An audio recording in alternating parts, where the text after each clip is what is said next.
that we done came from the bottom. Mad that we up, but I don't hear him talking. Started with knowledge inside of my noggin. We took a dream and then we started blogging. Put my city on the map now. I'ma say how it is and I don't back down. On the road to 100K, we finna act out. We gon' show them that we not just in the background.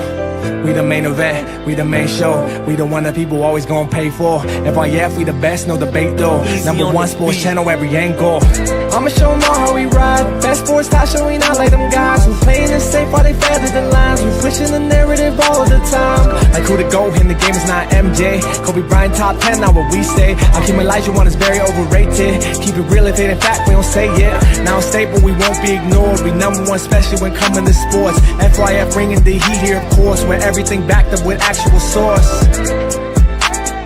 Everything backed up with actual source.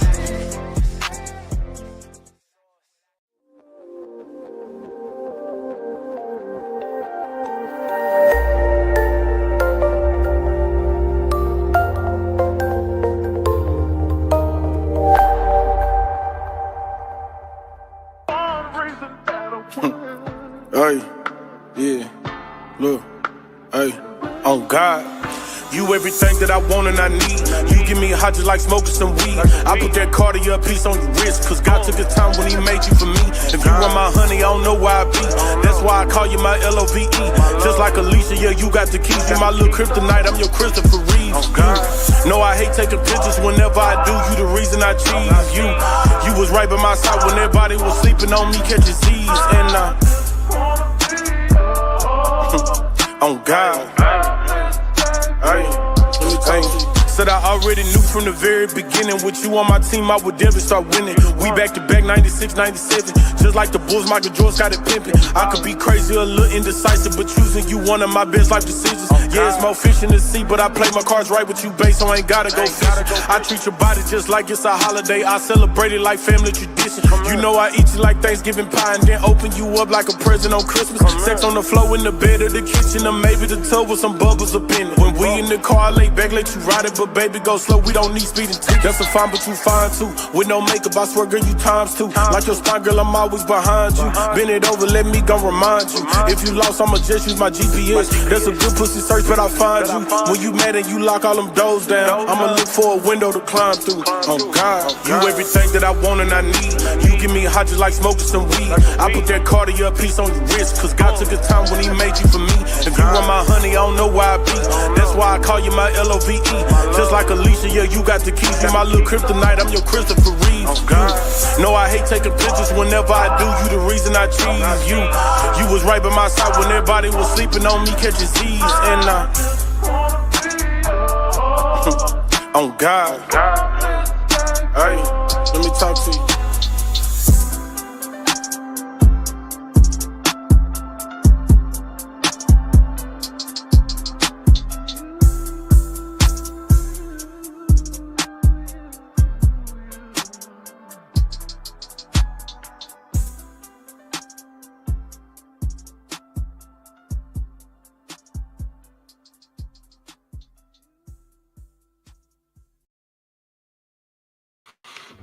FYF Sports, man. It's Lamont, man. We back.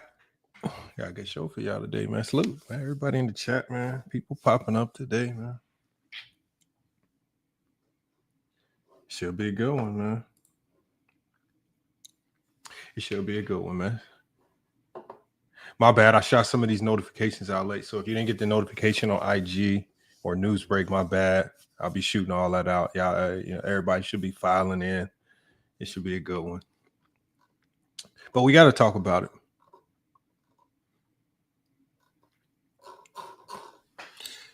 Oh, man. Oh, man. Oh, man. We talk about today, y'all. Like, does some of y'all remember, and I don't even know if I still have the video on here. Let me see if I still have the video on here. Do some of you guys remember when I played that, when I had that YouTube short of Chill Town? Actually, I got it right here. And when you sit back and listen to people talk about, especially the 90s, man, the way they take the most simple things and blow them up and turn it into the most fantastical things that ever happened to basketball is wild, man. It's kind of just like how Chilltown did right here. You say stuff like the athlete is better today than it was in the 90s. I mean, I was watching Kenny Smith in 1990 throw the ball between his legs and dunk the ball off the backboard backwards at 6'3" in 1990. That was going on. She like to run fat that you was very strange. I ain't say that whole shit going on 10 a day. Man, it be so bad she got it. Come on, man. And so obviously we just saw how Chilltown did it right there. And salute to Chilltown, because Chilltown knows how to talk the game of basketball. But one of the biggest problems is how people talk the game, man. How they completely exaggerate the most simple things. And just listening to some of these people talk, some of the excuses that they give for the failures, right? Remember how just a couple days, just last week when we were talking about Kobe Bryant and Tracy McGrady, and, one of the biggest arguments that we heard against Tracy McGrady was he couldn't get out the first round. There was no context, right? People didn't care about the circumstances as to why he didn't get out the first round, injuries. None of that was going on. But yesterday I was listening to a stream, and I'm listening to 9-10 people try to explain to GOAT James Kingdom all this context and reasons as to why Hakeem Olajuwon could not get out the first round year after year after year after year, missed the playoffs. Oh, he didn't have a good team. Oh, this, that, and other. He lost Ralph Sampson. Just excuses on top of excuses. And it's just like, y'all exaggerate. Y'all make things up. And this takes me back to another conversation. And I can't even remember when I had this conversation, but that's this previous conversation that I remember is what is motivating today's stream. They were talking about the Jordan rules. And I think it might have been King Rowe's speech. King Rowe's speech was saying something about the Jordan rules. He was saying, yeah, they just beat Jordan up. And I'm saying to myself, when I watch them games, I don't see the Pistons beating Jordan up.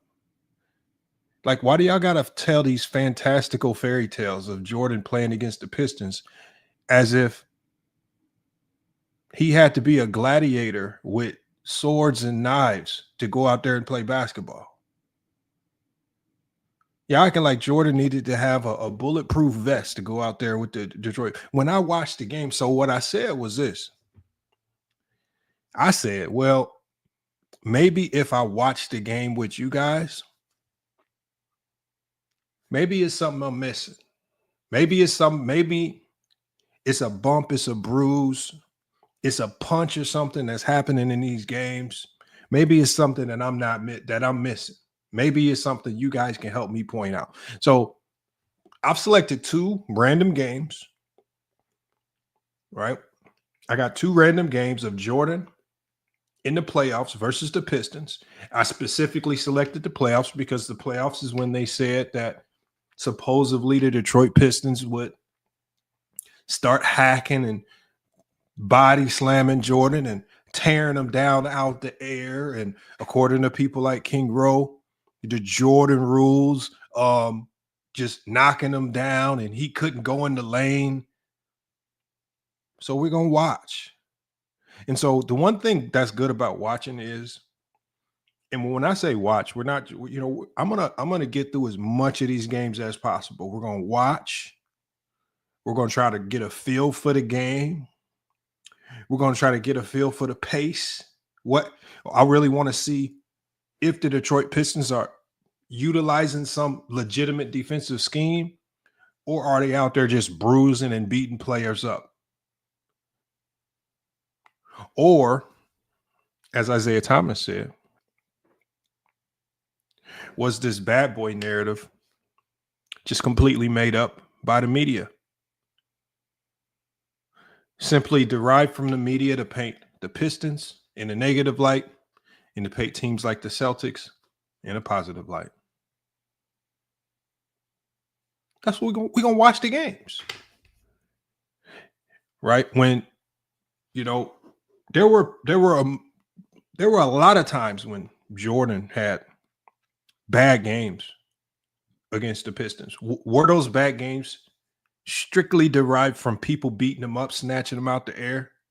Is this why he went bald early? Is this one of the reasons why he retired early? Let me give a shout out to Eminem, man, with the first super chat of the day, $9.99. Salute to Eminem. Make sure you guys, if you want a super chat, the link is pinned to the top of the comment section. Make sure you go over to FYF Sports Clips and drop your super chats if you want. If there's anything in the video that you want me to address as we get through the video. Also, hit the PayPal. If you don't want to hit the super chat, you can also hit the PayPal to support the channel as well. We'll be dropping the link to the PayPal in the chat throughout the night. And then before we get started with the video, and I just saw Goatcast in the chat, man. Goatcast is one of the few people where I feel like I might have to get his information, because I'm gonna have to send him one of these for free, because I think people like Goatcast, 93Zay, King Row, you guys need this resource, because man, I don't know where you guys get a lot of y'all basketball information, but you guys need to go get the GOAT James, the LeBron James GOAT encyclopedia. All right. Make sure you get the LeBron James GOAT encyclopedia, weaponized truth for the debate era. All right. What is this book, you might ask? Is it a book that's just telling everybody make LeBron James the GOAT? No, we're not telling anybody to make LeBron James the GOAT. Where you rank LeBron is up to you. This book, right, is to showcase to everybody, like Goatcast Hoops, like King Row, like all of the LeBron James haters, right? Man Down Sports, Sports T, all of the people that absolutely hate for no reason. Like, I was just going down the list of 93Z's videos, and it's literally video after video after video after video, just tearing down LeBron James. And it's just like, damn, can you find one positive thing to say? Is your life that muddied up with tragedy and anger and angst that the only thing that you can go to YouTube to do is to dig through the back pages of Reddit and low-level websites to find low credibility stories on LeBron James? This is why we have this book. That's why I created this book, the LeBron James GOAT Encyclopedia, is to end the lazy takes and to give fans the receipts that they need. Over 100 myths destroyed, real stats, real quotes, real truth. One line kill shots for every argument. No more losing debates to the 6-0 nonsense. This book is your weapon. You can grab your book on Kindle, on Amazon. Get it today. And salute, and I'm dropping the link in the chat right now for everybody, but make sure you get your book today. If you ordered a digital version, make sure you hit me up on Instagram so I can get you your free paperback. But make sure you get your book today. You can order it with that link that's right there in the chat. Hold on, y'all. We got Willie in the chat, and he's putting Tisa Tails in the chat. Jesus Christ, man. Jesus Christ. We're actually going to be doing a show tomorrow, kind of down that narrative, kind of maybe a little bit exposing the Tisa Tails lady. But that's neither here nor there. We're talking about LeBron James today. So make sure you guys go to Amazon. Get y'all books today. How much does a book cost? The book costs $23.23. Make sure you get your book today, and salute to everybody that's purchased y'all books, because what you guys have done is you guys have helped the book enter the bestseller category in 3 categories on Amazon, right? It is now it's in the top 203 categories. I want y'all to think about that. And we're potentially going to be breaking the top 100 in sports encyclopedias, because this is a academic resource right here. Do not let the people like the idiots or trolls fool you. This is an academic resource to combat illogical basketball takes. All right. So make sure you guys go get y'all LeBron James Golden Encyclopedia book today. All right. We got Joe Brown in the chat. He says this channel should be called Flopping Yes, Flopping Stream Dead. Joe Brown.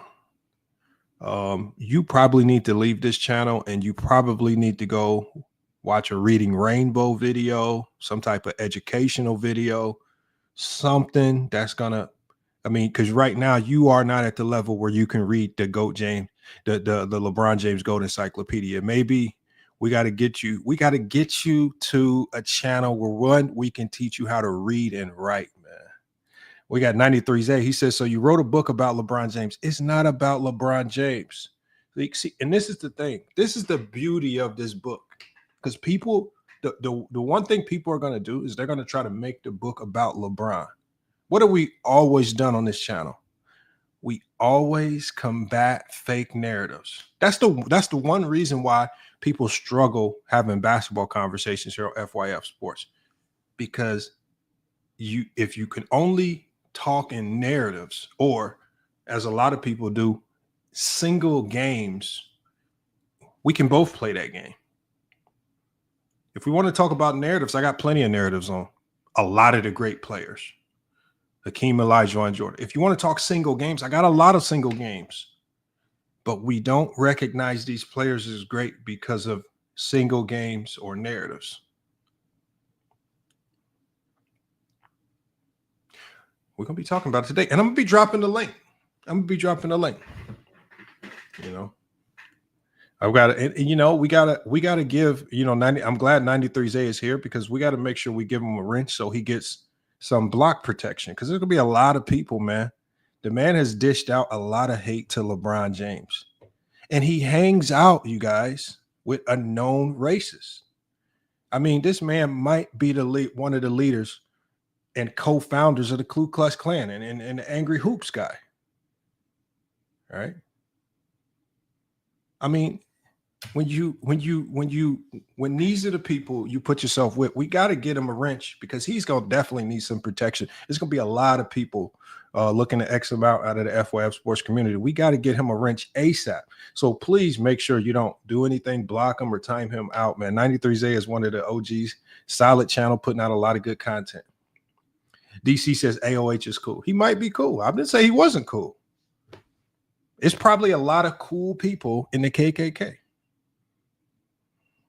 He just happens to be one of them. You know, it is what it is. It is what it is. I mean, angry old hoops, like he's angry. These people are mad for no reason. Like when I think about the game of basketball, when I go to the basketball court and I'm going to go hoop, who's mad? Like, do you go to the gym and mad at LeBron dribbling the basketball? Look, I got my ball right here.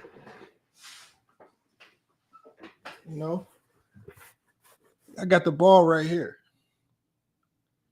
I don't go to the court mad, man. I don't go to the court thinking about LeBron. I go to the court to hoop. Who tunes into their live stream every day to be mad at somebody? Do you have anything good to say? Is there anything positive? And if Brad isn't giving you any positive news, then talk about the players that deserve recognition. See, that's what I challenge a lot of people to do. If this era of if certain players are getting too much recognition, if players like LeBron, if he's trash, if he's no good, if he's not as good as we think he is, then tell us who is. Tell us about Kareem. Tell us about SGA. SGA just had a season that's on par to Jordan in 1990-91, statistically and team-wise. And the end result was a championship. Nobody's talking about it. The OKC Thunder's team, numbers across the board, analytics across the board, almost mirrored everything from the 95-96 Bulls. Yet no one's giving them any credit. No one's talking about SGA. The only sentiments that we heard about SGA was what? He's a foul baiter. But he shot less free throws than Kobe and Jordan. But he's a foul baiter. But y'all see what I mean? How a lot of the basketball talk today is just aimed at trying to find something negative. SGA just did something. Remember, SGA is completely opposite to what the narrative is about today's era. Didn't chuck up hardly any threes. Everything in the mid-range and at the rim. Doesn't complain or cry to refs. Ultimate team guy. Bought everybody on the team Rolexes. Team itself led with defense. Defense first. He ain't getting no props. He ain't getting none. The only thing we saw people doing with SGA was people were scrambling and scraping, trying to make excuses as to why what he did wasn't that great. So we can never look back in history, just like I was telling King Rowe the other day. I said the real conversation needs to be, if we're talking about top 10 teams of all time, is we need to be figuring out where we're going to put this OKC Thunder team. Because based on what they just did, they should be a top 10 team all time. But they will never get the credit. Nobody from this era will get the credit. I mean, if you let a lot of Jordan fans tell it, like 50% of the top 10 is all 90s players. It's crazy, man. It's like players stop being all-time great after Kobe. Steph hasn't done enough to crack it. Unanimous MVP, multiple championships, best shooter ever in league history. Nah, you ain't good enough to be top 10, Steph. KD might arguably be the greatest scorer, most versatile scorer of all time. Multiple championships. We don't like the way you won your championships. James Harden has some of the greatest individual scoring seasons ever in basketball history. Nah, you just a playoff choker.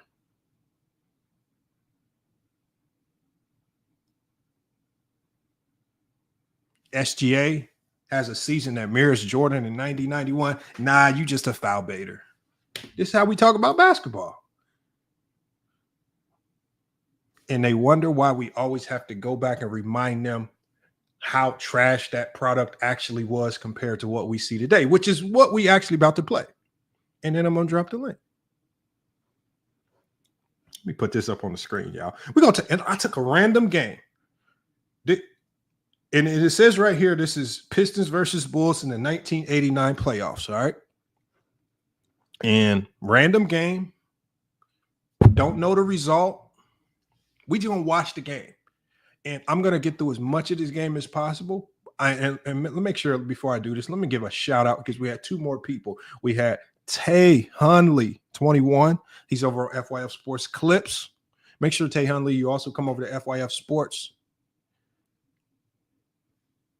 And also, but Tay Hunley just became a member over on FYF Sports Clips. And then we got Mahari Nation Sports Podcast, one of the OGs of the channel, always coming through to support. He says, I'm still blocked on your main channel, but still showing love to this channel. Mahari, I don't know how you got blocked, but I'm definitely going to take care of it right now as we get to this film. So I do apologize for that, Mahari, because I don't know how you got blocked. But if you did, I will definitely take care of that right now. I thought you had a wrench. But yeah, Mahari, we're gonna get that taken care of here in 1 second right here.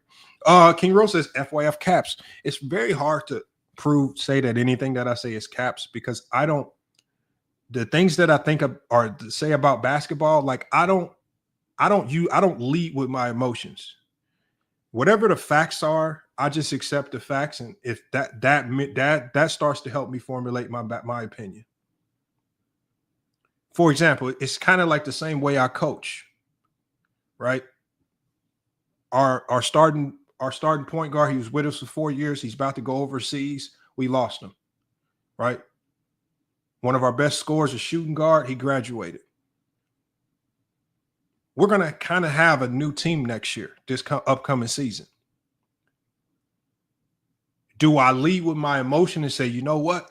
We're going to do everything the same way we've been doing it the last 4 years. The offense is going to be the same. Everything's going to look exactly the same. No. What I'm going to do is I'm going to look at the players. I'm going to look at the team that I have, and I'm going to allow that to formulate how the game is played. That's just how you're supposed to see basketball, right? I don't know what my starting point guard next year is going to look like, but I guarantee you I'm not going to lead with my emotions and make him play the way I want him to play. I'm going to build a system around what he does best, and we'll go from there. That's how I look at basketball. I don't lead with emotions. Right. This is why I'm more focused on criteria. What is your criteria?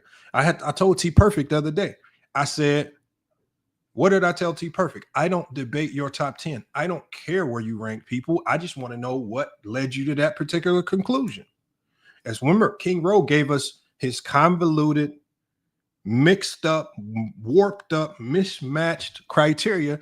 And the next thing you know, his criteria did the unthinkable. LeBron James is the GOAT based on his criteria. He spent hours upon hours trying to come up with a criteria to make sure LeBron wasn't the GOAT, accidentally made LeBron the GOAT, and kicked out all of the players that he loved.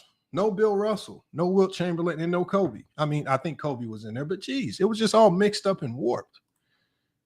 We got Dennis in the chat. He says, I swear, I just argued with some about the superstar whistle of the 90s.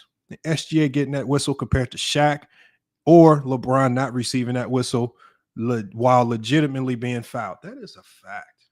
Salute to Dennis Murray, one of the definitely one of the big time supporters, always coming through in the super chat. Salute to Dennis Murray coming through to support. We're gonna get through just a little bit of this game, and I'm gonna drop the link, especially now that I see we got people like 93Z in the chat. I want to show you guys some of this game film. I want you guys to get the feel of the game. I want you to get the flow of the game. I want you to hear what the commentators are saying.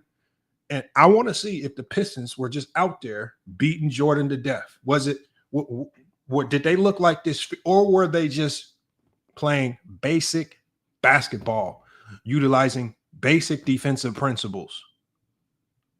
Right? Because basketball don't change.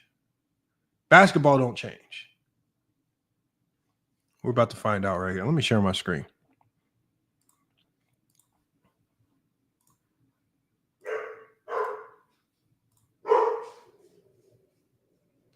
All right, make sure you guys can hear this.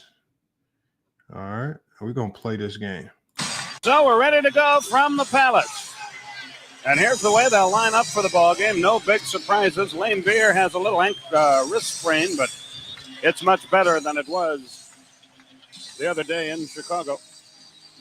Well, he did have some problems with it in game 4, but I think his biggest problem. Y'all see, we got the starting lineups. A little off in his offensive game. The Bulls have done a good job of making every effort that he has taken a tough one. You see Collins' record right there. A win tonight, he gets to 500. Your officials, as assigned by the National Basketball Association, Darryl Gerritsen, Dick Bavetta, and Hugh Holland. There's Chuck Daly, the coach of the Pistons. Doug Collins coaches the Bulls, and both have done a splendid job. So we're ready to go, and we sincerely hope that you'll enjoy it. If you like and go James Kingdom. King Rowe was using that free version of ChatGPT with all the mismatches and stuff. Bad information. Trying to say that's how that version said it was. No, King Rowe. It's already documented. We go back to the thread.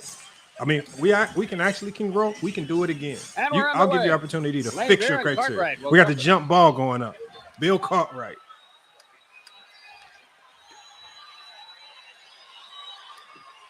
And the tip is all right, that's a physical tip off. Isaiah Thomas. That's a physical tip off. So the Pistons with a chance to draw first blood on a stormy night in Detroit. Lane Beer over Pippen. God damn, leaving them open? Yeah, I told you. There was nothing wrong with that wrist. Here comes Michael Jordan. Dumars has him first.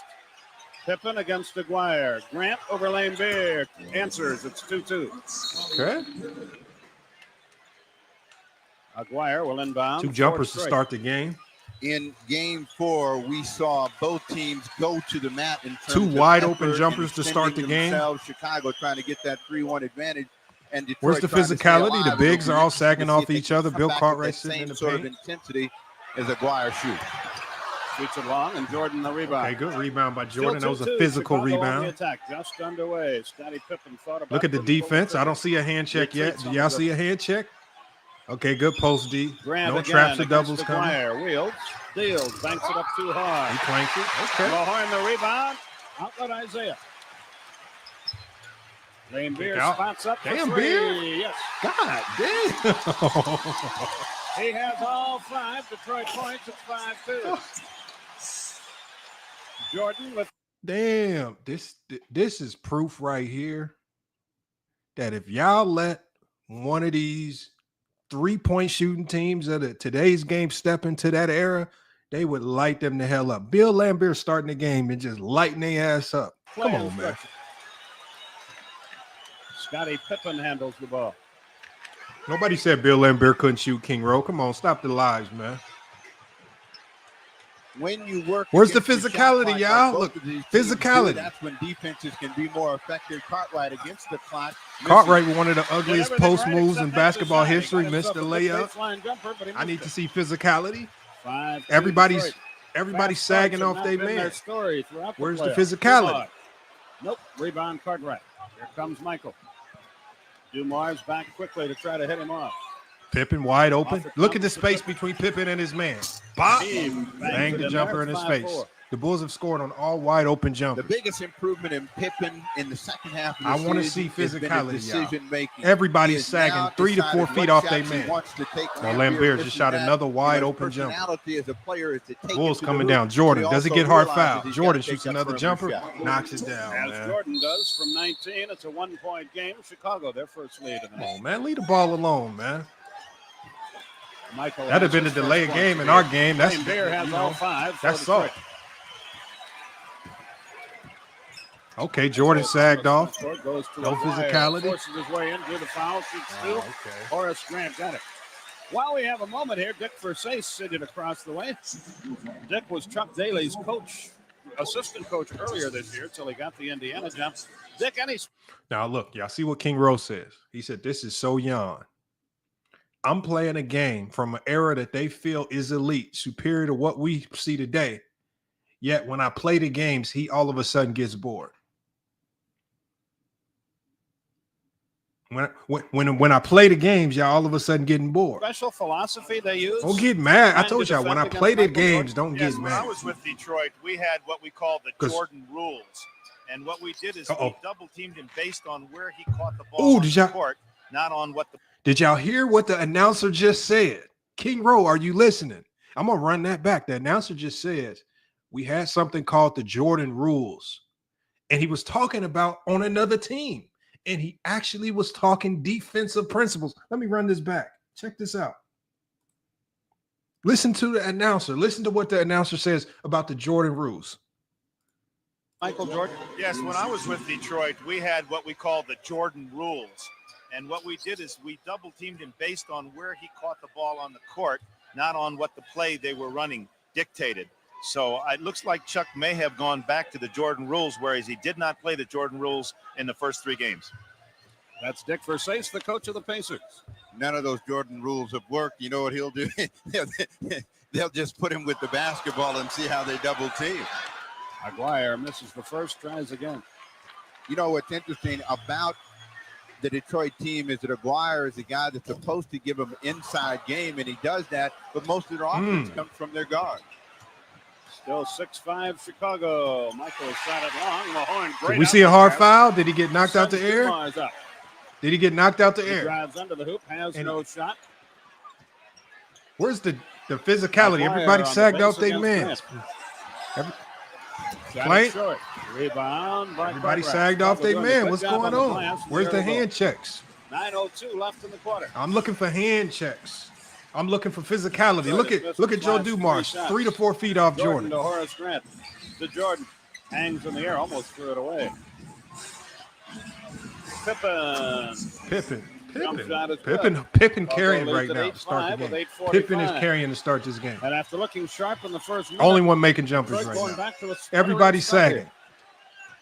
Well, Wide Detroit open is jumper right basically there. a perimeter team, and when the shots are not going, that's what Where's the allows Chicago physicality, to y'all? build a little bit of a lead. Another out jumper from the right corner. there. 4-3.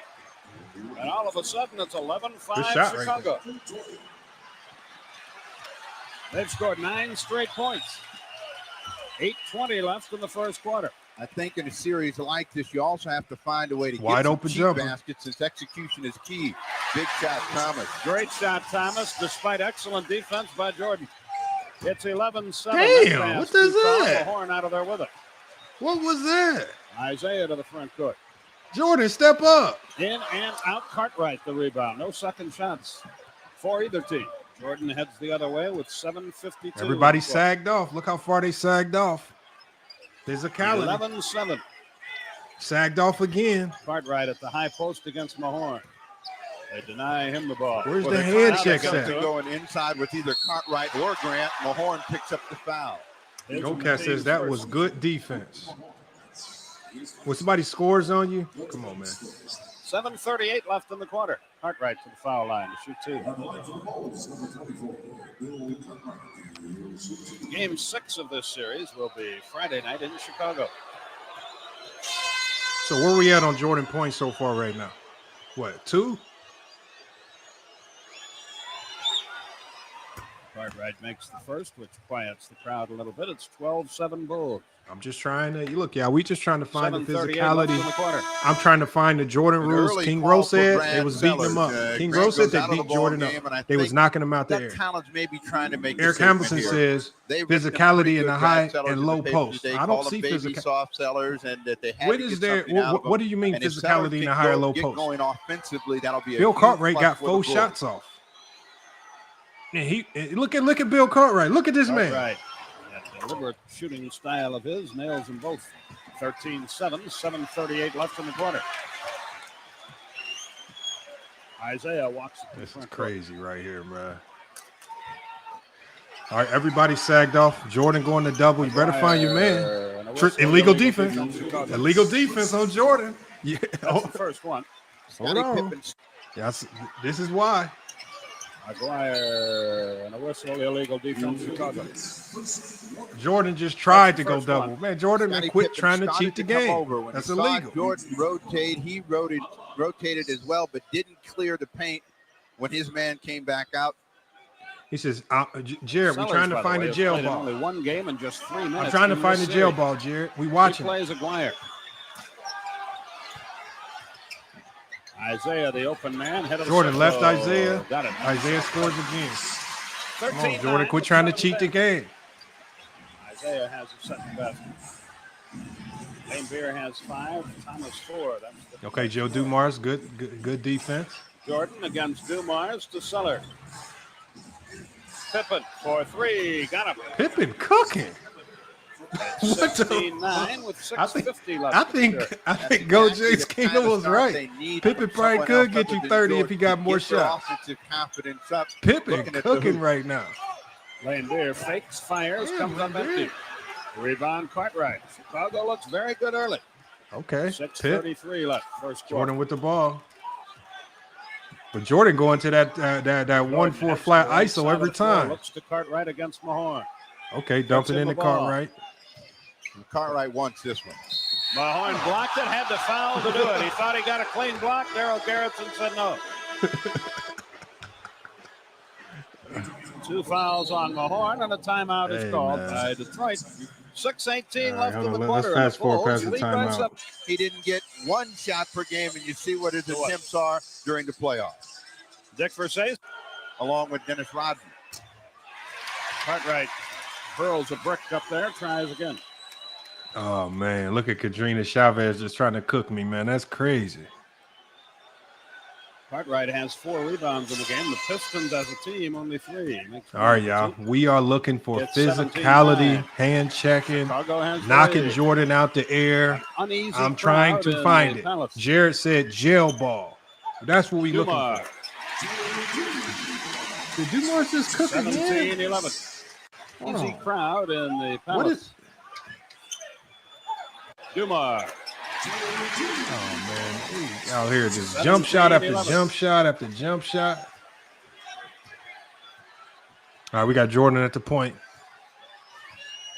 Jordan, a All right, 2-man Jordan game holding with it, Cartwright. Lane dumping it Beer in the plays Cartwright again. Same play as they Cartwright just gets ran into the before. middle, fades, fires, and hits it. They have made a concerted effort to try to establish an inside game through either Grant or Cartwright. Bulls are up by 8. Cartwright's got 5, and they've got control of the game right now. Isaiah finds Dumars. Now they're doubling up at the point of attack. Good job by Thomas to penetrate. Cartwright with the steal, but What the hell was that? That's all right. Bill Lambier. Well, it was a choice of Lambier or us. Probably made the right choice. Atlas, Aguirre. it's because they are slow. Fumbled it, but it wound up in Lambier. Another wide open jumper. The open jump and won't go. Foul Isaiah Thomas battling with Cartwright.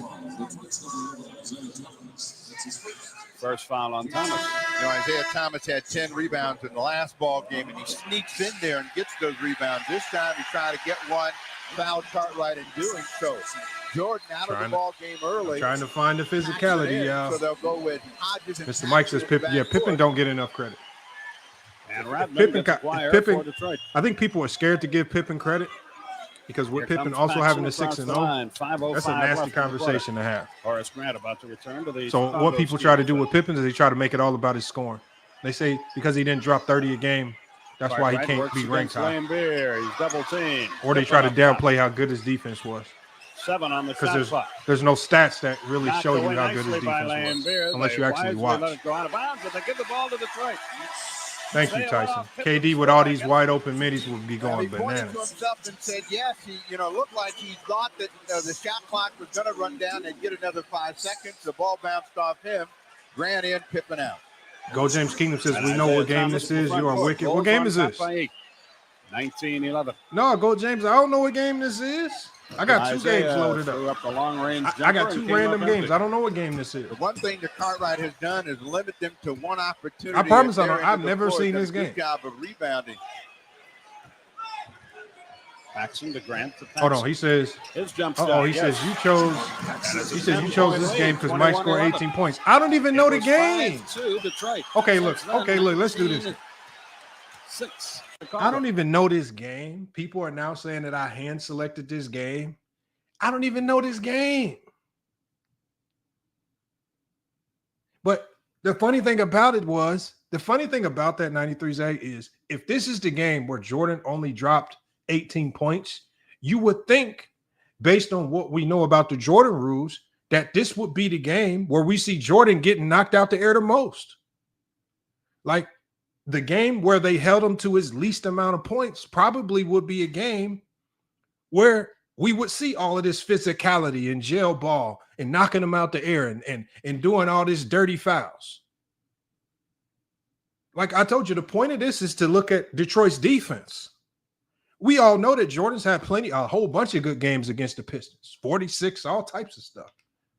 So if this is the game where he only scored 18 points, this would be the best example of you guys showing me where were the Detroit Pistons just doing all these hard fouls and hacking.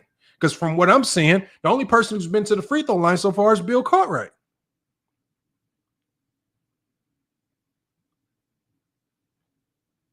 I mean, I can scroll to later in the game or something like that. I don't know. Like y'all try to make it. What do y'all want me to do? I can switch to another game. I got another game that I randomly selected. I don't know what Jordan did in the other game. But I'm almost positive if I go to the other game, what we going to see? Look, before I drop the link, let's just switch to the other game. Since people have admitted that this is one of Jordan's worst games, and from what we've seen early in this game is that what is the defensive principles for both teams? Sag off shooters. There's not a ton of physicality. They are relegated to playing pretty much everybody one-on-one. And as soon as the Bulls or Jordan tried to go shade help to the ball, they immediately called an illegal defense. That's what we've seen in this game so far. Let me switch to the other game that I have. I'm just trying to find everything. Hold on. Go James Kingdom saying stay on this game. Here, I'll just fast forward. I'll just go to, look, I'm just going to click here. Here, I'll just go here. Jordan's at the free throw line. I don't even know what part of the game we in. We'll just go to a different part of the game. And actually, we'll go back because I want to see how Jordan got fouled. I want to see if Jordan at the free throw line right now was knocked out of the air, hard foul, making you scared to go to the paint.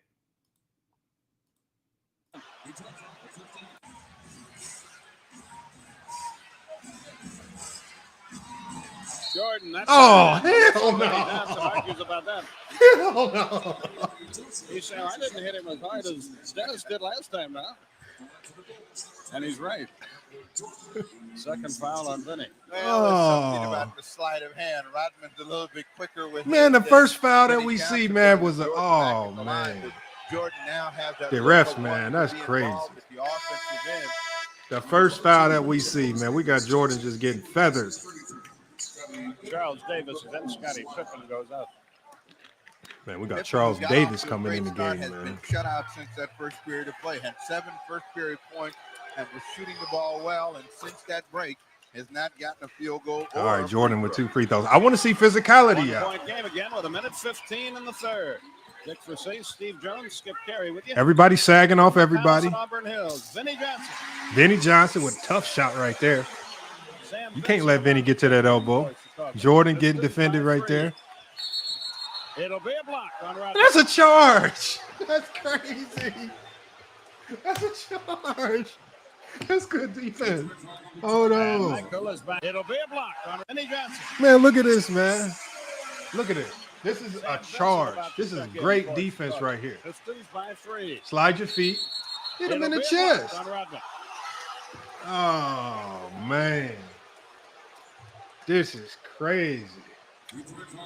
And Michael is back at the line. And he's Jordan going slowly back to the walking free to throw the line 10. again. One of the things That's so good difficult to defense. do, and Hands Rodman out.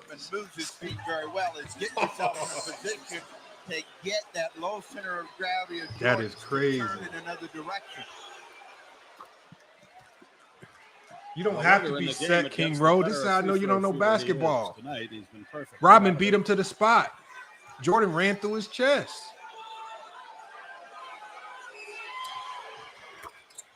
You can still be sliding and take a charge, King Road. You don't have to be dead at a stop. Jordan now with 15.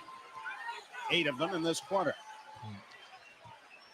All right, physicality. Everybody sagged off everybody. Look at the space Isaiah Thomas got. Number 3. You think you can sag off Steph like that? Look at the space Isaiah Thomas had. 18 Ah, come on, man. Pistons by 3. Look at the space in here. Okay, spacing. All right. Uh-oh. They throwing defenders at Jordan, made him pass it. Simple defensive scheme. Nothing too crazy. He gets it back and he Jordan with a good move. Good shot. I'm still, where's the physicality, y'all? Have they knocked him out the air? Have they hard fouled him? Have they hacked? Have they made him scared to go into the They paint? have to shoot it with 3 seconds left in the quarter. There are 3 seconds. We're going to left keep in what you watching. see. This is what I'm looking for. Isaiah Thomas told Aguirre that he wanted a 2-man. Prop up here. You can still be moving and take a charge. Isaiah hammers it low. Edwards out of there with it. The shot clock expired before the shot. So with 1 second left, the ball goes back to Chicago. Jordan's going to take the extra 1 second off. All right, we're going to go to the 4th. Percentage for the Bulls stays pretty high. All right, hold on, look at these Detroit stats has right been here. Creeping up, but the area to look at is turnovers. 20 for the Chicago Bulls. Bulls got 20 That's allowed turnovers. Detroit to get back in the game and control the 3rd period of play. All right. Terry Thomas says, I don't see jail ball yet. I know. I'm looking for the jail ball myself. All right, Jordan. Good D. Isaiah. Okay, don't get cooked by Isaiah. 10 on the shot clock as Edwards works. Another one of the most ugliest post moves I've ever seen in my life. Pulls an offensive rebound. That's, I think, Rodman's first offensive rebound of the evening. He had Jordan sagged off, super sagged off. Such a big difference. Jordan just sitting in the paint, not doing nothing. Vinny.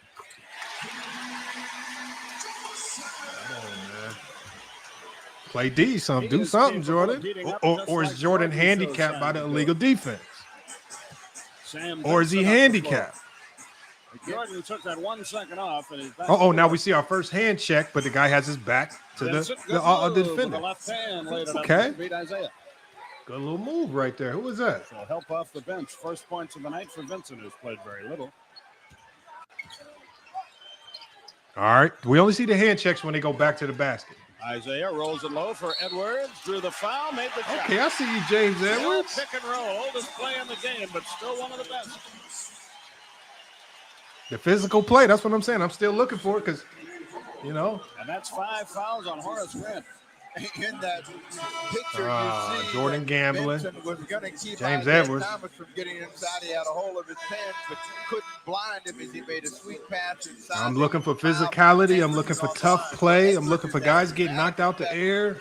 I'm looking for techs and flagrants. I'm looking for something that justifies why David Stern implemented this flagrant foul rule. Let's go to the bench to rest. Sally and Dumars check in for Detroit.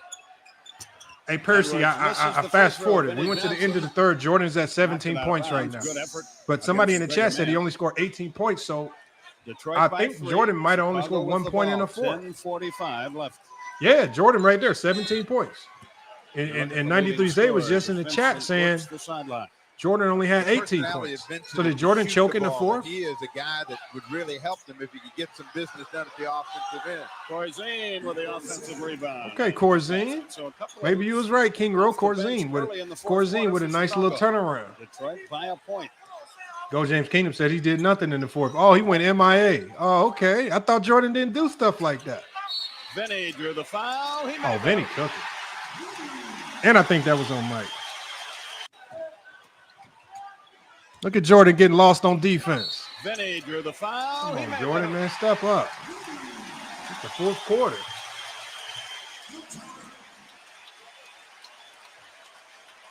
You see the reaction from McGuire on the bench, but what made this play possible? King Rowe, I can go to another game. I got 2 games. That got Vinny Edwards into This is about defense, King Rowe. Y'all so worried about Jordan's offense. We supposed to be looking at Detroit's defense. Look at Detroit's defense. And the three-point play. Is Detroit knocking people out the air? We're looking at the Jordan rule. 68, 10, Y'all so in love with Jordan that y'all think this is about Jordan scoring. I don't care about his scoring. This game don't define Jordan as a scorer. Jordan's always going to be a great scorer, irregardless of this game. Look at the Jordan rules at play. Goes to the middle. Good defense. Made him pass. Wow, oh, there we go. We got, but he didn't foul. He fouled, who was that? He fouled Corzine. Okay. We got a hard foul by Sally. No maiming or anything like that. A good fake. He was up in the air and made sure he didn't get the hoop. Hold on. Let's go back. Let's see this hard foul. But it wasn't on Jordan. Great pass. Okay, he came down on him. Okay, we don't have no fisticuffs, no fights. The officials quickly jump in, but that was no maiming or anything like that. A good fake. He was up. King Rose says Jordan got defended by 4 players on his last play. Let's go back and watch. King Rose says Jordan was defended by 4 players. All right, Jordan right there. Got a clear side. They switched. Goes to the middle. He dumps it off. That's good defense. But King Rose, you said they was hacking him. I specifically told you, King Rose, it was elite defense. No maiming or anything like that. That's great defense right there by the Pistons right there. Make Jordan force it out of his hands. Give it to Corzine. Does a good job of drawing everybody to him. Make Corzine earn it at the free throw line. That's great defense. Don't let Jordan beat you. I thought y'all said that the Pistons beat him up. That's not what I'm saying. They didn't beat him to death. For Dave Corzine. Did they beat him up in the fourth? No. Chicago 18 of 20 at the foul line. We watching the game. Let me fast forward a little bit past the Corzine free throws. He misses. He screams for a foul. Okay, Jordan in transition. Dunk this. Foul. 2-shot opportunity. Oh, another touch foul. And got fouled at the other end. Oh, man. Did he get fouled? Jordan's in the open floor. Oh, all ball. 2-shot opportunity. Then he thought he got the ball and got fouled at the other end. But that's not the way the officials saw it. It's just like Magic said. You can't even breathe on him. They have the final word. We about to see on the replay. Let's see. Going to get a chance to get the ball in the air. Oh, that's all ball. That's all ball. That's all ball. That's all ball. To look at it on replay inside, the reaction is the same all over again. But that's all ball. Okay, so Jordan hit one free throw. That puts him at 18 points, so he must have clanked the second one. Last time down, he's thinking of one thing. That's putting the ball in the air. Jordan did a good job of making him take a tough try. And he misses a free throw. He's 10 of 11 on the night. 72-70 with 9:30 left regulation. All right, hold on. Let's see the defense. Everybody's spaced off everybody. sagging off Into the everybody. lane, on the He went run, into the high lane, arc, no banged it up physicality. too hard. Rebound. I didn't see anybody get body Deflects out slammed. to Corzine. Vincent with it. Okay, Jordan with the ball. Almost Go over cook, back. Jordan. It's the fourth. We need Michael you. Jordan with it. Okay, they made him give it up. Jordan trying to run the offense. I see it. Scottie Pippen handles the ball against Rodman. Okay, Jordan. 3. Damn. Try an air ball for Jordan. And a foul. Oh, Scottie shit. Pippen handles the ball against Hold on, man. Rodman. What's going on there, Jordan? A Good two-point defense, try, man. an air ball for Jordan. And a That's good foul defense, man. That's good defense. against Charles Davis. Damn, that's good defense. His first. There was no foul on Proud by that P. one. I've not watched this game. Why y'all getting mad at me? Y'all getting mad at me because I haven't watched the game. I haven't watched this game, man. 2-point game. Whenever Dumars is Damn, in I'm not like position, it. I don't pretend. he's got the clear When I haven't side, watched the he's game, I'm able gonna to tell you I hurt haven't him, watched. and they get the double up to make the I don't ball go pretend the like other I remember every moment of these games. Round off the glass. Okay, Sally, the man that said he cooked Kobe time and time again, 1v1. This is still a winnable game. We're in the fourth. It's a 4-point game. This game is not over. For San Vincent. This is if it's time for Jordan to be clutch, it's right now. Go be clutch. Jordan. Or does they defense clamp him up? Big basket. Or Zine. Okay, carrying. 74-72. Now I'm capping. Bro. Corzine has 5 points in the quarter. Vincent Yes. 2. All right, King Bro. 7 Just of watch the 9 game. Chicago Tell me points have about come this from their defense. reserve. Are the Pistons? Pippen there. Are the Jump Pistons? ball. Oh, good call. Jump ball. Are the Pistons knocking Jordan out the air? Because remember, this is a fourth quarter where, according to y'all, Jordan didn't score. Only but number 1 point. Did the Pistons beat him up and stop him from being aggressive? What happened? The other way. The tip is won by Detroit, surprisingly. Vinny. Damn, Vinny cooking. Why are they sagging off him? Okay, defense now. Focus on the defense, y'all. Focus on this defense. 72.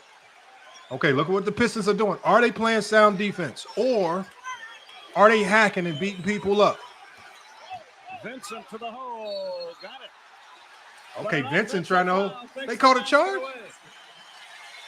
Oh, so Big for break Jordan, they Jordan. oh A jump ball. damn, that's a nasty call right there. Chicago has a basket disallowed. I don't like that call. Again, Give Vincent his props, man. That was a good drive. Oh, never mind. He got there. He got there. He got there. Dennis Rodman. Cartwright and He got Hodges there. about to check That was in. good defense. Oh, okay, Jordan. Please don't ISO Jordan like that. Okay, they're going to James Edwards. Got the hook. Damn. James Edwards. Corzine gambled on a steal, didn't get it. Hey, James Edwards is killing, man. James Edwards looked like he about 55 out there, man, cooking. Look at this. One of the ugliest post moves in history. Let me go up.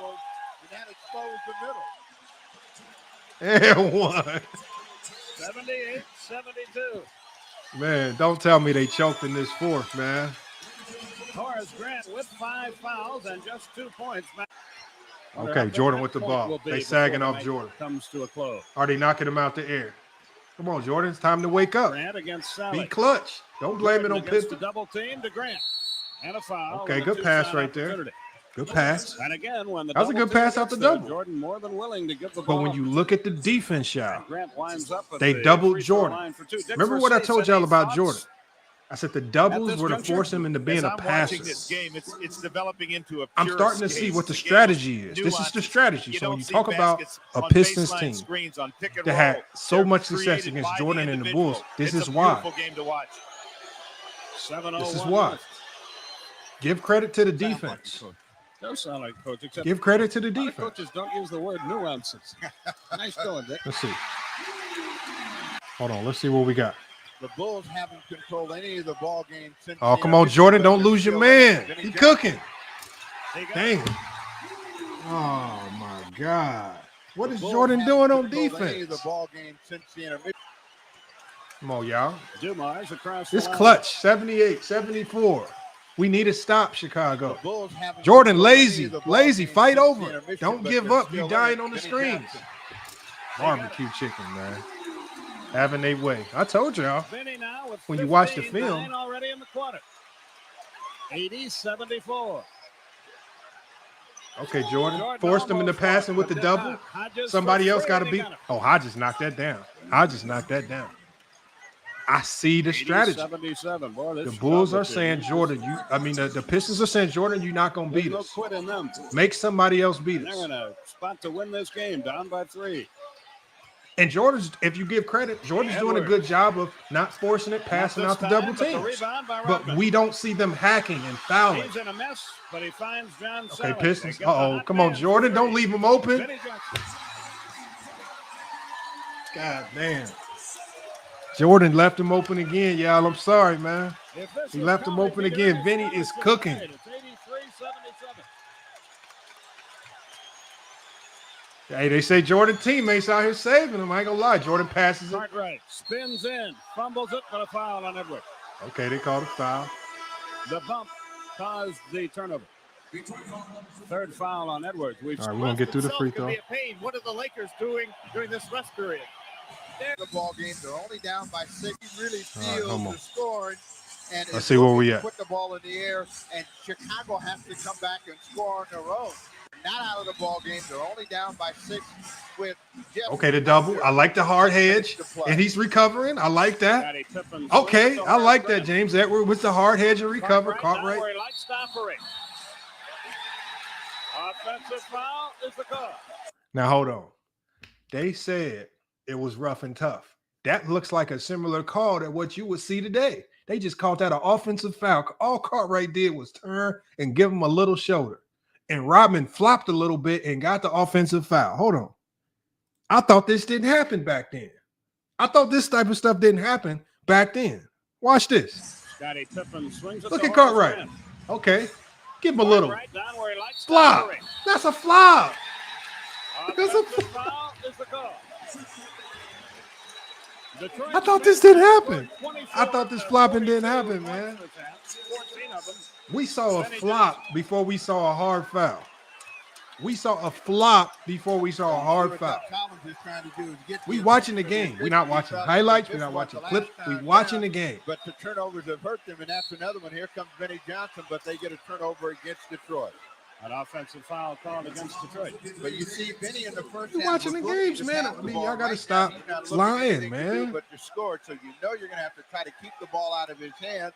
And at the same time, you've got to come back and score. Doug Collins know right now. Look at the way Doug Collins is looking. He know his job on the line. Jordan brings it up the floor. He know if Jordan don't turn up, man, he about to get fired. Okay, Jordan, it's time to wake up. We need a bucket. Jordan, go get the ball. It's the fourth quarter. Jordan, quit standing. Faces it against Edwards, who has 4 fouls. He walks. Oh, another man. Turnover against Cartwright. Why y'all keep...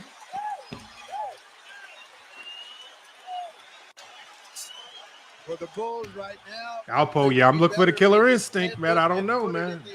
Give themselves a chance to score. 23 turnovers to 10 has been the story of this game. Vinny Johnson. Oh, God damn, Jordan. Michael Jordan was hanging all over him, but he drilled it. 80.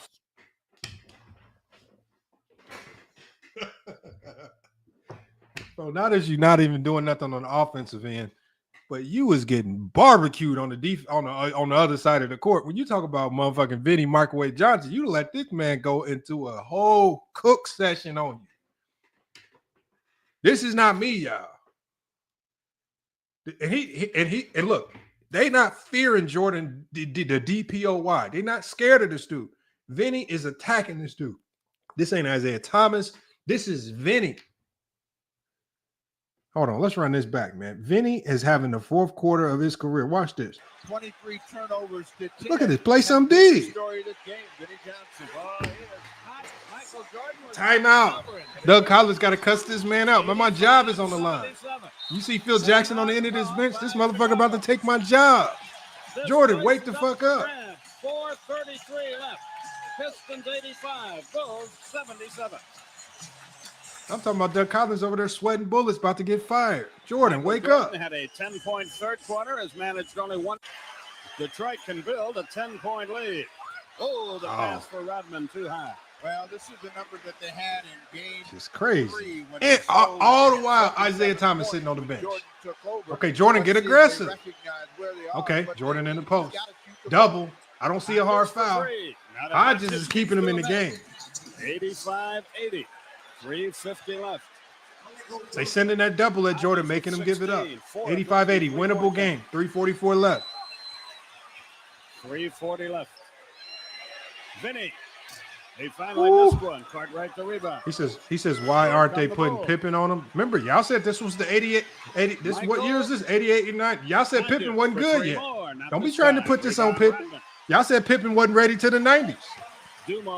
Pippen ain't ready. Jordan is the DPOY. The reason why they have Jordan on him is because Jordan's the DPOY. 15 left. Okay, let's see. Okay, good defense. Way to close that gap. Too much space, though. Okay, somebody forced him into a miss. You had to get Jordan up off of him, though. Come on, Jordan. 3 minutes to go. Cook. Oh, he gave the goddamn ball up. 57 left. Pippen for Okay, Pippen, knock that down. No. Pippen clanks the jumper. Rodman out here going haywire, He man. has 12. Look, Pistons coaches on the court. Front court. Timeout. Calling a timeout. We got to fast forward it a little only bit. down by 5. First, James Edwards. His jumper. Good. Hold on, what we missed? Okay, here we go. James Edwards in the post on Cartwright. His jumper. Oh, one of these. That's a nasty LA Fitness. That's one of them old men that's at LA Fitness. That's how they score game on you. That's what that looked like. James Edwards has had a big One of them old men at LA Fitness score on you and score games. And you ain't expecting it. Hodges is hurting. A 20-second timeout is called here. I don't know what happened to him. Oh, come on, man. Mark Feil, the fine Chicago trainer. All right, this is timeout again. Let's get back to the game. Okay, Bulls got the ball. Jordan trying to get open. Turns it over. Jordan didn't fight. 24th turnover. He knows he's about to get fired. Look at him. Look at his face. Jordan and got this man fired. Came up short when they needed him most. Pistons defense was elite. James Edwards back in the post. Jordan comes over, cheats off his man. Sally with 1 on the clock. Oh, damn! He ran all 24 seconds and then drilled it. Timeout, Chicago. This place is up for grabs.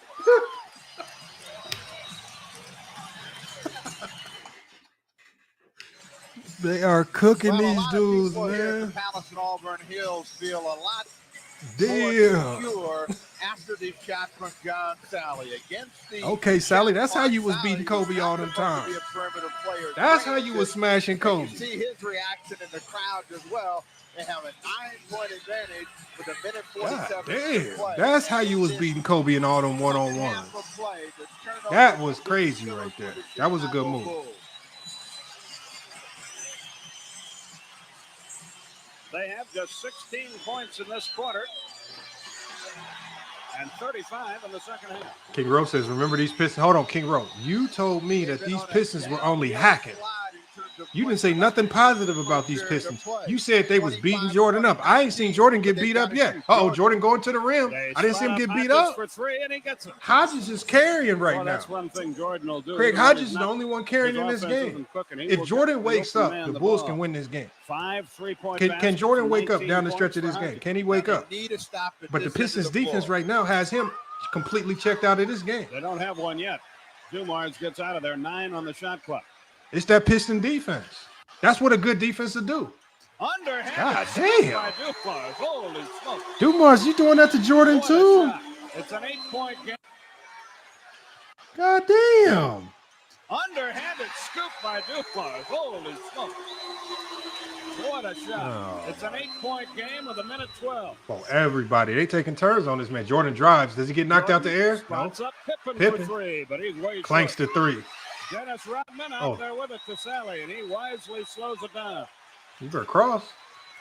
Normally in those situations, Jordan would look to put it in the air, but I think they think their only way to get back in the game is via the 3-point field goal. 8 on the timer. Oh, damn, Jordan. Don't let him score. Well, they going at this man. Why is they going at this man like this? I want y'all to explain this to me. This is the DPOY. Why is they going right at his neck? They are going right at his neck. 8 on the timer. Give me Dumars into the lane again.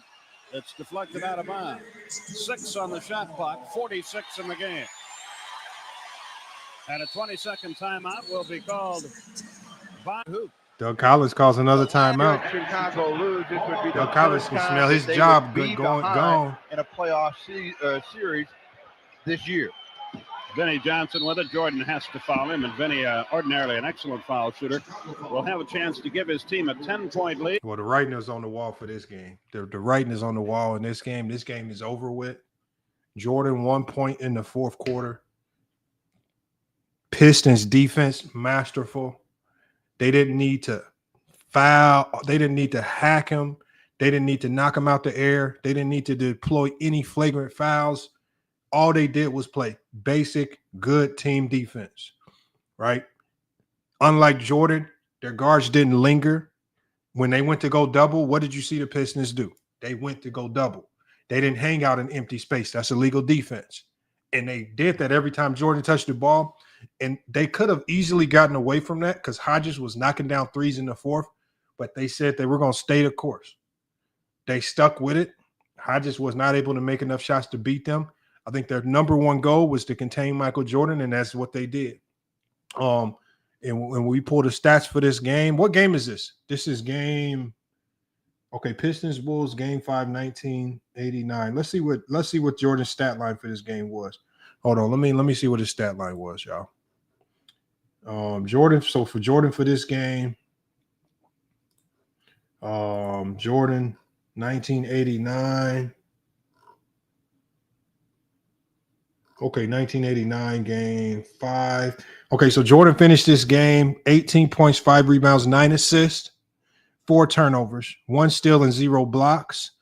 And again, that's what his steal and block numbers typically look like when he wasn't playing in the United Center. He was 4 of 8 from the field. They only took 8 shots this game. That just tells you what type of defense they were deploying on Michael Jordan. But he did shoot 10 of 11 free throws, and we saw some of them free throws. Some of them free throws were a lot of gimme calls. A lot of those free throws were, I felt like they was really good defensive plays. We saw Vinny Johnson with a good strip. We saw Dennis Rodman with a good charge. But it's both of them sent Jordan to the free throw line. But what we did not see was anybody knocking Jordan out the air. We did not see people grabbing Jordan's jersey. We did not see people with these illegal fouls, raking them across the face, knocking them out there. What we saw was one of the best defensive teams in NBA history be one of the best defensive teams in NBA history, right? So for some people that for some people that like to discredit the Pistons, trying to take away from their greatness by saying they were beating Jordan up, you don't never win a basketball game by beating the other team's best player up. You win a basketball game by going out there and shutting them down. And when you look at this game 5, this was a complete shutdown right here. It was complete shutdown, right? When he only scores 18 points, 5 rebounds, and 9 assists, they low scoring affair right there. And like I say, I could go to other games. I want to drop the link. I got other games I can go to because I know y'all gonna feel that I specifically hand selected this game. All I did was I typed in Pistons Bulls and I clicked on the first 2 links and I downloaded both of them, and that's what I'm playing. You know, I don't know the year. I didn't have no agenda in that, but I'm glad I picked this game because this was obviously one of their best defensive performances against Michael Jordan. And when we watch this great defensive performance, we don't see what people are seeing. We don't see all of the lies. The Jordan rules were very simple, you guys. The Jordan rules, as I dropped this link, were very simple. On the wings, push him to the elbow. Don't let him drive baseline. When he's on top, influence him to the left. Right? When he got the ball in the low post, trap him from the top. We saw this. There's nothing in the Jordan rules, as described by Brendan Malone, one of the coaches for the Pistons, that say foul this man. No good defense wants to foul. No good defense is a good defense if you're just out there hacking. You can only be a good defense if you are successfully getting stops. And you can only get stops when you have a game plan and you got an entire team willing to go out there and affect that game plan. Now, there's one or two options that y'all can do with this, especially if you're a Jordan fan. You can say that you just like you analyze players today, you can say that Jordan choked and not give credit to the defense, or you can just say Jordan had a bad game because the Pistons defense was that great. Because if we just go with the way a lot of y'all JDRs talk the game, y'all are just going to say, if we go with y'all logic, the way y'all talk about players today, he choked. The way y'all talk about the game, right? When we look at Jordan in that fourth quarter, right? Did he shy away from the moment? Because the way y'all talk about the game, we could run with narrative talk. He choked, right? He not built for the moment. He don't have clutch. He don't got no dog. He don't got no heart. If we look to the fourth, we can run with narratives. Or you can actually look at the game, break the game down, and say, God damn, the Pistons was on a tear. They took the life out of Chicago Bulls. They had Jordan guessing and thinking on offense, tiring him out because they consistently chased him. And then on the defensive end, Jordan had nothing left. Jordan, and one of the ways they were attacking Michael Jordan was basically saying, we going to make you work on the defensive end. You ain't going to have no energy left for offense. We about to make you work. And what do we see Vinny Microwave Johnson doing to Michael Jordan in that fourth quarter? Time and time again, running them off pin downs, running them off screens, knocking jumpers down in his face. And then they start taking turns. Then Joe Dumars said, you know what? It's my turn. We going right at Jordan. You get no breaks. You're not getting no time to breathe. That's how you know you got a good game plan. That's how you know you're dealing with a good team. Good teams don't run around and hack and beat players up. That is not good defense. Trash teams run around and hack and beat people up. Y'all got to stop letting people tear down the great teams of the past just to keep uplifting Michael Jordan. This game right here, just so y'all know, does nothing to Jordan's legacy. This game doesn't. Jordan had a bad game. It does not mean Jordan's trash. It doesn't mean Jordan can't be in your top three. It don't mean none of those things because individual games, individual series don't define a player. When you see a player of this level of greatness play bad, you have to then look and say, God damn, what the hell was the other team doing to make them play bad? This is every time people talk, this is all I say. Like when people talk about 2011, what do I say? I was like, y'all really need to start looking at what Dallas was doing. When you have people like Mr. Moss likes to run with the narrative. What does Mr. Moss say? Mr. Moss will say, Dallas was running a simple zone and LeBron couldn't figure out a simple zone. That's narrative. This was one of the most intricate, complex zones that LeBron had ever seen. And I promise you, if it was a simple 2-3 zone, anybody could have diced it up. But it wasn't. But when you run with narratives and lies just to push an agenda, you're going to be looking dumb. So y'all can't get mad at GOAT James Kingdom. If this is the game that GOAT James Kingdom has been talking about, if this is the game that I just played, if that's the game, well, you guys created this war of identifying individual games, trying to use those individual games to define to determine a player's greatness. All right, you want to go hand pick a few games of LeBron's? Well, we can hand pick some of Jordan's. Or you can use these games to credit the other team for being great enough to stop one of the most elite scorers in NBA history. But giving other people credit in Jordan's era is just something y'all don't do. Y'all do know how to give them credit if they lose to Jordan. Y'all don't know how to give them credit if they beat Jordan. Y'all, Shaq and Penny get no extra kudos for beating Jordan. Because what do y'all say? Oh, Jordan was tired. Jordan was rusty. Jordan wasn't no goddamn rusty. Scott Williams already came on the show and exposed it. He said they knew Jordan was coming back at the start of the year. Jordan's stuff had already been in the locker room. He said, we were just told we can't tell nobody. Jordan had already been practicing with the team.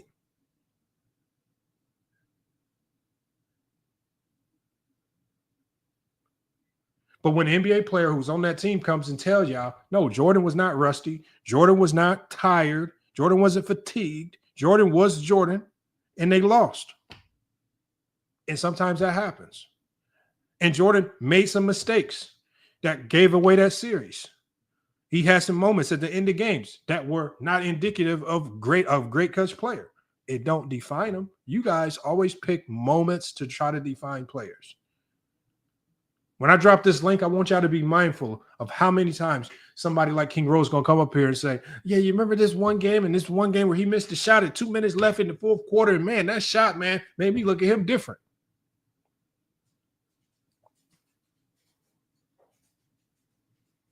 It's low-level basketball talk. And it's just one of the reasons why, and I don't know why King Rose denies this, but I think if we do a compilation of how many times King Rose has got caught lying, I think I could make a whole 2 to 3 hour video on every time he's got caught lying in these basketball conversations. He got caught lying time after time again, talking about LeBron James's accountability because he wants to run with narratives. Got caught there. And it's just funny how I be hearing it. I'm talking about sometimes I'll be watching Goat James Kingdom show. I just be having my earbuds in. Don't even be in the chat. And I'd be dying laughing. I'd be like, God damn, this man just be getting whammed into some bad basketball takes. And then they'll play the audio back. Like Go James Kingdom just did it the other day. He put it on his short. He literally had to ask everybody on the panel, did King Rose say this? Did King Rose say that? Or it might have been Mingle Jester. But Mingle Jester's the same way. Oh, my right. Mookie only said it was a simple 2-3 zone because Mr. Moss told him it was a simple 2-3 zone. Mookie don't know what a 2-3 zone is to save his life.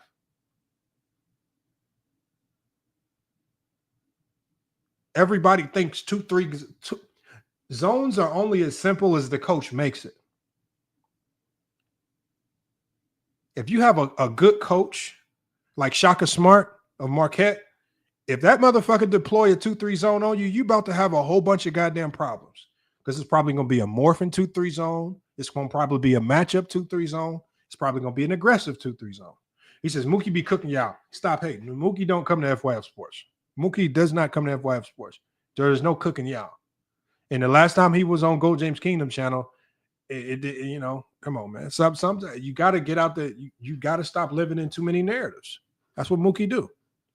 Make sure y'all hit that super chat link at the top. I think I saw a few more come through. We had Eminem.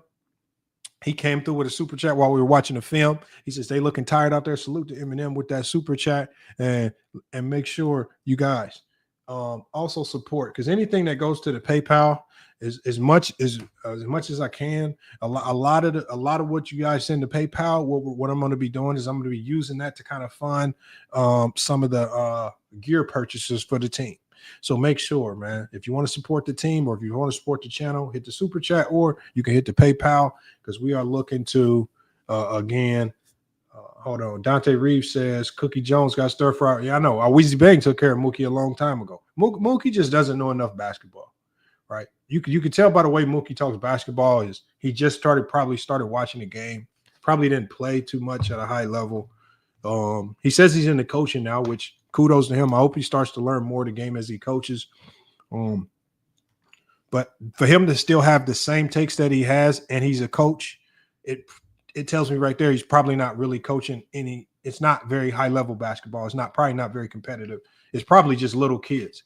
Because if he's coaching grown men and you have to go out there and you have to deal with real locker room issues, you have to deal with real practices, you have to strategize and game plan for real teams, your outlook on the game of basketball will change. If you're coaching 4 and 5 years old, you'll probably have those same bad LeBron James takes. But a lot of times once you start coaching, your outlook on a lot of these players definitely starts to change. Let me drop this link, man. Let's get y'all up here to cook, man. And I wanted to go through that second game, but I'm not going to go through the second game because just going through that first game had a lot of people disjointed and upset. So, I don't want to upset y'all anymore by playing another game of elite Detroit Pistons defense. I think you guys got the point. Yeah, hopefully we get some of you guys up here to cook, man. Who is going to be the first one to crash out, man? That's what they're saying on Newsbreak right now. We're going to stream it live on Newsbreak. The fans on Newsbreak want to know who is going to be the first to crash out, man. Who is going to go unhinged on a long-winded take? Means absolutely nothing, man.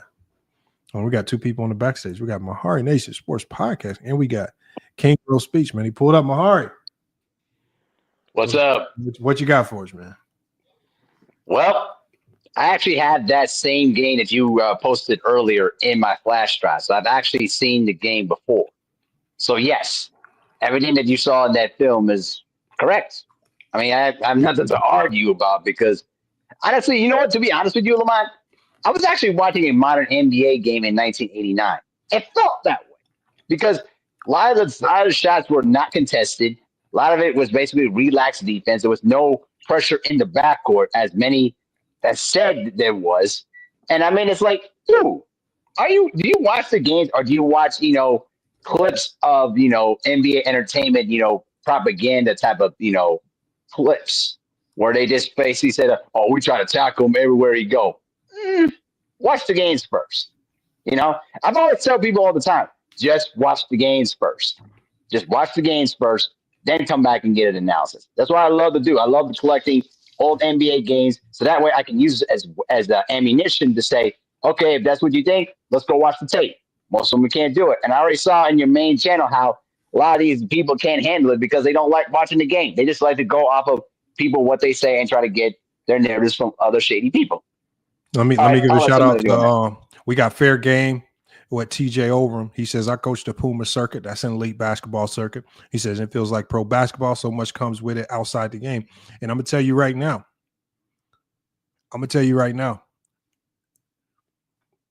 The one thing that you will really start to learn when you start coaching is that I don't care how much talent you got, but if you can't get them guys to play together, that shit is not going to work. Because what's going to happen is you're going to have an elite team with 7 5-star guys and some team of all white dudes from Indiana is going to walk in and they're going to barbecue the shit out you. And so if you can't get them to start playing together quick, you're going to be out there just getting embarrassed. I mean, and it's hard to get guys to buy in to playing together. But that's why I say a lot of these narratives start to go into the trash can when you actually start coaching, because then you start to see, okay, damn, this is what they going through. Damn, this is how hard it get. Damn, But we got King Rowe. He was the second person up here. King Rowe, man. How you doing, man? Hope you had a great 4th of July weekend, bro. That's the last time we spoke. Well, actually, we spoke a couple more times over the weekend, right? But I hope you had a great 4th of July weekend. Did you?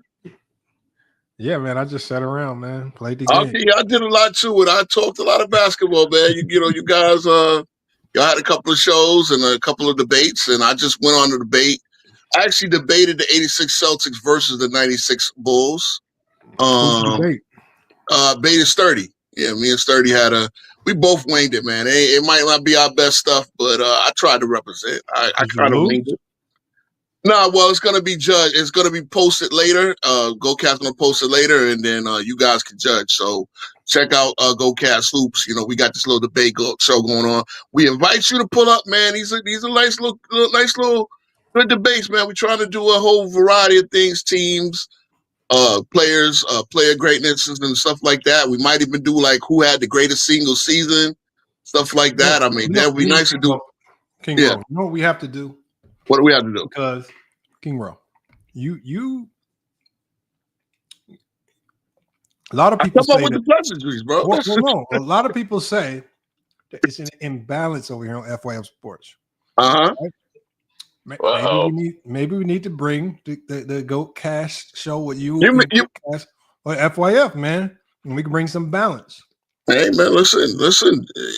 You know my boy CW was always down. We got a little crew over here. But the problem is we can't let you run the StreamYard because we saw what happened when you ran the StreamYard. The whole stream shutting down. You getting kicked out. You kick yourself out. I mean, geez, we got to fix the production. What's going on with that? No. Again, I had a rough night. My phone wasn't charging and all that. So look, shit happens. And I still pulled off a 3-hour show. I did all the preparation and all that. We talked about Scottie Pippen. I wanted to level set Scottie Pippen. I think we did that because again, 89. I mean, Scotty was kind of invincible in this game. But look, I'm not going to pass. Three things that I said to you, Lamont. I said the Pistons use a combination of technique, physicality, and intimidation. You admitted the first two. What you would not admit that they use intimidation. Now let me ask you something. Go ahead. You did not say that. Yes, I did, Lamont. It's on stream, bro. Again, y'all can come to my channel and I can timestamp where Lamont pulled up and you can hear it because again, my partner JB brought up the Jordan rules, right? You do remember that? You give me that? I'm saying, what is the first thing that you said about Jordan and the Pistons? Technique. What's the first thing that you said about the Pistons defense on Jordan? Did they were physical or did they? You said they beat Jordan up. No. That's not the first thing I said. Again, I said they use physicality as one of the deterrents to keep Jordan from driving. Now, JB is the one that brought. Hold on, Lamont. JB is the one that brought up the Jordan rules. And mind you, we were talking about Pippen. JB is the one that brought up the Jordan rules. And as every time he tried to explain what the Jordan rules were, JB is older than I am. So JB is older than I am. He remembers it better than I do. The coach already told us what the Jordan rules were. Yeah, okay. So and again, we see everything that's there, we've seen him do. The one thing we didn't see them. Okay. Hold on. When I asked y'all what the Jordan rules were, y'all said to beat Jordan up. No. That's not what we said. That's not what we said. Again, JB tried to explain it many times. Are an elite defensive system of philosophies. I said stop one guy, right? It's to pretty much limit one guy. And we all know that Jordan. Why did you say they were beating Jordan up? Bro, I did not. See, you trying to oversimplify what? Because at the end of the day, this is my take that I assisted on. I mean, it's not my take. I assisted on this take. JB is the one that brought up Jordan rules in the first place. Okay, your words verbatim. He's not. Now, unfortunately, he's not here. King Ro, your words verbatim was they beat Jordan up. No, I said they were habitual line steppers where they did play dirty. Okay, we just watched a whole bunch of the film showed that they weren't really playing dirty like that. Why did they need to play dirty when good defense is all you needed? Let me ask you something. How many dunks were attempted dunks were in there? Because the one time I see any bull going up for a dunk, it was David Corzine. And what happened? He got fouled. Sally came down on his back and put him in a little headlock and then kind of wrenched that headlock. Don't try to cap Lamont because it's already on my post. Don't try to cap Lamont. He went into Sally's legs. Sally came down on his back, and it wasn't a fisticuff fight like y'all making out. No, but I did. Who said it was a fight? Actually, now you're moving the goalpost to fighting. Who wants to fight in the middle of the third quarter? Hold on. But King Bro, you making it sound like they was UFC choking. That's how you. See, that's the thing. You're throwing words into my mouth. At the end of the day, what I said was, y'all can't do this. I said the Pistons would use intimidation as a last resort. Where were the hard fouls on Jordan? Jordan didn't get the drive. They successfully cut him off from dropping, as we seen by the 8 field goal attempts. Right? He took 1 field goal attempt, which was a throw up 2-point shot from the corner. Right? He took 1 shot in the fourth quarter. Beating Jordan up. He took 1 shot. They stopped his drive.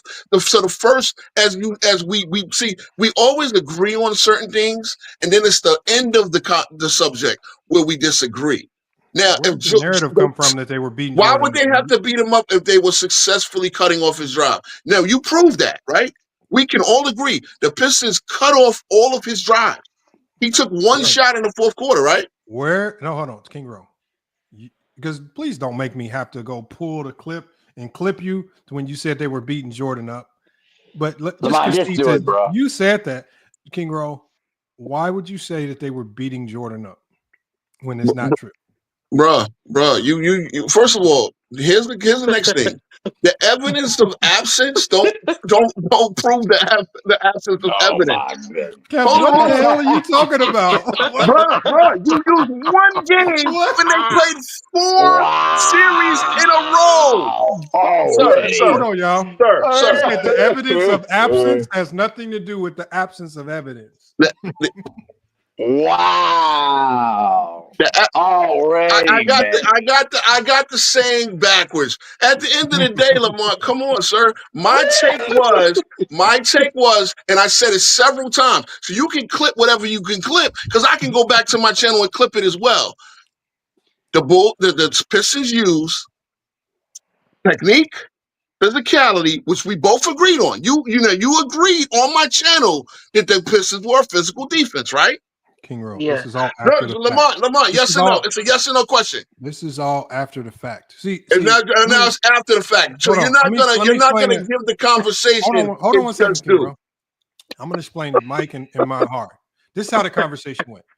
These debates is funny. Brought up the Pistons. I don't even know how the Piston series came up.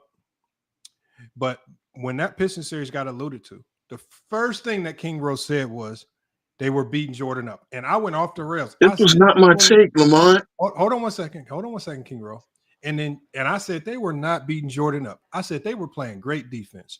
They was not beating Jordan up. I said there's no good defensive team that just goes out there and hacks and fouls and thinks it's going to be a positive result at the end. I said they were playing elite defense. Game that we just saw, what did we see? We saw elite double teams in an era where your double team had to actually mean something. You had to go double team. You couldn't linger. You couldn't do nothing. And the rotations were precise. And it was a game where they held Jordan not just to 8 shots. He shot 4 of 8 for that game. They held him to 18 points. And the only reason he even got to 18 points is because he got 10 free throws. If he don't get them 10 free throws, you're looking at a triple single game for the man, right? Because the man got some very flowery, feathery free throws towards the in that third quarter, and even the one in the fourth where he missed one of the free throws. All I'm saying is my whole preface was that the Jordan rules was a set of elite principles. There was nothing in the Jordan rules that said go foul Jordan and knock him out the air. Great defensive teams. And what I also said about physicality was, I said, y'all act as if physicality is only for the great teams of the 90s and 80s. I said, every great defensive team that ever played in NBA, they're all physical. OKC, Mahari, or Mike. Mike, let me ask you, Mike, since you're not on mute. What was the mantra of the OKC defense this year? Physicality. Every great defense leads with some, but physicality doesn't mean hack, knock you out the air if you're scoring too much. You just go. Lamont, you know I never said that. Hold on. No, but your first thing you said when we talked about Jordan and the Pistons, you said they beat him up. I said they did not have to beat Jordan up. Jordan was 180 pounds. He did not, when he drove, it didn't take much to knock him out the air. So just because Jordan flopped and flailed sometimes and fell to the ground, don't mean they was beating him up. He's only 180. Look, if you look at that old man like James Edwards, yes, if you run into James Edwards, you can go flying if you weigh 180. James Edwards looked like he had all that old man strength. Sir, these narratives that you're trying to lock me into. No, bro, you've already used 10 narratives. You capped 10 times. So again, I mean, no. No. Do you want to make a bet that you said that? Because I can pull the audio right now. Do you want to make a bet that you said that? Bro, I said as a last resort, they would beat Jordan up. No. See, you're good at not using context, Lamont. Do you want me to go pull the audio? You're good at not using context, Lamont. I can pull the audio right now. You said they were beating Jordan up. Do you want me to go pull the audio? Bro, that was come on, sir, we did a 3.5 hour fucking stream, bro. And I guarantee you I can go find it. We did a 3.5. You were up there for about an hour and a half. And you're gonna no. See, that's just I will so let Mahari crazy. Lead the stream, and I will leave the stream and go find the clip. Bro, it's not worth it because you're not. It's not worth it. I bet it's not. It's the same way you're bringing up one game when the Bulls and the Pistons played 4 straight years. Okay, I'm gonna mute the sound, but I'm just gonna, as we talk about this, have another game. I'm just gonna let the game play, and we're gonna be, as we you can put it up. You can put it up again. Again, the fact of the matter is, hold on. But what I want y'all to hear one thing that was very interesting that they said at the beginning of this game, and we're also gonna address this as well. Hold on, because I want to address this as well, because a lot of you guys get on Johnny about this, and y'all pretend as if he's just making this stuff up. Hold on, watch this. Let me play this. Let me turn this sound up because I want y'all to hear the beginning of this game. When I heard the beginning of this game right before the stream, and this is another game I haven't watched, I said, "Wow." Oh, but you know what they said at the beginning of the game? No, because when I was downloading it, plays in your ear, and I heard it's like literally the first minute of the video. It's not the game. It's not the game. This is just the pregame. I got you. Okay, so hold on. I want y'all to listen to this. I'm gonna start letting people up. We're gonna cook, but I want everybody to hear this.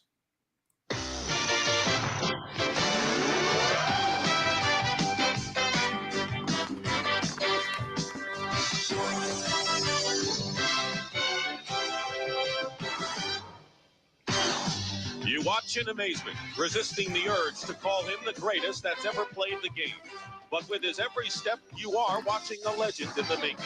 And just when you thought you'd seen it all, there's more. Man, he says, whenever you watch him, you resist the urge to call him the greatest player that you've ever seen. When we talk about ring culture, why would you even have an urge to call him the greatest player you've ever seen? And he ain't got no rings.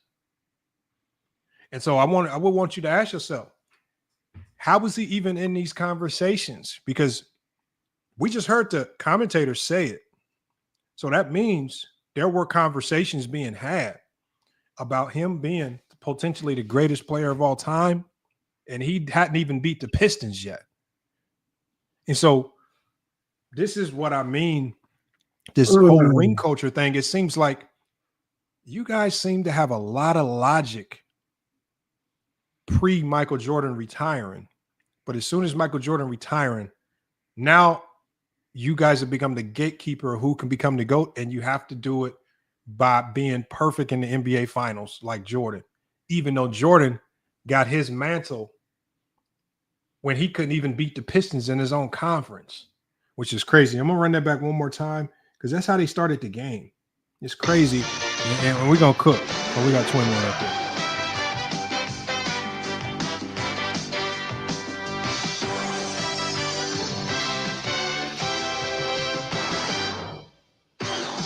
You watch in amazement, resisting the urge to call him the greatest that's ever played the game.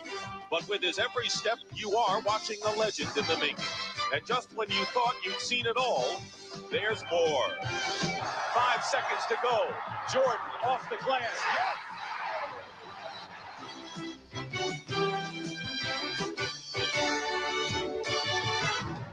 Michael Jordan and the Bulls have stampeded to within 2 games of the NBA Finals, frustrating the Detroit Pistons, who have struggled through the first 3 games of this series. The team favored to win it all now finds itself scrambling for its playoff life.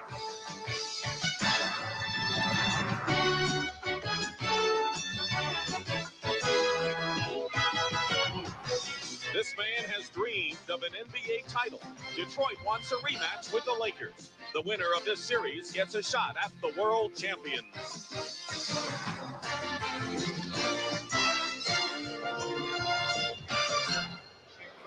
And the scene is Chicago.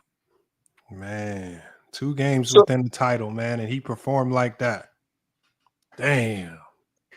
That's unfortunate, man. I mean, it was right there. So was it because he was youth and he just didn't have a lot of experience, or did he choke? I'm trying to understand where, like, he had 32 in the closeout game, right? Defense. Hold on. What does 32 in the closeout mean if you lost? Oh, okay. Right. How do we know that wasn't in garbage time? Oh, okay. Oh boy, now we're qualifying garbage time. Well, I thought you were not supposed to quit on game. I'm just going with the Jordan. I mean, you guys taught me. I don't know. Look. At the end of the day, and now I'm trying to understand, why are you getting on CBS for promoting Jordan when Jordan was the rising star. All I'm telling you is that by the announcer saying that, we understand that there were conversations being had in 1989 about Jordan being the best player to ever play. Well, they said the best we've ever seen. That's a different than best. He said the greatest of all time, actually. But he said the best we've ever seen. King Rowe, hold on. What he said the greatest of all time. He said the greatest of all time. He said we have to resist the urge to call him the greatest of all time. You want to play it back and say, because I heard him say the best we ever seen. I know. To have a bounce of basketball. And so at the end of the day, how were those conversations being had if he did not even have one championship? Not even one. Not even a final. About ring culture back then. Ah, okay. See, there it is right there. Even when NBC even broadcasted the games during the first season before Michael. Let me go to Twin. Go ahead. He was waiting to get in here. Let him have a turn. Go ahead. So this is the funny part, because now King Rowe up here with all the spin. We literally heard him play. We literally heard him play it twice when he said they're resisting the urge to call him the best to ever play the bounce of basketball. We heard him say that. Then I can Lamont, you're gonna find the audio, but every time we talk about these series right here, the Pistons and the Bulls, the first thing every Jordan fan says is that they beat him up in some way, shape, or form. At the end of the day, they had a good defensive strategy against him. So what they do is they look at the highlights when there were physical fouls to sit here and say, see, that's what they did to him all game. I'm not going to pretend like there weren't any physical fouls against Michael Jordan in these games. They absolutely were. But to make it seem like that's what it was the entire game is ridiculous. So that's what they do. They rely on highlights and say, nah, I saw it with my own two eyes. Yeah, you saw the highlights that some Jordan fan put together to sit here and say all those hard fouls is what the Pistons did to him or what every team did to him the entire 80s and 90s, when it's bullcrap. At the end of the day, like what Magic said is actually pretty accurate. If you breathed on Jordan, he got the foul call. So let's not play this game like Jordan got beat up. He wasn't intimidated. How can you intimidate a killer? How can you intimidate someone who's supposed to be this killer? Twin man, can I ask you one question? I don't want to hear this nonsense that they use. Can I ask one question? I just want to ask one question. I gotta hear this. Give it to me. We watched Game 5. This is the game after this game. Right? How many times did you see Jordan go for a dunk? Where's the hard foul? How many times did you see Jordan go up for a dunk in that game? What does that got to do with it? No, what does that have to do with Lamont. That's a terrible question, King Rowe. Why is it a terrible question? Now Let him answer. You're deflecting, King Rowe. You're deflecting. Just answer it. The entire game, how many times did you see Jordan go up for a dunk? Not a lot, because they implemented a strategy to keep him out of the lane. Okay, so I literally admitted that strategy was successful. Now the one bull I saw go up for a dunk was David Corzine. What happened to him when he went up for that dunk? Nothing. It was a regular foul. Headlocked.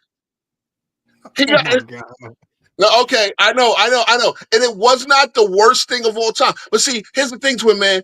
No one ever said that Jordan got beat up on every single play. What I specifically told to Lamont, it was one of Jordan's greatest strengths was his ability to attack the basket. King Rowe, what stream was that? I'm about to pull it up right now. What stream was that, King Rowe? What stream was that? The level setting of Scottie Pippen.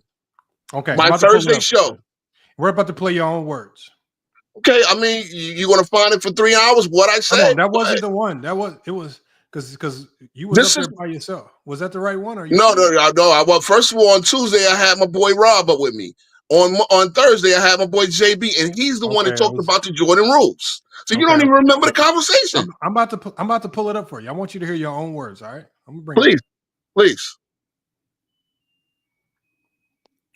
Until then, I'm going to clarify my state. I'm going to clarify what I said. It's really not even my take. Bro, I have a question. Man. What you got? Go ahead, man. You can my bad. Let me let Twin get his question. Go ahead. Yeah, go ahead, Twin.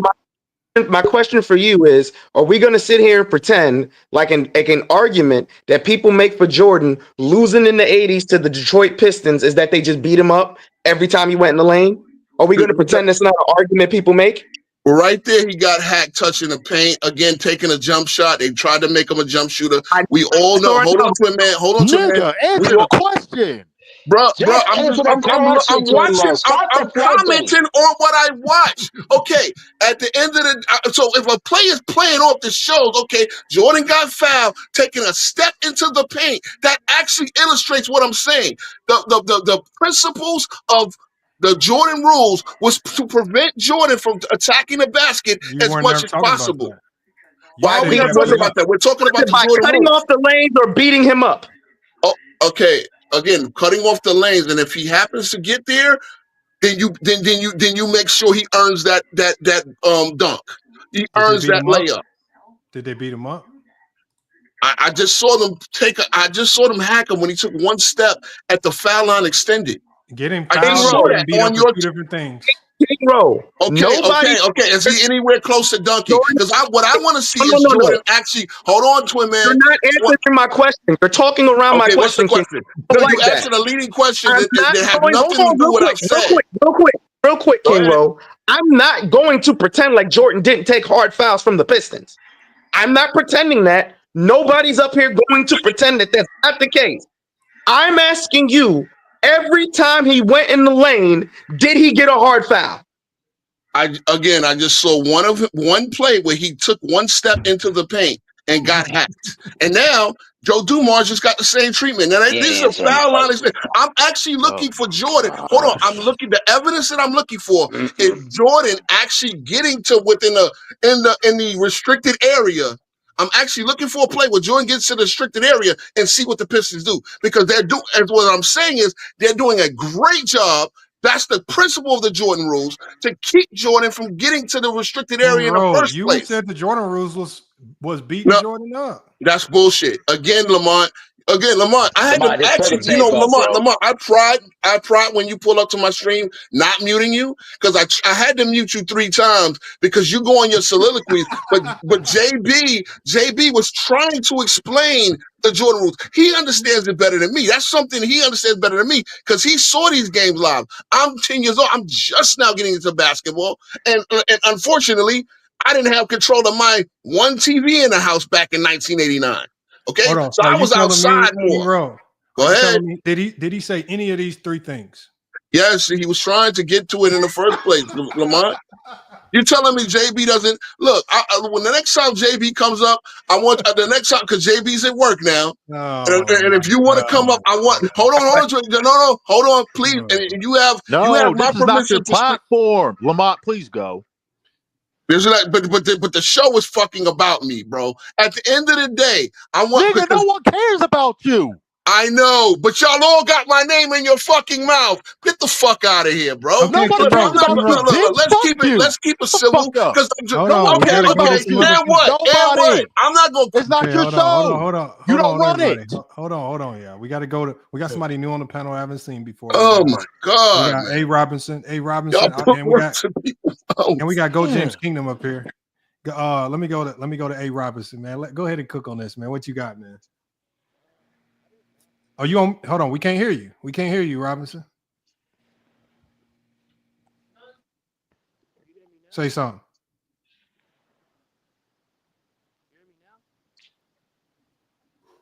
Can you hear us? Yeah, your sound messed up. Your sound messed up. Hey, Robinson, hop out and come right back in.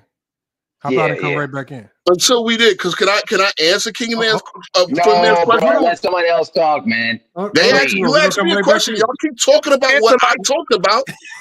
King Ro, he's not going to answer the question, man. Yes, King I Ro, did. you're not going to answer the question, yes, I did. As I just said, I want to see Jordan get to the restricted area and see. See, I'm again. Ask you yes or no question again. Mm-hmm. Now, did Jordan? Every time Jordan drove the ball, did they knock him to the ground? Yes or no? That's not even what we're talking about, bro. That's not Number one, that's not the principle of Jordan rule. So wait. Every time they drive, they tried to cut him off. They tried to stop him from getting to the restricted area. Right? Is that, I mean, come on. Can we agree on something? Every time he got into the restricted area, did he get knocked to the ground? Yes or no? I would say about 80% of the time he faced a physical foul at least. That would be my guess. And I'm watching these games. I just saw somebody get ripped by Isaiah. I have not seen Jordan attack the physical. I have not seen Jordan attack the restricted area yet. In 2 games now, a game and a half. Why? Because the Jordan rules were used successfully. See, so let's get to the part where we agree. The Jordan rules would not start. The Jordan rules were to cut him off and double team him and make sure he couldn't get into the restricted area, right? We agree. So we agree on that. Doing that, if they are successfully doing that, why have people ran with the narrative for like 20, 30 years? At the Pistons beat the hell out of Michael Jordan every time they played him.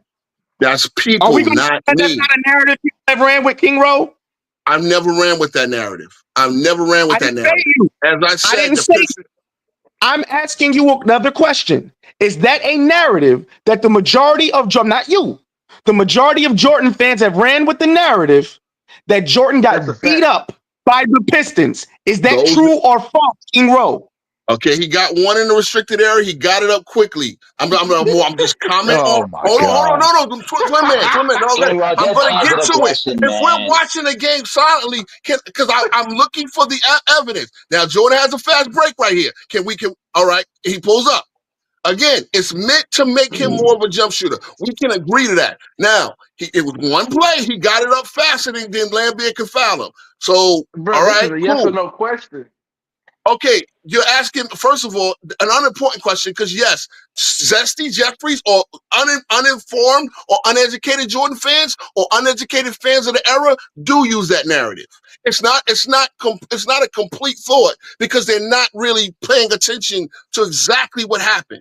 Yes, as I said to Lamont many times, multiple times, the Pistons use a combination of technique, physicality, and intimidation to stop guys from attacking the basket on them.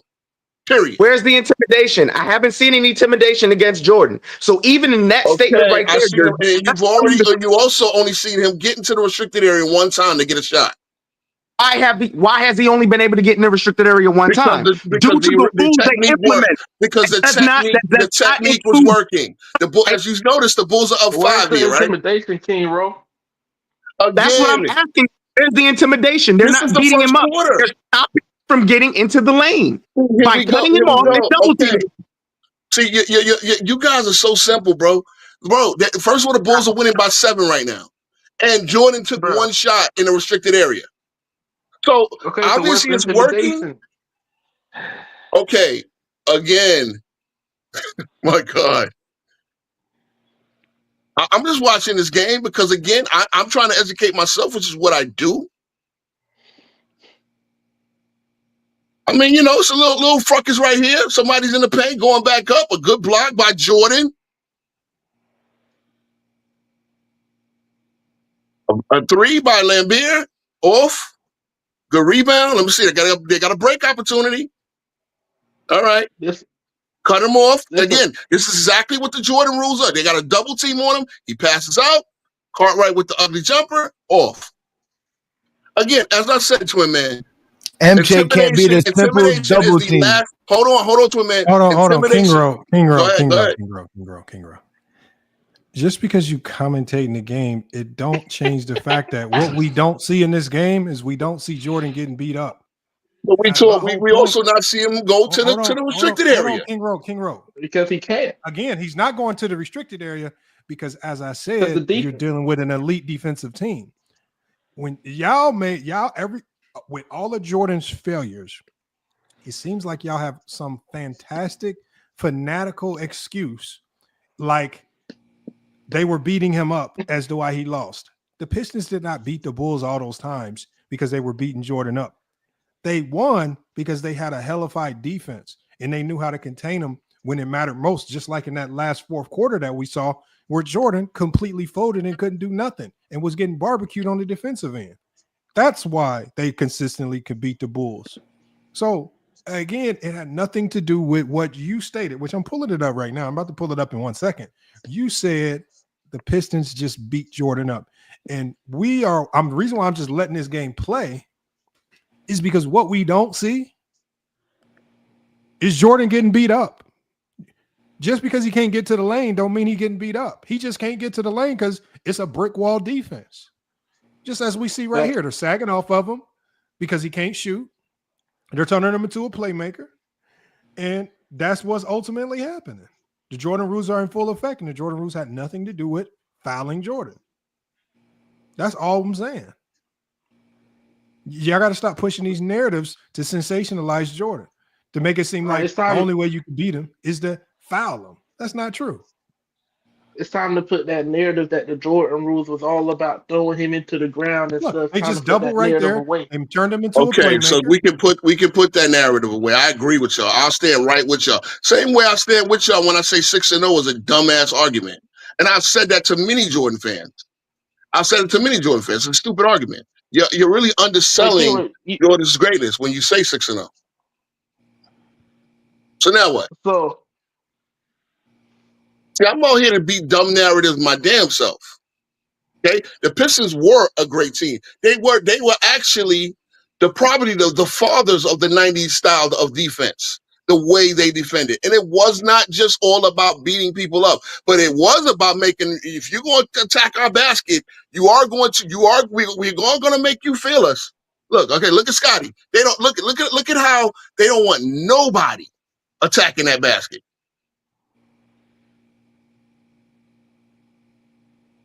I mean, I hope they let this play out because Scotty gets the ball right here. All right, he gets it up fast and he gets it contested. Yeah, they're contesting everything. He flew the layup. Where the hard foul? I know. Oh, the great Scottie Pippen, the best finisher in the world. Hold on, King Rowe. Where's the hard foul? Where's the hard foul? You all three of them were not in position to foul him hard. And if you make him miss the layup, what the hell are you fouling him for? Where are all the hard fouls? Where the people? He missed the layup on his own. Y'all want to stick on hard fouls. Y'all want to stick on hard fouls. You know what's better to bring up? Bring up Larry Bird against the Celtics, against the Pistons. Because Larry Bird was quoted as saying that he's out to hurt people, talking about Lambert specifically. I mean, look, at the end of the day, Lamont, it's not my narrative. Let it play, Lamont. Lamont. We need to intimidation. see this killer instincts from MJ. I need to keep seeing this killer instincts. I know, yes. We all know this random game. MJ came up in the fourth quarter. How do you, King Rowe, how do you intimidate someone on the basketball court if they're keeping you from playing your game?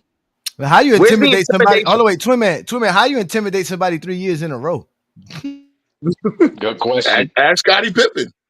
Great team. How do you intimidate a killer? Jordan's supposed to be this killer. What does Scottie have to do with this? Why was he intimidating? Wasn't Scottie saving Michael Jordan's career? Isn't he 1-9 without Scottie?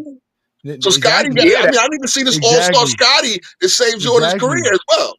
Right? He did. Because I know that's what my stream was about. I know no one cares about my stream. Lamont pulled up for it. I guarantee you don't want to go to the 1991 Eastern Conference Finals. I guarantee you don't want to do that. Why? Well, what am I going to see? I'm going to see when the Bulls finally swept them? You're going to see Scottie Pippen saving the Bulls.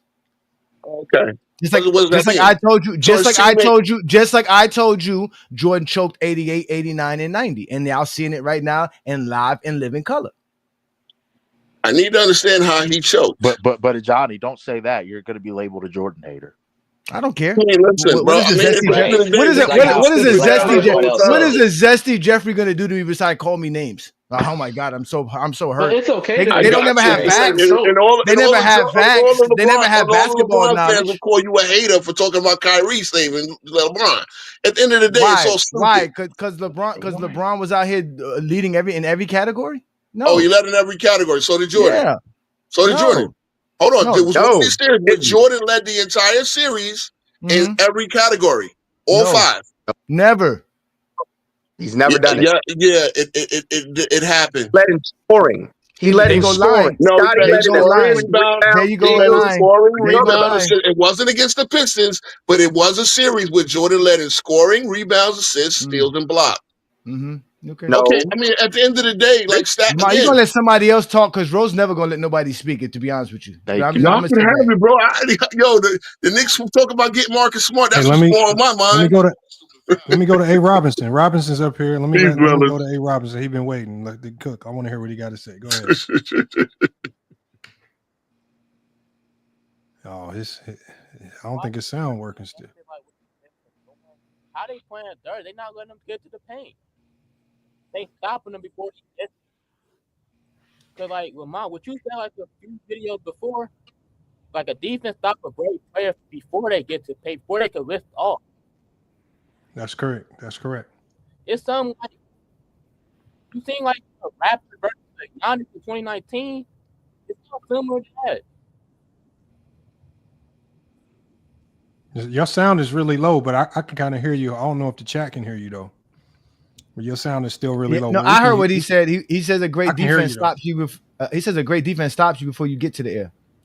Yeah, no, a great defense stops you before you touch the paint. If you once you allow the person to get inside the paint, you've kind of already lost the battle. Yeah. Good defense. That's not even a hard foul.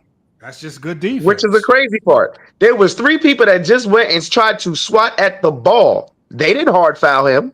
They didn't try to take him out the air. They didn't try to do anything dirty. I didn't see him clothesline him out the air, drag him to the ground, nothing. They're just keeping him out the lane. Right.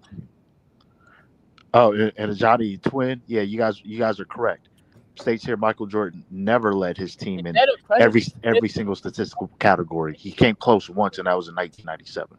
But he never led his team in every single statistical category in the playoffs. That's not true. You two are correct.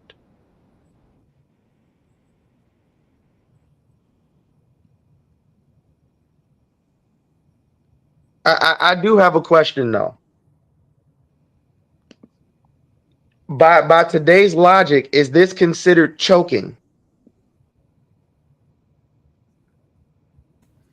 Hold on, say that again, Twin. By today's logic, what the Pistons did to him 3 years in a row, would that be considered choking? Yeah, by today's logic, but it's just funny to me how all of a sudden when it comes to Jordan, they don't want to label it choking. Yeah. The context that they apply is that the Pistons were playing dirty and they had to beat them up. When, as we watch the games, we see that there's nothing dirty. They didn't have to beat them up. They forced them, and look at these gimme fouls like that right there. When you get breathed on wrong and they call them fouls, that is not a foul. Film don't lie. I mean, I want y'all to tell me where you see the foul. Look at this shot. He drives, hands are not even off. Calling fouls. This is how he got to the free throw line so much when he was having bad shooting nights. The original free throw merchant.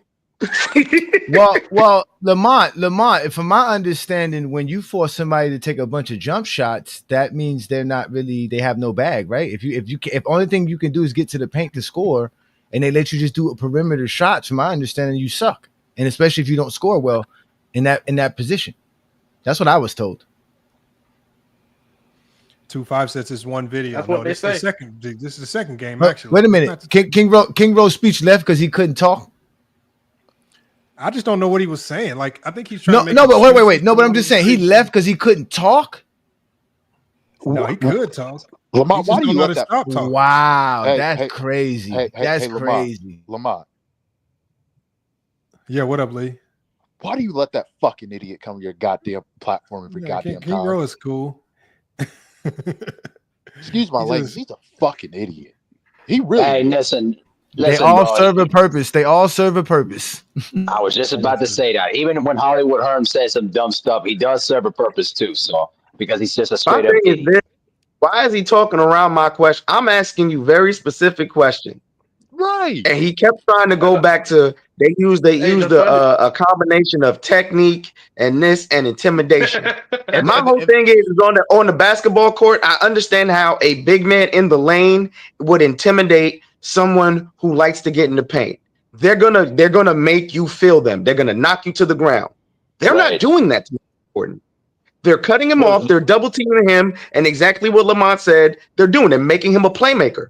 That's not Jordan's game. So if they're implementing a good defensive strategy, and we've heard for decades now, the only reason why the Pistons beat him is because they beat his ass, and we actually are now playing the games, and you beating Jordan's ass. Where's the intimidation? And then to make it worse for him, man, he tried to add commentary to the game, which wasn't needed to avoid answering your question. Right. Every time you asked the question, he started trying to commentate the game. Like, bro. Well, see, here's the thing, though. Like, the thing is that when it comes to people like that, they can't answer the game. They can't answer the question in a basketball sense. They don't have the knowledge to really illustrate their thought process about how the game is being played. And honestly, if you just watched all the smoke interview with Isaiah Thomas, he told you all straight up what the Pistons basically did. But a lot of the times people don't even watch the games. They just watch clips. But see, that's why I said what I said when I first came up here. They look at the highlight, because I'm not going to pretend like the Pistons didn't have hard fouls against Jordan. I'm not going to pretend like the Celtics didn't have hard fouls against Jordan. So what they've done is a lot of people have clipped those up and said, see, this is what Jordan had to deal with, and he still gave you 30. They beat the hell out of him in the 80s. Hey, they just sent Jordan. Hey, they just sent Jordan shit right now. Rewind that, Lamont. Watch Jordan try to take a jump and get his shit blocked. Yo, go back. Just for the play before. Yeah, I already saw that too. They played. Yeah, go a couple of seconds back, Lamont. Yeah, go to the next possession. The previous possession with the Bulls at. Oh, that's what they say. They'll use those highlights or those hard fouls to make it seem like that's what he dealt with the whole game. No, they took Jordan out of his game and they made him a playmaker. Watch this, Lamont. Look at this. Watch this, Michael, right here. Get that shit out of here. Get that shit out of here. There you go. I guess it's that intimidation. Like, everybody knows. You're absolutely right. I mean, yes, was Detroit known for their physicality? I was trying to find that segment where he wrote because they were a great. I can't find it. Hey, listen, that was the point of the Jordan rules, right? Every time he's on the baseline, send him left, right? That's what the Pistons just did. Send him left. I mean, it's not even that difficult to figure out, but tell that to these and where's JDRs, the elite defense from Jordan? But Mahari, you know why they used to send him left, right? Right, because he was weak with his left hand. No, because he had to pick up his dribble after two dribbles. Yeah, that's right. Right. He couldn't dribble more than 2 times with his left hand in a row. He had to pick up his dribble. So you pushed him left enough to where he dribbled twice. Eventually, he would pick up the ball to either pass or shoot. Exactly. So they just reminded me. Yep. Yeah. Yeah, I forgot about that little nugget. Thanks for reminding me. Yep, you're right. Look at this. Lamont, thank you. Thank you for showing this, Lamont. Thank you for showing this. Like literally, there's no ball. Everybody's ball watching. They're playing one-on-one basketball. Hey, look, and we can talk about the quality of what it looks like. My biggest thing is that it's not this level of physicality that they pretend is out there. It's not. They make it seem as if it was. They make it seem as if it was the World Wrestling Federation. The way I'm watching this game now, even the slightest of players like Steph Curry could come in and be more physical than these guys. Look, hey, Kevin Durant is averaging 40. Hey, Steph Curry would destroy these dudes with the second off. Look at how they're guarding. Like, imagine Steph Curry getting guarded like this right now. You see right there. Yup. Right there. You see what right there. Steph Curry is gonna have. Damian Lillard would be accused of witchcraft. Did you see where Zeke started from? That's an easy 3-pointer for Steph. I'm not even glazing. That's an easy. Mind you, this 3-point line is shorter as it is already. So just the optics of it look. Hold on, go back. Let me see the 3-point line, Lamont, real quick. Like, look at the 3-point line now. This is the shorter 3-point line. This is at the WNBA level. That's college. No, I think this is WNBA. That's the regular 3-point line with the break. Come on now. It's not 95, 96. It's 89. Lamont, how many threes is Steph getting in this game? 20. I mean, if they play defense like this, he's gonna score 20. I mean, he's gonna at least get 20 off. Well, Dumars will be on Steph, right? And Dumars gonna get cooked. Yeah, Dumars is gonna it doesn't matter. But the thing is, they're not. I guarantee you, if Steph was out here, they wouldn't be running around That's hacking a him three and trying right to beat there. him up. I guarantee you that much. Not even Steph. Put Clay in this era. No, Lamont, I pulled up to say one thing. I was supposed to say one thing. Now, one thing I do remember saying. All right, Ray Allen in this era. One thing I do remember saying, I think you probably remember me saying it, is that they were not getting Jordan was not getting Legion of Doom clothesline on every play. I said the Pistons didn't Legion of Doom clothesline everybody. Somebody who just said the WWE, yeah.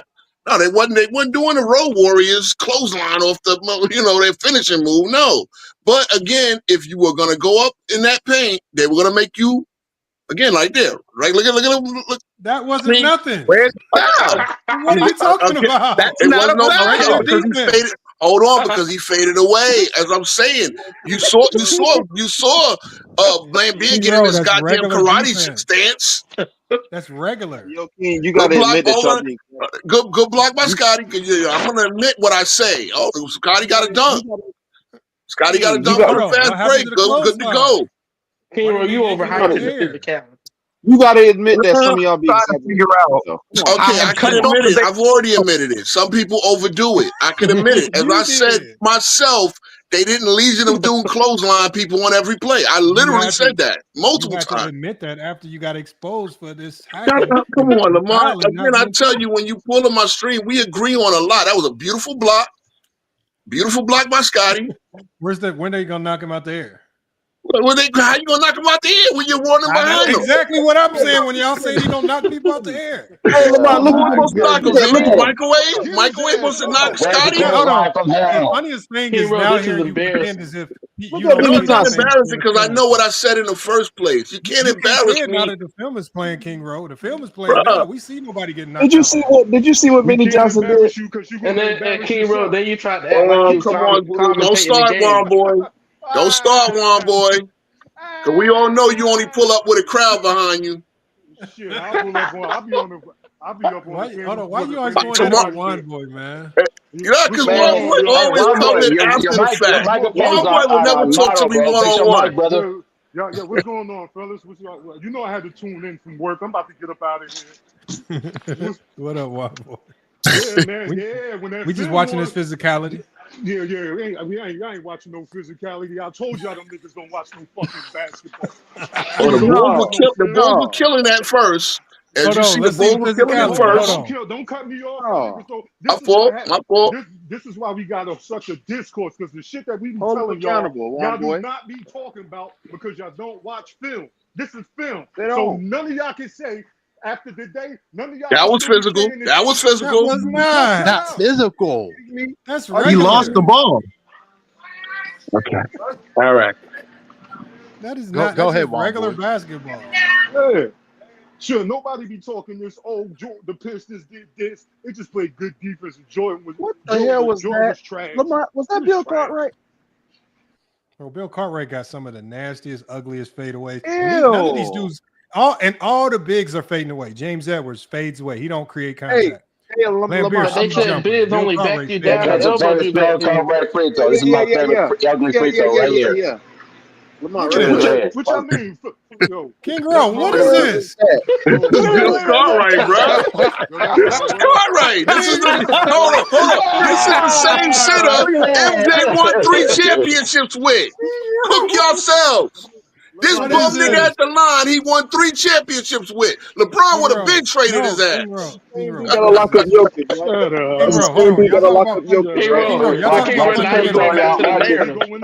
Now you're going back to the narrative. King Rowe, you talk about fundamentals. Please tell me about these fundamentals, man. What's going on here?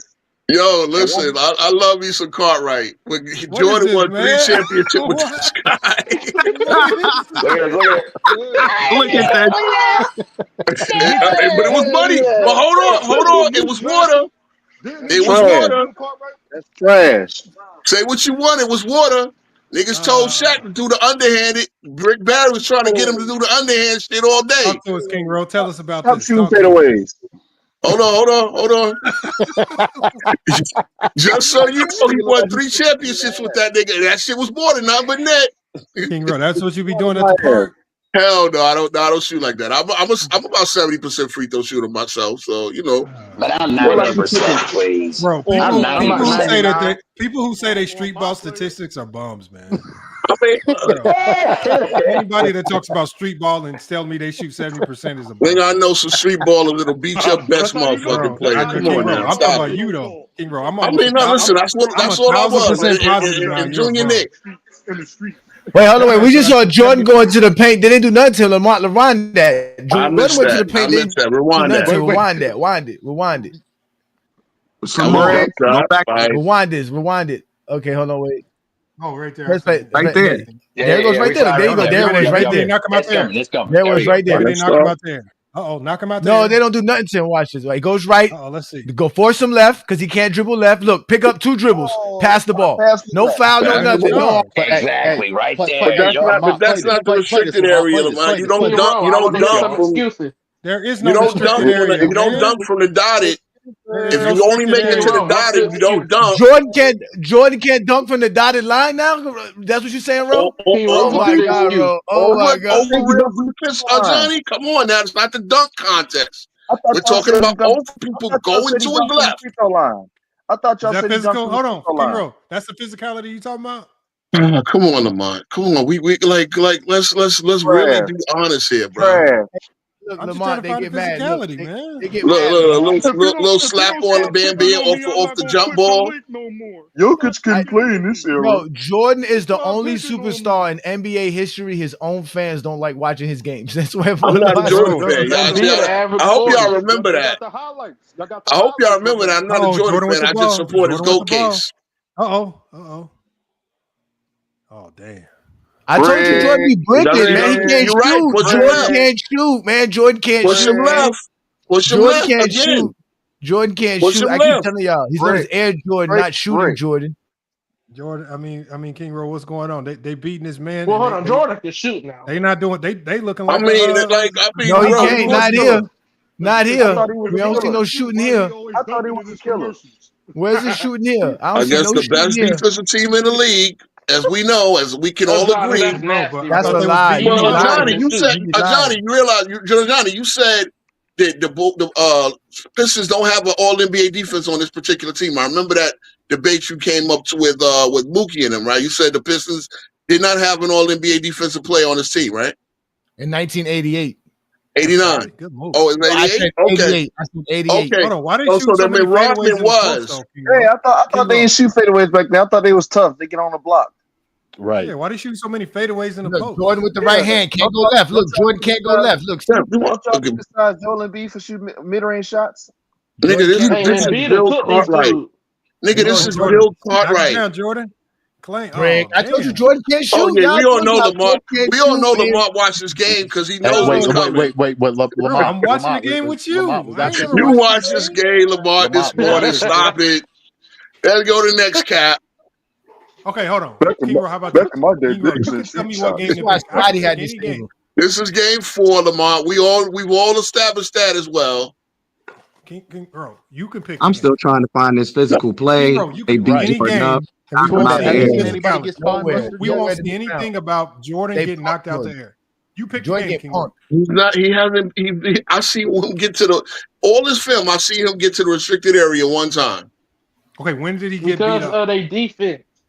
Which I agree with. So why do y'all keep coming at me with that narrative? Like I'm the one representative of that narrative. Bro, Jordan's only effective 3 feet from the rim. I'm telling you why we're pushing so hard on this. It's because every time we've talked about Jordan and the 80s, the very first thing people love to say is Jordan would get his ass beat.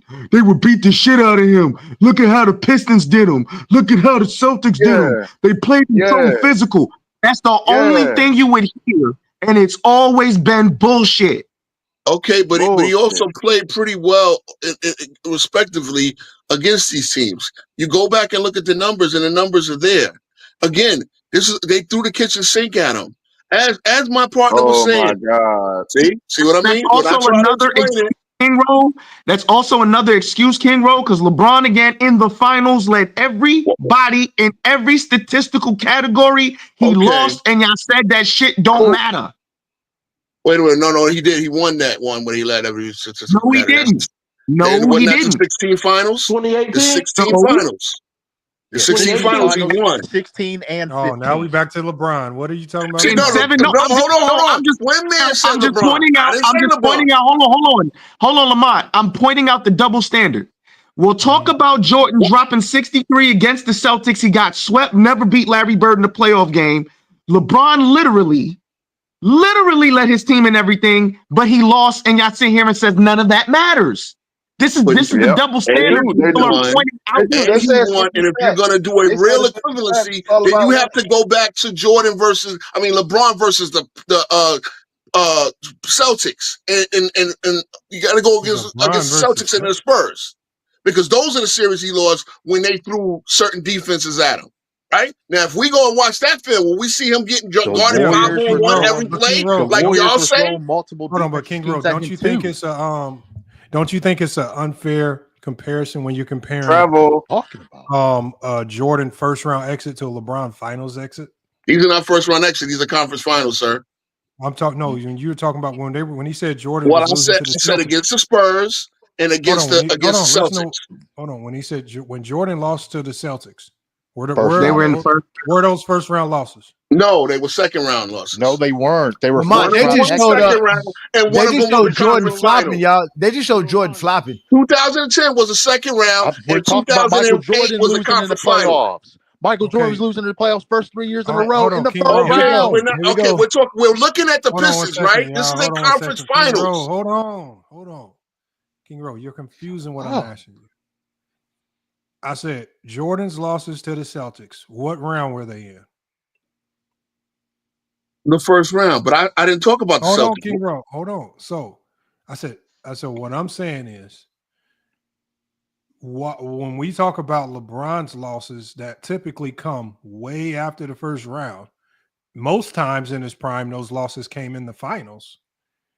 Why did y'all then pretend as if Jordan losing in the first round is equal to anything LeBron did when he lost in the finals, or even in the second round, or even in the conference finals? Because that's where LeBron spent the majority of his early career in Cleveland. Well, two not in the playoffs, which again, I'm not going to go that route. They played in the first round. They played Gilbert's Washington Wizards, right? Twice. One of them, Gilbert wasn't there, right? What I'm talking to you. That's a false equivalency if you're going to talk about first round and who they played. King Rowe. I'm not talking about any. You want to hand select years. I'm saying Jordan early on, right? Let's just look at their first 4 years. I'm actually going 4 years in. Like, okay, hold on one second, King Rowe. LeBron by his fourth year was sitting in the NBA Finals, and you guys treat that loss to the Spurs as if it's equivalent to Jordan's loss in the first round to the Celtics when it's not. And y'all another MJ brick. And then y'all pretend as if LeBron get into the finals in his fourth year ain't a hellified accomplishment. Like y'all act like, you act like it's just another finals loss. When you're in the fourth year, wrong. I've actually always complimented him on getting there. It's the same bum ass thing that LeBron took him to the finals. Y'all talk about all I'm saying is just like yesterday, when you were applying all this context to Hakeem Olajuwon's first round exits. I never heard you once say, nah, Hakeem just choked. You were saying, nah, Sleepy Floyd this and that was Tyson. Hold on now, can we please hold on. Y'all were giving 1,000,001 excuses for Hakeem not getting it done in the first round. And all of a sudden, LeBron gets to the finals. You apply no context. You don't talk about any of the injured players. You don't talk about him having no other superstar help, no other real all-star help on that roster. All you say is he choked against the Spurs with no context, and you ignore the fact that as a fourth-year player, he got his team to the finals against a super team, and the expectation y'all have for him is to go win with a team that wasn't even comparable. The rosters and coaching wasn't even comparable. So why do you do these pretend games with Hakeem Olajuwon when you can look at Akeem's teams just like y'all were, because y'all did the same Funny, thing with you Tracy cook yourself, McGrady. Lamar. Hold on, I'll let you. Please hold on one second. You just all you do, King Row, is you pick and choose when these things matter and when they don't matter. Oh If boy, you're gonna LeBron. if you're gonna apply the choke label, apply it evenly across the board to everybody that doesn't win a championship. Don't just pick and choose and say Tracy McGrady choked in the first round. So Please King, hold on one second. Please hold on. Hold on, King. Let me have a crack at this. Hold on one second, y'all. Hold on. You cannot say I never heard you just say, look, Hakeem was choking.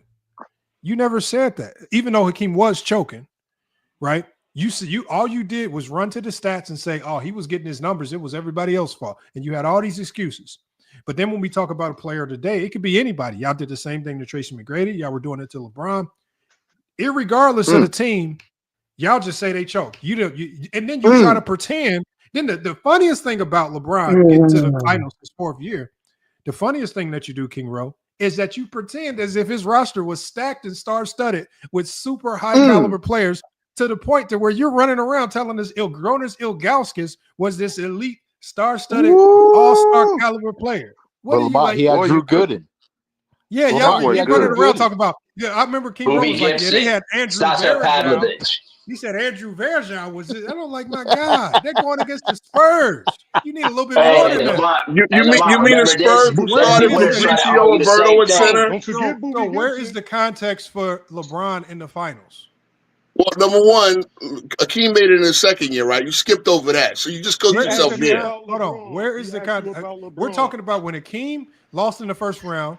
He did it for what, 4 years in a row? Didn't he miss 4 years in a row, one missed playoff. And as I said, hold on. That's 5 years in a row of complete and utter disappointment. But after a finals appearance, right? Right. Okay. When you look at his career in totality, how many first round exits did he have? I think 7 or 8. Correct. 7 and 8. 3 of them as an old motherfucker. One of them with the damn. He spent the majority of his career losing in the first round or not making. That's not the majority. He played 19 years. Hold on. Did he not spend the majority of his career losing in the playoffs? 8 is not the majority of 19. Hold on. Did he spend the majority of his career losing in the playoffs? Okay, like everybody else, except for Bill Russell and no Celtics. Did he spend the majority of his career choking and losing in the playoffs? Are we moving the goalposts? Is the first round exit or the taking losses, period? He missed the playoffs 2 times. Hold on. Okay, let's go. King Rowe. If LeBron losing in the finals is a massive choke job, then of course any loss to you before the finals in the second round, and no matter where you lose, should be a massive choke job. So that's what I'm talking. When you talking about Hakeem, it was just funny to hear you talk about Hakeem because all his career is filled with is a whole bunch of letdowns, choke jobs, losing the teams he's not supposed to lose to, losing to lower seeded teams time and time again. Yet you guys run around and pretend as if you know the roster, saying his team was trash, acting like Sleepy Floyd wasn't an all-star level player, pretending as if Otis Thorpe wasn't an all-star player, pretending as if Kenny Smith and Vernon Maxwell, Kenny Smith was there during some of those losses too. And then I heard some idiot running around talking about, oh, he didn't have no playmaking, a guy that can go get an assist. Good lying asses, man. You had Kenny Smith averaging close to 7 assists a game. He was playing with Sleepy Floyd, who was averaging 6 assists a game. He had plenty of playmaking. Y'all don't. Where is Sam Cassell? Was a joke? Where's the Hakeem choke? Where's the Hakeem choke narrative? He had a letdowns in the fourth quarter. He had all. You don't hear about no choke narrative now. It's just crazy, man. How Lamont, we got another. Yeah, we got another Jordan play driving to the basket, and he ended up with a jump ball. Jordan can't seem to get to the basket for nothing. He's supposed to be the guy who has all the bags. Again, the Jordan rules are working. Thank you. The Jordan rules are working. Go back, Wise. Go back more. Go back some more. Bro, you said the Jordan when you got a bag, it ain't supposed to work. Go back. Wait, go back. Go back. They're gonna show it to you here. That's the play right there. Jordan gets caught up right here. They go, look, Jordan. Here we go, love Jordan. it. I love it. Okay. Good defense, sagging off of him because he can't shoot. Exactly. Look, what do you do? Okay, you're good. No, great defense. 3 guys won, right? 3 guys. Why are you driving into 3 guys? Why are you driving into 3 guys? He should be That's what Magic Johnson loved to do. Basketball IQ. Did they He should be able to elbow hit him? that pull up. No, he Did didn't. they No, he elbow? didn't. Johnny. Pull up. He can't shoot. I told you that. Mike, he Why can't would you shoot. throw an elbow when you get your hand on the ball? Hold on. I thought you said that's how Pause. they stopped him. Jordan should be able to hit that pull up midi. Okay, so hold on. Hold on. Man, King I Rowe, was based the on this first one game, to let y'all know Jordan what are they can't doing shoot. to intimidate Jordan? What are they doing to intimidate him? They triple team him every time he drives. They're pushing him left every time he drives. Because he can't shoot. So pushing him left is intimidation. That's crazy. Again, the intimidation comes when he gets to the paint. He doesn't get to the paint. You stop him getting the paint. Well, why do you got to foul him if he doesn't get to the So part are where you he's saying most Jordan was devastating? mentally weak? You saying he got intimidated by the Was he? Pistons? Yeah, that's what it sounded like to No, me. he just did. Sound It like was to me. successful. It was successful 3 years in a row, technique. too, Lamont. It 3 was years in a row. successful technique. This look. If 3 years I'm in a Randy, row. because y'all not gonna follow this either. Because Of I course remember not. bringing up the Big Because Poppy. we're not Zesty Fitness and Rants. We're not the Hungry Man. We're I not know. Sports. We're not Meltdown Sports. We don't believe in lies. And you don't let people talk when they pull. I Hold on, get I'm it. gonna let you talk, King Rowe, but this is what you're doing. You've been talking the whole stream, bro. Since you let people up. Y'all made it about me. Let's keep it a stat. Hold on, y'all. I'm gonna tell you what King Rowe's doing. King Rowe is what he's doing now is he's spending the majority of his time pretending as if his entire I said what I said. Okay, King Rowe. I'm gonna let you get the floor. King Rowe right now is pretending that he had a full understanding of what the Jordan rules were, and he understands it was all defense, and that this fouling and elbowing and all this stuff that he paraded around as intimidation was all fake. Because I can play the clip, I can play our whole conversation that people can hear. I can pull it up right now. We can switch from this game and we can pull up our conversation. You were leading with the fouling and the elbowing as the reason, as the deterrence for Jordan. And I had to tell you, no, the Jordan rules was not about fouling. It was real defense. And then from that point forward, then you had to pretend as if you understood the Jordan rules when you don't. I mean, it's okay. I mean, again, it's wrong. Do you want me to play our conversation, King Rowe? What's the point? Again, when you play it, you're gonna understand. You're gonna hear that my partner brought up the Jordan rules, and he tried to explain what they were. Because we don't know either. Okay, I got you. How am I gonna let two people on that their don't know show what the Jordan rules are explain to me what the Jordan rules are on their show? Because you love your soliloquies, Lamont. Do you want me to play the conversation, King Rowe? Bro, does it matter? I know, again, at the end of the day, hold on, because y'all try to keep me, and again, I said this. I brought up that show. I brought up everything. All right, I'm just going to play it. No, we're going to see if you brought up everything. Watch this. Hold on, yeah. Now, King Rowe is pretending as if he knows what the Jordan rules are. He's trying to say all this stuff. Watch this.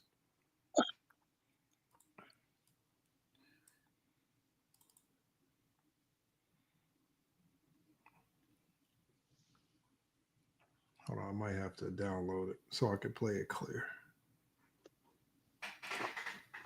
Y'all could go ahead. Johnny, is that good basketball IQ to dribble the 3 defenders? Of course not. That's why they had to fire Doug Collins. That's why they had to fire Doug Collins to put in the real offense, because the offense was give it to Jordan and let Jordan finesse it, and Jordan can't finesse the team that's not scared of him. I'll tell you one thing, Magic Johnson loved driving in the 3 defenders because he would slice it up with a pass. Put 3 defenders on me. Are you trying to say Jordan had the passing abilities and the vision of Magic Johnson? No, he didn't. That's why I believe Magic was a better player for a long time. That's bad. That's like Magic Johnson doing a fadeaway. That's a bad shot. Hold on. But when LeBron drives, that means LeBron is a better player than. Yeah, when LeBron drives and slices people up, y'all say he's scared of the ball. Wait, what's closer to Lamont. When LeBron can't get to the restricted area, supposedly he sucks. But we just watched Jordan.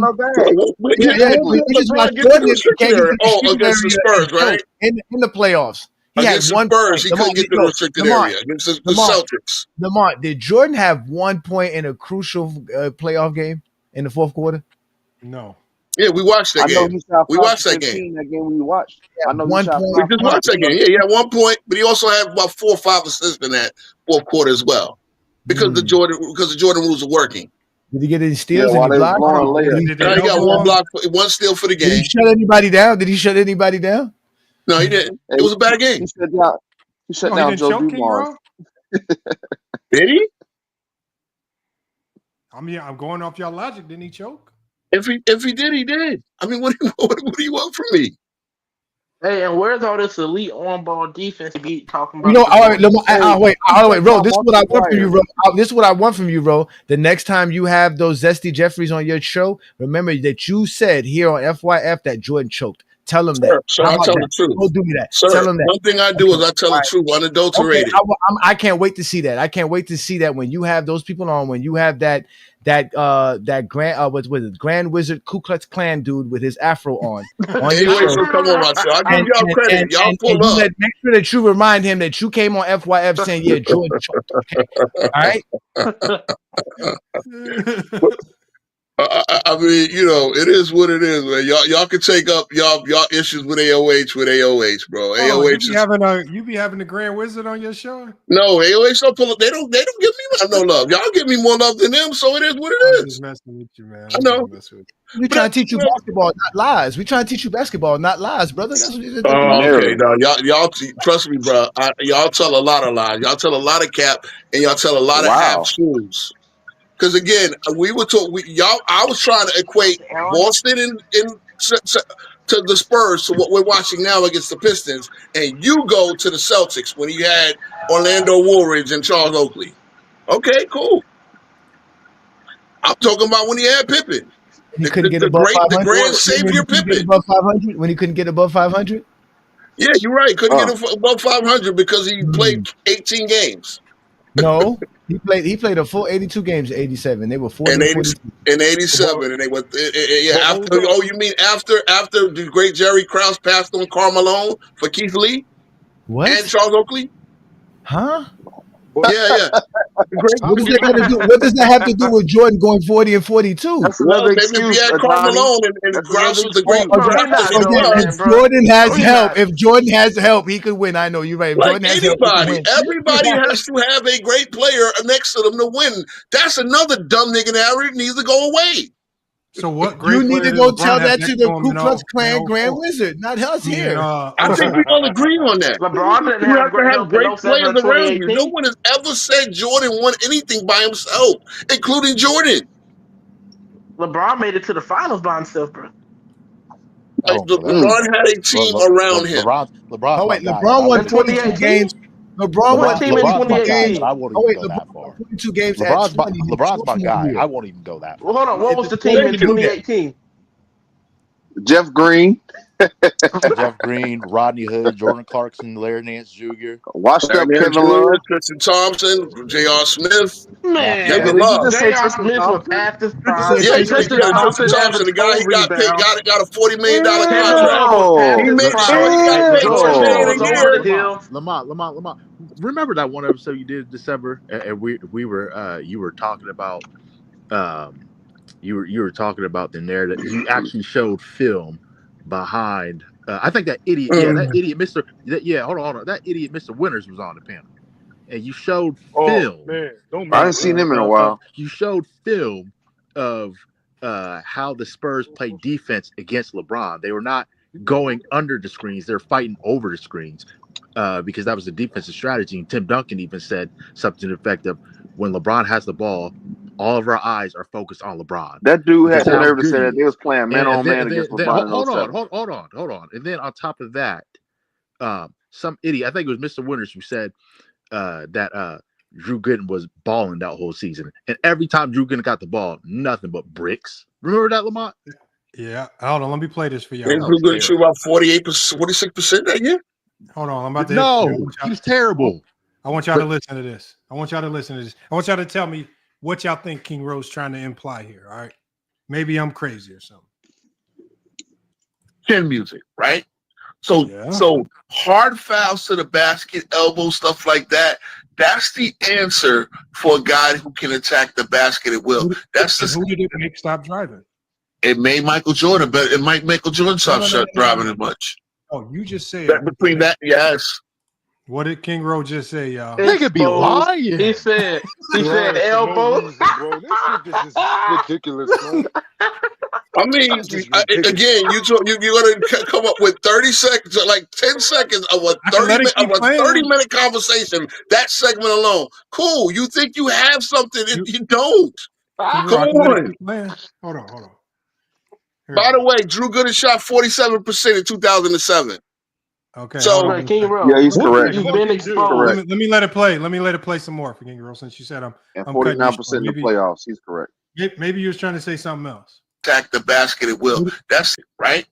Right. You know the medicine for a guy like Big Papi, what a pitcher would do. Chin music, right? So hard fouls to the basket, elbow, stuff like that. That's the answer for a guy who can attack the basket at will. Who did it make stop driving? It made Michael Jordan better. It might Michael Jordan stop driving as much. Oh, you just said between that, yes. See, if you're hard fouling, that means if you're trying to do it to deter him from doing it anymore. Yes. Did it ever stop Jordan from driving? It stopped him from driving as much because you're fucking not idiot. That many. No, I'm not a fucking idiot because you're not. Again, you're not. I'm not. It is what it is. No, you're again, no, there's you're the whole. No, I'm not a fucking idiot. I'm not. No, you're fucking. Okay, hold on, y'all. Playing the video. Hold on, y'all. No, you're playing the fucking video. idiot. Your mother. See, your mother. Your mother, your mom, your grandmother, bitch. All right, hold on, y'all. Hold on. Don't indulge. Hold on, one boy. Hold on, one boy. I'm just playing the video. I'm gonna play a little bit more. Okay. Again, part of the Jordan rules of the Pistons, and JB, you can attest if you. JB, are you here? No, I'm here. We had John Stelly on the show. He explained the Jordan rules. Again, part of the Jordan rules were meant for Jordan to take physical beating. John Stelly came on my show. You cannot do this, Lamont. Did he not? Did he just say the part of the Jordan rules were for Jordan to take physicality? Yeah. King Rowe, just admit it, bro. You've been exposed, bro. Again, for the 16th time this month. Now he's trying to pretend as if he knows the Jordan rules was about real defense. Oh my God, bro. King Rowe, you are exposed. You have no argument. I'm not. Because I know Lamont, they're good at this. Yo, Lamont, they are masters at derailing, deflecting, yes. Or my own we conversation. The real fact of conversation that again, JB brought it up, and JB was trying to explain it, but okay, there we go. Brought it up. Okay, hold on. Wait. So, are you going to get to the part? Are you going to get to the part where I said technique and physicality was the essence of what the Pistons did? Play that part. It wasn't. It wasn't the essence of what they did. That's the point. You're lying. That's not what they did. Wait. So the Pistons now were not a physical defense. They were. They're physical defense. The Bulls were because I said that also several times. Fucking idiot. Bro, the Bulls were a physical defense. What does that mean? King Rowe clearly explained. King Rowe, what you did was fucking idiot. You clearly explained. I know, fucking idiot. Fucking idiot. You crash out on your own shit, bro. Hold on 1 second, y'all. Hold on. Shut the fuck up, bitch ass nigga. Hold on. All right. Keyboard gangster. Jesus Christ. Can y'all Let's hold keep on it 1 second? respectful. All right, go ahead, Lamont. Okay, so all I'm saying is this. Before you went and trying to explain what the Jordan's rules were, you gave us your definition of what physicality was by saying the hard elbows, and these were the things that were used to deter Jordan. And then as we progress to that next part of the conversation, you then tried to explain what Jordan rules were. And you said a key element to the Jordan rules were the hard fouls, the elbows, and all that stuff that you were talking about before. And my whole preface in this conversation was saying, no, that is not what the Jordan rules were. No good defense in their right mind is going to run around hacking and trying to knock people out the air. That was the whole premise of this conversation. As I agree. Sir. Again, I know I said one of the last resorts, if Jordan ever did break it down, was to foul him once he gets to the basket. You're showing where he doesn't get to the basket. Why would you foul somebody if the technique is working? Why would you? Okay, I pushed him left. I got the double team. I'm making him give the ball up. Why would I foul him? Obviously, again, JB bringing it up and saying that the first thing he said he didn't know what the Jordan rules were. Okay, okay. He never got a chance to explain what the Jordan rule is because Lamont, we all know you love to talk. You want me to play it? He never. I know. He never got a chance to explain them. No, I guarantee you, if we play it, we'll see who's doing all the talking. Bro. You want me to play it? Yeah, you should stick Wait, to what, TikTok. bro? It's a 30-minute conversation. You want to take a 30-minute segment and put this that we talked on our show? Anybody that wants to see it can go and watch it themselves. It doesn't. That's bro, true, Lamont. We really don't want to see them. that we don't. Trust me, I don't like listening to myself talk for 30 minutes, and I can admit that. All right, thank you. So, can you start now? Can you start right now? Can you start right now? No, Not but like let's actually have a conversation on what the subject is. The Again, subject is y'all been lying about Michael Jordan, and he choked because he what couldn't y'all do is shoot. lie on Because the he couldn't Pistons. shoot. Y'all Because said he the couldn't Pistons shoot. broke down and Because were he old. cannot shoot. Because he cannot shoot the basketball, and you're crying and complaining because you want Michael Jordan to dunk the basketball. Okay. No, and no, he's no. not allowed to. That's what you're basically saying. The Pistons didn't let Jordan dunk, so now Jordan, we have to accept it. That's what you're basically saying, that Jordan couldn't get his dunks off, he couldn't shoot, he couldn't get his teammates off, and his team choked 3 straight years for the same strategy. He had a lot of assists. Push him left. Here's my end of the day narrative, Johnny. My end of the day narrative is the Pistons actually made Jordan a better jump shooter, and it took years for that to happen, but he became a better jump shooter as time went on. I could agree with that. No, all he did was go to the league and change rules. All he did was went to the league and change rules so that they could create That's another bad narrative because even Larry Bird complained about the Pistons' physicality. No, he didn't. No, he never did. Never did. Stop lying. So Larry Bird never said Bill complained. Laimbeer is out there to hurt people. Larry Bird never got Larry Bird never said that. I thought he Larry said Bird, that after his career was over. He never said. Larry Bird What never he said said the Detroit Pistons were a dirty team. He never said. Only Jordan said that. And He Phil said Jackson. he said verbatim. Bill Laimbeer in particular was out there to hurt people. We all know that. That's not. He said that. He never Now, said what do that. I Y'all mean? just be making stuff Okay, lies, man. okay. That's more lies. All right. Cap. At the end of the day, all Jordan did was go to the league and get the flagrant. So now it's the same flagrant foul rule that everybody, because you could get. It was no like a foul. Whether you clothesline a motherfucker, elbowed in the face was just a foul. Now it took to the point where you couldn't step over the line of dirty play, right? That's all the flagrant foul rule did. It put an extra penalty on a foul that's not a basketball play. It gave the referees more power on how you can play. And I do remember saying that also protected a lot of other star players in the league as well. No star needed to be protected, but Mike. Oh, stop it! See that, Johnny? That's a bad narrative too. Because it was. Wait. Did Larry Bird? Roll. Did Larry Bird have trouble beating the Pistons? Oh, did Larry Bird? Yeah, eventually, yeah. Especially once his back start went down. He beat them. Okay. Did Dr. J have trouble beating the Pistons? Are we going to keep me on my mic? He lost to them. Yeah, because you're not going to let me. I want to make sure you answer the questions, and I want to get the questions off because you don't let people speak. Again, I'm going to ask you again. Did Dr. J have trouble beating the Pistons? The Pistons weren't the bad boys when Dr. J was still in the league. Magic Johnson? Did Magic Johnson have trouble beating the Pistons? Yes, he did. When? 88, they barely survived. In 89, they got swept. They beat him, didn't it? 88, they beat him. In 89, they got swept. Okay, so that means he beat him, correct? Well, 88, they barely beat them. Did he beat him? Did they beat him? Did he have trouble? Yes. If he swept them and swept them from a 3-peat. Did any one of those guys lose to the Pistons 3 straight years in a row? Only Jordan. Before beating them only and getting Jordan's Bulls. I'm sorry. Okay. Only Jordan's Bulls. Only Jordan needed the league to save him. Only Jordan's Bulls. Because Scottie Pippen is an all-time great too, right? Y'all love that narrative. Why you got to ask Scottie Pippen now? I thought Scottie Pippen. Because he's on the team, Johnny. Come on, now don't cook yourself. See, look, and I cook myself. I told you Scottie was why they won. You never say that. You never admit to that. I always tell you that. Oh, so I thought because the Pistons got old. Who said that? I never said. I never used. Oh no, nobody said that. You don't got 123,000 people in your never Facebook. Used that. Bro, never said that. Always said that if you guys say nobody says it. King Road, I'm just trying to answer your question so we can move on. Hey, Johnny always says that if you guys say that Scottie Pippen is the reason why they lose, which we all know that a plethora of you guys run around saying that Scottie Pippen won is the reason why. Remember, he had the headache and things of that nature. If y'all say that he's the reason why they lost, then he has to be the reason why they won when they finally got over the hump.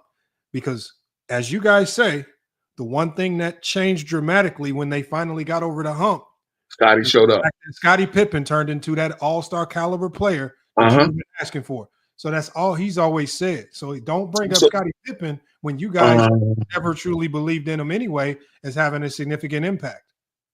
Two things. Private chat when you get a chance. Oh, what's it? Two things are true. Hey, Lamont. Hey, oh, okay. Hey, Lamont. They looking for Scottie Pippen. I'm gonna leave y'all to it. Two things are true. They look at.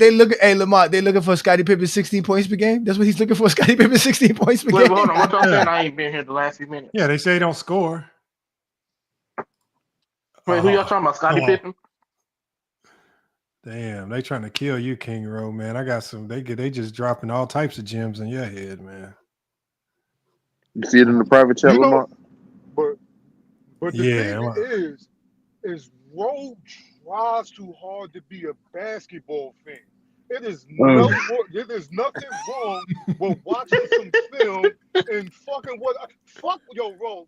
Real shit. Fuck with us. You know we be talking bull. But bro, you can't put it on the big you saw screen. me watching film too and calling what I saw, right? Chill. Hold on. All you gotta do, Lamont, I ain't gonna front. Hey, Johnny, I was wrong. You know what I mean? I'm gonna start fucking with y'all. Start fucking watching some of this film, so one boy don't be jumping on me every time I say something and all that. Johnny, you see that? You see that, Johnny? That's it. That's all you got to do. I have that. I was gonna bring it up myself, but I don't need to do Y'all this. bring this up a million times. Knowing Jordan choke is enough. They seen the film, the eye test. We know they can't read anyway. So why are we showing this? They can't read. Wait, Johnny, last time you said Jordan fans are criminals. Now they can't read? Oh, trust me, there's more to the stories when we talk as SDJ. Look at that picture. He had to go for Jordan got that dirty South nigga nap brain. He had to go for it. Yeah, bro, that shit out. He had nigga naps. King Rowe, do you remember this coming out? Do you remember Jordan crying? Of course, y'all shown that only 20,000 times in every LeBron James Senate group. So let me ask you. So when we watch those games, right? So how do you feel? So this is where I want you to just give me your opinion. We've kind of covered two games where Jordan obviously kind of choked up in the series, didn't play as clutch as we wanted him to. But the one thing that we do know is when that series was over and we've watched the games, we didn't see a ton of physicality. We didn't see that the Pistons were out to hurt him. But after Jordan lost, Jordan used the excuse that the Pistons were out to hurt him, even though when we watch the games, we don't see a Pistons team out there to hurt him. You're watching 89, right? Hold on one second. What I'm saying, King Rowe, is we don't see a Piston team that's out there to hurt him. They're just playing good defense. Which I can agree with in 89. So how do you now feel about Jordan's claims that the Pistons were out to hurt him? Does it change your approach to this Jordan's tough mentality? Does he now seem a bit more soft and sensitive? Not exactly, because this is 88. This is 88. You know I know this is 88? Hold on, you know I know this is 88? Because I'm reading the article and Oakley's on the team. Okay, so what we watch... Hold on, King Rowe. We shouldn't have to pull up games from 88 to show you that the Pistons were not hurting Jordan, because I'm almost 1,000% positive I could pull up a playoff game from 88 and it'll look just like 89. We won't see anybody beating up Jordan, knocking him out there, killing him, or doing anything like that. Lamont, the second row of paragraphs right before the last paragraph, it says, meanwhile, Dantley and teammate Isaiah Thomas thought that the Bulls, especially Jordan and Collins, overreacted. Quote, every top player is going to take lumps and get knocked to the floor. They are showing you that you get knocked to the floor. They didn't do nothing special against Jordan. That happens to any small guy going to the paint. So Jordan was the only one complaining. You hear Isaiah Thomas and Dantley not complaining, saying that's just a part of the game. Jordan was the only one who was acting like it wasn't because he kept choking. He couldn't beat him. They punked him 3 years in a row. Change your thoughts. And Was Zeke was Jordan 6'1". soft? Again. And Isaiah According to was you, King 6'1". Rowe, was Jordan soft? Nah, man. No, I'm not gonna go that far. What? I'm not gonna go that far. Shit. Was he mentally weak? No, I'm not gonna go that far because again, he averaged 30-something a game in these series. No. So wait, no, because again, if LeBron complained about anything, would he be averaging 30 points a game? Talk about If was a LeBron. spliff, I'll be high No, on the way home. because y'all brought up LeBron several times. So don't do it when you want to, and then when I do it, I can't do it. Okay, You know, as far as hold on, Mr. King Rowe, Mr. but at least- KKK, At least answer the question before you bring up LeBron. Jordan wasn't soft because throughout that, whatever you complain about, he scored 30 points a game. Do you want me to play a game from '88 just to maybe reinforce? Look, we could do this on another Yeah, stream. Lamar, bring it up, Lamar, because that's the worst I choke ain't job even ever. did That's the worst choke job ever for a superstar. Which game is Johnny? 1985. You can pick anyone. Game 4. I mean, look, I think you got game. I think you got game. I think you got game 3 on your channel. I think you got game 3 on your channel. When they was moving weight back in '88, Jordan was out there choking. I'm going home and I'm smoking. I like that one because I've used that on you, Wall Boy. That's a good one. That was a good one. Jordan was crying. You never got no kind of clips of LeBron. In crying '88, Jordan was getting chased to his building, calling my crib, and I ain't even give you my numbers. Come on, man. That's it. Look, I'm a Knicks fan, bro. I wanted the Knicks to beat this nigga. So at the end of the day, and I hope we got Marcus Smart. That's all I got to say, man. Oh, I'm glad you said that because I actually did, for some stupid reason, watch one of your episodes, and you said, and I quote, the 1996-97 season, and you said this to Lamont directly. Yes, that Michael Jordan. Yeah, feared the Knicks during the 1996-1997 season. Michael Jordan thought the Knicks were coming for them, the Bulls. Yes, he did. He did not. What were the Knicks' record against the Bulls that season, sir? 3-1. But guess what? I'm glad you said that. You think Mike was one of the guys that think they took that lightly? No. Let me answer the question. It was 3-1, but guess what? Everyone knows regular season records. See, that's the Mike didn't think that way. Wait. That's the thing, sir. Mike did not think that way. No, I'm going to answer the question. Stop that, bro. When people are talking, bro, shut up. I know where he was going. I don't care. I get to answer the question however I want to answer the question. Go ahead. Just because you have a winning record in the regular season does not mean that has an impact on the playoffs. Very possible. Very possible. Wait. It's possible, but it's not. Oh, that's not the likely outcome. Mike did not think that way. I'm going to tell. No, here's why. Do you know the 94-95 Magic? They swept the Houston Rockets in the regular season. Okay, what was cool. that? What was wait, hold on. Wait. What was the outcome in the NBA Finals, sir? The sweep went the other way, but that's 2 games. Wait. And then no. I got another one. I got another one. Cool, man. 2011. The Miami Heat faced the Chicago Bulls 4 times in the regular season. What was the Miami Heat's record against the Chicago Bulls? Oh my God! Are you really coming? No, stay in that era. 0-4. No. I'm saying whatever era I want. No, I'm going to answer the question how I want to answer the question. 0-4. The question I want. He was you answer the question and answer it yourself. No. It was 4-0. The Chicago Bulls swept the Miami Heat in the regular season. The playoff outcome. And ain't that why Rose going to MVP? Just because you are successful in the regular season, does that mean that it translates to the fucking playoffs? Okay, cool. I get that part. But do you understand Michael Jordan didn't think that way? Do you understand that Michael Jordan did not want to lose against quarters against the wall? Michael Jordan didn't want to lose anything. So that Michael Jordan took everything personally. So if you're talking about Michael Jordan, quarters in the wall. What I said about Michael Jordan's opinion, sir. He never ever lost to your gambling fucking again, Knicks in the playoffs. Ever. He said You're right, he did it. And that Larry team Johnson in was past his 97 prime. was Larry what Jordan Johnson was felt past with his prime. Allen Houston. Larry Johnson was past his prime. Allen Houston was a good player, but he was not an all-star player yet. Patrick Ewing was no longer the They same weren't player. even better than the Heat. Patrick Ewing was tons better than Luke Longley in 1997. Come on, Johnny. You already know that the Knicks were up 3-1 and about to smack the Heat until fucking TJ Brown threw a pitch fit and threw water into the goddamn thing and got our whole team suspended. Again, look, you might feel that way. Again, Michael Jordan said that I can find the quote. Yeah, I don't believe it. Michael Jordan actually said that he believed in 97 the Knicks was more MJ choking. And why? And Lamont, remember, we're supposed to be hard elbows. Now this is 88. This is 88. Yeah, this 88. Charles Oakley's right there. Charles Oakley's right there. Now, watch King this. Bro, Watch this physicality. I want you to help us find physicality. Oh my God! So this is when Jordan complained. Mm-hmm. We're gonna just sit here and watch this game. Yes, because you said Jordan. This is the GOAT. I just went to a random portion in the game. I guarantee you go to 07. We're not gonna see LeBron looking horrible like Jordan is. And we're also not gonna see him getting guarded 5-on-1 on every play, right? We're not gonna see that either. You saying Jordan's getting guarded 5-on-1? That's what y'all say. They guarded him 5-on-1 all game long. That's what y'all say. No, that's what Tim Duncan said. Oh, no, so no LeBron sexual has ever said they guard him 5-on-1. Tim Duncan said it. What about what the Tim Duncan said? Look, there goes Jordan right there. Lamont, right there. Where's the elbow right there?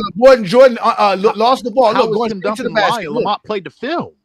And go ahead. Right there. You got it. Don't worry. Keep you good. You good. Watch this. Bang. All right. So they hit the shot. All right. So did Jordan drive? Jordan drove. Yeah, Jordan drives to the basket and he wound up on the floor. And he dribbles the ball out of bounds. So okay. Right, let's see. Hold on. Let's see the physicality. Here we go. Boom. Where's the physicality? Look. Boom. Well, he got tripped. He did get tripped. He got tripped. Yeah, because he sucks. He can't dribble. He can't go left. He can't go left. He's a nightmare going left. No, look at that. Look, I don't know why he's a nightmare going left. It's a nightmare going left. When LeBron goes left, it's a dream come true. Oh shit! Look at Jordan getting cooked by 2 years. He touched the earth. He made his man pass the rod. No, he touched the earth, man. No dream. Oh my God. Okay. All right. That's bad, King Bro. Edwards was This is what we do. Actually, again, and Lamar will act like he don't got this shit queued up because he knows Jordan touched the earth. Damn. He knows Jordan touched the ground, so Lamar will act like this is random. Lay off Jordan. Come on, Lamar. You ain't slick, nigga. Lay off Jordan. I know, y'all. How did he drop? How did 2 Bulls get dropped in one play? Because you know what? Because the Pistons had some fucking handle. That's why they had bags. Lamont, you know Dumars and Isaiah had bags. Look at Paxson. Touch the earth. Oh, come on, boy. Of course, you know the white boy gonna get dropped. And the Bulls had the #1 defense this year. Damn. The Bulls had the #1 defense this year. Yep. Oh, this is '88, right? Didn't this year he won Depoy?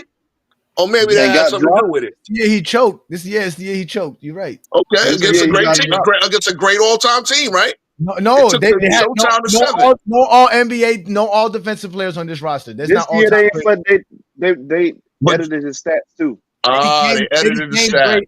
They became great beating Jordan. You just said the Bulls were the #1 defense in the league with a rookie Scottie Pippen who didn't even start. Yeah, they probably messed up them stats too. They probably fiddled with them stats. They fiddled with the whole team stats too, just to make Jordan. Every time Jordan loses, it's Scottie Pippen's fault. Every time. I didn't know. No, I actually said he won Depoy, and you just said they were the best defense in the league. Which again, they were the best defense in the league. They had. Then that would justify Jordan getting Depoy, right? I guess that is what you want to say. They weren't because Bill Cartwright was an outstanding shot blocker. They weren't because of a rookie Horace Grant. Bill Cartwright wasn't on this team. Oh, you're right. You're completely right. That's Brad Sellers standing out there. I know. I'm sorry.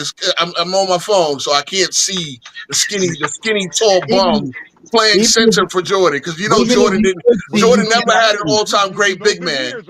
You know the year, so don't use who you can't see. Who's the all-time great big man on Detroit? Bill Laimbeer? Bill Laimbeer? Right. Robert Sally and Edwards. Hold on. Didn't what's the name say? Sally was cooking Kobe? So y'all can't keep the narratives y'all only want. John Sally was not an all-time great. Stop it. Well, he was cooking Kobe. Sally's an all-time great. Oh my God, bro. He was cooking Kobe. Okay, he's not an all-time. Okay, wait a minute. Where's the hard foul? Oh wait, Lamont. Look, Lamont. My narrative got exposed. It's not my narrative. But wind that, Lamont. Go ahead. 10 seconds. What? Here you go. Watch Jordan Hey, go bro, to the why lane. can't you just Nobody fouls accept him. that your narrative got exposed? Because they're not my narrative, He's sir. smoking a Bro, brick. King Watch, Bro, can y'all, when we going through the film, can y'all just let us go through the film and then we can watch talk out? MJ smoke this brick, ladies and gentlemen. Watch him smoke this brick. No foul, no hard, nothing. Watch this. Go ahead, Lamont. Play right there. You at the right spot. Hold on. There it is. Here you go. Look, Jordan going left. Look, brick, smoke at the rim. Look, Hold on. What? against Hold on. Why is Lambeer. it a hard foul? Against Lambeer. Rudy Gobert sending that shit, nigga. No, Rudy Gobert Man, definitely Hassan Whiteside putting that in the third row. Oh my God! Look, No, you know Hassan Whiteside gonna grab that shit like a rebound. bang! Look, they just killing the Bulls. Look at that, Isaiah Thomas. That's supposed to be All right, Jordan let's see. We sticking got there. one more Why Jordan? offensive possession. Let's see. Oh, the Bulls getting cooked now. Damn, it was just a close game. No, because Jordan ain't doing nothing. Jordan choking. Johnny, no elbows. Is this the This is the ultimate Jordan that won every award? Every award. This is the Jordan that was the MVP, the Defensive Player of the Year, All NBA First Team, All Defensive First Team, All-Star Starter, All-Star MVP, the league scoring champ, the steals champ, and put up 45 in the first round while Scotty saved the win champ. Exactly, and then come into this series versus a team with no All NBA player, no All Defensive player on their roster, put up 27 points and choked 3 straight games in a row. Oh my God. Wow, he put up only 27. He was horrible. You just said 45. That's a 45 big against the Cavs, which I go to 17. Okay, if you need 45 to win, what's 27 going to do you? Give you an L. That's choking, sir. Jordan between 1987 and 1990 played in 9 playoff games. 6 of them, he averaged over 40 points per game altogether. And only against the Detroit Pistons that he couldn't score 40 because he got punked. Look, it's 2 minutes left. Don't you think scoring 40 is kind of too high of a standard that you? He was averaging 35. They made the right play, right? Made the right play, but Paxson spoke the We're only looking for the hard fouls. Where's his 35? You go, why would you hard foul when he passes the Paxson? If he has 35 this game, his team's in it. He only had 25. I'm just trying to find one hard foul. That's it. We haven't seen one hard foul. That's what they say about LeBron, right? If LeBron scores 2 more points, they would have beat San Antonio. And if Jordan had 10 more points, his team would be in this game. Look at him choking. Look at him. Not even looking for the ball. Look at him. Not looking around. Look at him. Then go blame his teammates afterwards. That's what he go do. Go to the media and tell us it was his teammates' fault. That was Pippen driving. Hey, yo, Let's see if they can get it back. Let's see if they can get it back. You know Herm ain't gonna put up with something like this. Herm was here already. Herm's at his job. He can't quit his job because he's Let not me give a shout out real quick. Let me give a shout out. Ajani, you're so petty for that, Ajani. Hold on 1 second, y'all. Hold on 1 second, y'all. Oh, I remember everything, ladies and gentlemen. They say Michael Jordan and Kobe's great for remember every little petty shit y'all say, right? But when I do it, all of a sudden, I'm just being petty. I'm just being Kobe mentality, Mamba mentality. Every time you say something, I remember it. All right, hold on 1 second. Let me give couldn't get hold on 1 second, please. Hold on 1 second, please. Let me give a shout out to that dude, Chris, for the $4.99 super chat. He says, "Goated stream," and then shout out to Tay Hundley with another super chat, $5. He says, "Where the skills that everyone say MJ have? All I see on this video is him going right."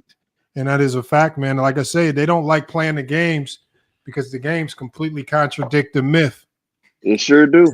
These games don't show the physicality.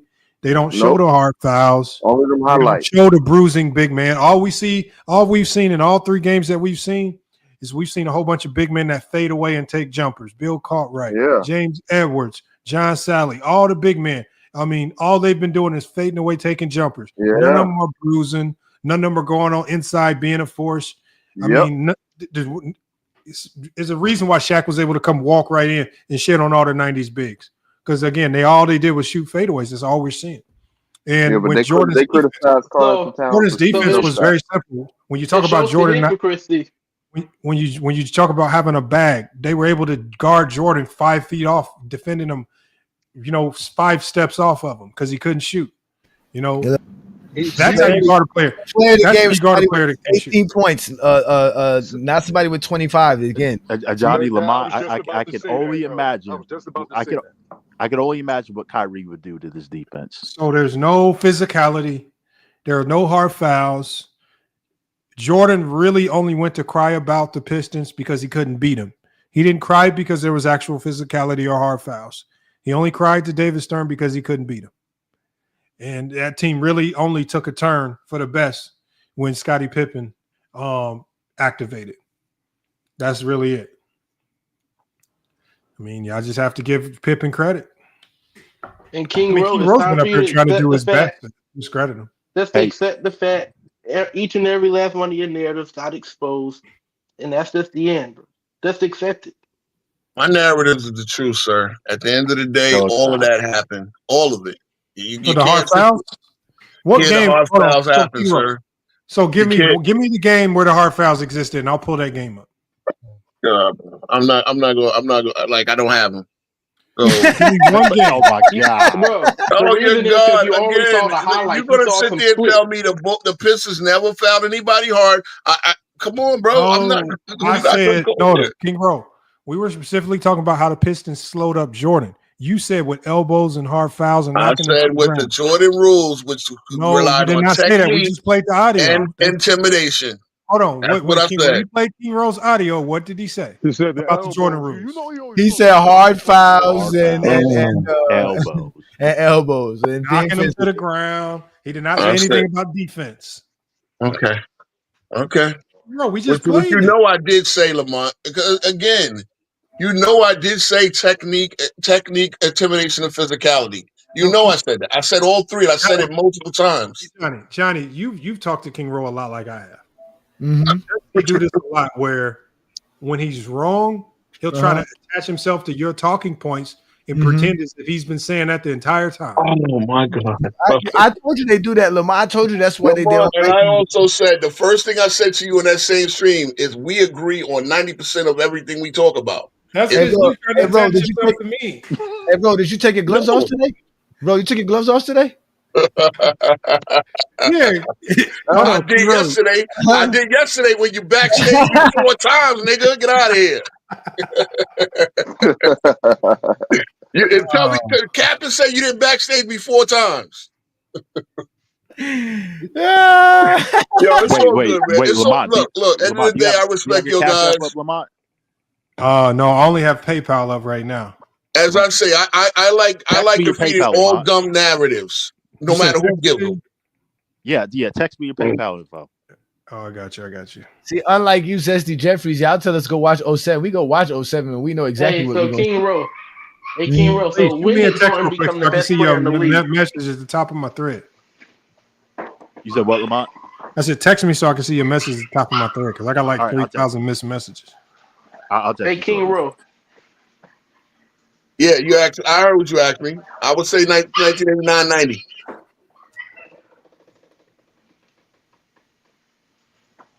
Okay. Does that suffice? Or you want to challenge it? Oh no, I'm asking what you think because I thought you were finna say 88 or something when we can clearly see he wasn't the best in the world at that point. I mean, he was the MVP and the decoy. He was, bro. His offensive game wasn't nearly as polished as guys like Bird. No, it would later be more polished. Again, as I said many times, the Pistons forced him to become a better jump shooter. A lot of people. No, they did. He just shot more. Stop lying, man. Now he just shot more. He shot more He shot more these years than he did when he started winning championships. That nigga jump shot was broke. We just listen, man. Y'all not gonna tell me shit. I go back and watch all the Johnny shit because I'm going to use it against all you niggas because I know you don't watch that shit. I was watching that shit, looking at Travis' face. He was turning red when that shit was on. We watched that nigga shoot 5 for 19. All bricks. Yeah. That nigga didn't have no jump shot. Who were they playing against? The Knicks? Bro, listen.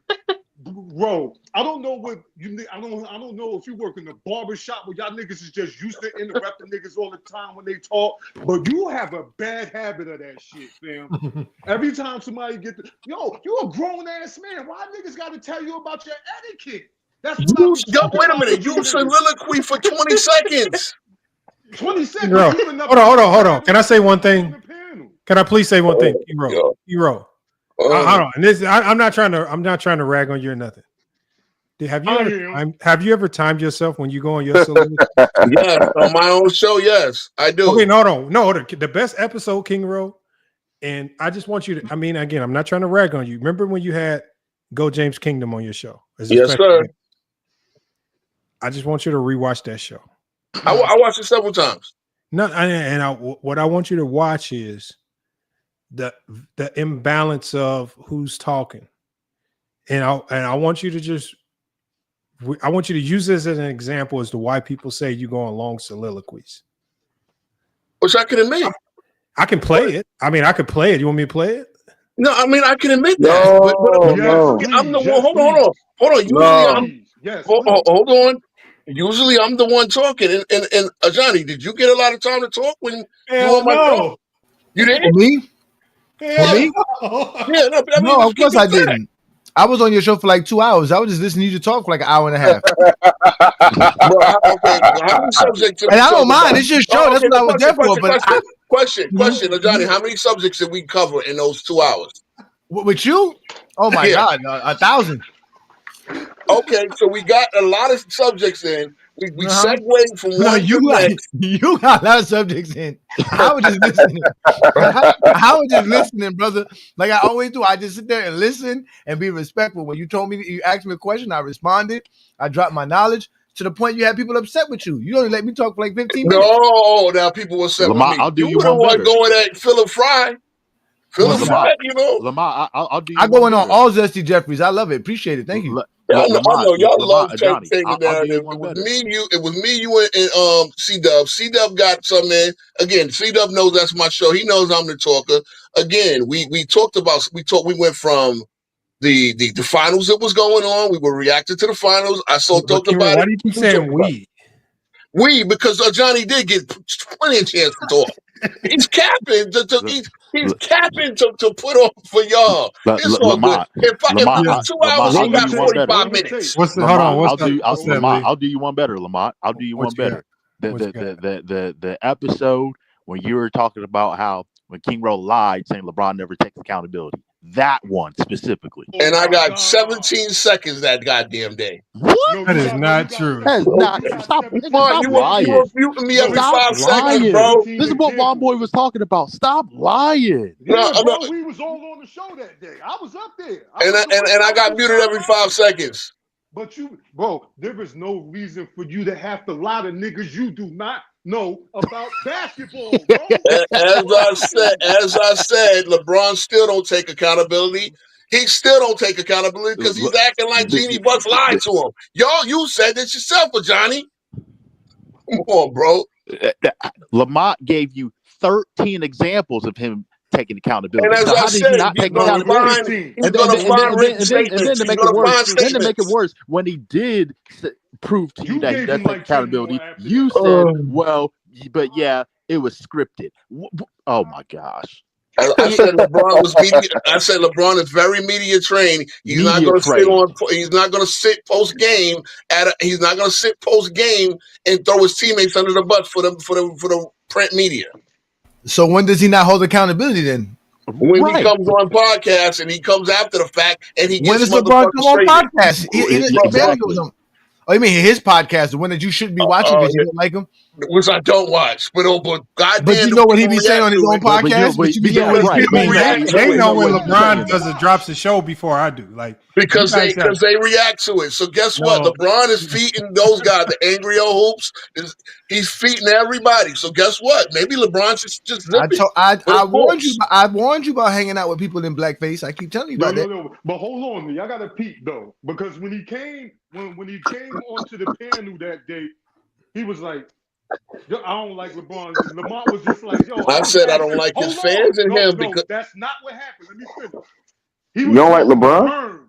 You were so thirsty that you was ready to answer the question, and Lamont was like, "Hold on, I was talking to her." That's true. He was like, "Oh yeah, okay." Yeah, you asked it to her before I got on the go ahead and answer answer the question. To answer the question. that you thought he was talking to you, and he clearly said No. You got He asked it to her before I got on the panel, specifically. No, nigga, no, he didn't. He did not. On the panel, nigga. Okay. No, you are on the panel All right. with niggas that was on the panel that day. And I was on the panel. But you want us to remember, you want us to take your word for basketball serious about 30 years ago. You don't remember what happened 2 weeks ago. Oh, okay. Hey, Lamont, remember that episode with King Roll lied again? Why they on you so hard? I mean, it just looked like this is the he said, she said. I know what happened. My memory is a lot better than some of you guys. When he said Niang ran from half court to 3-point line for a game-winning 3 with 0.1 seconds. And looked down at his foot, and looked down at his foot, out there too. and looked down at his foot and missed the shot. He looked down at his foot and missed the shot. Oh, we pulled the film on that too, man. Yeah, Lamont. So if you want to, I sat there and admit, okay, the distance that he went back, but the point is, he looked down at his foot to make sure he had a 3 when he only needed a 2. So he should have just concentrated on making a shot. You didn't see him look down at his feet. We played the film. We played the film, King Ro. Played the film. Yeah, I get it, but he looked down at his foot and he missed the shot. No, that's not. He looked down at his foot and he missed the shot. That's one of the issues that coaches have with the 3-point shot. No, he didn't. Concentrate on making the shot, not whether it's a 3 or a 2. You're not going to give away the line again. That same day I admitted I was wrong on the distance he ran. All right. Look, I'm not going to argue with a man that I know what happened. Come on, bro. You don't know you don't, because we watched the film. I said that I was wrong on the. Unlike you guys, I can admit when I miscalculate something. Y'all never. No, you didn't miscalculate. You just flat out lied. You said he ran from half court. He looked down at his shot. Clyde Frazier said that himself. He's more worried about what the shot was, because Clyde Frazier is a guy who never played with the 3-point shot, and he's in the Hall of Fame. And he said Niang was more worried about whether he had taken a 3 when he only needed a 2 to win the game. And that's part of the reason that coaches of the old school had problem with the 3-point shot. You're lying again. Juan Boys, you got to say something about what's that dude's name? All right. Because the idiot. That's why they got a problem with the Next, you're going to say Don hold on. Did I let a Johnny show actually have a good game, actually have a nice step out? Listen, next he's going to say D'Antonio Winfield had a great turnaround jump shot too. D'Antonio Winfield was all right. He was all right. All right. Look, he made the league. See, I don't like to call players bum, but D'Antonio Winfield was. That's enough. Look, hey, Lamont, what do you want to say? What else do you have to say? That's enough. We don't have to keep killing King Ro. I know he said a lot of you'll never kill me because I stand on 10 toes, bro. I want. Wait a minute. I need. Wait a minute, Lamont. I'm gonna call an NBA player a bum, standing around the guys that dream about getting to the league. What up, James? Hey, listen, Lamont. I need my flowers, Lamont. I need my flowers, Lamont. Who was the only person? Who's the only person you ever heard come out live and tell people Michael Jordan choked 3 straight years in a row? I did first, and I heard it from you first. Okay, I definitely heard. Now, the only thing I did know is that Jordan kept losing a lot. I didn't know how he was losing. You definitely were the first to really expose that, because now that I see that fourth quarter, like, I didn't know he had a fourth quarter in a crucial game like that. And if they want to call what maybe LeBron or some of these players of the day have done choking, that definitely classified as a choke. Wait, King Rose, did Jordan choke? That wasn't Jordan's best. Clearly, it wasn't Jordan's best. No. I'm not going to say choke. Did he choke? I'm not going to say a man that averaged 30 points a game choked. No, but did he, when scoring 1 point in the fourth quarter of a playoff game, it's not choking? Did he choke defensively? Did he choke defensively? What? Did he choke defensively? No. He got barbecued. He was getting cooked in the fourth quarter. He was getting cooked in the fourth quarter. Look. We just watched it. We refreshed your memory, King Ro. It's only viewed as choking because of points and shots. That's the only way. I mean, come on, you got to fly the same logic, because y'all will say LeBron's stat sheet bails him out. Y'all say not just LeBron, but anybody else stat sheet bails him out. No. We're just forget what everybody else said. Here's what I'm gonna say. The Pistons successfully guarded him, and they guarded him cleanly. Bro, come on, bro. So did LeBron choke in 2011? Wow. Yo, he's not going to say it. LeBron clearly Did choked in LeBron 2011. Hey, LeBron admits whose defense LeBron was choked in worse? 2011. Hey, Whose defense was Paul worse? Pierce is my 88, favorite player, 88 so Jordan I'm or not. 2011 like LeBron? LeBron, I will In give that you series. I will give you hold on. I will give y'all something. That was Jordan's frozen one moment. That was definitely Jordan's frozen one moment. Jordan was a little He froze. had a He was a couple little more, shook. but Scottie Pippen ended up saving him, so no one remember it. But he had a couple more Scottie worse Pippen. than that. Well, why didn't Yo, Scotty, if Scotty was the guy y'all said he was, why didn't he save him in 89? hold on. Who do we say he is? Y'all said he was the guy that got Jordan out of the first round. He was. No, what we Well, did. well, He was. He he was a player did. of the game. He did a couple times, like first He to did, Cat. but Jordan averaged 45 to his 10. He did with a 0 point game one. I know he had 19 in game 5, but Jordan had what, 40? No, he didn't. Something? He had 24 in game 5, and he was the player of the game. You're the type that said And how Michael many did Jordan. Jordan have in game 5? 39. Okay. Why are we settling this based off of points? What, just points? But I don't who get was it. the player of the game? Not Scotty. score. Scotty was Not great. score. Player. Scotty was. Okay. Yeah, this is when they were still calling him Scott Pippen. What the? So what is that? Who cares what they were calling him? I'm just saying. That's what I say. He gives you a whole bunch of pointless information. Really? I give you a bunch of pointless information. Y'all so don't do the same shit. Come on, man. So King Row, are you gonna say Michael Jordan loses? They was calling Are you gonna say Now we Michael gotta make Jordan? fun of him. So are you gonna? Hero, you capping, bro. Hero cap. Okay. Game 6 versus the Pistons. Who won that game? And 07. Game 6, who won that game? Oh, LeBron, clearly. So Booby Gibson with 32 points on 9 shots didn't win that game? Was Booby Gibson player of the game? Was he? I don't know. I don't know if they gave player of the game back. Was that an elimination game? Win or lose, you go home? No, that was a closeout game. Oh, okay. So that's not like Jordan's situation where you win and go home. But y'all said LeBron got there by himself, and Booby Gibson scored 32 points on 9 shots. But what did LeBron I do the watched game go before? lying and again what? Closeout game. They closed it out in Cleveland. No, I'm talking about game 6. Versus Detroit, LeBron, Yeah. the cat. They closed it out in Cleveland. That was in Cleveland. Yeah, it Yeah, wasn't. and that was the game. In Detroit. No, Juan boy, that was the game. LeBron James told Booby Gibson, "Get ready, they're gonna double team me. I'm gonna get you a lot of shots," and he did. So LeBron gets credit for Booby. He said that. That's what LeBron. Two things in life: marry Keisha Cole and get 32 points in that game. But y'all still gonna get at LeBron. I guess LeBron hooked him up with Keisha Cole too. Bro, so you gonna say LeBron James created Lamont, even in Lamont in that game that we were just watching, this is what they were putting in the papers right afterwards. Damn. Hold on. Can I ask King Row one question? King Row. Go ahead, man. You love asking me questions. I love it.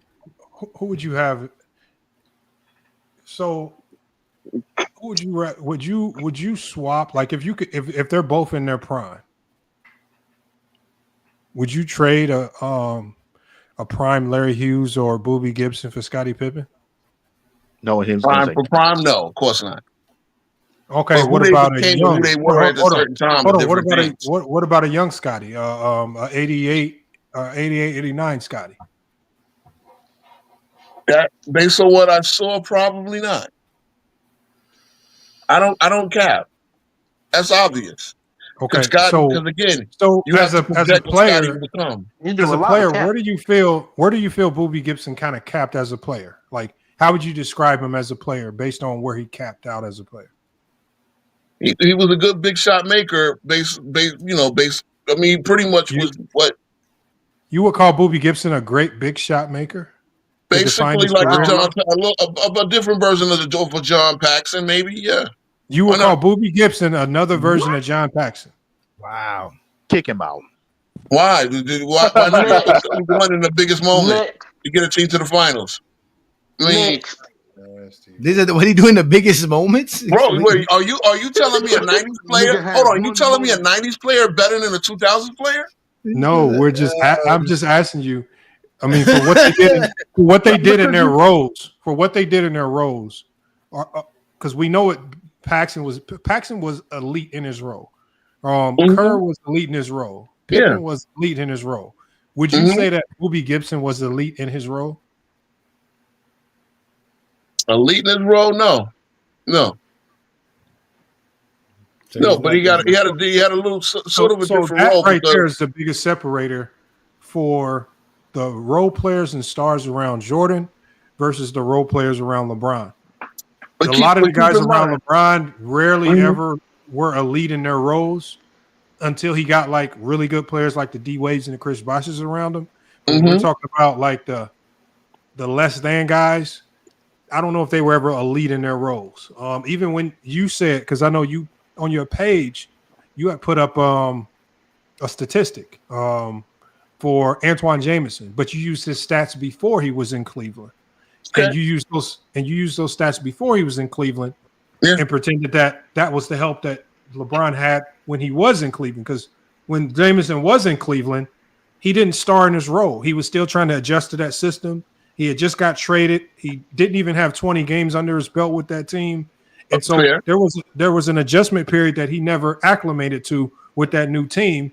And there were 1,000,001 reasons why he didn't star in his role. But the one thing that we do know with Antoine Jameson is that even though he was a really good player, when he got with LeBron, never had time to acclimate, never started in his role, and was not the same Antoine Jameson that we had maybe saw him be in Washington or anything like that. But yet you would pretend, or the numbers that you put on your community post, you were pretending as if LeBron got some 20-point per game all-star and just lost in the playoffs, even with this star-studded help in Antoine Jameson walking in the door. Why did you try to push that narrative even though you knew it was false? End of the day, the numbers were similar to Pau Gasol. See, end of the day, his shooting percentage went up. His shooting percentage went up, but his shot per game went down. No. Because if you're going to do this, then shouldn't we give LeBron or Mike Brown or whatever system that would be in ran? But you can't compare. You can't compare when you switch teams and you switch coaching staffs. The one thing I gave Antoine Jameson was I said there were 1,000,001 reasons why he didn't acclimate. He got traded there. He didn't play 20 games with the team. He was still trying to adjust. Obviously, the coaching wasn't the same. Coaching plays a role in how you acclimate quickly and things of that nature. Also, if the system just don't fit your skill set, you're just going to struggle. What I'm saying is, irregardless of what the reason is, he was not the same player with Cleveland that we had seen prior to Cleveland, like what he was in Washington. That's a fact. But yet you were putting information out there trying to pretend as if Jordan got some guy that was averaging 20 points per game. For example, that's very similar to what we saw when Jordan got George Gervin. George Gervin was a 20-point per game scorer, all-star, but when he goes to the Bulls and teams up with Jordan, he's only averaging like 15 a game. He's not an all-star. Everything completely drops. So what is it? That's very similar to the drop that we saw with Antoine Jameson, and Gervin had an entire season with Jordan. Well, Jordan only played 18 games, and when Jordan came back, he was on a minute limit because of the Liz Frank injury. So what actually Gervin got a chance to be the starting shooting guard most of the season. Did we see a decline? Did we see a decline? I mean, at the end of the day, he got like how many points in the playoffs against the Celtics? Okay, so clearly, whatever Gervin reason, was declined. Was there a decline? Clearly, it was. And so, for whatever reason, was there a decline in Antoine Jameson's game when he joined the Cavs? I can admit that. But he also, once we stop there, King Rowe, then why are you pushing the narrative that Antoine Jameson was comparable to a Paul Gasol as a sidekick? So anybody with a brain knows that they are light years apart as players, especially that version of Paul Gasol. Do you really think Antoine Jameson was on the level? Yes. Wait, hold on, bro. You really believe the numbers? No, actually, King Rose said that Antoine Jameson was better than Paul Gasol. If you want to measure things, Antoine Jameson actually made an All-Star team with Powell didn't. Look, see what I'm saying? Stop. Before Jordan, Powell Gasol see what I'm saying? Before he came to the Lakers. One time, right? One boy. One time, right? Same as that. Hey, King Roll, this is an embarrassing take. Womboy. It's nothing embarrassing because y'all framed it, and if you want to Lamar, look at it, you ain't let me. facts. Lamar, you ain't let me get to show him how Jordan was choking because that's what. Oh, hold on, my bad. We can go back. Let's knock that out real quick before we get too far away from it. Go ahead. Let's see Jordan choke on King Roll. I just want to know because I want y'all to read the article. Because remember, back then, this is how we got information. We didn't have people like Ro. The whole time. Yeah, go ahead. We didn't have people like Ro on all over media lying about Michael Jordan. So when you went to the papers the next morning, watch this on television, this is what you read. And if you look at the last paragraph, it says it was foolhardily enough to envision the Bulls getting Jordan any less than 15 shots that he took in Game 4. So they were criticizing for the way Jordan played in Game 4, which they lost, to make the series 2-2. It's a Game 5. So shouldn't Jordan step up and be the killer instinct Jordan that they say he's supposed to be? And all this other nonsense is the second year in a row versus the same team. What did we just watch Jordan do? Go 4 for 8 in the game and take one shot in the fourth quarter. When LeBron James supposedly played bad in Game 4 of the NBA Finals in 2011, what did he do in Game 5? He went out there and put up a triple-double. So again, this dude choked versus the same team, the same defense for 3 years in a row. There is no superstar in NBA history that you can say that with. Only with Michael Jeffrey Jordan. That's the facts, gentlemen. And that's all I had to say. And Scottie Pippen as well. Oh. He said Scottie Pippen. See what I'm saying? Womboy. No, I love learning things. I swear. I guarantee you guys, I love learning things. Well, that's crazy. Why is it when anytime? Yo. So because, what's his name? Because Mo Williams made an All-Star team and played in an All-Star game. That means he was a better player than Rod Strickland. Yep. No, of course not. Of course not. Different eras. I've said how guys who couldn't sniff an All-Star game in the 90s managed to make it in 2000s. No, fuck they wouldn't. Brad Miller. What? Are you kidding? What? Brad Miller. How many All-Star games Brad Miller make in the 2000s and the 90s? I mean, Brad Miller. Brad Miller made an All-Star game in the 2000s. I mean, I guess the same amount that Buck Williams could make. Didn't Buck Williams make an All-Star? Buck Williams was a great player in the 80s. He was a great player in the 80s for the New Jersey Nets. Brad Miller was a great player for the 2000s. For Johnny, the Kevin Duckworth. Wait, Tyrone Hill made a NBA All-Star. You're right. Did he average 16 and 11? Charles Oakley and John Starks made an All-Star game. Ladies and gentlemen. So did P.J. Armstrong and Horace Grant. I mean, come on, man. We can go all day. We all know that they wanted Jordan and they wanted Jordan. First of all, Horace Grant is a all defensive player. Stop disrespecting him, and a 4-time champion. Stop disrespecting him. But he was a little bit level below All-Star. He was an all defensive player. That's better than being an All-Star. How does that not make you an All-Star? Ben Wallace made All-Star in the 2000s. He rode the bench in the 90s. What does that matter? Bro. He got drafted in like 96. Yeah, 97. Yeah. 97 with Kobe in them. 96, 97. Yeah, he got undrafted in 96. He was undrafted. It's like he's an undrafted player. Exactly. Okay, so I mean, the 90s was such garbage. Why wouldn't they want a Ben Wallace? Why would he play? How many All-Stars did he make? 4 straight years. That's less than Reggie Miller. What was he dominating? What was he doing? I mean, he made 4 straight All-Stars from 03 to 06. If you go by All-Stars, Ben Wallace was nowhere near the best player in the 2000s. Reggie was one of the best players. And you lied about D'Antonio Winfield. His career averages was 3.7 points per game for his whole career. That ain't who I think. Look at her. D'Antonio Winfield. I just didn't want to call an NBA player a bum. I never said he was a bum. Yeah, look at her, man. Oh, get out of here. Where you get them Chinese glasses from? You know them shits ain't real. We get them Chinese glasses from, Hey, man. It's time for this bond talk, man. Hold on, talk to him, her. It's time for that bond talk, man. You in Mexico right now? That nigga blinking. Look at that nigga. That motherfucker had He to got the Gucci backpack. That nigga got the gambling. gazelles on. That nigga Hey smoking the man, Cuban. I love Lamont.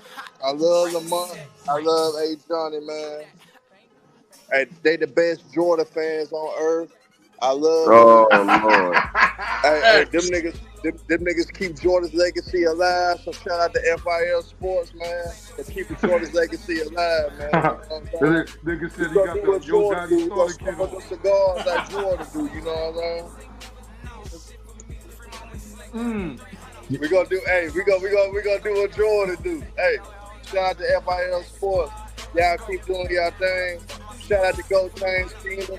They love Michael Jordan more than I love Michael Jordan. So man, hey, I don't know if they got fruits and things like that. I don't know if they got that.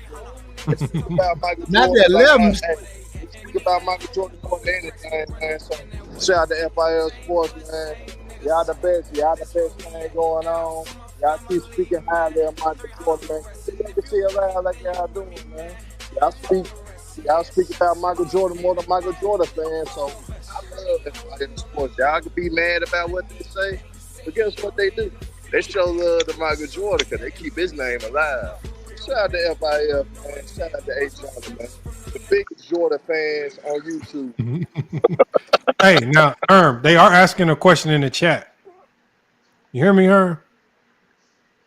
Nigga said Herm on brick. What's the question, man? What's the question, man? They said, can you send them the Temu link for the chains? Oh man, they can clown. They can clown, but guess what? Guess what, man? Look, man. My wife a RN. I'm a successful businessman. We good. You know what I'm saying? Like, I mean, y'all. Yeah, talk your shit. If y'all don't know what an RN makes, look it up. If you think a nigga broke or a nigga buying Herm, TV, we know you man. get money, man. We know you get money, Herm, even though you never hit the Cash App or the Super Chat or the PayPal. I do hit the Cash apps. And then he canceled his membership to Go James Kingdom. No, he's a member. Hold on, wait. Herm's a member. Shout out to Herm. Herm's a member. Shout out to Herm. So stop capping, man. Look. I used to hit that Cash App till you switched up and say, nigga got to hit the PayPal now, man. I got to get a PayPal account now. All I got to tell you is I know I'm just messing with you. I'm just messing with you. Herm, make sure you got a blicky because they're not looking for that Temu chain. They're looking for them Jordans on your feet, all right? Oh, man. But shout out to y'all, man. Man, that's crazy, man. Herm pulled up smoking a cigar. I didn't even know people smoke cigars in real life, man. Hey, Ajadi. My grandpa, bro. Ajadi. So Saturday you told so Sunday you told me Jordan fans are criminals. Then tonight you said Jordan fans can't read. What else are you gonna say about them? You really don't like them at all. First of all, you know they can't count. You know they can't count past 6. Yeah, they can't count. They can't count past 6. He told Tiki he can't count 248. They're degenerate gamblers. That's why they hate LeBron because they put so much money on LeBron and LeBron never hits the spread for them, so they hate LeBron. So they're degenerate gamblers, and then they don't pay child support. They're bad fathers. They're bad for the fathers. show tomorrow, I got a show tomorrow. I got some insider information, man, and it's actually kind of nasty because somebody actually told me this. And I wish I could disclose who it is, but I can't disclose who it is because I definitely don't like doing the anonymous sources. Y'all talking about my old ass young nigga. 50 Hold on one second, Herm. Hold on one second. Well, what I'm saying is, I got a topic for tomorrow. It's about Zion Williamson. That's going to be dropping, and this is before anybody's talking about it. But man, oh man, what they about to do to Zion is nasty, man. Well, he's about to get suspended from the league? Nope. Okay. It's not that, but I'm gonna tell y'all right now. It ain't good. It's not good. Damn, man. I'm gonna tell you right now, and you know, I don't know, man. I feel bad. I definitely feel bad. No, it's not even allegations. I mean, allegations are out there. Nobody believes the allegations as they are. But it's just messed up. I won't save it for tomorrow, but I got some paperwork behind it. He sent me some information. But yeah, they trying to put him in the trick bag, and then The what? But the biggest thing is, hold on, Herm got some background noise. My bad. No, the craziest thing about it is it's a lot of people out there. That's why I say that the scariest thing about Diddy case is that once you run around opening the door for this Mann Act stuff, it's so loosely worded that you can use it for anybody and anything. And it's just never good when you see Mariah Mills walking out the federal building, talking to federal investigators. Oh no. Never good. Never good, man, when she spotted walking out the federal building talking to federal investigators, man. Damn. Man. She really mad. Oh boy. Man. So Zion is definitely going to be potentially looking at, because as we saw with Diddy, it don't take much. You don't take a very strong case at all for them to hit you with this. But the thing is, they open the door for it to be used. And Lamont, please say you're making this up. Please. No, please I'm not making it up. I'm 1,000%. It came from a very extremely credible source. The wild shit is shit. Ben McLemore just got found guilty of rape last week. He got a minimum of 8 years. Yeah, I heard about that. Yeah, that's the thing is just when it becomes he say she say, when these things happen so long ago, it's all he say she say, and then it just becomes a matter of how many text messages did you save? Because a lot of times a lot of dudes really ain't thinking about this stuff, and nobody's thinking, damn, I need to save all of this information just in case 5-10 years from now somebody come back at me with a civil or criminal case, and I need to have these like a lot of times. But there are people out there that are planning and conniving and trying to find ways to finesse where they are saving this stuff and they are recording stuff and they are trying to finesse information to paint a certain picture. So, the one who exposed it was, and somebody was spamming it in the chat, was the Tisa Tales lady, because she was so mad after the Diddy thing happened. She was on her chat saying, "Hey, women, I need y'all to save text messages and record phone calls and do whatever you got to get these men's money." And I said, God damn. I said, that's where we at now. I said, that's what it is now. I said, you're just doing it. And it's primarily because there's no repercussions to doing it. Like for the women, it's win-win. If they get found out to be, like, for example, when Cassie and them got caught lying on the stand talking about Diddy done hung a woman over the balcony, it's just like, and then we come to find out you just completely made up the story. It was all fabricated because the man was doing a concert across the country. It's just like, everybody just said, all right, let's just move on to the next topic. Okay, right. That's a lie. We'll just move. And so there's no repercussions to being a liar for the women. Yep. So the saddest part happened to Ryan Braun, Lamont. Well, Ryan Braun, there was another baseball player. There was he won a suit for like $300,000. But the other baseball player won his lawsuit. Ryan Braun. It's happening all over the place. But the scary part about it is the next people that the feds are going to start targeting now are going to be the athletes. Mm-hmm. And now when we see people like Mariah Mills, because I want y'all to think back on some of the last videos that Mariah Mills did, and then she went silent. But in some of the last videos that she did, I want you to listen to the language that she was using. And it was very specific words that she was using, like, because they talked about how Cassie was kind of coached by the feds to say certain things. And I want you to listen to Mariah Mills' last public statement about Zion and listen to the words that she was using. And then the fact that she is now being seen having multiple meetings with federal investigators, not a good look, man. And the unfortunate reality is Zion might be next in a case like that. It cost him his career. Right or wrong, it cost him his career.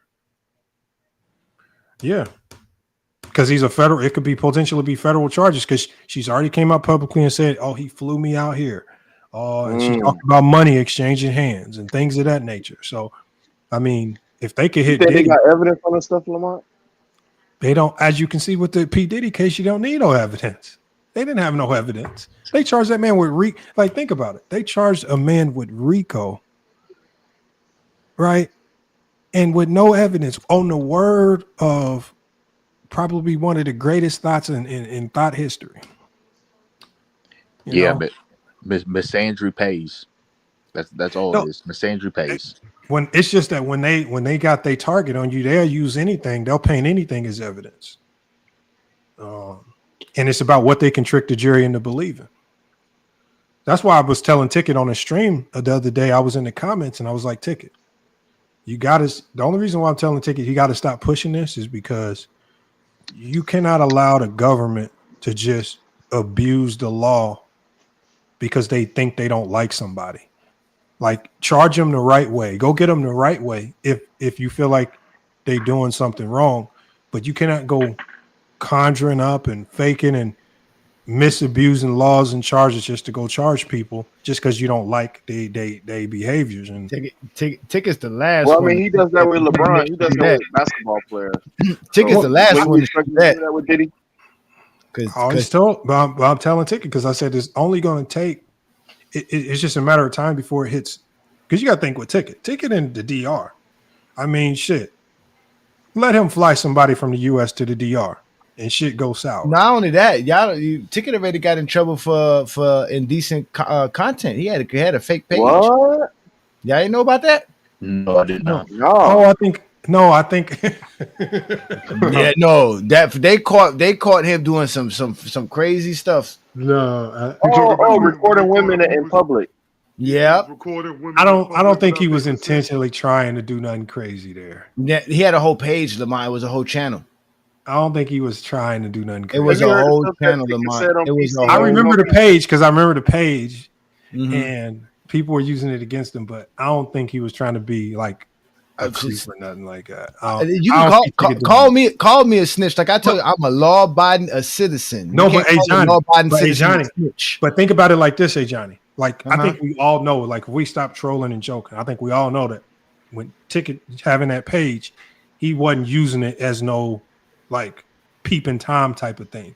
But for example, if the government tried to flip it and say, yeah, this is a federal potential conspiracy to sex traffic type of case, and it's just that's like what they can make it. They can say yeah. But that's what I'm saying. It's just like even with something like that, when we even know the intent, it feels like people can take it, warp it into what they want it to be, just to get you if they wanted to get you. And I think that's why I say he's the last person to be saying the government was supposed to do their job because they come after you. What you gonna say? That's why he in DR. I can't. That's why I don't rock with the people. Oh my goodness! The people that Johnny say didn't have to do that. The people that are trying to go after Diddy this hard, I said, man, y'all need to be very careful. I said, Diddy won his case fair and square. The jury of his peers said he was not guilty. He didn't have to finesse it. I got two daughters. I don't play around with creep. If I feel like you a creep, you a creep. That's what you is. I'll tell you that to your face. I ain't no coward. I defended two women in my life. I tell you that. I got a 25-year-old daughter. She's a woman. I dare you to try to do some stupid shit like that. Dare you. I saw the page. I just don't think Ticket was trying to do nothing Nah, I mean, like I said, most men don't think that's inappropriate because we got a bunch of Diddy dudes around here. That's why they love the whole Diddy trial. That's why they love Diddy's.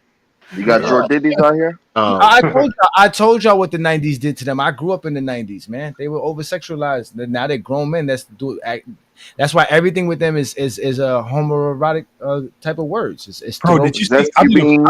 I know somebody that runs my channel did a post for LeBron, and just reading the comments, I'm thinking like all the people that don't like the comment, it's probably like 40% some type of homoerotic comment in there.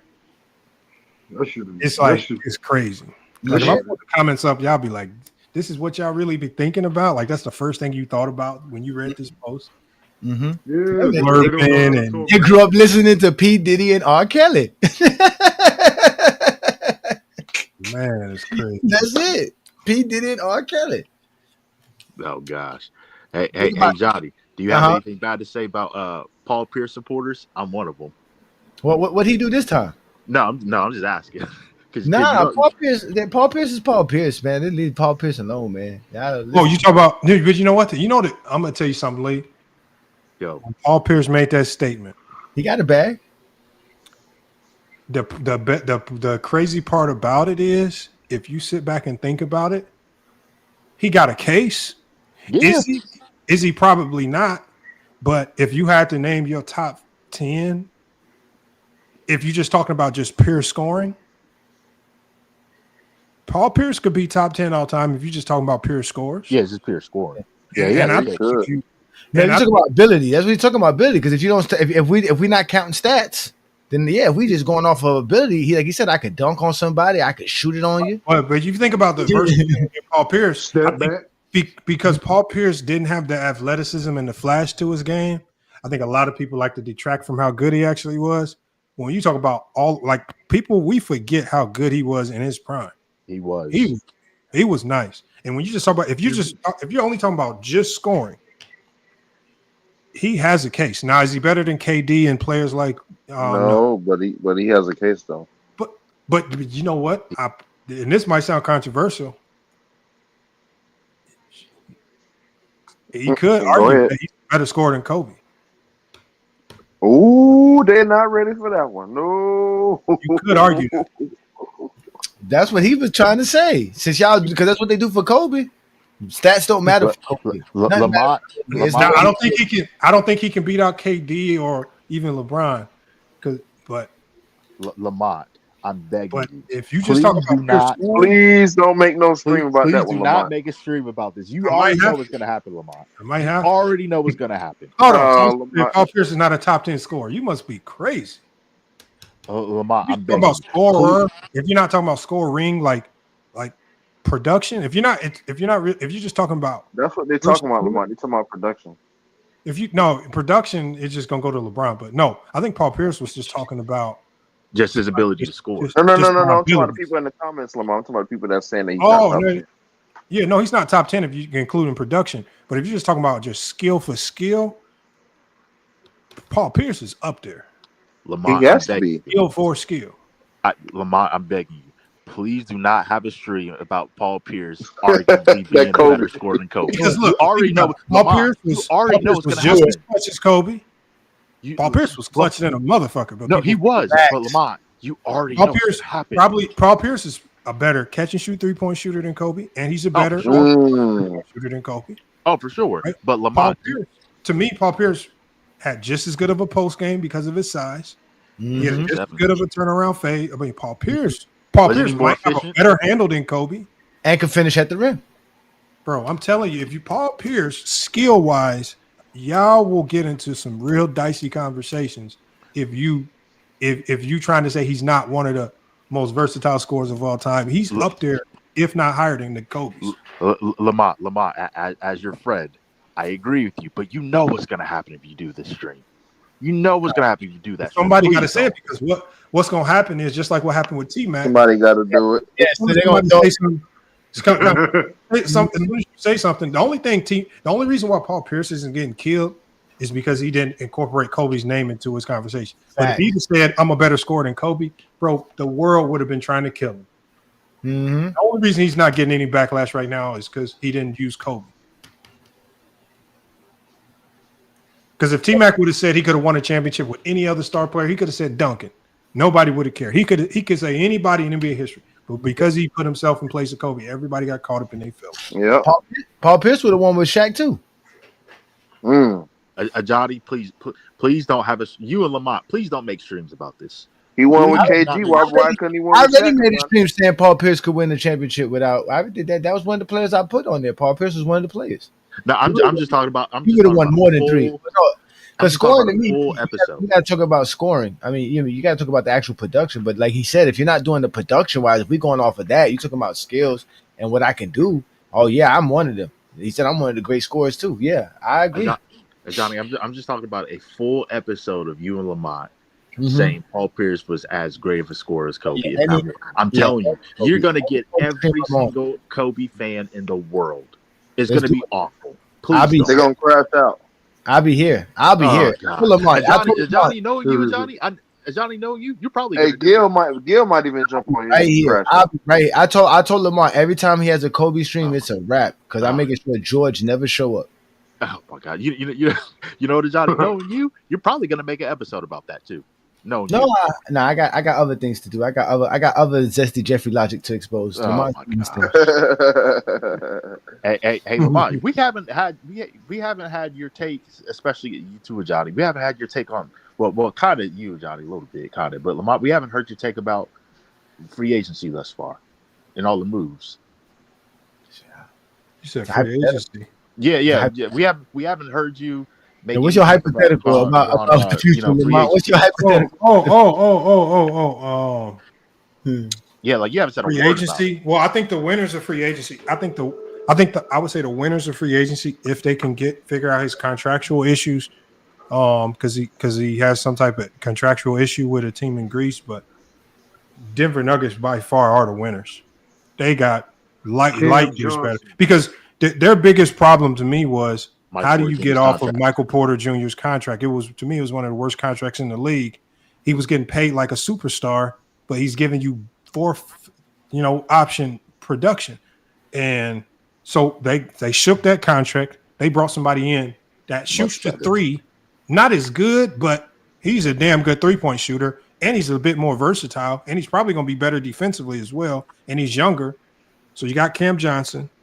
And then you get your defenders back, so you get Bruce Brown back, which I like.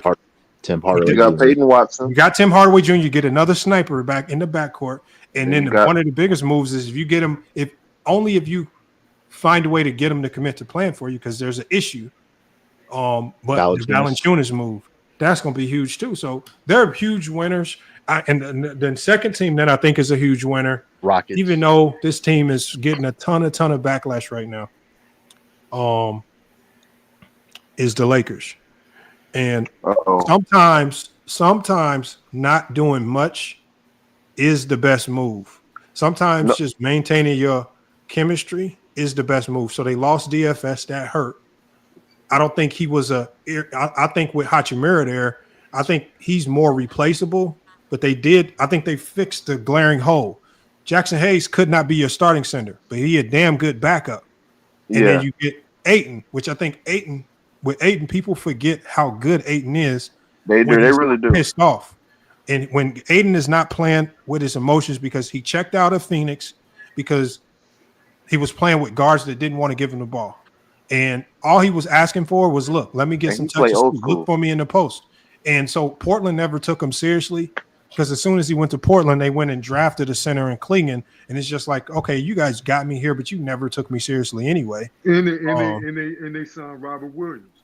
Yeah, they signed. They traded for Robert Williams. They did a trade. But see, Lamont, the backlash that the Lakers is getting is simply because of the lack of defensive wings that we have, especially when you can include losing. But I believe that there are some. I still believe that that guy might not even play. Go ahead, Lamar. But I don't think that they are done. And plus, I think that a lot of people are underestimating LaRivia because LaRivia is a great defender, even though most people are going to pretend that he's not.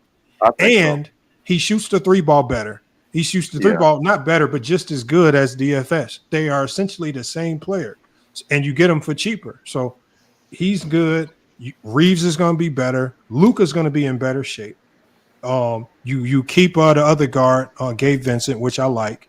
But I think if they are able to close the deal and get Malcolm Brogdon, which is what I'm hearing, then I think that kind of fills a huge need as well. Because they got they're leaving that one roster spot open for a reason. And I've been hearing that they are really trying to find a way to get Malcolm Brogdon right now. Or Drew Holiday. I think the gold grab for them would be to get Drew Holiday if they get So, but I'm telling you, I don't believe that they're done. I believe that they're still trying to make a move because the Portland is actively trying to get rid of Drew Holiday, and I think if they get Drew Holiday, I think that gives them one of the missing pieces that they need. What do you think about the a lot closer? Lamont, what do you think about the moves the Orlando Magic made? They're nice. I mean, I thought they were tough last year. I mean, they gave Banchero an extension. But Orlando is doing exactly what I just said. Yeah. Orlando, for the last couple of years, they've been sitting on their players. Like they could have traded Jonathan Isaac a long time ago with all the injuries. because he kept getting hurt. Yep. They held on to him. This dude is an elite defender. And so they're holding on to their players, saying we're gonna grow, we're gonna grow together. And when they get the right pieces locked in, with now they have Desmond Bane, because I think he was kind of the missing piece. They kind of are built kind of like the Pacers and the OKC Thunder, because Banchero and Wagner just kept getting hurt last year, and that was the only issue. They just need to stay healthy. And now you got Bane. Suggs got hurt too. Did you see Norman Powell getting traded to the Heat today? Yeah, I just don't know why the Clippers would have let him go. To me, that was dumb. But I get John Collins. I like John Collins, but I mean, he's a lob threat for James Harden, which is a nasty lob threat combo. I ain't gonna lie. Yeah, he is, because he will go and get it. He stays injured too. He stays injured too. Are the Warriors limited? Because I think they're the only team that hasn't really done anything, really. No, they just. I mean, look. Sometimes you just ain't in the mix to make any moves. They got Jonathan Kuminga. Jonathan Kuminga. Oh, he wants out. Is the only piece that they got that they can flip into something. They got to be real careful with what they get back for Jonathan Kuminga, because if they screw Jonathan Kuminga off, that means you gave Wiseman away for nothing. That means you now giving Kuminga away for nothing, and now all of these elite draft picks. You're killing. You gave Poole away essentially for absolutely nothing. You've ruined 3 good young players, and you're not getting nothing in return. So they got to be real careful with Kuminga, because you better get something back for him, because y'all playing with his minutes. Y'all done pissed him off. You don't want to be there. Kerr, this is when it Kerr's weak. He hasn't changed this system up at all to cater towards any other players other than Steph Curry. This is what you're going to have. You're going to have a whole bunch of disgruntled people. Draymond going to be happy, because Draymond just got to get a ball to Steph and make him look better. Draymond's the only one that's happy in that system. No one really likes that system. Every player that leaves that system talks about how it's just only for Steph. Well, I know a player that's going to love it. Eric Pascal said it too. I know a player that's going to love playing with Stephen Curry this year. I can't wait to see that. No. LeBron. Oh, God. I knew it. I knew he was going to say LeBron. LeBron ain't going nowhere, y'all. LeBron is going to be a Laker. And I'm telling you. I would stay put. If I was him, I would stay put. LeBron is not playing on a 1-year deal. Yes, he is. No, he's not. He's going to go to Golden State. They're going to give him the money for the 1-and-1, and they're going to send. He already opted in. I mean, if he didn't want the 1-year deal, he wouldn't have opted in. No, that's for the trade purposes. Yeah, because he's not going to negotiate with a team right now. He's just going to get the trade. But he could have just went wherever he wanted in free agency. That would have been much easier. He could have went anywhere. He still wants his $50 million. If all I'm saying is, if Bron really wanted out, he could have easily been on any other team. Once he opted in, he's the Laker for the next year. He's not going nowhere. Trust me, he's going to trade. He's going to get traded. There is no trade market for LeBron right now. There's nobody that's willing Literally to pay $50 million versus him last year before they got Jimmy. But he told really. Without the Wiggins contract, they really don't have a way to really get a $50 million contract on their book. They needed Wiggins money to do it. They're not going to trade Jimmy for LeBron. Yeah, they are. Jimmy has a no. Yeah. Hell no. Bro. That means you're going to give up Jimmy and other pieces. No. There's no way. What other pieces? What other pieces? It's 50-50. Jimmy Butler makes 54. LeBron makes 53. Jimmy Butler makes more money than LeBron. I'm not trading Jimmy right now, who has years left on his deal, who just signed an extension. He has this year and last year. He has this year and next year. That's it. Hold on. But Jimmy just signed an extension with the Warriors. Yeah, for this year and next year. That's it. And next year you can buy him out. That's what the Lakers going to do. For an expiring Bron contract? No, hell no. No, because you're going to give Bron that 1-and-1. That's what you're going to do now. You're going to give Bron, and you're going to have Bron and Stephen Curry. It sounds good. That's not even enough to win. I just know LeBron's not playing on a 1-year deal. The Lakers are not going to dictate LeBron's career. I can see both sides.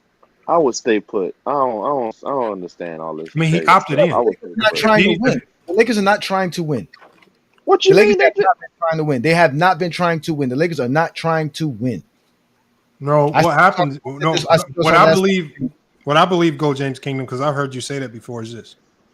I believe the Lakers saw that they screwed up with the Russell Westbrook, and they've been trying to rectify that for like the last couple years, because to undo all of the things that they gave up for Russ, they put themselves in a hole. They gave away so many draft picks, and so for the longest they were stuck with not even being able to trade because they didn't have any draft picks.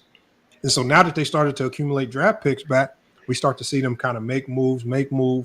But they have now, because of the Russ trade, they have to be smart about every move that they make because of the Russ trade. So they're just right now, they're handicapped and handcuffed because of the Russ issue. They're being smart right now. The Russell trade was another window dressing because they were not interested in long-term commitment. What's really holding the Lakers back was LeBron James playing till 2025. They did not expect that. They thought LeBron would be retired by now, and all those other players that they were supposed to be bringing in to help LeBron win the championships was just supposed to be there with LeBron. But LeBron keeps extending his career, and they're like, yo, we got to play another year.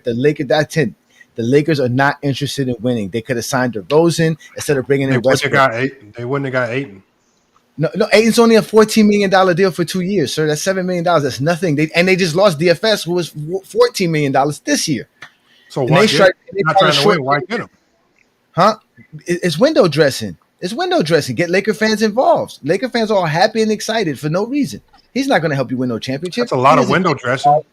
Yeah, that's what they do. That's what they've been doing for just like they did with Westbrook. The funny thing about a lot of this is you aren't a contender until you are. For example, the Pacers, they were 10-15 in December, but they found a way to, like, nobody thought they was a real contender until they were a contender sitting in the NBA Finals versus OKC. Nobody looked at the Pacers as we're a real contender. So you aren't a contender until you actually are. Like, so it's like the things we say now, like, I'm still always gonna side on the fact that the only thing that team was missing was a reliable big. For every time Luka played with Jackson Hayes, this shit just looked unguardable. And now that he has two bigs now, because now Ayton is not gonna be making as many boneheaded plays as a Jackson Hayes. I think he's better defensively. He's not as athletic, but he can go up and get any lob, and he's better offensively because he can bring those lobs down and do. He has other moves in his bag. He's better than Jackson Hayes. I agree. He's way better. So what I'm saying, he rebounds. He's a way better rebounder. I think we forget how. I think a lot of us are forgetting how good Austin Reeves actually is. Like, and he's now a year better. And there's a reason why he turned down that $91 million and why he's seeking a big payday. But like I say, we forget how good he is. So, you know, he's going to have another year, full year under JJ now. They're going to find ways to use him better. Luka's going to be better. He already looks like he's down 20 pounds. So he's going to be better to go. LeBron's going to be Bron. That's what we can expect. Ayton is going to help a lot of things. I think Larivia is going to be ass size and shooting. I just think they are that one role player before I can officially say that they wing defender have a shot. I don't even know if it's a wing defender. I just think they need another high IQ player, like like a really high, and it's not Chris Paul because he's too old. Point guard. To me, it's like a hybrid point guard because I think Drew Holiday and Brogdon are like hybrid point guards who can be de facto shooting guards, but also a point guard at the same time, and they can and they both can defend a little bit bigger than their actual position. So if they can close the deal on one of those two. Now, Lamont, what do you think of these two teams? I already know what you're about to say about one of them because it's your team, the Blazers and then the Phoenix Suns. Well, I think the Blazers can sneak up on a lot of people because the Blazers on paper right now have the best defensive team in the league on paper. Now, obviously, to be the best defensive team, you have to actually go out there and be the best defensive team. But if you look at the defenders that they have on the team, and obviously Drew Holiday's not going to be there, so I can't count him. But on paper, defensively, they're one of the best defensive teams in the league. And if you can defend, you can win a lot of games. Yeah. So we'll see how they look. What about I just hold what on. about the Suns, Lamont? Hold on. Now, let me ask him a Ew. question. See, you brought up Portland. I want to ask him what he think about Shaden Sharp. I like that kid. I need him to break out this year. Yeah, but Shaden Sharp, I think there's a cap on how good he can be because I don't think you can win with him as your number 2 option, which now the Blazers traded away the only guy that could be considered their number 1 option. They don't even have a number 1 option now. I mean, it can't be Scoot. Shaden is not good enough to be a number 1. Who's your number 1 option? So scoring the ball is going to be a huge issue for them. Who's your, I don't know who the number 1 option is. I want y'all to tell me. Jeremy Grant. Oh my God, that's horrible, bro. They need to be trying to trade him as fast as they can, man. What about do you like what's his name? Delano Benton? Bro, he's not a number 1 option. That's a No. role I'm player. just saying, do you like him as a player? I mean, he's all right. He's a bench guy. Yeah. Yeah. Oh, what do you think about the Suns? It's definitely Jeremy Grant. Lord, I told you. The Suns are headed the right direction because they are finally, from what I'm hearing, figuring out how to get rid of Bradley Beal. But that contract has to be a nightmare for them, bro. Giving that it's probably, no pay clause. Lamont, it's probably going to be a buyout at this point. It should be like what the Lakers did with Westbrook. I have no idea. Juan Boy, I have no idea who's injury prone. going to trade for Bradley Beal. Oh, I ain't gonna lie. If that motherfucker gets bought out and that motherfucker that motherfucker can help a contender. Yeah, he can hoop. I promise you that much. Who Bradley Beal? Absolutely. The problem with Bradley Beal is that if he ain't scoring the ball, what the hell is he good for? So he has to go somewhere where somebody can let him be him. Because Phoenix showed us he don't want to be a third option. So he ain't going to no LA to be a third option behind Brod and Luka. He want to go somewhere like the Pacers and be the no. I'm thinking the Pacers because with Tyrese Halliburton out, they need somebody that can score the goddamn ball. Oh, he better go somewhere that will let him score. For some reason, he needs to go somewhere that let him score. He cannot go nowhere that's going to make him a third option. For some reason, Lamont, I thought about the Heat. Bro, hell no. He's not getting the ball over no Tyler Hero and them guys. Hell no. Bro, he needs to go to Indy. Indy has the biggest hole right now. They need scoring bad. Neesmith ain't going to cut it. Hell no. Lamont, what's wrong with Neesmith? Neesmith is nice, but he ain't like it. They got to find a way to hold this shit down while Halliburton gone. I mean, yeah, that's true. They're not. They already watched. They already gave up. They already said, man, he out for the year. You know who I think has also had a good offseason, Lamont? The Atlanta Hawks. Yeah, I just don't believe in a lot of the guys they got. I got to see that shit. Oh, You know my Lamar, surprise don't team for come next on, year. man. You know my The what? surprise team to get to the finals in the East. Who is it? It's The Philly. Pistons. Oh, Philly? Really? Philly. That's why I don't like talking stuff like this, Lamar. You just be saying shit like that's why I don't like talking Over about these Detroit? hypotheticals, Bro. man. These hypotheticals. This ain't No, what- Philadelphia, for real, Lamar. No, what I'm saying is New this York? right here. I'm saying I know Philly had a down year. That Philly tanking away last year was a sneaky way for them to get another really good player, VJ Edgecombe. Yes, You still got Tyrese Maxey. He was. You still you Jared got McCain. Tyrese Maxey. You got the rookie from the year before. What's his name? Springer, right? Springer. You got McCain, Springer. Jared McCain. You're gonna have a healthy Joel Embiid. Embiid and a healthy Paul George. Like when you look at talent, if they figure that shit out, ain't nobody gonna be able to fuck with Philly. What's the next year. point guard If that they- got hurt when he wear the fingernail polish for TikTok dancer? Jared. Yeah, Springer. gosh. Yeah. Jared Springer. Bro, Jared he was Springer. nice though. He was giving people problems. He was going to work. If you healthy, like imagine them healthy, bro. Who's beating Philly next year if they healthy? My Heat, man, Biscayne in June. What the fuck you talking about? No, man, the Heat are sorry. I told y'all, I ain't gonna win nothing. I'll get Pat Riley out of there. We just picked up my boy Powell, so that helps us out. That's another offensive threat that we really needed desperately. They So I'm happy there. they overrate Pat Riley like King Rowe overrates fucking Booby Gibson. Like, Don't start there no more. Stop bro, it, man. Pat Riley is overrated, man.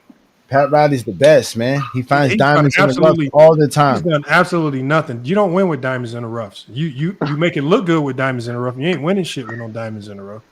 No, I know This that. guy That's Lamar. fine. Look. Yeah, I know. Yeah, Jared McCain. That's his name, Jared McCain. That's what I'm talking about. Yeah. He's nice. He nice, bro. He nice as hell. Yeah. No, man, that kid. Lamont, you said Pat But Riley's VJ overrated. Edgecombe, I've been telling y'all that was my sleeper in the draft. VJ Edgecombe is nice. Lamont, we should watch this game, he's Lamont. balling. Oh, Lamont. Lamont, we should watch this game right here, Lamont. What about Game 7 when Pippen left the game with a migraine? He didn't leave the game at all. He played 42. He played 42 minutes. So I don't know what game Scottie Pippen left in the Game 7, but I know MJ also choked that game as well. Oh gosh. Yeah. Hey, Lamont. Shit. Hey, Lamont, if you haven't already, take a look at the 2026 NBA draft prospects. I've already seen it. I'm not impressed outside of the top 3 I gotta guys. get your opinion on Really? Ace Bailey, Lamont. Lamont, you said the same thing this Bro, time. Ace Bailey's gonna be a bum. Ace Bailey, you know, I already gave Ace come Bailey on, a Lamont. nickname. Don't do that. Ace Lamont. Bailey is Kwame Brown Jr., man. Oh my God. No, Lamont, come on, Lamont. Don't Bro, do that. So he gonna have a 12-year career? Bro, I'm telling you, bro, he's gonna be bro, I'm His telling you right college now. career. Ace In the Bailey, conference. Ace Bailey, when I saw in college oh God, that them motherfuckers couldn't win a game in the Big Ten with In the 2 Big Ten. top 10 lottery picks. Y'all Yeah, that was are nasty. fucking That was trash, nasty. man. That was You nasty. can't beat a Northwestern. They were struggling against Princeton. How the fuck do you lose to Princeton when you got 2 lottery picks, man? You're losing the HBCUs. Oh God. Because that team couldn't move the ball, Lamont. Ace was taking all Don't those matter, shots bro. on the I'm telling double you right team. now. In college basketball is similar to high school basketball. If you put a 5-star guy on any high school, like look at what Elijah Arenas did for that public school. That public school was barely winning 5 games a year. That motherfucker gets Elijah Arenas. Then that motherfucker's a top team in the state, going to states, beating everybody. One player at the high school and college level makes you a contender. I don't care how trash the coach is. I mean, look at Chino Hills. That motherfucker coach was letting them motherfuckers do whatever they wanted, flying up the court, shooting any shot. They was the best team in the country just because they had the most talent. They was beating. I'm talking about they beating heavy hitters. They beating all the IMGs, everybody you can think of. They running them out the goddamn gym, and they was playing like they was in the YMCA. Which Chino Hill team was this? That was with LaMelo Ball and them. Yeah. They could move the ball. Bro, them motherfuckers was not, bro. They was playing rec ball. So they wasn't moving the ball? Bro, they was playing rec ball. That nigga was shooting from half. They was shooting from half court, bro. They was Lamont, not taking was any of them dudes shooting over double teams like Ace Bailey was doing? Oh, LaMelo, hell yeah. Bro, he was wilding. Bro, they was taking some dumbass shots. And making them. That's why the kids love Melo. Bro, Ace Bailey one is selfish. It already just made it look worse what he was doing in the draft, not working out for teams. And bro, I've been off Ace Bailey. He's gonna have to prove it to me. Yeah, we saw his first game in summer league. 1 for 13. What, this is somebody who got picked this draft we talking about? Somebody that got picked in this draft? Yeah, big bum. Oh my God. Play for Rutgers last year, just trashing it up. You got 2 lottery picks on the team. They had 2 lottery picks on the team, and I was talking to the 3 Ps in the Bong podcast. They was like, yeah, but his teammates wasn't that good. I'm like, man, if you got 2 5-stars, I don't give a damn about the teammate. Yeah. Bro, in college, bro, give me 2 5-stars. Bro, I don't care. You could put me on Indiana State or some bullshit. Give me 2 5-stars. Watch what the fuck I do. Come on, man. Stop. Bro, it's not that. I promise you, when you get that much talent, it ain't that hard to coach. There's no excuse for them not to make it to the dance. Bro, they couldn't win the Big Ten. They couldn't win the Big Ten tournament. They didn't make the NCAA tournament. They didn't do none of that shit. Steph Curry did it by himself. DJ McCollum did it by himself. Dame did it by himself. Shit, goddamn. What's his name? I can go to any low level player that was in the NBA that was on the team by himself. Damn. Norris Cole did it by himself at Cleveland State. Kawhi. San Diego State. Ja. All these dudes. Give me one. Murray State. Look at John Morant. We didn't know none of them other players. Adam Morrison. Look at these dudes. I mean, we can go. It just take one player and your team looking like you top 5 in the country if you really nice like that. Lamont, something you said that was very interesting. I have a friend of mine. He's a coach, or he used to be a coach, and he said the same thing years ago until I heard you say it a couple months ago pertaining to the draft. You said college basketball does not make you a better NBA player. No, it makes you worse the longer you stay. Yeah. Yeah. Because coach, a friend of mine who used to be coach said that to me like 10 years ago, and I never really thought about it until you said it recently. High school is the only level of basketball that gives you an indication of what they're gonna look like in the NBA. You said high school? Really? Yeah. How so? These college coaches be having one thing and one thing only on their mind. Their system. How the fuck can we win? Can I win games to make me look better? To either get me a better job or to get me a better pay raise. It's very few college coaches that's in it for the player. And so this is why you have a John Calipari who puts Devin Booker on the bench as a sixth man. Because you ain't like, it's overkill to go get 7 5-stars. That's overkill. It's stupid. It's overkill. It's going to be too hard to coach that many good players. If you was really trying to win, I don't get it. I don't get it. Some of these coaches, man, be just trying to do stuff for the optics. I'm a bit. You may disagree, but I'm a big proponent of just allowing high school players to go straight to the NBA if you're good enough. I don't know why they did away with that rule. Kwame Brown, LeBron. I mean, just LeBron. They had to do away with it. They had to do away with it because the NCAA is in bed with the NBA. I mean, there's some type of incentive or some type of kickback that the NCAA is possibly giving the NBA for that, but because it only benefits the NCAA when that happens. It does not benefit the NBA. Like the NBA, I'm sure if the NBA wasn't in bed with the NCAA, they would say, fuck it, man, you guys can come whenever you want. But when big businesses involved, shit, it is what it is. But they still circumvented the college because they created the G League, which was called the D League, back in 2001, 2002 season. So they were already circumvented. Yeah, but they really saw that like after LeBron that he was so successful that it was kind of hard to really even put that on a college kid because they did have so many guys that did fail. They did have the Jermaine O'Neals, the Walter McCartys, you know what I'm saying? Like there was just guys who just would not. Jermaine did good in the NBA. But they weren't ready. They weren't. Yeah. That's they weren't ready. It took Jermaine O'Neal a long time to get ready. That's when I think Andrew Bynum. I think Andrew Bynum's the last one to come in as that was the last year. 2005. What do you call it? Kevin Garnett. It took him like a year or two, but Kevin Garnett. Yeah, but it took like a year or two, but that's what I'm saying. But it still took him even longer than that. Yeah, that's fair. But with LeBron coming and having that instant success, a lot of other players thought that they could do that, and they were just a lot of amateur kids. Yeah, he kind of changed the way people thought about high school phenoms. So yeah, he kind of did mess it up for everybody, not intentionally.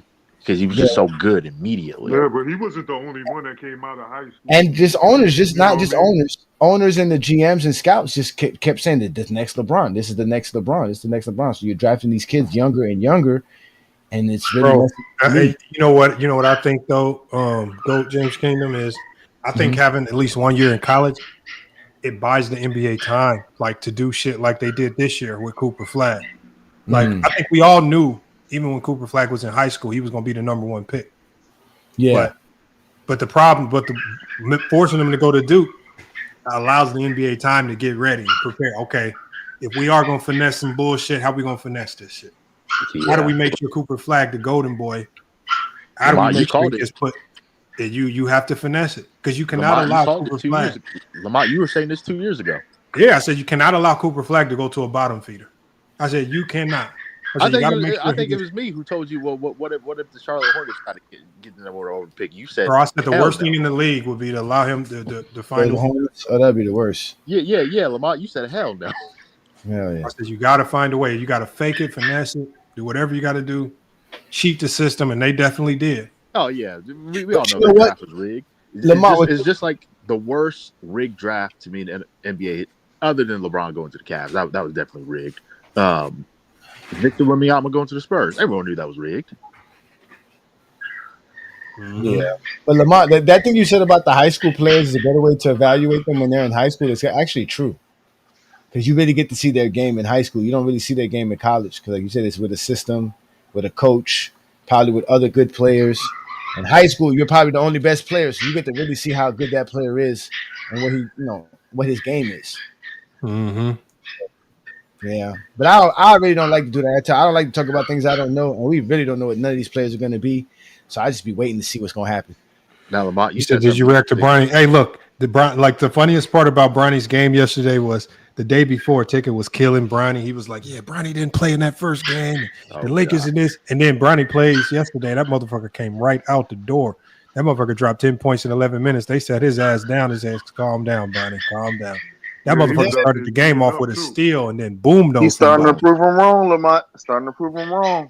Bro, and the funny thing about it, you still got people lingering around out there talking about he's still trash. And I was like, bro, we just watched him in the G League average over 20 a game. And it's just like y'all still doubting him, and he's showing significant improvement. So that's how you know they just hate LeBron. That's just hateful LeBron. Yep. Yeah. They don't even know who the 55th pick is in this draft. Nope. They don't. I don't even know. I know they don't care. They don't know. I know who the 36th pick is. Right. But I tell you right now, the Lakers might have got the steal of the draft. And ain't nobody talking about it. The Lakers got the best player in college basketball last year. Who, Thero? No, not them. The other guy from Villanova. Lakers are cursed. They're never gonna win ever again. Cole Swider? No, not Cole Swider. He was is already it Angel Reese's brother? Yeah, they did. We already had Cole Swider like 3 years ago. Who's it, Lamont? Shit, that motherfucker. I'm gonna tell you his name. Hit the floor. Is that Angel Reese's brother? No, it's not Angel Reese's brother. Hold on, I'm gonna tell you who it is. Forgot his name. Oh, here it is right here. His name is Eric Dixon. Oh yeah, Eric Dixon from Villanova. He led the NCAA in scoring last year. He's Villanova's all-time leading scorer. And I'm gonna tell y'all what, these dudes who come out of Villanova, I don't know what the hell they be doing in that system, but these motherfuckers know how to come to the NBA and play. Like if one thing Villanova done taught us is that if any 4-year guy coming out of Villanova know what the hell they doing. Yeah. Literally, the only reason why he undrafted came in when he came because of his age. Yeah, he's 24 years old. Yeah, that's the only reason why. And Gil been telling us that the NBA drafts you. They don't want them old niggas. They want them 19-year-olds. They don't want you. Dang. When I said that on PC, they said I know what I was talking about. Hey, Lamar, I am with you on that because you were talking to somebody in some podcast about how you and the other person agreed with you, saying that you guys just don't see it in terms of Cooper Flag being this generational talent. I think he'll be good. I agree with you. I think he's going to be good.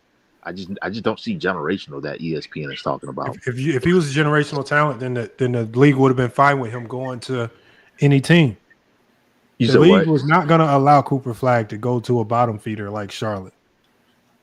Bro, that'd have been a waste of a marketing opportunity. Bro, now he's with Dallas, like he's in a safe haven. Like you playing with AD, you're soon to be Kyrie. You got a shit ton of defenders around you. Got one of the best coaches in the league. Yeah, bro.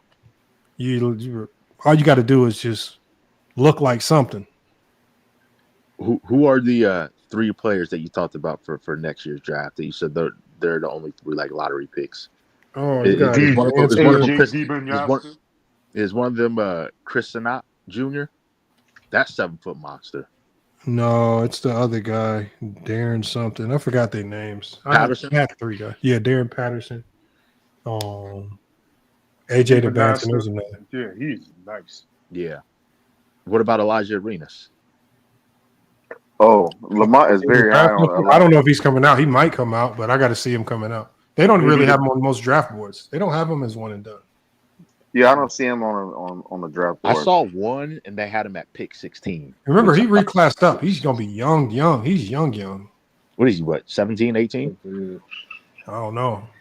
But I've been trying to talk Gil got something up his sleeve because Gil been real, like, he been keeping whatever they doing with Elijah, he been keeping all that, like, all that information. He's like, he keeping that sealed in a box because I'm sure they have a plan, but I mean, the one thing that I know for sure is that he's not letting, like, he's basically saying nobody's going to buy it, Elijah, with NIL deals because he don't need money. So there's a plan in place. This the bum that Lamont was talking about. Yeah. He's 18. So yeah, Elijah's good. Elijah's going to be in. Yeah, They're Elijah's saying he could be nice. 6'8", 6'9" in a couple years. Yeah, he's still growing. I'm curious to see. I'm gonna definitely be watching. I'm probably gonna go to a game. I want to see how Bryce James looks at Arizona because I don't think he's a high major player. I thought he was a low major player. So where's barely? But I'm gonna tell y'all one thing about that motherfucker Bryce. He can't score to save his life. That motherfucker is locked down. He is locked down defensively, bro. Yeah. He is a brick wall. No. I think he'll be better defensive than his brother because he's. I was watching him in Section 7, man. Yeah. Bro, this motherfucker. I don't know if he has like AI in his body that tracks your movement. You can't get around this motherfucker, bro. That motherfucker is, and this is gets good. I saw them playing the number 1 team in the state of California, and this motherfucker's defense. This motherfucker, he is locked down. I will give him that much. He will lock you down. Yeah, he's not as athletic as Bronny either. He's not as athletic, but defensively, that motherfucker got clamps. Yeah, he got some long ass arms. And he liked playing defense strong. too. He's Bryce strong. But his offensive game is not up. Like, it's hard for me to say lottery or anything like that because his just offensive bag ain't hitting yet. A signed free agent. That's his ceiling right now. Yep. When y'all start talking amateur hoops, that's when I step off, brother. Peace and blessings. We about to shut this one down anyway. We're gonna shut it down. We gonna shut this one down. Hey, Lamont, don't ignore me. You saw what Ace Bailey did tonight? No, what'd he do? 18 points, 7 for 14, 3 for 5 from 3. With 7 rebounds, if I'm not mistaken. Good. Okay. He's gonna be a bum. Oh my God, man. Bro, he's a bum, man. Lamont, who else is a bum? That's messed up, Lamont. This is a young man. He's only 19. Bro. All right. Look, man. He's a baby, man.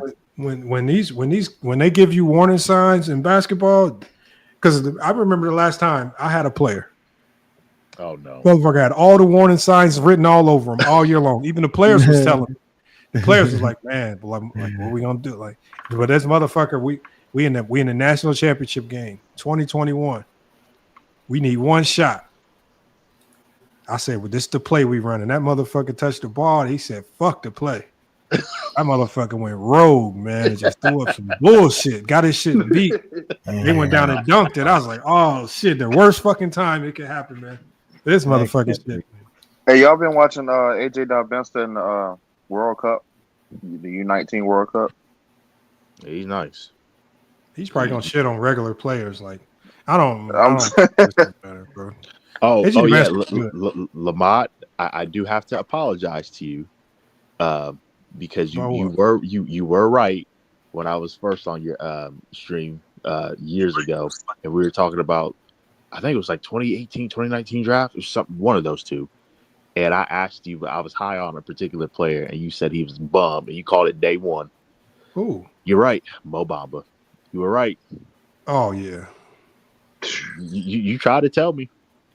I was like, Lamont, just give him a chance. I wonder where he's at now anyway. Free agent. He's a free agent. Yeah. Well, nobody really signed him. You know, I'm surprised nobody's picked up Imani Bates. Yeah, another one. They don't want him. Maybe the Lakers will take him, Lamont, since they're looking for the Lakers. Like, they better not. This be the signings. These be the moves right here where I'll be like the Lakers. This the easiest signing in the goddamn world. I don't want to. Bro, do you know how good Imani Bates is? Yeah, that's why the Lakers don't want him, Lamont. I give no fucks about him being a head case. I keep telling y'all the Lakers are the Cleveland Indians of Major League, man. Oh my God. Nobody's Imani Bates.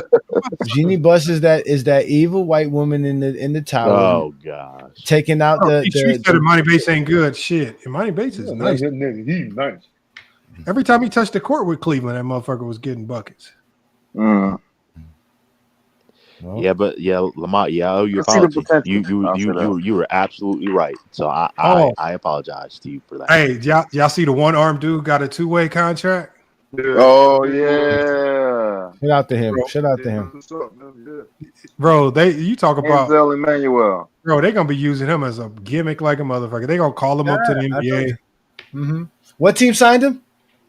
I can't remember the team, bro. Oh, Demond, did you hear about this? Did you know that the Washington Wizards supposedly generated more money than the Oklahoma City Thunder this season? Damn, how did just based on Their ticket revenue was higher. Their revenue was $40 million more than Oklahoma City. Up here. Oh, let me drop the link for Lowe, man. Lowe, you gotta tell us what happened, man. You got to give us an inside scoop, man. I think Lowe might be the slick reason why KD bailed on the Players' Choice today. Oh, yeah, he's supposed to be on Players' Choice today. I hope he probably said KD probably started watching videos and was like, "Hell no." He was like, "Hell no." I think KD baited them to see if they were what they were gonna talk and see how they were gonna react before he showed up, and he was like, "Man, they use that to get more views. They ain't fooling me." No. I think he told him he was coming. I think he told him he was coming, but they didn't double check. They didn't verify. I'm gonna put it on Lowe, man. That motherfucker. He went back and watched some shows, and he said, "Oh hell no." Oh, Lowe's on there. Oh, they had him and Lowe already been at it before. Yeah. I hope Lowe's gonna put some respect on John Stockton's name from now on. But he is kind of right though. In reality, when I kind of said this on Sunday, or I think I said it on Friday. The problem with basketball discourse is a lot of us can't talk basketball without comparing players, and they do that a lot on PC. They always got to compare. Whenever you say, okay, I think a guy can do this. Well, do you think he's better than this guy? Yeah. Or you think? Like some of you got people like here, they have been killing KD, and I don't know why. Oh, I think KD is top 15 player all time. Facts. It's gonna be top 10 after he passed Mike. I got a question. For Johnny and Lamont. So tell me how Lowe started beef. Lowe's an instigator for sure. Right quick. Legend of John Stockton's fan club. What's going on, Lowe? Thank goodness. Lowe, what's good, man? What up with you? What's going on, Let Lowe? me ask you something. Yeah. How can Ox get on the thing and say that he has Magic Johnson 4th all time, but he says that Jokic can't be this all time great center because he doesn't play defense, which is a lie. I'm assuming the standard of defense for a center is different from a guard. I would assume that would be a logical conclusion to come to. I would assume. Lowe, I may be late, but you're not. I haven't watched the show in forever. But you're not on Players' Choice anymore. No, I haven't been on Players' Choice. In long gone. 2 years, yeah. Bro, the last time I watched Players' Choice was when somebody said Jason Kidd was the Black Ricky Rubio. That was like 3 years ago. I haven't watched it since, so I didn't know. Damn. Yeah, somebody actually said that. Who was they comparing Joker's offense to recently? They were saying, "Is this guy as good as Joker offensively?" I was like, "Why are they asking that question?" Kevin Durant. It was Kevin Durant. Oh yeah, it was Kevin Durant. That's what kind of sparked a lot of stuff, is because they were, which I don't. Jokic is a better offensive player than KD. I don't even know how we got easily. No, I like that Lowe said it that way, because there's a difference between a better scorer and a better offensive player. Yeah, they don't understand that. Yeah, no, I got that. That's what I thought. That's what when I heard offensive play, I'm like, well, damn, Joker's just so great at ball facilitation and setting up your offense that how do you ignore that? And he can still score in so many facets. Yeah, I don't even know how that was a. Lowe, where did you rank this OKC team this year? In the league? No, not in the league. Just all time. Based on what they did. Because look, as much as I hate the analytically, they mirror some of the greatest teams of all time. Statistically, SGA had a season similar to Jordan in 90-91, which is really good. So from an offensive and team defensive standpoint, and based on what SGA was able to do, should we rank that team? Is that a top 10 team of all time? I don't know about all time, but I think it's an all-time great team. I think you don't think it's a top 10 team? Nah, I think the limitations that we saw in the playoffs is what kind of holds me off from that. I also just think that next year they're going to be better anyway, so I don't want to jump because I think the like next year, both J-Dub and Chet are going to be better offensively while still being an elite level defensive team. Oddly enough, I think like this is probably the worst. Yeah, this is probably going to be the worst iteration of them for the next like 3 to 4 years. I think they get. I don't know if they get. I don't. The only thing that I definitely think Chet would get better. See, I don't know from a regular season perspective. I don't know if they're going to get like better in terms of like, are they going to win more than 68 games and then like be beating teams by like 13-point margins pretty consistently? Like, no, I don't know if it's going to be that. I don't know if it's going to be that, but I do think in the playoffs, like them getting pushed to 7 twice, like I don't see that happening no more. Like I think as long as they keep a lot of their core next year, I think they'll just be better. Bro, I don't know if they can beat this iteration of Denver. And you know, shout out to Denver because they not only got better, they got better for like the what should be like the next version of OKC. Like they didn't just add like, oh, let's just go replace MPJ. They were let's go replace MPJ with Cam. Let's get a backup big and let's go get Bruce Brown and get defensive wings. And they still got Christian. They still got Christian Brown. They still got Christian Brown too. They still kept Christian Brown. They still got Christian Brown at the 2 guard. They still kept Christian Brown too. Okay. Yeah. They still ain't no match for OKC though. I can't say they're no match, but no, they that's the second best team. If Jamal Murray, yeah. If Jamal Murray's healthy, and especially they still kept Eric Gordon too, right? What I don't understand, one of the reasons another move I would have made. The one thing I don't understand about Jamal Murray is he pulls these disappearing acts where, because like I think maybe he does decent performances. All of a sudden, if you wearing the colors yellow and purple, this motherfucker start looking like goddamn Kobe Bryant. But if you're not wearing yellow and purple, this motherfucker is disappearing. That against the Lakers, he does. He really does. I don't know what I'm talking about. Him and Michael Porter Jr. Like Michael Porter Jr. did not miss a shot versus the Lakers. Like, and it's just like those two motherfuckers. The way they was defending them, it was bad defense. Yeah, I don't know if it's just bad defense. Yeah, I was about to say they were just making some. He was making some shit, boy. Bro, he was making some shit. He was making some. Jamal Murray. Man, I got OKC and 5 on Denver, man. I don't believe in Denver no more. Do you, Lo? Do you think OKC is gonna be able to keep this team longer than next year? I think after this year, I think it's only one more year left. Thanks to CJ McCollum. When is the time to re-extend Holmgren after next year? Yeah, but when Chet and them receive their contracts, it's not really the first year. Max, so you good. Yeah, but then it's not even really the super max. Even if he gets like near max, it's just going to be a lot. Yeah, after next season, Chet and I think both Chet and J-Dub. Yeah, both Chet and J-Dub are owed. They're going to be free agents or restricted free agents. After they go pay J-Dub because that's the money Hartenstein got basically right now. Like when they're going to have to let Hartenstein go to kind of hold on to those two, right? Like Hartenstein and Caruso's money, correct? No, they got that sitting in the draft, so they can let Hartenstein. Caruso's they already committed to Caruso until 29, so he's fine. It's going to be it's really Hartenstein and Dort's money. Dort I was is just the about one. to say Dort. Yeah, Dort is the one beyond 26. He's not guaranteed. And same with Hartenstein. Yeah, Hartenstein is making 28, but if Chet and J-Dub, I agree with what's his name? J-Dub is probably gonna get a max because J-Dub has already made All-Star. And he's an All-NBA. Yeah, he's gonna get a max. Yeah, he's gonna make a second team at least. So that's 350. He's better every year. He's getting that's better every 350, Sam. Yeah, that's gonna be. They after that's what I'm saying. After these next 2 years, that's it. After because I think they might hold on to one more year after 26. So I think after 27, a lot of that shit is gonna have to be. And Chet is locked in.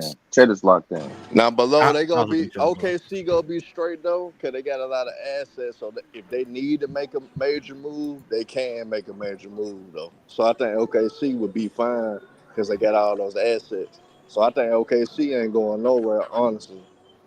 Yeah, but them assets probably won't be good as they were for this team. I mean, if OKC stays the same, it's hard to say that they can't duplicate what they just did. No, they're going back with that next year. They're definitely the favorites next year. Nah, but hey, John, here's the thing: they got so many assets with their draft collateral for us, trading picks on top of that. They gonna be straight. They gonna be good. They gonna be around for a while, bro. If I gotta let Hartenstein go, he's a piece that you can't let go, and you can mess around and find somebody. Hopefully, I think 9 times out of 10 they will find somebody that can replace that production within that though. So I Would you think let that's the Hartenstein go though? They got no other choice. But that's who they drafted though. They drafted what's that big? That center, I forgot that center. I forgot that Jalen Williams. No, the big that they drafted. There's all the pick in this draft. Robert Silver. Yeah. Like they already like drafting to replace them niggas. Like it's kind of set in stone. Who they trying to speaking of the draft and That's the such a good damn I franchise. asked Lamont this question earlier. Who's your free agent and offseason winners and losers so far? Rockets and Nuggets winners. I don't know what the hell the Pelicans doing. I'm so lost with the Pelicans. They still got CJ? No, he's in Washington. Yeah, they traded him to Washington. Oh, what the hell? What? Even Washington is making more sense than the Pelicans. I have no idea. For Jordan Poole, he was in that Jordan Poole trade. Yeah, that's right. I remember that now. But like, what is Washington doing with CJ? They just need vets. They got CJ, Chris Middleton, and Marcus Smart around a bunch of just young players. That makes more sense than what New Orleans has, like the nastiest front court. Oh God, calling Marcus Smart a vet. Calling Marcus Smart a vet is hilarious. That's like the wrong vet to have in your locker room. I mean, it's better than no vet. I'd rather have that than I know that, but I'm just him and Jordan play together. Oh my God, We've seen it in Memphis. He ain't trying to babysit nobody. Yeah, but I still rather have a vet than no vet, and I think they learned it the hard way. But New Orleans, I don't know what the hell New Orleans. They got a nasty front court. Back court is no defense. I don't know what the hell. They got to wait till DeJounte Murray come back. It's kind of nasty. How you like Looney? How you like Looney being that as your starting five? Nasty. I got one more question for you. Now Lamont said I got one more question for you, Love. Lamont said Ace Bailey's gonna be a bum. Oh, please, Lamont, cook him on that. Please, please cook him on that. Bro, I mean, I don't know. He got a it's a low. I think it's a lower. I agree. It might be a lower floor than y'all realize. There's a lot of. I'm not gonna say he's gonna be a bum. No, I have a simple formula, bro. If you cannot win in college, it's hard for me to believe in you at the NBA level, bro. He could not. He had 2 lottery picks on Rutgers, and they couldn't win the Big Ten. And the Big Ten was trash this year, man. They was losing to HBCUs. They lost to Princeton.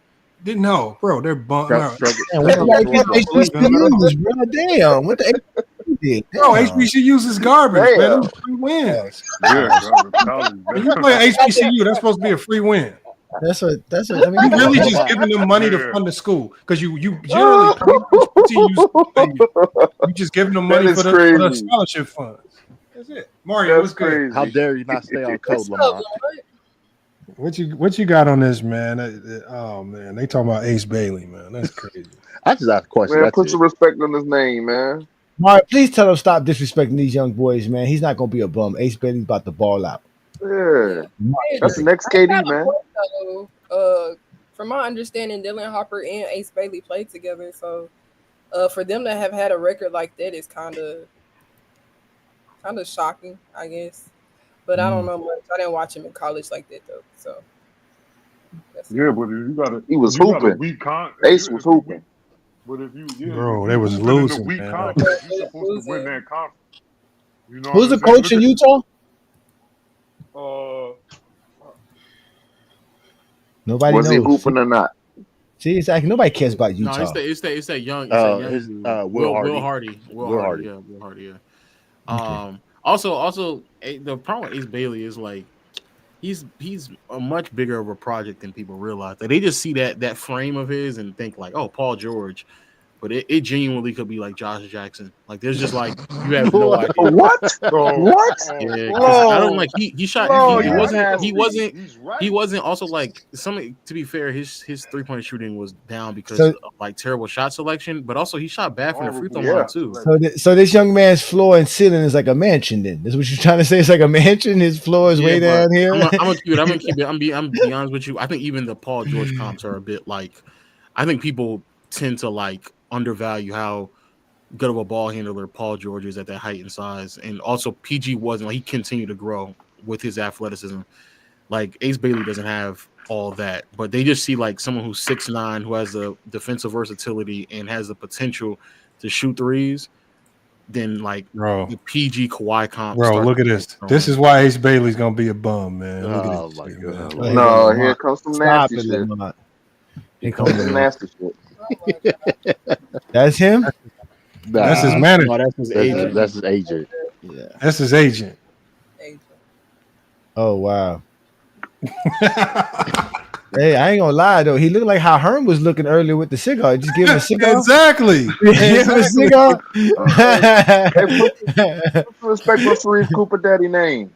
That's Sharif Cooper daddy. It gonna hurt that. He looked just like how Herm was looking earlier. What in the Jade Prince is going on here? What am I gonna do with that, man? That's his agent. Oh, man. Hey man, it's not. Hey, That but look like at the end of the Chris day, Tucker. I do think OKC and Denver is going to be a good series next year. It's going to be a really, really good series. And then what about the Lakers, man? Lakers, Yeah, probably not. Lo. Yeah, Lo. If they make the Yeah, Lo, you playoffs, say get LeBron. No, don't ask for his opinion on the Lakers because You gonna get you the best wish. LeBron's gonna be gone, though. nigga, get LeBron off the team. What are you talking about? LeBron's gonna be Oh off the my team. God! I told you, Lamar. I told you. Oh, you fine. They're literally talking about moving LeBron like they're treating LeBron like he's a expiring contract. Why would you not get off him? Bro, do y'all really believe that? Y'all really believe that? Why else Yeah, would they? You think it's on LeBron. they're going to give a player who's going on 42 another 2-year deal? No, Thank you. I'm saying Thank you. No. Thank you. all I'm saying is they're just gonna let him play it out. They're not going to just trade him, no. LeBron's not playing it out. He's not going to play on a 1-year deal. Not for Jeannie Buss, not for His Lowe, ass not for no shouldn't be Laker going to fan. no Golden State either. Then why did he opt in? Like, Low, what is the For $50 million, guaranteed 50. Yeah, the guarantee to 50. Yeah, that's why. Oh, Because he can't go nowhere else and just sign for 50. So that's why. You can't go nowhere else and get 50. Exactly. the problem is Jeannie Buss now. and I don't care where he plays. If he's making 50, that team is not going to be able to build a winner around him. And that is the quiet truth that no one yet wants to admit. So you might as well try to work with what you have in LA because you were the third seed with them. But you might as well can't, just you work can't- it. So are you going to trade a 2031 draft pick to try to like maximize a 1-year window? Who? To go get Cam Johnson? You need to give up more than that to get him. To who? No. I'm talking about LeBron. the Lakers are the Lakers. No. Are only the closest draft pick they can trade is a 2031. So what are the Lakers trading to? Like, what are we doing? Like, Get the Lakers Jimmy. can't trade. You're gonna get Jimmy. You're gonna get Jimmy. They have the expiring contract. If they trade LeBron, it's helping the other team. So Are you talking about trading LeBron? Oh yeah, okay, yeah, yes. I'm saying the only bandwagon thing they can do right now is trade LeBron. Yes, The Lakers okay. can get- All right, cool. If you found a team, if you caught a team at the trade deadline who is on sell mode trying to get rid of bad contracts, maybe the Lakers could finesse somebody with LeBron because that's a huge expiring contract. But outside of that, if the Lakers at the trade deadline are sitting second or third in the West, ain't no trades happening. That shit's over. I disagree. I actually think they will still do it. They did the same thing with AD last year. The Lakers one of the better teams. You got Luka. I think I genuinely believe, and this is just a me thing, Yeah. bro. Not gonna lie, if the Cavs are still or they're hovering around 1 or 2, and they're trying to further cement themselves, and they just need to go all in for one more year because I think after this following season, D. Mitch, I think he only has 1 more year on his deal. The best way to convince D. Mitch to stay long term, slide Mobley to the 5, put LeBron at the 4, Donovan Mitchell, and run that big 3. And I think that actually gives you a better chance of getting out the East than what they currently have. I agree because I believe Jared Allen has been the handicap for that rotation. As good as he's been, What is Jared Allen's contract, Lo? Is 20? I think it's 20 million, and I think it goes up to like 25. It's not even nothing like crazy. He's making How long? Yeah, that ain't crazy. How long is it for? He just signed an extension, I think, to like 2030 or something like that. He signed an Okay, extension yeah. last The year. Not Lakers not bad. going to trade for That's that. not bad. Lakers not trading for that. Lakers not trading for that. I think if it locks up the lob 5 that you need, I don't know why they wouldn't. Because the Lakers are not interested in long-term commitment contracts. They don't got nobody till 2027 as it is. They're not going to sign nobody past that. Yeah, but that's still, it's not like Jared Allen makes such a significant amount of money that it doesn't still give you some type of flexibility.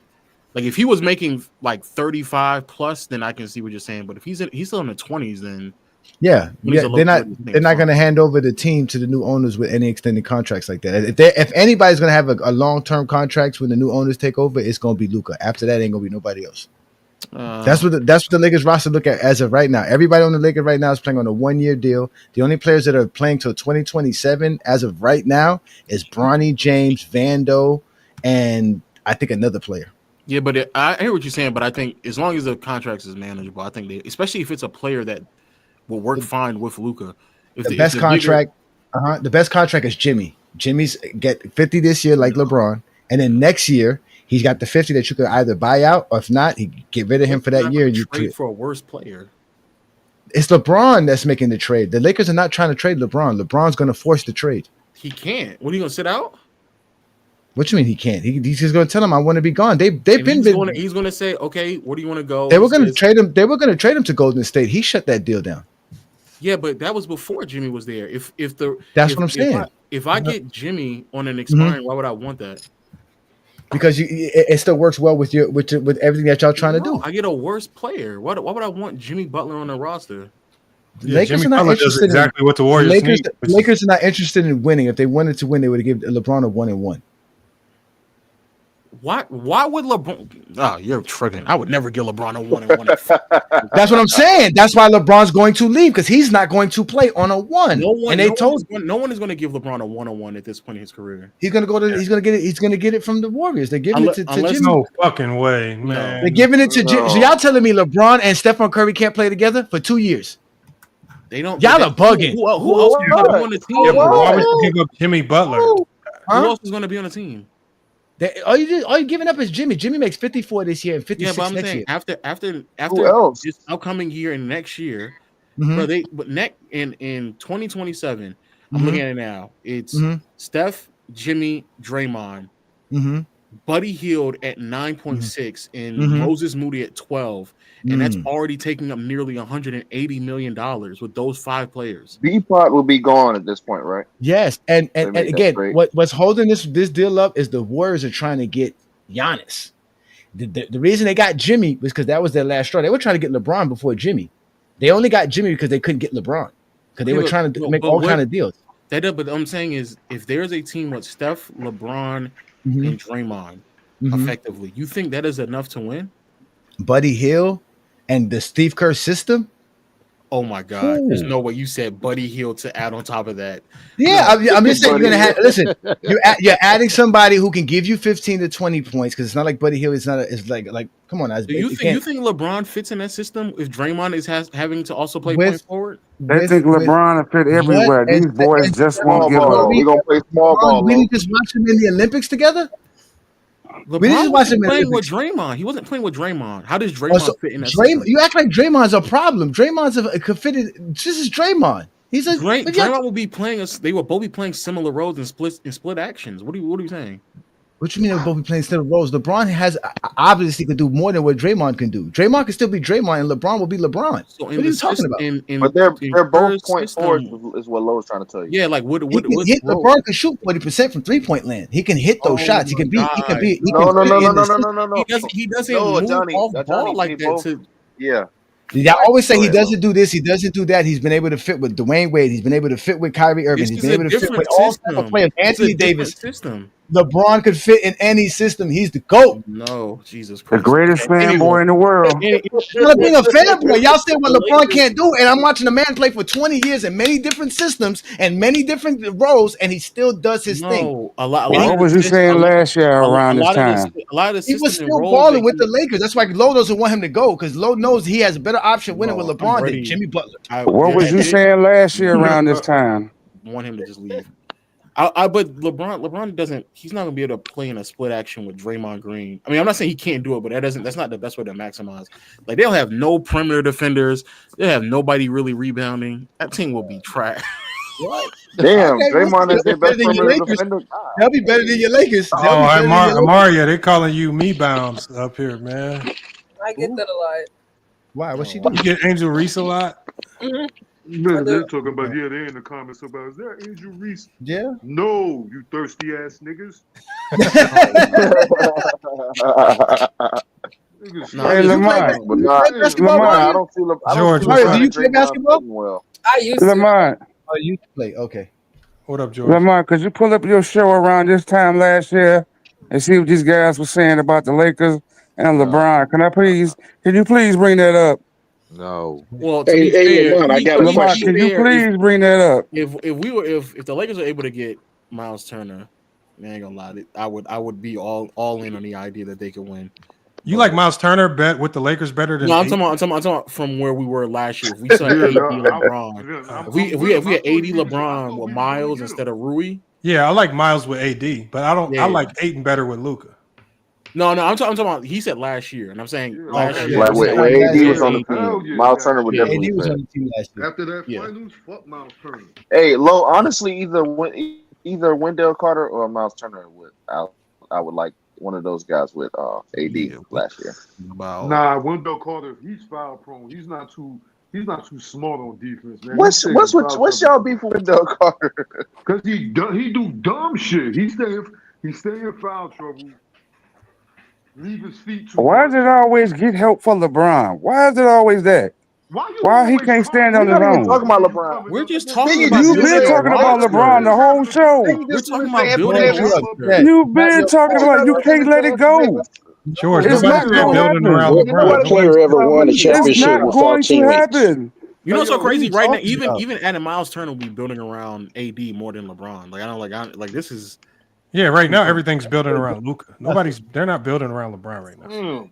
Nobody's building around LeBron. Those days are done. No one is building around LeBron. Yo, George, we gonna call you chill from House Party. No, we go tell the truth of what y'all sit up here talking about. But George, just They because would not be able to LeBron play together. You guys could doesn't already mean that see they're that. building around And I LeBron. can tell you right now, if they don't get rid of him, Luka will be in Denver. You come in with your complaining. Ain't nobody. Luka will be in Denver if he's not out of there. I don't y'all be making up these crazy. I don't know how They making up nothing. How would Luka get to Denver? Yeah. How would Luka get to Denver? The same way everybody else does. Demand a trade.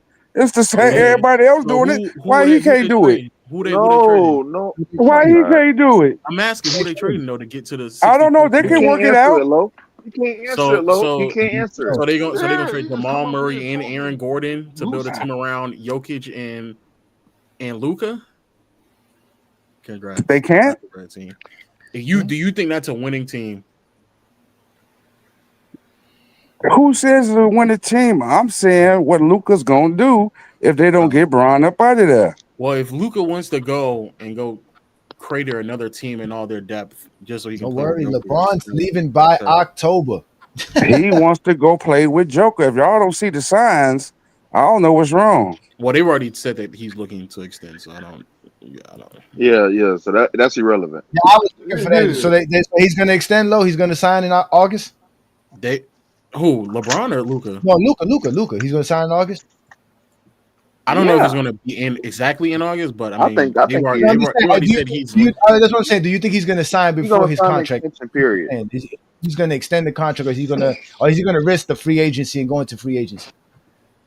Nah, I don't. I mean, if he does that, if he does that, then I mean, I think he puts himself at a bit of a deficit because then he has to either sign and trade or. It's always better if you extend. Like the same thing with like Devin Booker, he just extended as well. Like it's always better if you extend on the team first and then use the amount of money you got paid to then leverage that into a trade rather than trying to go on free agency. You fucking around and go on free agency and find out that nobody has the ability to sign you, then your value might just end up dropping. Similar to what Lamar just This did. is his new home. He's not gonna. That's why LeBron's gonna go to Golden State. Can't wait. Bro, no. That'll be another team he'll be losing on. I can't even hold you. Yeah, He's losing on the Lakers anyways. The Lakers ain't winning it for sure. That'll be another. That's team. better than what Golden State.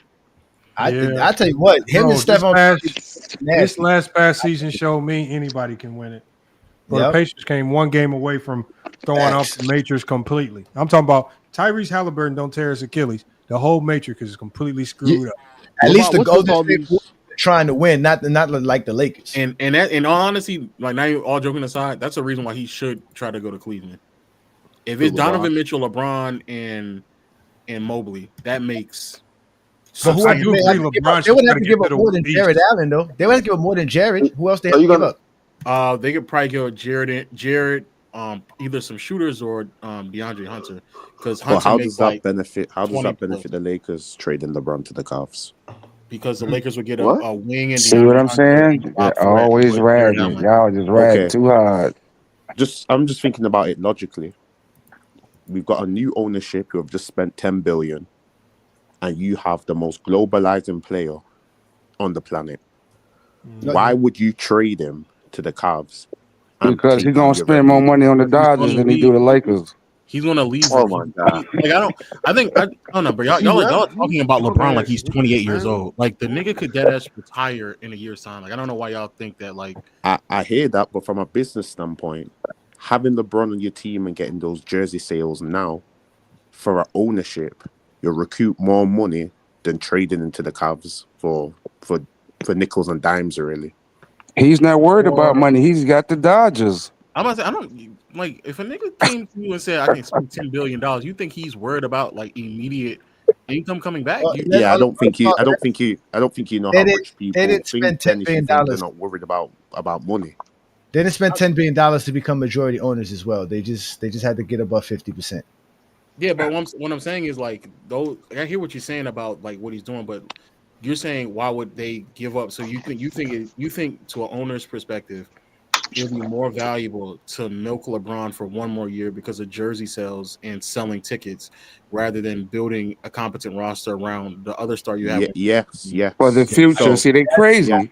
Come on, They're looking for Krispy Kreme. They glazing it up. Why did Matt Ishbia, who's a new owner as well, try to trade KD at the deadline? KD doesn't bring in the same revenue as LeBron. KD brings in more revenue than anybody else that they could have gotten. But he doesn't bring in more. Okay, so your argument was about just bringing in revenue. Yeah, it's just bringing in revenue, and then there's bringing in global revenue. So, for instance, if you watch football or soccer, Man United brought back Cristiano Ronaldo. Cristiano Ronaldo's past it, but they brought him back to the squad because he brings in global revenue, ticket sales around the world. Everyone will buy the shirt. With KD, not everyone's going to buy the shirt. With LeBron, with the Laker brand number one, that's a global brand. And LeBron being a global player, that's X times X. And that's X.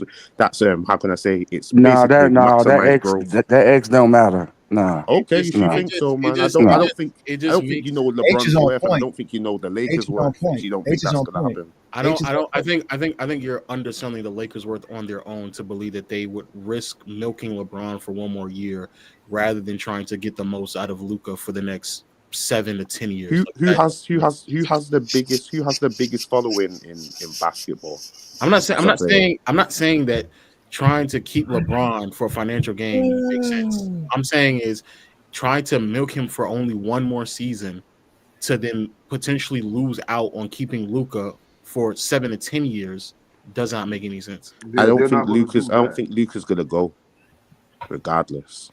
It doesn't matter if you think he's gonna go. You're trying to maximize his global brand by keeping him as visible as possible throughout the entire season. Punting on a season just because you're trying to make as much money off of LeBron's name rather than just trying to build a team around Luka so you can milk him not only during the regular season but also during the playoffs. It just makes more sense. How could I say? Luka's basically the future. He can wait a season or no, I wouldn't say 2, but he can wait definitely a season. I don't think LeBron's got long. So at the end of the day, you can still milk LeBron. So why are they already talking about trading him now then? Trading who? LeBron? LeBron, yeah. I don't believe that's true. I don't think that's a trade though. Again, the Lakers are not talking about trading LeBron. Trading himself. I'm about to say yes. Let's be clear. Man, he glazing from across the water. Without a doubt, LeBron's name. No, I actually don't like LeBron, so I'm not glazing at all. I actually don't like LeBron, so why would I glaze?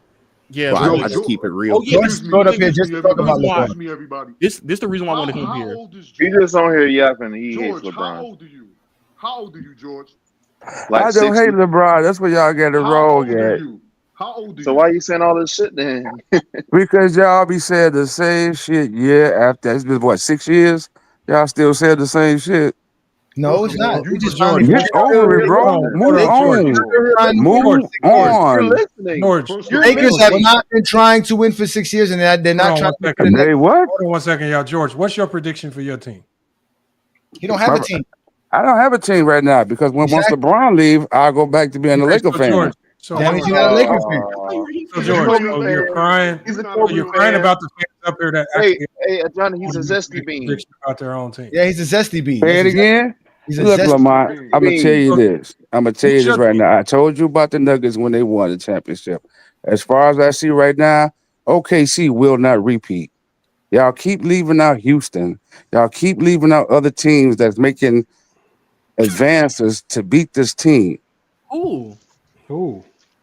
The Rockets. Talk about Houston. No. Wait. Outside of Houston and Denver, what are the other teams that are that you believe have made enough advancements?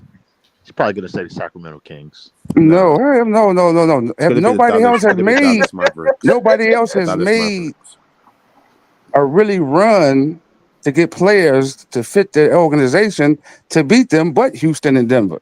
Okay, so you So think, it's still a chance for Memphis to grab. I don't know what player they need to get them over the top. Minnesota needs one player to get them over the top. They haven't made the right moves. Well, Minnesota's out of move, so they've made their commitments. They've signed back Julius Randle and Nas. That's it. They're done. But y'all keep talking about the same team and the same player. Well, why Move would we on. talk about? Why if I think Minnesota Move got worse? on. It's over.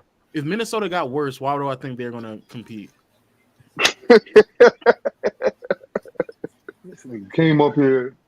Talk about the Bulls and they white boys. Move on. The Bulls. This nigga's a clown. Move on. You think I'm going to talk about Lamont just tried to bring up the Sixers and what they doing, and y'all went right back. What's wrong? But rightfully so. The Sixers have proven us. They've given us 1,000,001 reasons to doubt them for like the last 5 years. They've made me look stupid like 3 years in a row. Come on, They might have a chance this year, it's though. understandable. I mean, shit. To Lamont and Johnny before I go, because this is the reason why they came up here. Yeah, there is. I'm not even trying to drag this on either, because if George is upset about this topic, he's definitely going to be upset about this one. But I'm gonna just be as brief as possible, bro. That Shaq shit, y'all. I think y'all, especially from the stories that I have heard over the past 2 weeks. Bro, y'all are grossly understating who Shaq is as a person in terms of his work ethic and the type of player he is in a locker room. Y'all are mostly understating it. No. I'm be giving Shaq credit. No. I'm talking about how dysfunctional Shaq is as a player. No. I did a video, Lo, where I said that Shaq single-handedly is the reason why Kobe Bryant's career is looked at the way it is with him being a sidekick. I said Shaq, like everybody talks about Kobe being selfish. I said Shaq is the number one reason why Kobe even started to feel that way. Like when he knew he was being lazy, when he knew he was being injured, when he knew his skills were starting to wane, he never gracefully turned everything over to Kobe and said, "You know what? It's your time." He was a part of the dysfunction. I did a whole show about. He also did the same thing when he went to Miami, right? That they had to. I didn't know that.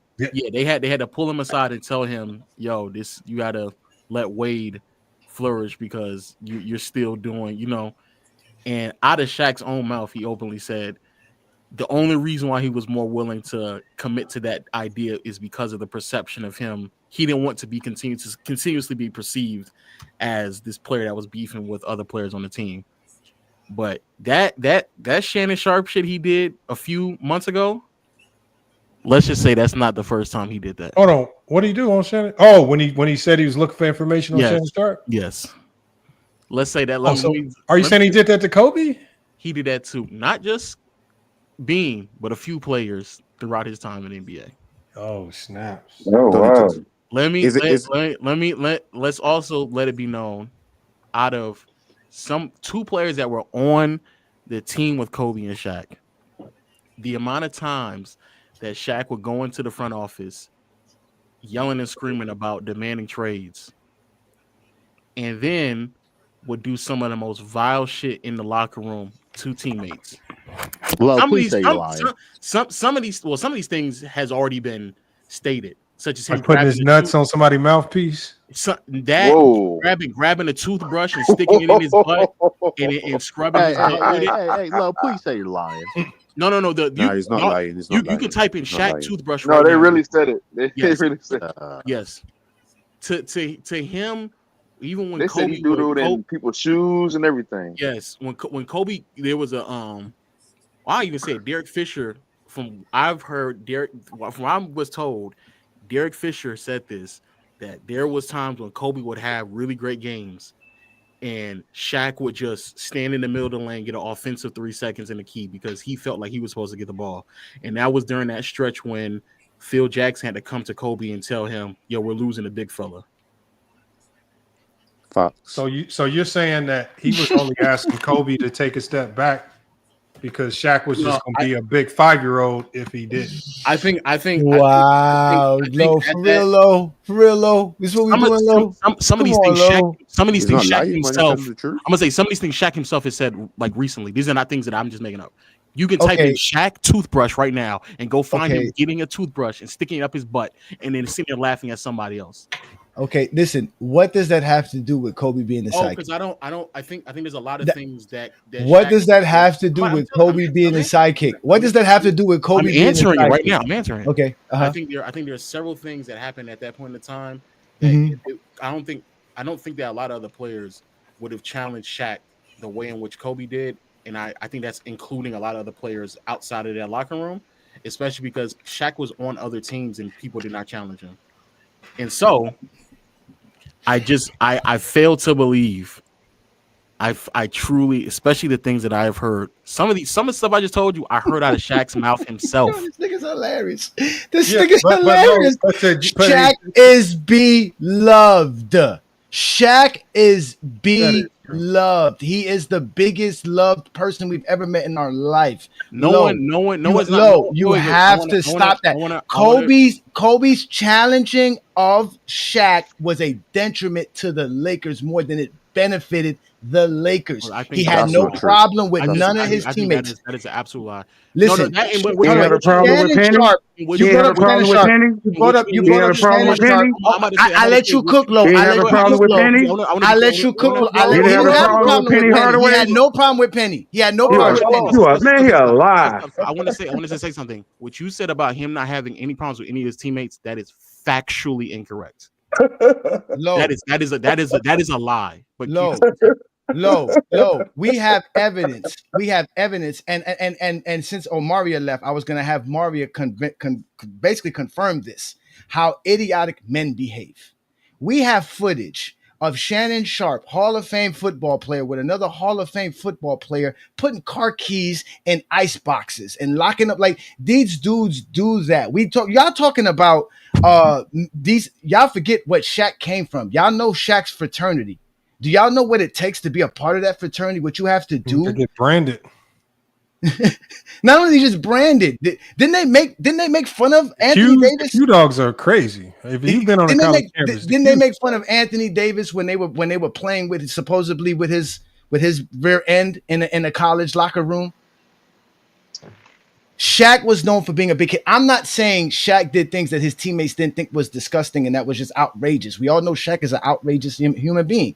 But to put that on him because you can't prove that at that point in time, Kobe was the catalyst to them winning, and because Kobe was a sidekick, is why you got exposed the other night, brother, because you can't just explain Kobe's greatness. You have to try to defile Shaq's character and bring up some obscure information that Shaq was some kind of weird dude.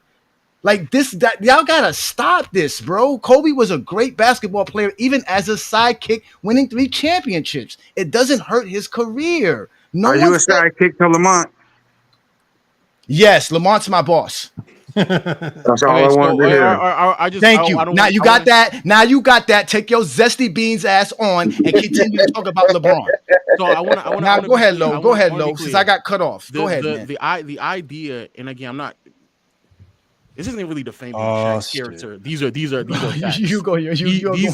These are facts. But I find it very odd the idea of what I'm saying, which is a fact, is then labeled as defaming Shaq's personality or whoever he is. But you're effectively doing the same thing about Kobe. All I am doing is outlining the facts. No.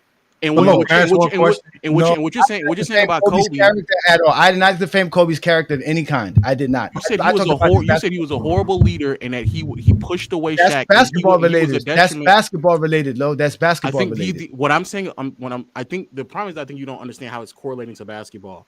There is a reason why when Shaq went to Miami, that the first year they also did not win. Mm-hmm. Because it's not as if like D Wade in that first year was not playing really well. Mm-hmm. There's a reason why when he went to Miami that Gary Payton and a bunch of other people had to pull him aside and tell him you're getting in D Wade's way. That is also a fact. That's something you can look up. I did. This Friday show's gonna be about. Make sure you're there, please. I'll make sure the show lasts till midnight, so that when you're done with your playback, you can join this show, and I'll show you exactly why you were wrong today. But continue. But does that have something to do with basketball? Yes, I'm gonna talk about my Miami Heat in 06 and 05, and I only talk basketball though. I don't bring up not. Wait, okay. There's a reason why Shaq wasn't being as involved in the games, and they had to reel back Kobe. Despite him having really great games, not as if like Kobe was just bullshitting out there. Mm-hmm. They had to keep Shaq engaged. Does that have something to do with basketball? Yes, it does, because we need to win. We're not winning with Kobe. Kobe's 40 is not winning. Shaq's 30 is. No, but I think Lo. I think I get what you're saying, Lo. But Bill thought that. That's why he told your boy back up. No, I think I think bigger. if you have both of them engaged, I think that would be perfectly fine. I think No, Lo. If Kobe was the leader you said, he would have had Shaq engaged, but he wasn't. Dwayne Wade was obviously that leader because he had Shaq engaged. When Kobe was going on that stretch in 2004, 31 points, they won a game. 35 points, they won that game. 28 points, they won that game. 40 points, they won that game. 35 points, they won that game. 35 points, they end up losing that game. The next 25, they end up winning. The stretch in which I'm referring to, they won 1, 2, 3, 4, 5, 6 out of the 7 games. Yeah, but hold on. But I think the problem in this is we can go down. Kobe's stats don't look like a number 2 option stats. That's not why he was a number 2 option. I've been trying to tell everybody this from the jump. We don't make him a number 2 option. Phil Jackson chose to make him a number 2 option by giving him that role. Which, I'll be honest with you too. I've heard the stuff I also heard about Phil Jackson is also very, very. Here you go. Lo. What I'm saying is this right here. There was a reason why Shaq and Phil were kind of connected when Shaq was ousted. I'm saying that. All I'm saying is that once Phil Jackson made the decision that whatever we do offensively, we are running everything through Shaq. He didn't care if Shaq was fat. He didn't care if Shaq was out of shape. He didn't care if Shaq complained. He didn't care if Shaq was putting his nuts on people's mouthpieces. He said, whatever we do, we're going to run this off. Even so much, like the reason why we know Kobe wasn't a number 1 option is because if I have to come to you and say, can you chill so we can get the other guy going? You don't do that to number 1 options. Because if you a number 2 option, you can be like, man, you better figure that shit out. You better get it. That's the guy. So the fact that they had to go to Kobe and say, look, we need you to fall back to, because we're trying to make the number 1 option happy. They cater and they did everything around Shaq. That's Phil Jackson's doing. Phil Jackson could have easily over one summer completely changed how they ran the triangle and basically said, look, everything's getting run through Kobe. Shaq, you can't do nothing about it. This is just how the offense is being run. And we would have known, like Phil Jackson could have easily changed this. Phil Jackson never chose to change it. And he chose to run everything through Shaq. Like, I don't choose this. He actually asked to trade Kobe. He actually said trade Kobe. But who said Phil Jackson or Shaq? No, Phil Jackson said that. No. I'm here to tell you both of them did. I'm not telling you that Shaq did not have any let me just say anything to do with the actual beef between him and Kobe. Again, there was a beef between him and Kobe. It was Kobe was the new NBA oligarch coming in. He was representing the new NBA. Shaq was the old NBA. And that clash, I guess, was necessary. But we had that clash. At the end of the day, Kobe didn't wait his turn. Shaq didn't want to let Kobe have his turn. And that's why you had the issue that they had. At the end of the day, they were two great players. They could have won more championships together, but they didn't. They just didn't. That's just it. And the problem that we're having is the second option thing is that what me and Lamont are saying, Kobe was just a sidekick. And if he was the sidekick in 03 and 04, they would have won those championships as well. But that's the problem. Lamont just didn't say that. Wait, before I want to just because when I'm saying 23 and 25 when Kobe played and Shaq didn't play. What I'm saying is why were the Lakers 23 and 25 when Shaq didn't play? Well, that's just result. I don't think. We're not worrying about that. We're not worrying about that. Let's go. Go ahead, Lo. I'm not refuting the idea. Kobe could have been. Kobe was a second option. I'm refuting this idea that you think that anybody else would have been able to been but functional around that chaos. That's what I'm saying. And also, there wouldn't have been that chaos. I don't think it would have been chaos with anybody. I think that's the point that y'all are, because I don't think anybody was as crazy as Kobe. What did they say about Kobe? People say that Kobe was so secluded and separated from his teammates. People thought he was weird. He was kind of a weirdo. Why was there chaos when Shaq first got to Miami? That's what I'm at. Why did they have to pull Shaq aside and tell him? Yeah, but hold on, Lo. Listen to what you said, Lo. No, here's that's the false. thing. Here's the difference. They were able to go to Shaq, get him to conform, and they won a championship. There was no going to Shaq getting him to conform in LA. He was so bought in Miami. He was so cool with everybody. He didn't. There was no beef with him and D Wade. He was. I think if the Colorado situation and him out and Kobe out and Shaq thing, if that never happened, if they had a closer relationship, I don't think Shaq would have had a problem turning the reins over to Kobe. But once that beef started, Shaq was never going to fold and turn the reins over to Kobe. But Shaq did it too. But what I'm asking is, why did someone else have to tell Shaq to tone it down with Wade? Why couldn't he? I hear what y'all are saying. What I'm asking is, why can't Shaq acknowledge that himself? Shaq did not have to. Hold on. I can answer that question because as a Heat fan, I know he didn't have to tone it down for Wade. He only had to do it for the NBA Finals. At the end of the day, when he joined the Miami Heat, not only did Shaq get back in shape that he was from like 3 years prior to that, because when he got to Miami, he was like 380, and Pat Riley specifically told him he cannot play at 380. What happened the first year was they didn't build the full roster yet because they had just traded for Shaq. They had a very good season. Like I said, we won 17 or 18 more games than we did the year before. Shaq was second in MVP, which he should have actually won the MVP that year, but that's another discussion. What ended up happening was Shaq got I was just watching something on this. That at the end of that season, we had clinched the division, and Shaq had went to Stan Van Gundy and said, "Hey, when I was in LA, Phil used to let us chill once we clinch, and I don't want to play."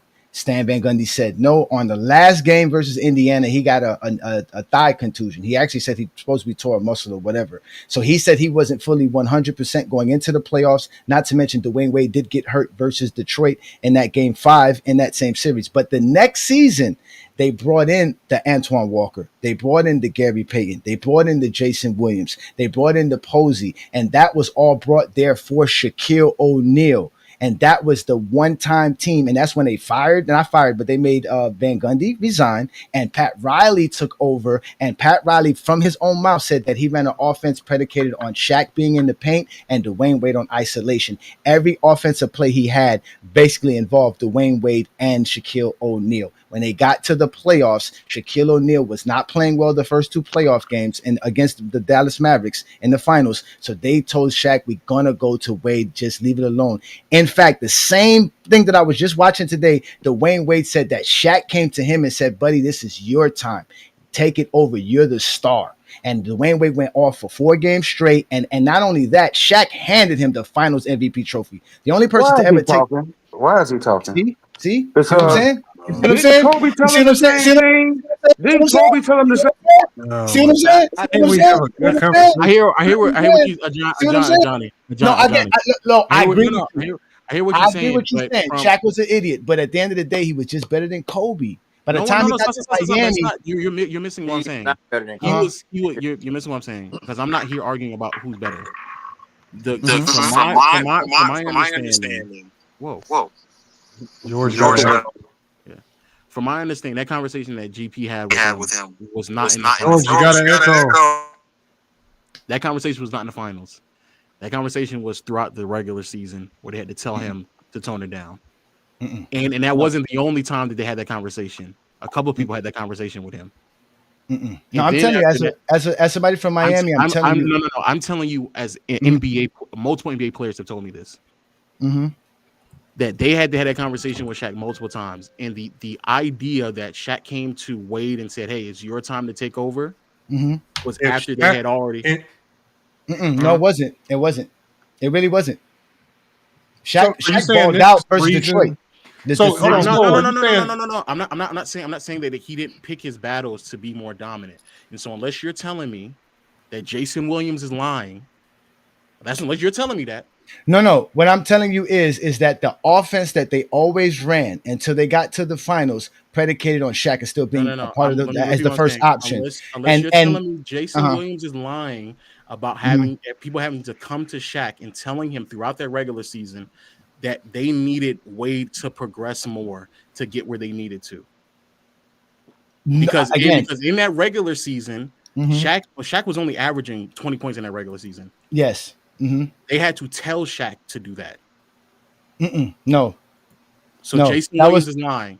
That was already a part of the plan. Again, Pat Riley already set it up to be that way. That's how the game plan was set up. That was the part of the game plan. Shaq had to tone it down for the finals. Gary Payton had to tell him that because Gary Payton was the one that told him, "Listen, man, I was with you in 2004. And we didn't do it then. We're here now. We're here in the finals now. This is our moment. This is our chance. Let's do it. Let's just let the kids take over." I'm not denying that. I understand, but prior to that, they didn't. Prior to that, there was no clash between Dwayne Wade, Pat Riley, the coaching scheme, none of that. But there wasn't a clash because that's not Wade's person. Hold on. Can we? No. Hold on. Can we get low to explain telling one me? thing? Low. Explain why. So, because I mean, y'all can go back and forth about this all day, but I want you to explain how Shaq's hard-headedness, because I'm assuming it sounds like that's what we talk about. Shaq being hard-headed. Yes. Shaq being hard-headed. If we take this same hard-headed version of Shaq, place him back in LA, because those are the years we were originally talking about. Why do you feel that version of Shaq couldn't have won with any other great shooting guard in that time frame? Especially if we're talking about the elites of the elites. Like, for example, if you take a prime Paul Pierce, a prime T-Mac, and T-Mac only said win a championship. So he didn't say three-peat. I think it takes a special player to three-peat. Yeah, I agree. I agree with the one. To win a championship, why wouldn't another Shaq being so dominant at that time? You got to explain to me how you couldn't plug and play Kobe and get one at least with a lot of other great shooting guards. I agree with the one. I've already said one. I agree with the one. I'm not. Now, the three-peat takes a special type of talent to three-peat because that's extremely tough to do. So I'm not going to give him the three-peat, but I don't think T-Mac ever said three-peat. But to win one, maybe two. I'm fine. I'm fine with the what you call it. And this is another thing when you're bringing into the injuries with Shaq, which I'm not denying that, but these were not part of the conversations with when he was in LA. Because part of the reason why they lost in 2003 as well is because Shaq was fat and he went into the playoffs not 100% healthy. He wasn't healthy. He had a lower back strain in the 2003 playoffs. But now, wait, I want to be clear. Nothing to do with Kobe jacking up a bunch of shots and playing outside of the offense versus San Antonio. No, that's not the reason why. I want to be clear. I'm not saying that they lost that series because of Shaq. I'm saying I don't think that he would have been good enough to make it throughout the entire run because at that point in time, Shaq was not 100% healthy to finish the entire run. He just wasn't. Which happens when you don't stay in shape a lot of times. But I want to be clear. It's completely fine for you to bring up injuries when he's in Miami. But when I bring up the fact that it's a fact. He had a lower back strain heading into the 2003 playoffs. I didn't blame Shaq's losing on poor performance. I said that he had an injury going into the playoffs, and that Dwayne Wade also got injured in the playoffs. Kobe didn't get injured in the playoffs. Kobe wasn't hurt versus the San Antonio Spurs. They lost versus San Antonio Spurs because Kobe was jacking up shots playing outside of the offense. That's not the reason. That's the facts, ladies and gentlemen. Just like today, Lamont showed y'all film. We can go back and look at film of the Lakers versus the San Antonio Spurs in 2003, and you will see Kobe playing outside of the offense, taking bad shots. That is not the reason. They lost that series because Shaq. Kobe also played outside the offense. Shaq was also dealing with a back strain, and that roster had gotten severely worse as time progressed. It just got worse. Okay. How about San Antonio was just really good that year? Like, why can't? I don't think they were really good, but I think that the roster got worse as time progressed, and so I hear what you're saying, but Kobe got better, and they should have won because Kobe was supposed to be the man. Yeah, y'all say he won in 02 and 03, 01 and 02 because of it. I'm not saying that. I am. No, but I'm just saying no. The reason you brought this conversation up, Lo, was because the reverberation of what me and Lamont has been doing about this whole Shaq conversation. Because my thing was about Shaq. At first, it was fun. No. It was fun about T-Mac and Kobe, but then when y'all started disrespecting Shaq, was when I said, okay, y'all, I'm drawing the line now. Y'all are really taking this too far. Shaq was dominant, and he's definitely winning more championships because Kobe cost him those championships in 03 and 04. And that's the point. I know. I got you. I understand that, Lo. I get that. I'm saying based off even more information I have learned about who Shaq was at that point in time, it's already hard for me to believe that someone's pulling off a three-peat, but knowing who Shaq was and the fact that he didn't take care of himself and the fact that the roster is getting worse, I don't know how. I just think that you guys have to understand, as great as Kobe was, that time and span in his career was a learning point for him. He had to learn to become a better leader. He had to learn to become a better team player. And it took some struggles. You know what I'm saying? That's why he had to get rid of Shaq, because he had to see what it took to really do it as the main guy without help, without falling or leaning on anybody. He noticed how hard it was. That's why he apologized to Phil. That's why he changed his mentality. He learned to be a better leader, a better teammate, and he was able to win 2 more championships afterwards. And he was able to have a great career. And his numbers and accolades speak for themselves. None of this takes away from Kobe. None of this about him and Shaq and the T-Mac stuff takes away from him. He's in my top 10. Like I said, Kobe's resume speaks for itself. We don't have to really say that. But at the end of the day, that span in time, there were some players that Shaq, especially like we were just talking about Paul Pierce earlier. If Shaq had that Paul Pierce back then, oh yeah, he's definitely winning 4 or 5 championships with the Lakers easily. Paul Pierce got stabbed and showed up back to the NBA balling. And Paul Pierce is another nigga. Another one. He'll be. Yeah, you're right. Him and Shaq will be balling. They'll be popping bottles in the club. You're right about that, Lo. They definitely be enjoying life. Yeah, they wouldn't be hitting the gym. You're right. I got you on that. None of them took that shit serious enough to and that's why Kobe ended up being better than all of them. That's why Kobe ended up being better than Shaq, being better than all of them. Paul Pierce. I believe that Shaq and Iverson or Paul Pierce would stay conditioned enough to go from 2000 to 2005, winning every single year. That makes no sense. With Phil's mantra, with Phil as the coach. You said I don't know about Iverson though. Iverson was a natural walk in the gym. He don't have to do anything to exactly practice. Iverson is the exception there because Iverson is one of those weird talents. He's that one dude that never practiced and could just walk in and still be the best player. I don't know. Iverson's another one who couldn't play the game. In 2002, Iverson only played 60 games. 2004, he's only playing 48 games. If you just think, and these are isn't that with him as the number one option? Yeah, but if you're expecting, because I'm assuming you're still expecting some degree of talent from him, even as Shaq regresses. There's just no way you think that he's going to be able to retain a certain level of fitness to go from 2000 to 2005 to go through deep postseason run every single year. Yes. Yeah, but I think what we're forgetting when we talk about what T-Mac said. T-Mac is I agree with T-Mac. I agree with T-Mac. I agree with one. No, I'm not saying he's wrong. What I'm saying is when T-Mac talks about being in a better situation, I think he's talking about more than just Shaq. He's talking about having other teammates, an organization that's going to give you hellified role players that's going to make your job 10 times easier. So the mileage that you put out is not the same mileage that T-Mac is having to put out on Orlando.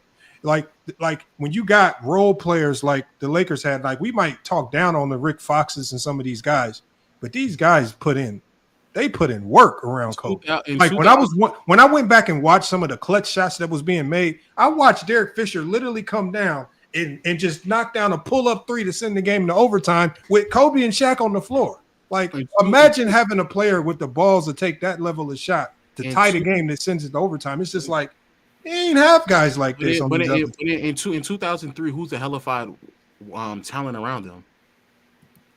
On a Laker team, I don't remember the Laker team verbatim. In 2003, this is the second. This is second to last year in Rick Fox's career. Rick Fox got hurt. He only played 4 games in the playoffs. Robert Horry is 32 years old. I think he played like 3 or 4 more years after that. So, are you talking about what the roster looked like in the finals? No, in 03, and just in general in 03. I mean, we got to remember, Derek Fisher was still good enough. Robert Horry's still good enough. Robert Horry is shooting 5% from 3 in that playoff run. 5. When he's waiting for Kobe to give him the ball with the last second shot. But what you want me to do? Kobe's standing there jacking up shots left and right. And that's the shit I be talking about. Let's be serious. I know you was gonna get mad. Don't become a zesty beans because we talking about Kobe jacking up shots. Kobe jacking up shots. Bad offense, Lo. You the one who love talk about good basketball. That's bad basketball. That's why you can't expect your teammates to do anything when you just out here just giving them the ball in the last second minutes of the game. So the roster in 03, Jokic would never. Bad position. Come on, man. It's a worse offense. It's a worse supporting cast than it was before. That's the point I'm making. They had 36-year-old Brian Shaw, Mark Madsen, Pargo. I think it was Pargo's father. They had Devin George too, right? Devin George was like a rookie or second-year player. Yeah, Devin George at I think he was rookie or second-year player. Like he's like Devin. That was Devin George at that point. They had a lot of. Still never was a full-time starter. But if you're just relegating it to this year, maybe if you plug another player in 03, they can't win. But I'm not just talking about the 03 team. I'm talking about if you put another great player alongside Shaq with the power of the Lakers organization for an 8-year stretch, I'm almost positive that the Lakers organization, along with Phil Jackson as the head coach, will find a way to map out and build out a roster that can win championships. Now, what specific year or how that team looks, I don't know. But when T-Mac is talking about an organization that's consistently dedicated to finding players that are going to help win a championship. Hold on. Can you please play what T-Mac actually said? Hold on, George, you got to echo. So all I'm saying. Do you think in the year 2000 you think T-Mac was ready to be on that team to win at that level? What? No, I don't know. I don't know what particular year T-Mac could have. No. Wait, I'm just or whoever. Because you're trying to plug them into the same team, everything the same. Just remove Kobe and put T-Mac in. I don't think that's what T-Mac was saying. T-Mac was talking about He said replace me with Kobe. He did say replace me with Kobe. He did say replace me with Kobe. He said that. That's exactly. He said if you put me with Shaq. No. He said replace me with Kobe, and I'll win championships with Shaq. No, that's what he said, Lamont. That's what he said. He did say that. He said if you replace me with Kobe, you tell me I don't win championships with Shaq. He said if you put me with Shaq. He said if you put me with Shaq. I got the short on my channel. I could play the short. Trust me. He had to apologize for saying Kobe's name. He had to apologize. That's not what he said. He said if you put me with Shaq. Okay. All right, hold on. I'll play the short right now. I keep telling you, I got good ears. I pay attention. I can just play the short. I got the short on my channel. Either way, it's all BS because he said I can carry. Yeah, it could be BS. Here we go. We're talking basketball. Lowe's not wrong. Lowe's not wrong when he says that Shaq kind of caused a riffle in that locker room because it's basically like the Donovan McNabb T.O. scenario. You basically have some players who are cool with Donovan McNabb because he's the old veteran that's been on the roster, but here comes this new guy everybody likes kind of to a certain degree, and the locker room gets split because you can't get two guys to be on the same accord. Was Kobe hated by his teammates? No, not really. He was just misunderstood. He was younger than them. He worked harder than them. They didn't understand Kobe. And Kobe was like, yo, I'm trying to be the best I can be. And they were like, well, the best you can be is Shaq's sidekick. And he was like, I don't want to be that. And they were like, well, that's what you got to be. Because they, at the end of their careers, they were happy winning with Shaq. But go ahead, Lamont. No, that's low. Low put that up. That is a championship quality team. Replace me with Kobe with Shaq. I don't win a championship. See, I said that. That's what he said. Yeah, but how is that? Hold on. But how that's what he said. I don't know what to say. Bro. No, he said that. I was wrong there. But how is that disrespectful to Kobe?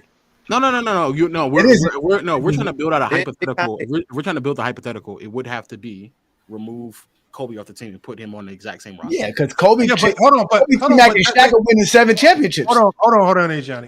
To me, that makes no sense because they play two different positions. Hey, you got to take it up with him. You got to take it up with him. Yeah, but even if you leave everything the same, we acting like T-Mac's talent alone wouldn't have got for me to pretend as if that wouldn't over an 8-year stretch together with Shaq wouldn't have got one. No, I'm asking what and okay, so the 8-year stretch. When does the 8 years start? You can't use Kobe's name then if it's only on this. It's because the thing is we would have to take the prime version of T-Mac, which I'm sure T-Mac I'm sure he's talking about the prime version of himself. What the prime version of Shaq for 5 to 8 years. You're saying 8 years, but what I'm asking for T-Mac, when does those 8 years start? That's what I'm asking. I mean, you could put them with the 04 team. I think they win. Put it like that. You put T-Mac on the 04 team. I believe they win. The 04 team. Do I? Okay. Kobe. Do I? Let's just use the 04 team. Use the 04 team. Okay. What I'm That's saying one championship right there that I almost would guarantee if you put T-Mac there. That's fine. I'm asking for what 8-year stretch. No, I'm saying throughout that stretch. Hold on, you think they win in 04? I mean, you told me to pick one team. You told me to pick one team that I could just remove Kobe and put T-Mac in. I feel like in 04, if you just remove Kobe and put T-Mac in, you have a championship. I don't know. The one that they lost? Man, you must be crazy on the 04 team. What? That floor spacing was atrocious, Lamont. What you mean the spacing? They didn't lose because of spacing. They lost because Kobe went AWOL. Kobe was 43 for 113. That's why they didn't lose because of no spacing. That was with Devontae George and Gary Payton bricking shots, bricking open shots. Bro, got the T-Mac. So what that got to do? Hold on, everybody bricking shots, but you didn't talk about Kobe bricking shots. I'm not. Was he bricking wide open shots, Lamont? Game series. He was 4 shots. He was 43 for 113. Shaq took 84 shots in the 2004 look, finals. when we take the stats, hold on, one boy. I don't even want to take the stats because it's not about the stats of others. What I'm saying is, by the 04 team to me was a really good team. They were almost a shoe-in to win it all. The only reason why everybody thought they wouldn't win it that year is because there was dysfunction. That's why the Pacers thought they could beat them. That's why the Pistons thought they could beat them. It wasn't because they didn't have the talent. It was because they were completely dysfunctional, and that dysfunction started with whatever was going on with Shaq and Kobe. That's why they could have been had that year, and that's why they were beat. But if you're telling me 04, I put another star in outside of Kobe, T-Mac, even a prime Paul Pierce, you win a championship. This is crazy. That is, you are crazy. Oh, the Pistons. Hold on, let me ask these two Kobe fans. What is you must be out of your mind. Do y'all know how good the 04 team was? 43 for 113. He shot 43 for 113. He missed 70 shots in 5 games. What are y'all talking about? That's what great defense does to you. That's what great Shaq shot 62%. Do you know how great talking about? Do you know how great of a defensive unit that Pistons team was? And you telling me all that shit, bro? They wouldn't have got to Kobe. They would have got to Kobe. Did you not just hear me say Shaq averaged 26 points on 62% shooting? And won one game and won one game. So Mr. Winters, my question to Mr. Winters is hold on one second. Mr. Winters, so if Shaq had the obvious mismatch and was dominating his matchup, then why wouldn't Kobe just defer and just keep going to Shaq? You'd have to listen. You have to ask Phil Jackson. No. If there's an obvious matchup nightmare where Shaq is clearly averaging close to 27 and some double-digit rebounds. He's dominant. He's shooting 63% from the field because the Pistons refused to double team him, and they were only guarding him with one player. It's the obvious matchup problem. Then why don't you play to that mismatch and just go win the series playing through Shaq? Shaq obviously would get another Finals MVP if they win that. And I'm not arguing against that. Hold on one second, Olo. Hold on one second, Olo. Please hold on.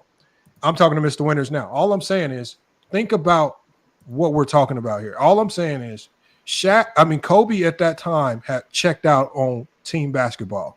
His only goal at that particular time in 2004 was to, if we win, it's going to be through me.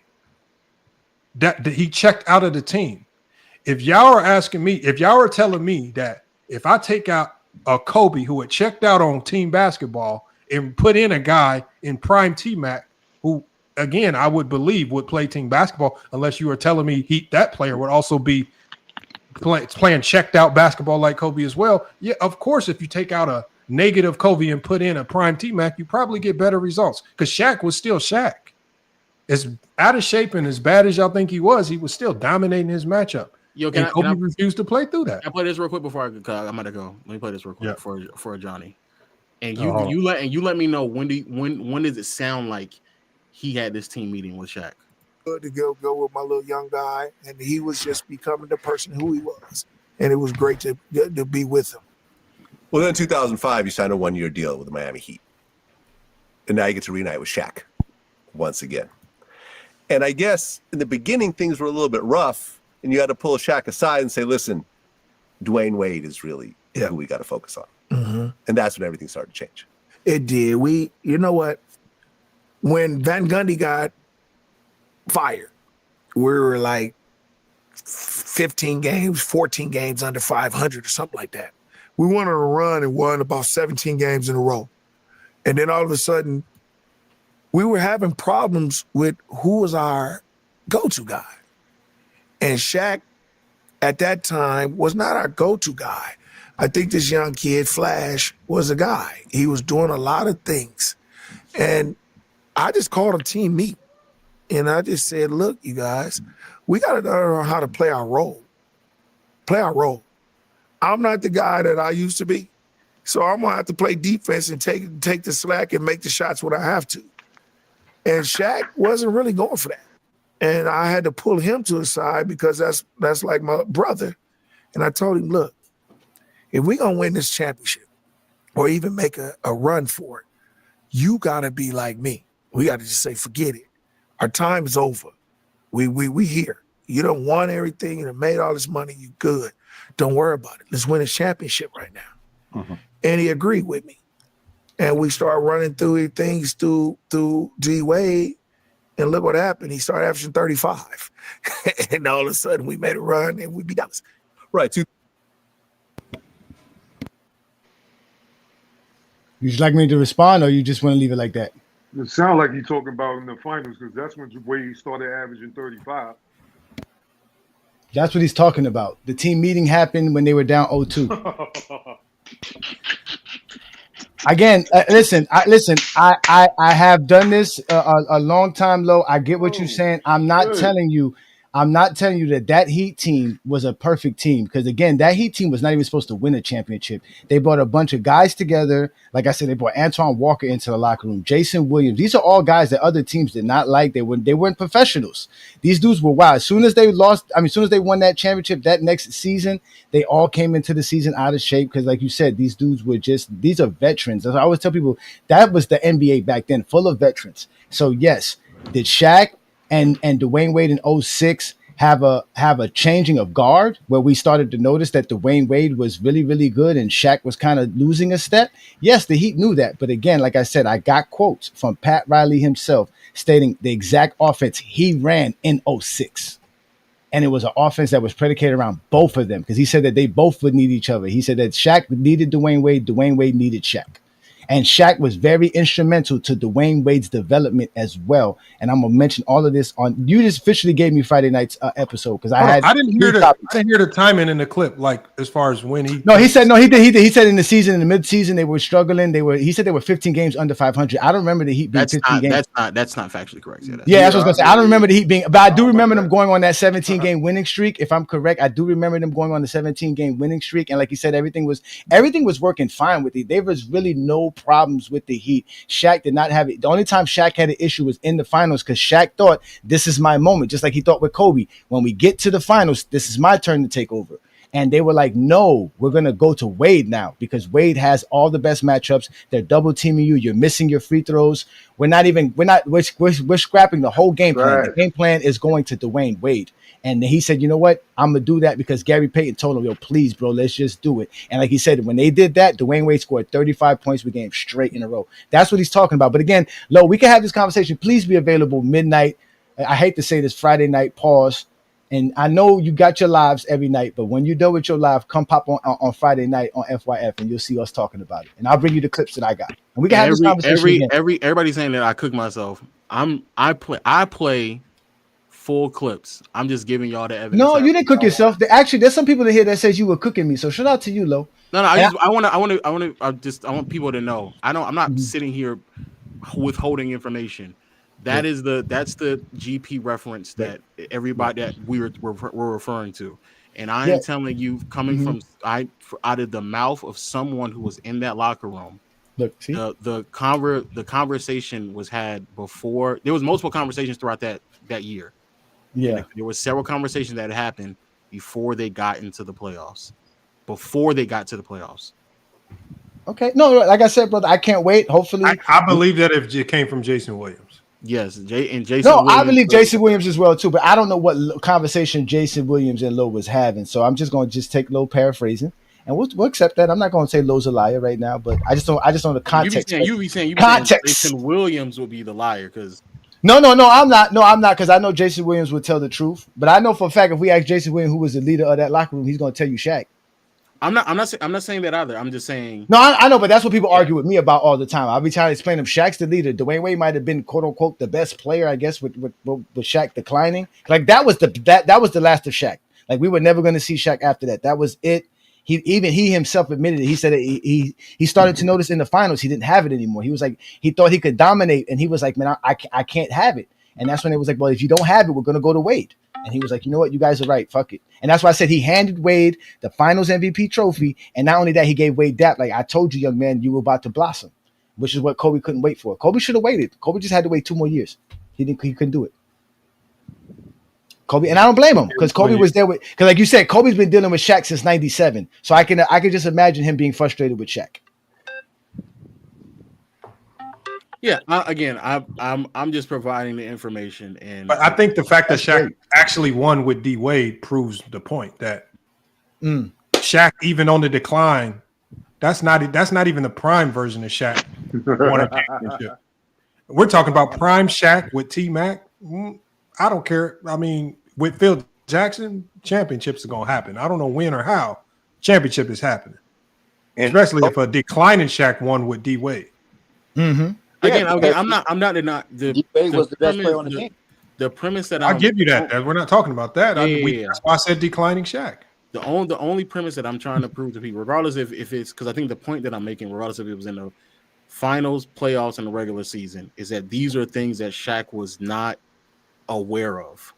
And so what I'm saying is that fuck it, beyond Shaq and Kobe having a feud, there was going to have to be someone in the locker room that was going to stand up and tell Shaq to get the shit together. This is what needs to be done that's not being done now. But Kobe never did that to Shaq. But why you keep giving Kobe that responsibility though? That's not Kobe's responsibility. I don't think it really should be the coach, but Phil Jackson was too passive aggressive to do it. That's another. That's how Phil coaches. Yeah, and Pippen and Jordan also complained about that too. What I'm saying is that if you don't have the veteran and Gary Payton in the locker room to tell Shaq that, who is telling Shaq that? That's what I'm asking.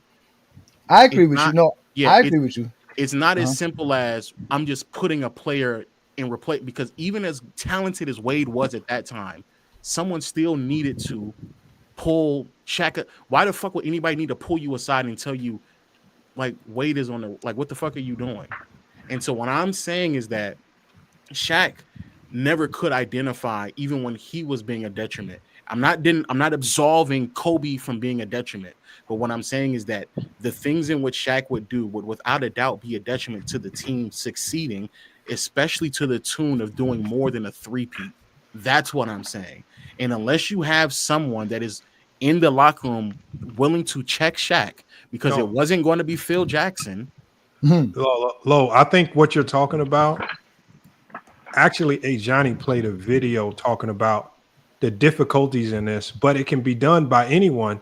Luckily, the Heat had a vet on the team that was savvy enough to do it.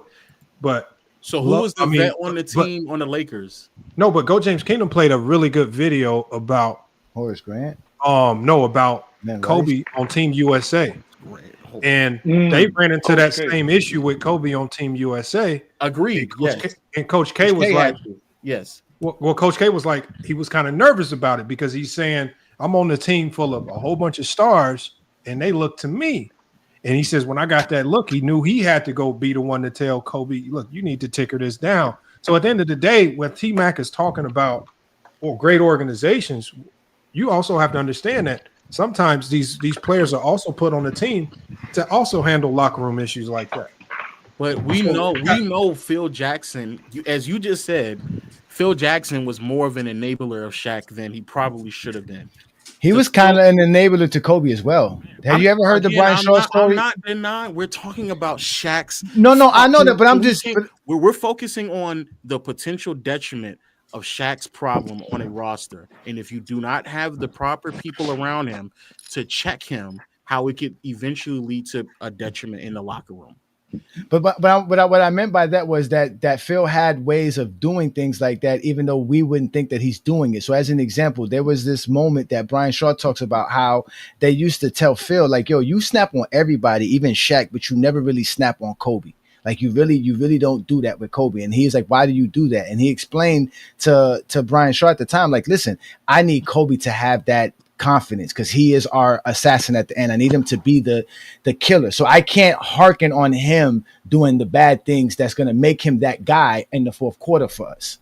So Phil Jackson had a way of understanding his team, his players, and how to motivate them. So, like, again, you're right. You're still going to need that veteran presence, which I believe the Lakers had. That's why, again, they went and got the like I said, the Ron Harpers, the Glenn Rices, the Horace Grants. These are veteran guys that can keep the Brian Shaws. These are a lot of people don't know this. Brian Shaw kept a lot of that together. He kept the Kobe and beef actually like on ice. Like it could have got worse. I'll give you Brian Shaw, but Brian Shaw was also a Shaq guy, though. No, I know that he was. I don't, but he also was. He was also one of the only players that understood Kobe. Like, and he actually. I'm not denying either, but he was too cool with Kobe. He was a Shaq. I mean, obviously because of his time in Orlando, but he was exactly. But I'm just saying he was a veteran, though. That's what I'm saying. Like that whole locker room was filled with veterans. So I get what you're saying about Shaq. Shaq's a bully. He's a big kid. And he probably did some things that deserve to be. I hear what you're saying. But Brian Shaw also didn't check Shaq when they were in Orlando, and he was bullshitting in between the conference finals and the finals.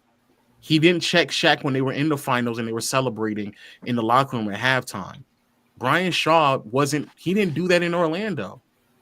I know, that's why I said Phil. That's why when we had this conversation, I told you Phil was really the difference. And without Phil, you don't have this Shaq. That's what I told you. Without Phil, you really don't have this Shaq. That I agree. But Phil, a lot of stuff that Phil did was passive aggressive. I'm gonna play with niggas in the media, throw around slander. Like that's what he did. And both Kobe and Shaq were frustrated with him doing that, and they openly stated that as well.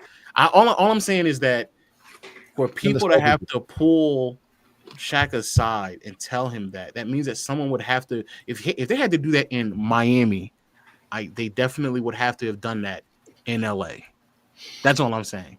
But they won in LA without anybody doing it. But I don't think they had to. What I'm saying is, especially from what I understand, the reason why a lot of those things didn't happen is because Shaq stayed more engaged because of how much Kobe was challenging him. That's what I'm saying. No, that I tell you, that was the most brilliant thing you ever said, Lo. And in reality, that does make sense with Kobe being what he was trying to do and trying to basically step over Shaq. That made Shaq say to himself, "Man, I gotta make sure this young man don't take my spot." That I agree because he was So beloved. if Kobe He is was not beloved by there, Jerry West and them. So if Kobe is not there to push Shaq, are you saying that Shaq declines by 2000 and he's just a bum? No, not 2000. I think like, for example, this goes like the Iverson thing. Like, I think, like, hypothetically speaking, let's say they went to 2000, 2001.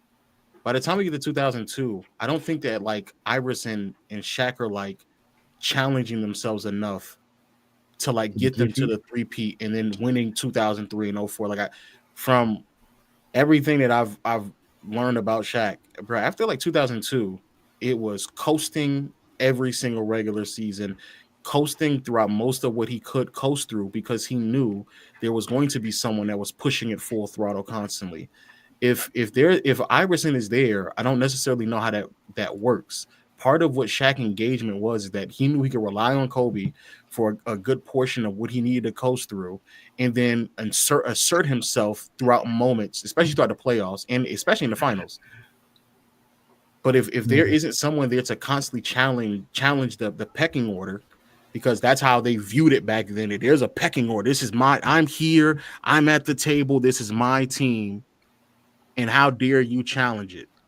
I'll fall asleep at the. But isn't there a flip side to that coin, Lo? Isn't other players realizing that they have it easy because all they got to do is lean on Shaq? Because they know eventually during the playoffs, Shaq's going to be there. Shaq's going to be ready. There's a two side to there. There's a benefit to it, but also there's a responsibility that comes along with it as well. And I don't think that from everything that I know about and learn about Shaq, and even been known about him, the responsibility, I have a hard time believing that he's holding that responsibility in high regards, because he effectively tried to do that shit in Miami, where he just tried to coast. I'm gonna lean on Wade, and then when we get to the finals, I'm gonna start doing what I need to do. No, I said he can't try to do that. He tried to do it. He was motivated. He was motivated for 2 years. Once he won that championship, that we got the Shaq that you talk about. Yeah, he was. Yeah, no, that was it. That was really it. But it wasn't just him too, like you said, because the rest of the team at that time, Gary Payton can't do nothing. Like I said, man, that was embarrassing. You're right. You're a perfect example. Yep. After Shaq had already proven I can win out of LA and without Kobe, I've proven myself. I'm done. You think that nigga would have stayed motivated enough after winning 2 in LA to say, I need to win 2, 3, 4, 5 more? You think he would have done that? Because be honest. I'm telling you, Phil changes everything. Phil's better than Phil, man. Phil changes everything. Riley man. Couldn't? No, but Pat Riley's weird, man. Pat Riley's a weird coach, bro. Pat Riley's a weird coach. He's a tough-nosed coach. You have to always be in shape. Like you said, Phil is passive-aggressive. Phil don't mind if Shaq come in 20 pounds overweight in the offseason. Pat Riley's mad. He's finding you. Pat Riley's weird. Pat Riley be having private investigators watching you and stuff. Pat Riley's weird, bro. Pat Riley's weird, man. So Shaq wasn't inspired to do it after he won that championship. No, if you have 2000 Shaq with Dwayne Wade, let's just say Shaq was drafted 6 years later, and you have the 2000 Shaq in 2005 with Wade, they're winning they're winning a bunch of championships. That's the point. He got Shaq at the tail end of his career, of his prime. That's what it was. Wade's knees. This is where this is what I'm saying. Wade's Pat knees Riley's good enough. See, look, you gotta say. Why can't you just say because Kobe was just great? Just be like what Mr. Winters want to say. Kobe putting up 30. Nobody had the Mamba mentality. That's what you gotta say. But I think you're also eliminating like availability, believing that Wade will be able to stay healthy enough for 5 straight postseason runs. Wasn't Kobe hurt for 50 games in 2000? Then he was, not for 50 games, but he played 50 games 2000, I think 60 games in 2001. And I know he played 80 after that. I know he was playing 80 games after that. But I think the first 2 championships, he played 60 games or less, if I'm correct. I know he had that hurt wrist in 2000. In 2000, he was 66. In 01, he had played 68. Okay, all right. So I got the 50 games wrong. So the 50 must have been for. I think it was just this lockout season. Yeah, it was lockout season. Okay, yeah, it was like, but he did have the hurt wrist injury, right? That was the injury he had going into the 2000 season. Wade didn't have any cartilage, man. I know. Come on, I know. That's why I keep telling people Wade was lucky to have Shaq and LeBron. But So I just lucky. believing that a nigga with no cartilage would be able to run off 5 straight championships. Niggas, come on, be honest. We can be It's honest. Shaq. It is Shaquille O'Neal. I'm just gonna keep No praising Shaq, bro. cartilage. Shaq. Oh Shaq. my god, a Bro, nigga. no, how many people you talk to have Shaq in their top 10? Like, and some people that tell you Shaq's top 5. Nobody? I said everybody has a Oh, everybody. That's what I'm saying. Yeah, because that's how dominant, bro. And we all saw it. We even like you said at your young age, we all saw Shaq, bro. Shaq was just special. He was just a special player. 03 Shaq wasn't the same nigga in that 2000 Shaq was. Kobe didn't let it happen. Kobe was supposed to let it happen. I've seen that nigga. He wasn't moving the same way, man. We can be honest. Kobe cut that fro. Kobe cut that fro and was ready to put on that 24. And he was ready to be Mike. Yeah, when he had a toe injury that kept him silent at the beginning of the season, that was Kobe. I'm not saying no. I was saying no. Kobe. No, this was Kobe. Because by the time you get to the playoffs, now you got to give it to Shaq. He had a lower back strain in 03. See, there you go with the lower back injury stuff. He just wasn't the same. It's okay. It wasn't the same. What did Shaq average in 03? Huh? He averaged 27. Or 27? He averaged 27. 26 and 14 against the Spurs. Yeah, no, I'm talking for the regular season. Kobe led them in everything. Kobe was the leading scorer. He was it was Kobe's team. Kobe was taking over. Like Lamont said, and that's another thing too. If Phil would have said, you know what, Shaq, we going with this young man. Like it's his turn. Like you hurt, we gonna just go with Kobe. We're gonna play through Kobe. That probably wouldn't have happened either. But he didn't do that. So Phil's the only one that could have changed the roles. He's the only one that would have changed the roles. And we all know Phil is too passive. With Phil never changing the roles. He's too passive. So Phil was just smart. You played. You played basketball before. You played. Exactly. You played basketball before. You played with guys that were so. I'm not a dummy. Like basketball is very simple. Yeah, I'm not you want to complicate it for Phil Jackson. You want to complicate. I'm not saying he had to do it in that series. You got Shaq. I'm not saying he had to do it in that series, but that was. I'm saying in the general sense, that hard. was never. So he just would have rolled out Shaq into 05. You know, niggas. Still what I'm saying is when you got Shaq and he's still looking like, even in flashes, if he's still looking like prime Shaq, like, or you said in 02, 03, he's not moving the same. He's still giving you 27-11. That means he's still attracting double and triple teams on some nights. That means he's still Shaq. Until Shaq stops attracting double and triple teams, facts. We about to run this offense through you. Like, it's not hard. You make life easier for everybody. So if Phil Jackson was coaching in 06 Heat, they would have lost him. Because Shaq was still attracting double teams in the finals. I don't know what they would have been doing. All I know is if you're talking about 02, you said 03 because you're advancing in another 3 years, and you have a completely different version of Shaq. But Johnny, was he not? He was not double teams. He was not. Of course. Shaq was. But all I'm saying is this: we talking about 03. This is still a really, really dominant version of Shaquille O'Neal. There's no coach in his right mind that's just going to say, let's go away from attracting that's attracting all the double teams, and we're going to play through this guard when all Kobe's buckets are extremely difficult. Like his buckets, like let's not cap, like his buckets are extremely difficult. Like he's not taking easy layups at the rim. He's not going to be drawing as many fouls. He's not putting as much pressure on the defense. He's scoring far more difficult buckets. I mean, why would I play through Kobe when I got Shaq on the team? It just don't make sense. Like that's why he told Kobe to dial it back. I'm not denying the idea of playing through Shaq. I'm saying what do the results look like as Shaq ages and he's not taking the game as serious as he did before? That's all I'm saying. They don't win as much. Okay, that's all I'm saying. That's all I'm saying. But all I'm saying is there was only on that when you're playing on that Laker team during their run, there was only one player that was 1,000% not replaceable. That was Shaq. There was no player in the world that you could plug and play with Shaq and think that the results would be exactly the same. Shaq was the only one. Kobe was replaceable to a degree. Only a handful of players could come in and do that similar role, but there's nobody in the world that's ever existed that can come in and do what Shaq did. That's why they mad. One person.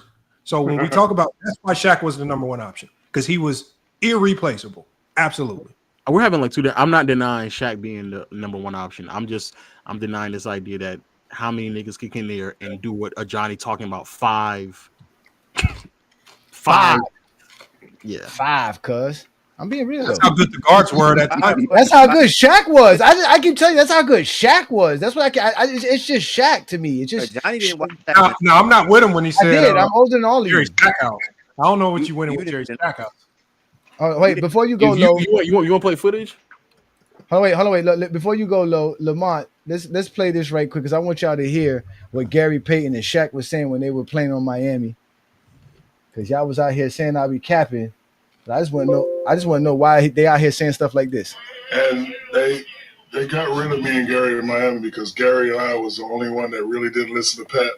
So Pat would call a play and Gary would be like, I'm not running that. I'm throwing the ball to Shaq. We're going to do this. He's going to do that. Gary, come on.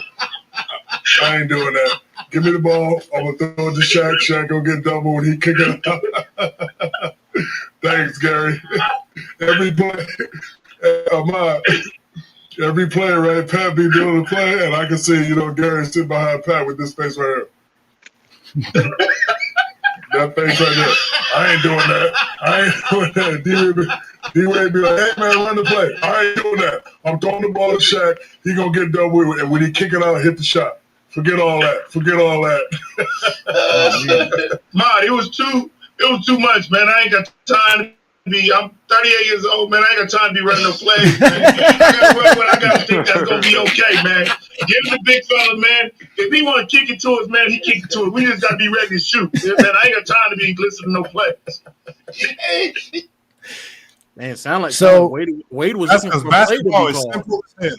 No, I'm not. That's It sound like Wade was looking for a play to be called, and he said, "No, I ain't doing that."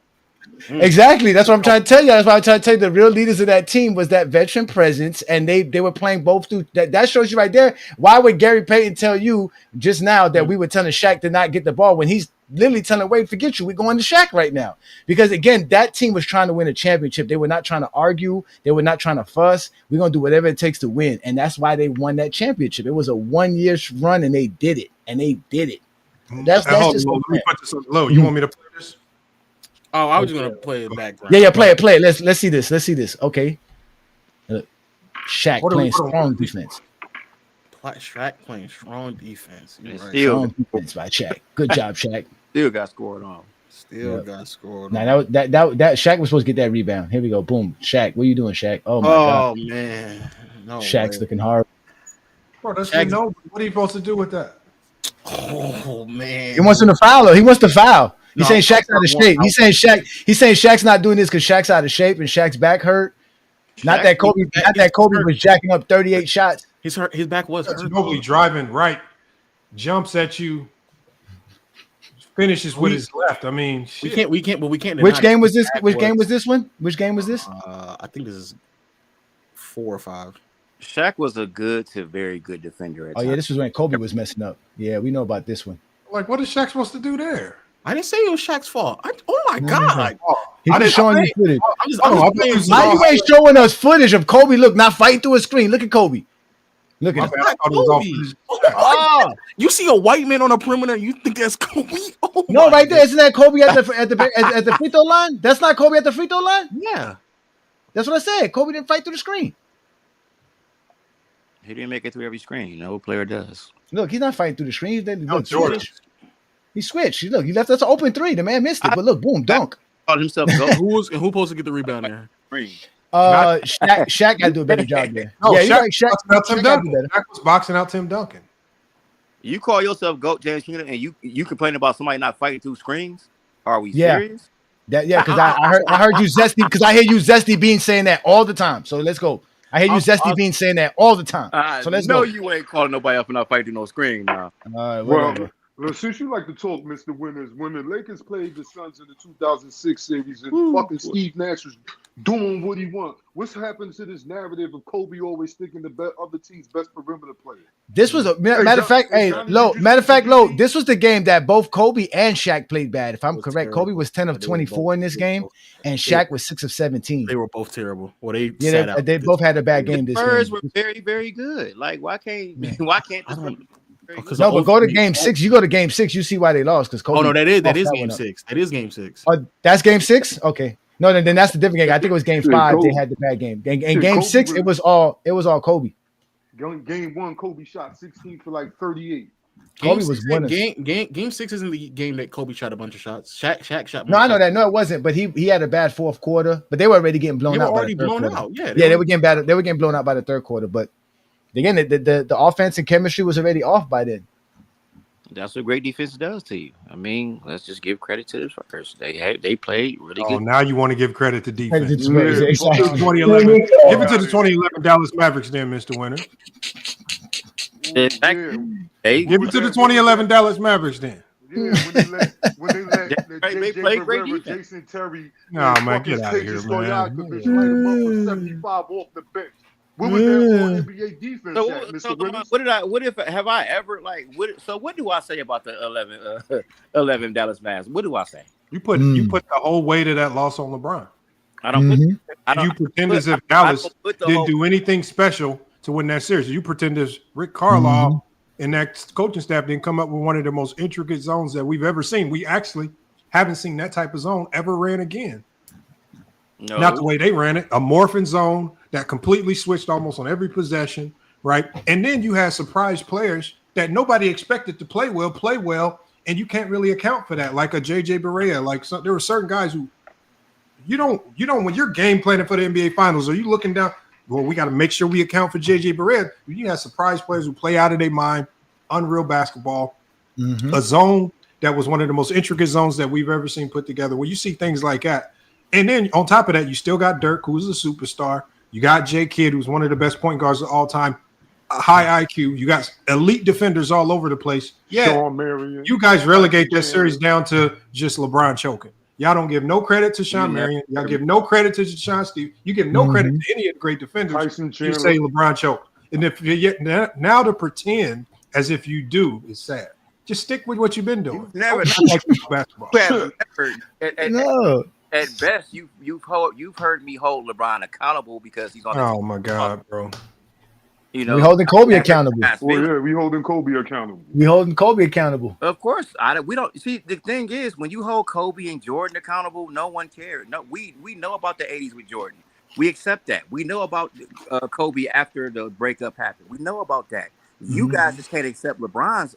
You guys have to always explain LeBron's for. When do we have to explain it to? When did we say why do we have to run around and harp on the 2011 loss and say we gotta hold him like he lost? The reason we don't talk about it. No, the reason why people bring up we don't celebrate things. See, we can't celebrate 2011 because he didn't win. Nobody celebrates it. But nobody celebrates. No, I'm talking about if you're talking about LeBron James fans. What LeBron James fans are running around celebrating 2011 and then running around blaming all the teammates? No, nobody celebrates it. No. He lost. They don't talk about it. That's not what I said. Now, they do celebrate 07 because LeBron got to the finals when nobody expected him to take that team to the finals as a fourth-year player. That's celebrated. But nobody celebrates 2011. No, what I'm saying But y'all talk about it endlessly over and over and over because y'all feel like it's a stain on his legacy. No, what the part that people talk about is when you were the guy in 09 and 2010, you blame the organization and the teammates. Then Mr. Winters, this will answer your question. So at the end of the day, yes, you're going to say, "Hey." So, Mr. Winters, let me ask you one question. It wasn't about Cleveland. Maybe it was you. Okay, let's say you're right. Let's say you're right. LeBron James, throughout his 20-year career, does he have more good moments to talk about than bad? Of course. So if he has, then why did y'all go to the bare minimum? Is like if he has more good moments to talk about than bad, then why do you harp on the bad moments so much? Because when you are a guy like LeBron James, you got to be perfect.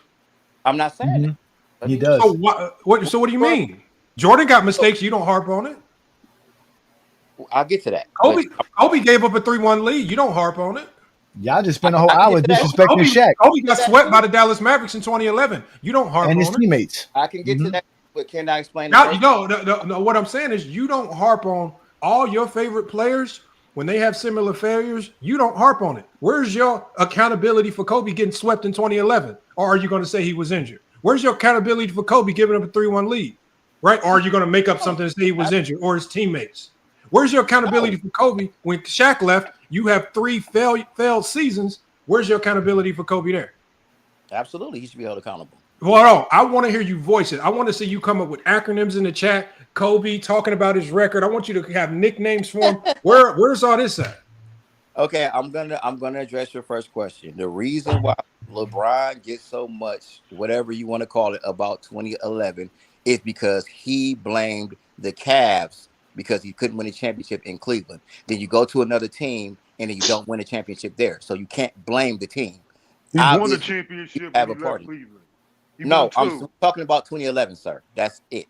After that, that's another conversation. We're talking about. So can we say Kobe kicked Shaq off the team and just to go not make the playoffs and hold him to 2005? That's crazy. Okay. So all right. So wait. What you just said, Mr. Winters, makes absolutely no sense. It has no connection.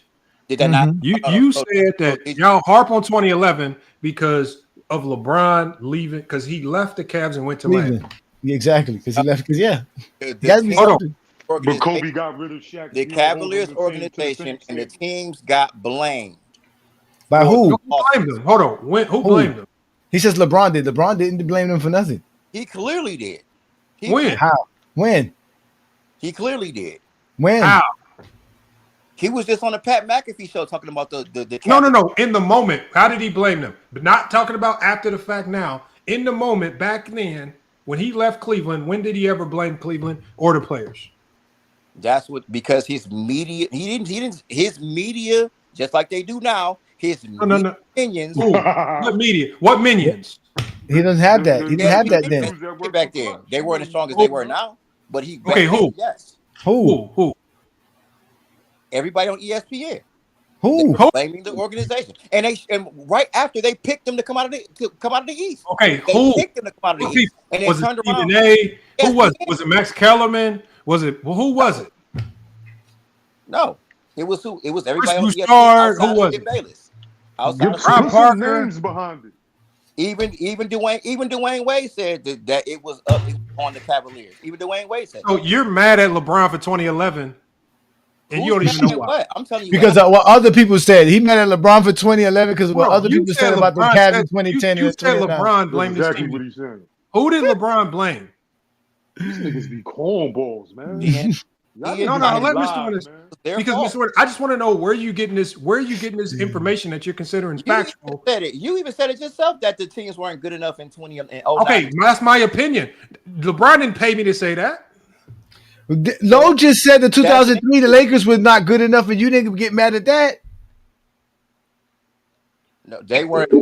They were not blaming Mamba Foundation paying Lowe. You guys weren't blaming the role players because Shaq and Kobe lost. They lost as a team. Shaq and Kobe are in with those. Okay, but when did LeBron blame the coaching, the organization, and the players in the back then?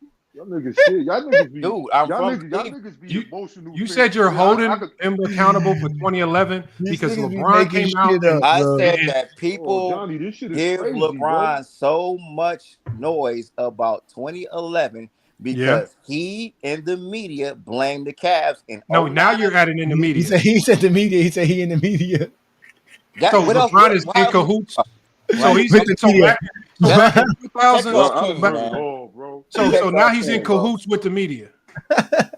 The same media that killed him for the decision. The same media that completely lambasted him for how he handled the so-called decision, right? Because he didn't do what they asked him to do. They wanted him to go to New York. Oh my God, man! Who wanted to go to New York? Who wanted to go to New York? The media? You know that. The NBA media said go to New York. See, you can sit up here and try to rewrite history because guys on your channel. You just rewrote history. You mad at us because we've been telling you the truth. You just rewrote history. I'm not mad. What it is, what it is. You can't rewrite. Listen, it is what it is. The man was not ready in 2009 and in the 2000s. He was never going to win no matter where you put him. Like Kobe wasn't ready in 2005 and 2006 and 2007, right? Okay, well, however you want to put it. He lost. He had already had 3 championships. So, I mean, all right. Okay, but Mr. Winters, this is still Sidekick. That's not really a championship. Point of this is out of all the things you can talk about in LeBron James's career, because LeBron James has done some stuff that we probably won't ever see duplicated. Why do the LeBron James haters only care to talk about the downs of his career, but y'all just ignore and act like he ain't got no good things that happen when you just admitted he has more good than bad? Because, like I said, for example, if I get on here, right? Let's say me and you are going to compete in some capacity, a fight or whatever. And if I get on TV and say I'm going to beat the hell out of LeBron, I'm going to beat him up, I'm going to put him in the hospital, fuck him up, and then I fight you and you beat me, yes, people are going to give me shit. He went to Miami and said, not 1, not 2, not 3, not 4. He did that. You nigga, yes, Jordan said, you deserve to Hold on. Let me ask the panel a question. Hey Johnny, let's say me and you in business, right? And we make 50 investments. 50 times I make the company $1 million. But on that 51st time, damn, we lose 100,000. When it's all said and done, let's say we sell the business after and it's all said and done. Are you gonna harp on me about the 1 year where we lost 100,000, or are you gonna give me praise about the goddamn 50 years where we made $1 million every year? I'm gonna be proud that we $50 million happy. That's what I'm gonna talk about. $50 million. All I'm saying with Mr. Winters is you run to one very minute part of his career, one season, and you use this as the backbone of every argument that you build around LeBron James, and you act as if there's nothing good to say. That's not just because I bring up that does not mean there's not other good things that happen in his career. Bro, I heard you on this shit. He's asking my question. Why you have to bring that up? He's asking you why is that? How come you never talk about anything good in regard to LeBron James? Not once ever on FYF Sports. If you want to ask me about the good parts of his career, fine. The good that I've seen, I'll talk about. I think Lamont's point is he shouldn't have to ask you. Well, he asked me about 2011. So you willingly bring up all the negative. You go out of your way to talk about the lesser portion of his career, but you completely ignore the larger part of his career, which has been the majority, as you admitted, good. Who said we ignored it? We just who said anybody ignored it? Your actions, fam. Your actions. The shit that's coming out of your mouth for like the 100th time on this show, fam. No, it's all started because you swore the Spurs play great defense, but you don't think the Dallas Mavericks play great defense. That's the problem. When did I ever say I didn't think they played great defense? When did I say you said LeBron choked? When you said that LeBron choked? When did I say LeBron choked? I never said that. Yeah, he's supposed to win. What? 2011. So why bring up 2011?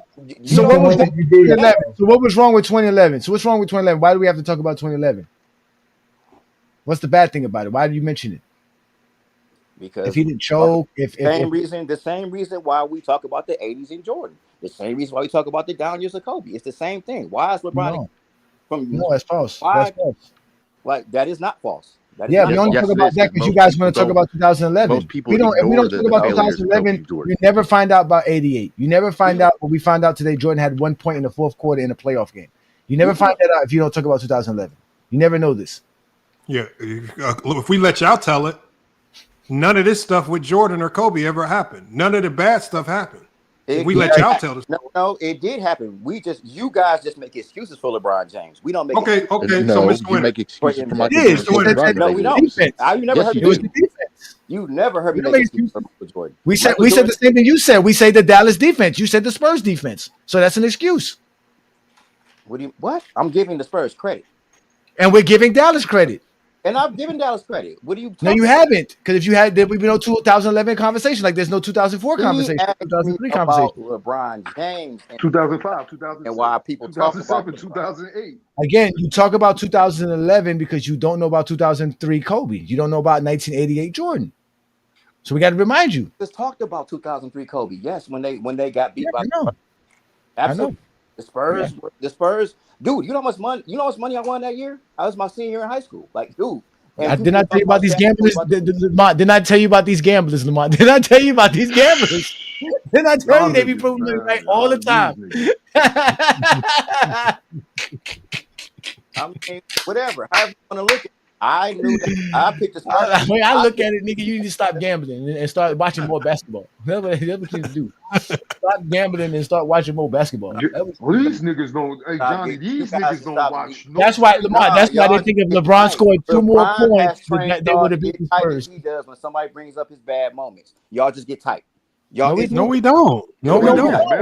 And Paul Pierce is my favorite player of all time, so I don't care. Yeah, we don't get mad. We get mad when we tell you Jordan got those same things and you make 106 Okay, excuses. hold on. This is the killer, the equalizer question. Mr. Winters, where do you rank LeBron James in your top 10? I got him. I have him at 7. Okay. Who do you have above him? I have MJ, of course. I have Kobe. I have Tim Duncan. I have Kareem. I have Bill Russell. I have Magic Johnson.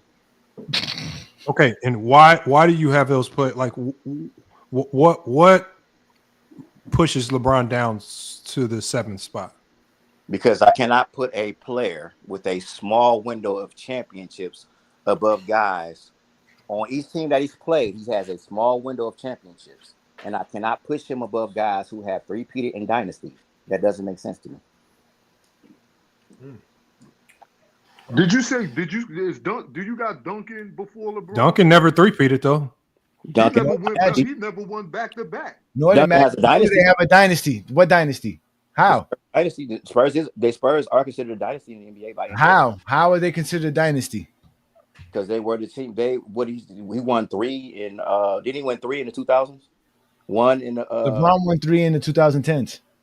He didn't. Well, okay. What is that? That means LeBron's the dynasty. You can't dynasty a player. You got to only dynasty a team. Now you're making up terms. Huh? Why can't you be a dynasty as a player? Who said that?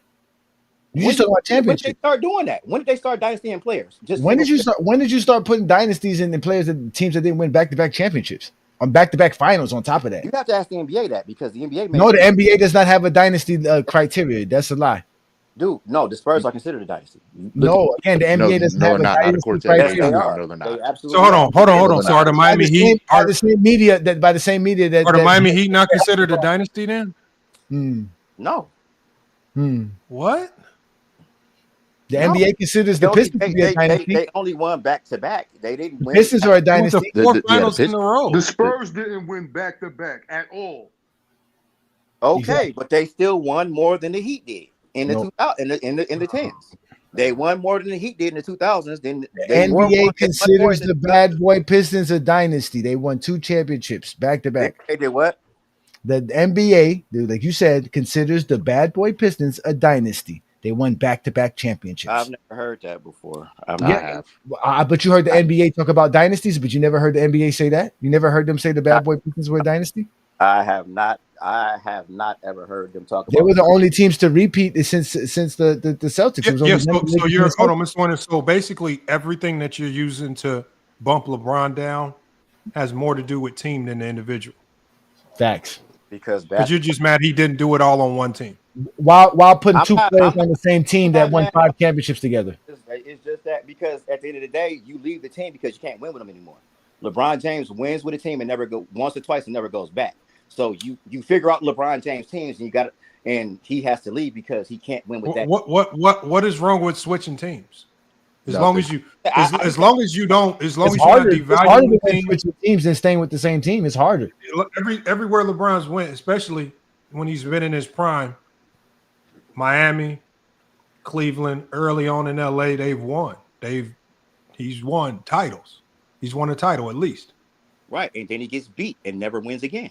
So you have to go to another team. Okay, hold on. But we don't judge great players off when they get beat. We judge great players off when they've won. Like, for example, you can't tell me who Wilt Chamberlain lost to. We only care about when he won. Y'all don't care about when Larry Bird lost. You only care about when Larry Bird won and the 3 MVPs in a row, the things he did great. Kareem Abdul-Jabbar, when we talk about his greatness, we talk about the 6 championships. You don't care about the 4 losses and the 6 MVPs and other stuff. Since when? Hold on. When all these all-time great players with Bill Russell, does anybody in here ever care about the 2 times he lost in the finals? No, nope, never heard. We don't give a damn because the motherfucker won 11. And we only focus on when he won. Why all of a sudden with LeBron, the emphasis again with you are focusing on anything that you can find as negative when you don't focus on the negative for Jordan, because you don't use any time that he lost against him to de-rank him. You don't use the first round exits or the times he got swept to devalue anything that he done. You don't focus on the times when Kobe lost or cost his team championships. You don't focus on that. So you give them all the credit in the world for winning, but you give LeBron zero credit for winning. You only kill him for the times that he lost and act as if, again, as I said before, the bad things are the makeup of his career. When you just admitted before, he has more good than bad. I didn't. You asked me why I have him seventh. I'm just telling you why it makes no sense. It does make sense because you're No, it doesn't. have to count. No, because at the end of the day, you have to. There can only be number one. There can only be one GOAT. So at the end of the day, you have to explain why the other guys aren't the GOAT. Honestly, there's no GOAT in basketball. My honest opinion. Lamont, didn't Gil say that? Didn't Gil say that, Lamont? Wait, Lamont, didn't Gil say that? Didn't Gil say Paul some Pierce silliness? is my favorite player of all time. I don't have a GOAT. Listen, didn't he say that silliness that if LeBron can't be the GOAT, there's no way he can be second, third, or fourth, or fifth? You don't know basketball. Another loser in Gil talking. I don't remember. He might have said something. You're a loser and you're an idiot. You don't know basketball. Why he has to spend. Now I'm a loser because Gil's a loser because I call you're a clown. So tight. You so mad. You're a clown. You so mad. But he has Jordan as the GOAT. Are you? Hold on, Mr. Winters, are you saying that Gilbert Arenas is a loser? That anybody who has Michael Jordan as the GOAT is a loser like you? Hold on. H from the UK says. Hey, I gotta be a loser now, bro. H from the UK. Just ignore it. We don't. I'm not gonna harp on that. H from the UK says 11 and 13 finals to 4 and 10 is a big difference, though.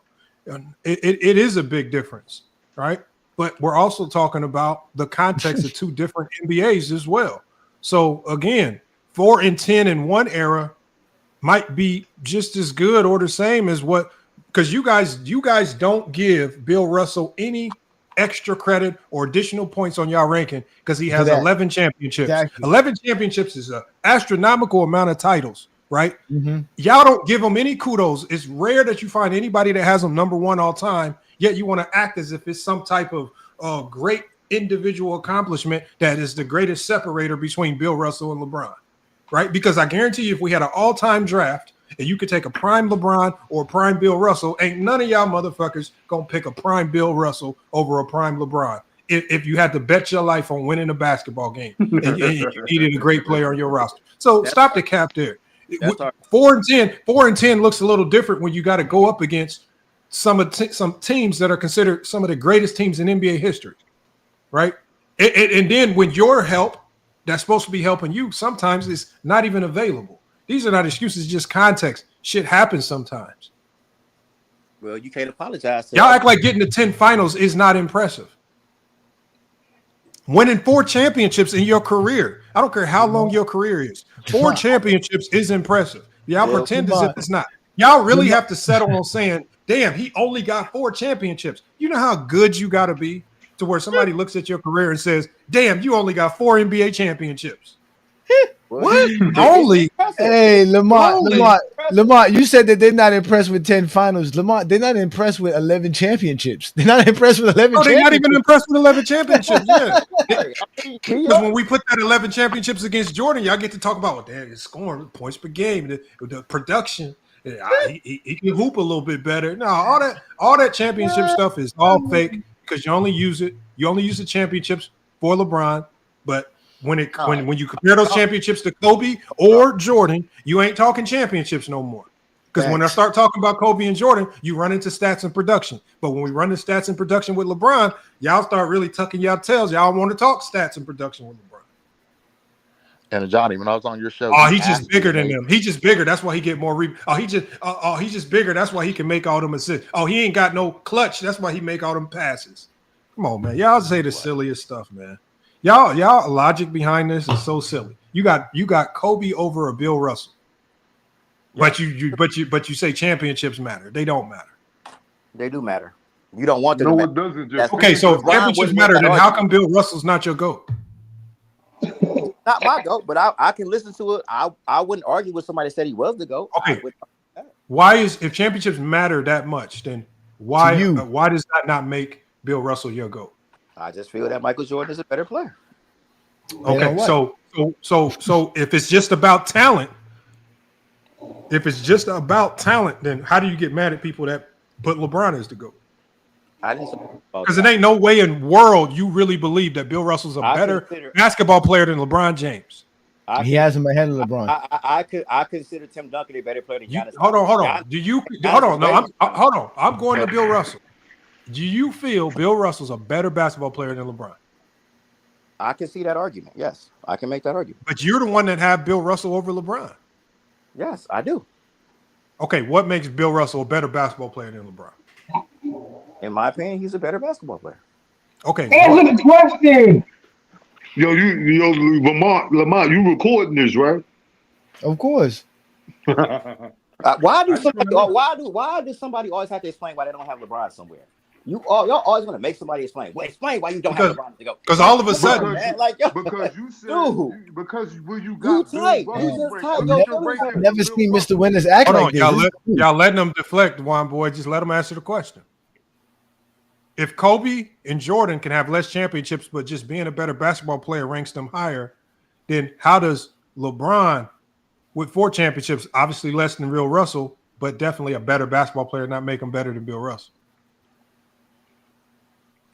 Okay. He has 6 losses in the finals. LeBron has 6 losses. So are you saying LeBron would be better than Bill Russell if he was 4-0 instead of 4-6? If he was 4-0 instead of 4-6, well, that's a hypothetical. We'd have to look at him. He have to go 4-0. We have to see how it actually happens. No. What if we switch? All he has to do is lose. All he has to do is lose in the conference finals. That's it. He's losing in the finals. Dynasty, LeBron. No. What if we switch those 6 finals losses to 6 first-round sweeps? But he's 4-0 in the finals. Well, when that happens, we'll discuss it. But it hasn't happened, so.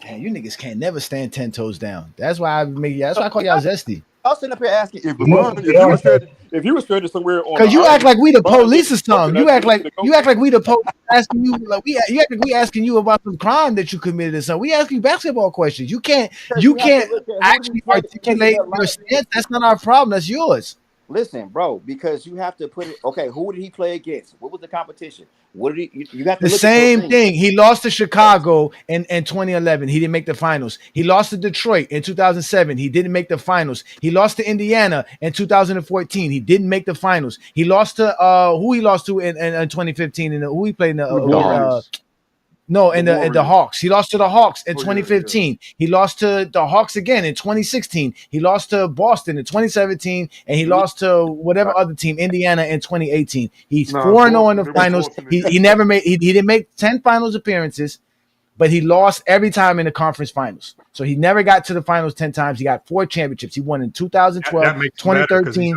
2016, and 2020. He's 4-0 in the finals. That makes his career better. You LeBron dudes are down bad when you have to go this deep into a hypothetical. You brought up the 6 finals losses. You brought up the 6 finals losses. Because it's what happened. It's what happened, Johnny. Are the 6 finals losses worse than him losing before that? That's my question. It's very simple, sir. If he doesn't have the 6 finals losses for you to say that's why you have him behind Bill Russell, what are you using to say that he's behind Bill Russell? So what you're saying is he's 4-0 and never lost. Never lost. He's 4-0. Yeah, basically switch all the 6 finals losses to 6 losses in the Eastern Conference Finals. Exactly. So that means he never lost because those don't count as losses. Only counts if you lose in the finals. So that means he went through. So his 4 titles. So he didn't go as far. He didn't do as well. They just lost earlier in the playoffs. He only made the finals in 2012, 2013, 2016, and 2020. Those are the only years he was in the NBA Finals. He never made it to that. You still haven't. At that point, you still have not dynasty with the team. You still have not, you have become a dynastic player. So no, I wouldn't put you above Bill Russell. So it's not about the 6 losses. So now it's not about the 6 losses no more. So the 6 losses wasn't the reason why you did it originally. However you want to slice it. He's just not. That's not how I ever want to slice it. I'm trying to figure out your dumb brain. Okay, so hold on, Mr. Winters. So then, similar to Kobe, Pippen won 6 championships as a sidekick, and he was on a dynasty team. 2 3-peats. Where do you rank Pippen? He's not in my top 10. Where do you rank him? arguably the best defender of the 90s, definitely best perimeter defender of the 90s. A whole bunch of all defensive teams, a whole bunch of all first teams, a whole bunch of top 10 MVP votes. Definitely a top 5 player of the 90s. 6-0 in the finals. Mm-hmm. Okay, what team was built around Scottie Pippen? The Bulls. What? Hold on. When? What? When? Tell me when. When he was drafted. The 1994, 95, 96 Bulls was built around Scottie Pippen. They got Kerr for Scottie Pippen. They got Harper for Scottie Pippen. They got Kukoc for Scottie Pippen. They got Longley for Scottie Pippen. For 3 years, a guy that was the man for how many years did Pippen play? Now you got to you asked when did they build a championship team? They won 3 championships with that team. Yeah, but go James. Go around Scottie. Now, hold on. Now we're going down. Built around Scottie. Yeah, but the problem is we're going down his road of very illogical thinking. No, now you move the goalpost to they didn't build a team around Pippen. Well, who do you think they was building around? If it wasn't Jordan and Pippen, then who the hell was they building around? So Pippen, franchise player. Huh? Yes. Scottie Pippen's a franchise player. Yes. When? Okay, so they weren't building around Scottie Pippen. So when they were bringing in players, hold on, Mr. Wentz. When they were bringing in players, are you telling me that they didn't take in any consideration for the engine of their offense? Scottie Pippen, who made that offense function, who Phil Jackson said ran the triangle, who did everything that Jordan didn't do. So they said, listen. So Scottie Pippen was a franchise player. Is that what you're telling me? Okay, so now you have to be a franchise player on top of it. So are you saying LeBron wasn't a franchise player? He wasn't a dynasty, Lamont. He was a dynasty thing. I mean, you moved the goalpost to being a franchise player. That now goes to Johnny's point, because everywhere LeBron has been, they've immediately started building that team around LeBron. When he went to the Lakers, they got AD built around LeBron. When he went to the Heat, they made a trade. Hold on, when he went back to Cleveland, they made a trade. Brought in Kevin Love, built around LeBron. When he was in Miami, they brought Chris Bosh along and a whole bunch of other role players built around LeBron. So if it's about being a franchise player, was LeBron James not always the franchise player? Okay, so keep it right there. They built around LeBron. Why? They would every team, and you even said this in the past. What do you mean? Why? You created these silly. No, Lamont. How you have Magic and Kareem in your top 10, and who was they building around? Magic or Kareem? Who was they building around? Magic or Kareem? I'm gonna answer Lamont's question, because they built around LeBron in win now mode. Why? Because they know when you get LeBron James on the roster, we don't have a large window of championship. We don't have a large championship window. We have to win now, because we're not going to run off 4 or 5 championships. We're not going to run off. The most we're going to get is 1 or 2. So let's get in win now mode. But go ahead. Okay, so like a Johnny just asked you, who were the Lakers building around, Magic or Kareem? Magic got there first. What? Who were they building? Yeah, enough. Yeah, you get enough with it. Yo, that nigga said, he said that Magic got there first. It's a wicked clown, bro. You gotta stop, bro. You're a clown. This nigga pocket. No, who were they building around? For real, who were they building around, Mr. Winters? Magic or Kareem? You can say that they were, because they're both top 5 players. You can say they're building around both of them. Yeah, but there can only be one franchise player. Wow, they're only top 5 because you put him in top 5. If you do what you do with Scottie Pippen, I said Scottie Pippen wasn't a franchise. LeBron James and D Wade are franchise So players. are you saying the Lakers had 2 franchise players? They were building around 2 players at the same time? Yes. But the Bulls weren't. But the Bulls weren't. Scottie is not a franchise player. No, he will never. Who says that? Scottie Pippen led team will ever win a championship. No. No. Just as you talked about. So that's what makes you a franchise player, leading a team to a championship. So only a franchise player can lead you to a championship. That's it. Like you can't if you don't lead a team to a championship, you can't be a franchise player. Call it what you want to call it. I don't see. It's not me. These are your terms. You're using these terms. I'm answering your question. Call it what you want to call it. So Winters, you didn't switch your criteria like 9 times. No, listen. I have a criteria. I got different lists to my criteria. Okay, so are you if you had to put your criteria into 5 bullet points, could you give them to me? Okay, championships, dominance, competition. Okay, do you mind if I put it in the chat GPT? Please. I mean, whatever makes you feel better, Lamont, man. Okay, hold on. Let me share my screen, Mr. Winters, because Mr. Winters, we haven't done it. Trust me, you're not going to feel better after this. You're the one who's not going to feel better after this. Trust me. Hold on. Now, Mr. Winters, and I want you to give any context that you want me to give. I want you to give any context at all. All right. All right. So hold on. Let me zoom in so you can see this. Okay. So, Mr. Winters, what is your criteria? Say championships. Okay. Hold on. Championships.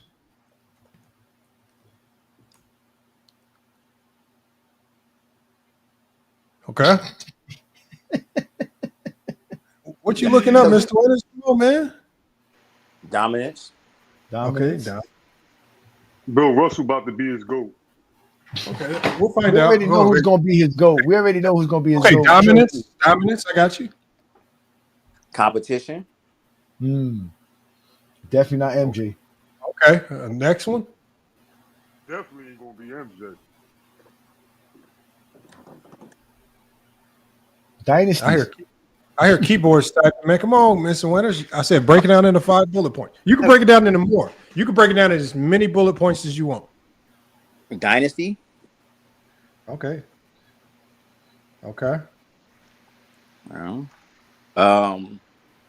Wins. Okay.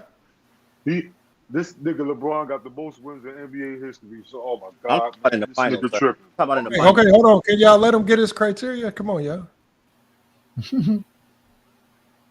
What else you got for us? Now, Mr. Winters, you can also add any context that you want. Wins in the finals. Okay, wins.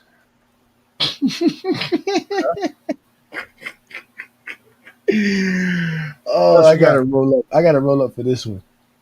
I mean, clutch, game 7. Like, what else? Remember, any context, so we don't leave anything out. Let's go with that. You want to go with franchise player? You were talking about franchise player and all that stuff? Nah, the things I just named, let's go with that. Okay. Based on this criteria, please tell me who my top 10. Let it know it's Mr. Winters. Make sure it knows it's Mr. Winters. Yes. Okay, yeah, because I don't want it to think it's mine. Yeah, exactly. It's Mr. Winters. God. Top 10 of all time criteria. Are you ready for it, Mr. Winters? Good.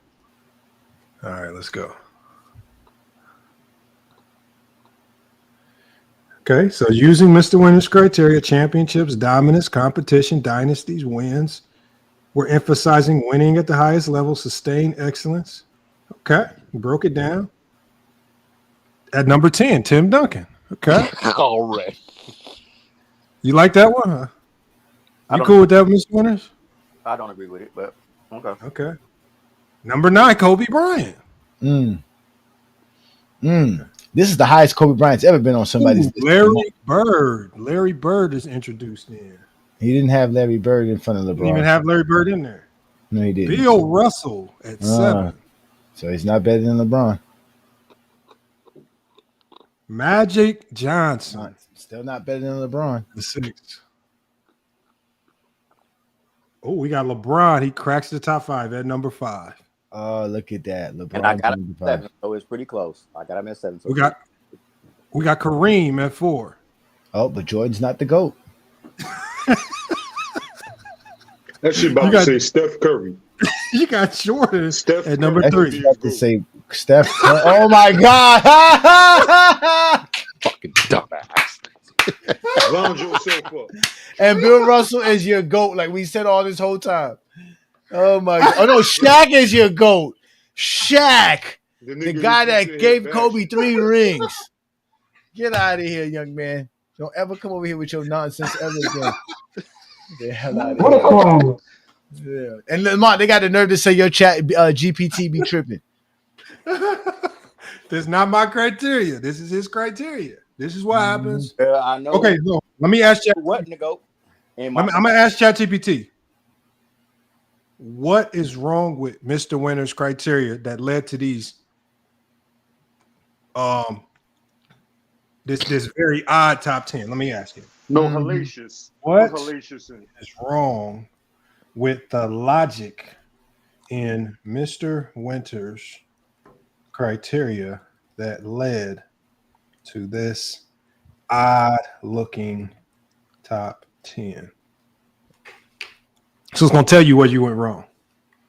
So it says, the issue with Mr. Winter's criteria, championships, dominance, competition, dynasties, wins, and wins in the finals, is that while the criteria sound objective and success-based, they create logical inconsistencies when applied rigidly. Here's a breakdown. Overemphasis on championships. The flaw. Rings are a team achievement, not an individual one. The logic inflates Bill Russell while underrating players like Wilt, Oscar, or even Charles Barkley, who dominate statistically but didn't win much due to context. If championships alone mattered, Robert Horry's 7 rings should be in the top 10, which clearly isn't valid. Dominance isn't clearly defined. That's your flaw. Dominance could mean stats, impact, physical force, error control. Mr. Winters doesn't clarify. Shaq is considered the most dominant in a finals context, but he wasn't dominant over 15 or 20-year stretch like Kareem or LeBron. Never led the league in scoring or MVP votes, but was quietly dominant. Does that count? Is dominance about peak or longevity, stats or intimidation? Dynasty bias creates circular logic. Being part of a dynasty helps you rank higher, but to be in a dynasty, you had to win. This punishes greats who played on bad teams or against dynasties. It rewards players like Steph, even in years where KD was the best player on his team.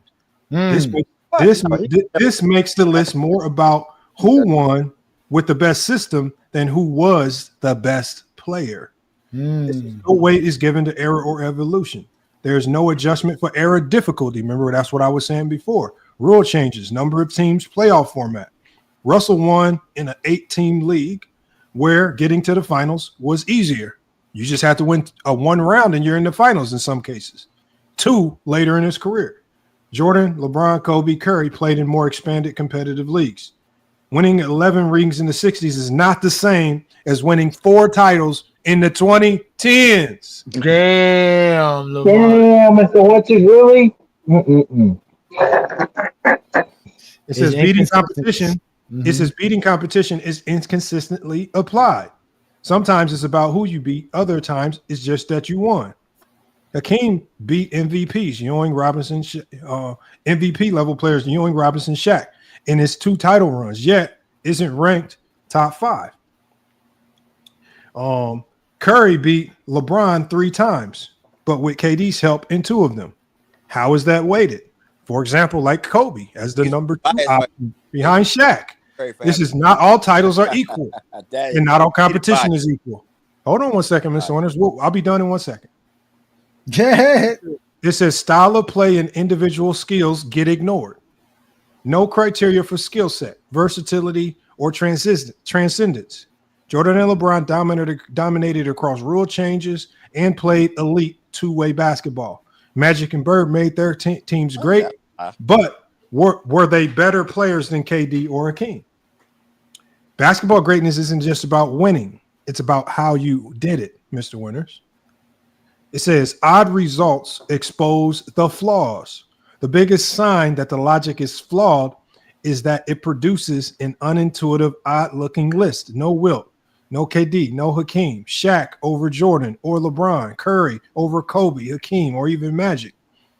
When a method produces answers that most knowledgeable fans reject, it's time to question the method, not the results. Mr. Winters is saying you need to check yourself. Conclusion, Mr. Winters' criteria reward team context and legacy optics more than individual greatness. This is a truly balanced top 10 with blend championship success, era-adjusted dominance, individual skill and impact, longevity and consistency, and peak performance. Winning matters, Mr. Winters, but it's not the only thing that matters, Mr. Winters. Okay. So Chat GPT makes excuses for LeBron now. Okay, so hold on. Let me tell Chat. So Mr. Winters says So I'm gonna put a quote. So Chat GPT makes excuses for LeBron. Is that correct, Mr. Winters? Yeah, talking about some. Oh, you had to play against Curry and KD. Like Dirk. Okay, hold on. Let me add that in. Dirk had to play against Wade. He says that you're whining when you say, what did you say about KD and Curry? Yeah, they tried to. LeBron had to play against KD and Curry. He says when you say LeBron had to play against KD and Curry. Please. Built-in excuse. He says, okay, hold on. That's built-in excuse. That's built. But the Spurs defense was great. The Spurs defense was according great. to Mr. Winters. I saw Dirk Nowitzki beat up prime LeBron and prime Wade. And I saw Kobe Bryant choke versus the Detroit Pistons. He certainly did. Yes, yes. Okay, so Mr. Winters, ChatGPT says, Mr. Winters, ChatGPT says, Mr. Winters. So now acknowledging context equals excuses. Let's be clear. Stating facts about competition is not whining. It's called analyst. He says something you might want to try before tossing out lazy barbershop takes like his 03. He says, let's educate me. Barbershop shit. He says, LeBron lost in the finals. No excuses. Cool. But who did he lose to, Mr. Winters? The 2017-2018 Warriors teams had 4 All-Stars, 3 Hall of Famers, 73-9 record, and added KD, who is the second best player in the world. That's like saying someone losing to the Avengers makes them mentally weak. You can't scream rings matter and then ignore who the rings were won against. He says double standard is wild. When Jordan lost to the Celtics 0-6, swept twice, well, he had no help. Loses in the finals against Dynasty after carrying it was Jonas Ilgauskas, 36-year-old Shaq, or a broke down Love and J.R. Smith. No excuses. He lost. So when MJ loses early, it's the team's fault. When LeBron loses late, it's his fault. Pick a lane, Mr. Winters. He says, let's look at what LeBron did do. When did I ever say Jordan? No, Mr. Winters, can I finish, please? ChatGPT didn't cut you off, Mr. Winters. Woo! ChatGPT is lying because I never said Okay, so let's look at what LeBron did do. He came back from a 3-1 lead, 3-1 deficit against the 73-9 Warriors, leading both teams in points, rebounds, assists, steals, and blocks. 10 finals appearances, more than Bird, Magic, Kobe, Hakeem, and Shaq. Beat Prime Duncan, MVP D Rose, KD, Russ, and Harden, Steph, Kawhi, Tatum, Jokic, and more. Dang. And somehow he needs excuses. Mr. Winters' logic equals rings or bust. By that logic, Robert Ory's better than LeBron. Cedric Maxwell's better than Barkley. Haslam is better than Allen Iverson. Make it make sense. This isn't The Bachelor. Rings aren't the only rose ceremony that matters. LeBron didn't lose to plumbers, Mr. Winters. He lost to super teams, MVPs, Hall of Fame squads, while being the centerpiece of every finals run for 20 years. So it's not whining, it's context. You call it excuses. He says you call it excuses because it's easier than accepting reality. LeBron's greatness is inconvenient to your nostalgia. Back. So sit back down, Mr. Winters. Class is still in session. Sit your ass in the 94 dugout. I know y'all so happy, man. It's finally, man. It's not. Hold on. This is not us talking. I told you weren't gonna feel good after this. I told you that. Great. I feel great because You guess don't. what? Because guess You what? don't feel great. You guys Hold on. What's your reply to ChatGPT? Man, yeah, like I said, even ChatGPT makes excuses for LeBron James. Okay, hold on. Mr. Winters said, like you. like I said, Yo, you might as well shut up after this one. Now you about to get Max Ethan to end the show. Excuses for LeBron. What else you got to say? It's compromise. ChatGPT has compromise. Stop. And I bet you compromised by what? By Lamont and his wickedness. What's it compromised by, Mr. Winters? So who would have sat up here and who said that Michael Jordan didn't have any help? You never heard that come out of my mouth, so I don't know where that. Okay, who said Jordan Please tell me one person that said Jordan didn't have help in the 80s. Didn't Oh my have. God, that's a lie. Okay, hold on. Who said it, Johnny? Start saying Okay, that. Who Mr. said Winters, you got to reply to ChatGPT. What else you got? We had a whole show about it today. No, who said it? Give me names. I didn't. That's what. Who said it? Tell me specifically who said it. King Speech Row. That fucking idiot. How about the Grand Wizard of the KKK, Mr. Hungry Man? Who was that? What? Who are these people? Zesty Fitness and Rants. What? Oh my God, bro. Cricket TV. And Cricket, I've never heard Cricket. I mean, why you call that man Cricket TV? That man respect. When y'all had y'all debate, man, that man was very respectful to you, man. Don't come over here and start talking about the guy. He was. Where was he respectful at? By cutting me off, not letting me speak? That's not being respectful. Mr. Winters, Mr. Winters, ChatGPT has a response for you. Oh, Mr. Winters. Oh, Mr. Winters. So now you're yelling compromised. Like this is Watergate over a basketball debate. It says, I don't get programmed by FYF Sports, ESPN, or LeBron's barber. I'm here to correct misinformation, not coddling feelings. And since Mr. Winters wants names, quotes, and proof about people saying Jordan didn't have any help, let's give you receipts. Skip Bayless. Jordan never had the help that LeBron did. Jordan didn't need a super team. He made people better. That's different. Hold on. He got more for you. It says Shannon. It says Shannon. You don't like this shit. It says Shannon Sharp. Jordan didn't team up with nobody. He did it by himself. With guys he made into stars. Again, this ignores Pippen making all NBA, Horace being an all-star, Rodman being DPOY caliber, Phil Jackson being the GOAT coach. Barbershop takes, general fan myths. LeBron had a super team. MJ had to do it alone. This line gets repeated daily in comment sections, debate shows, and even during the Last Dance marketing cycle. Search YouTube or Twitter, and you'll find hundreds of thumbnails and titles suggesting this. MJ did it without needing help like LeBron. Jordan didn't need to team up. LeBron had to cheat. Jordan won with nobodies. Mr. Winters, this sounds like it's quoting you off your own YouTube page, which is crazy. No, it's not. It says narratives off ESPN. Jordan lost. Hold on one second, Mr. Winters. It says narratives off ESPN. The same ESPN that you said was that was helping LeBron. It says during LeBron's Heat era, ESPN panels constantly contrasted him to Jordan by implying Jordan stayed and figured it out. Mr. Winters, you've said that before. He didn't run to join stars. Mr. Winters, you've said that before. Even though MJ didn't win a single playoff series until Scottie Pippen emerged, and even then, they added key veterans like Cartwright, Paxson, Kerr, Rodman, and one of their GOAT coaches, right? Steve Kerr said Michael was so dominant, he didn't need a lot of help. Even players who played with MJ romanticized it in hindsight, unintentionally minimizing their own roles. So, Mr. Winters, you want names, you want quotes, you want proof people lied about Jordan doing it alone? Here it is. You've been sold a Disney version of MJ's career, and you swallowed it without asking what's in the Kool-Aid.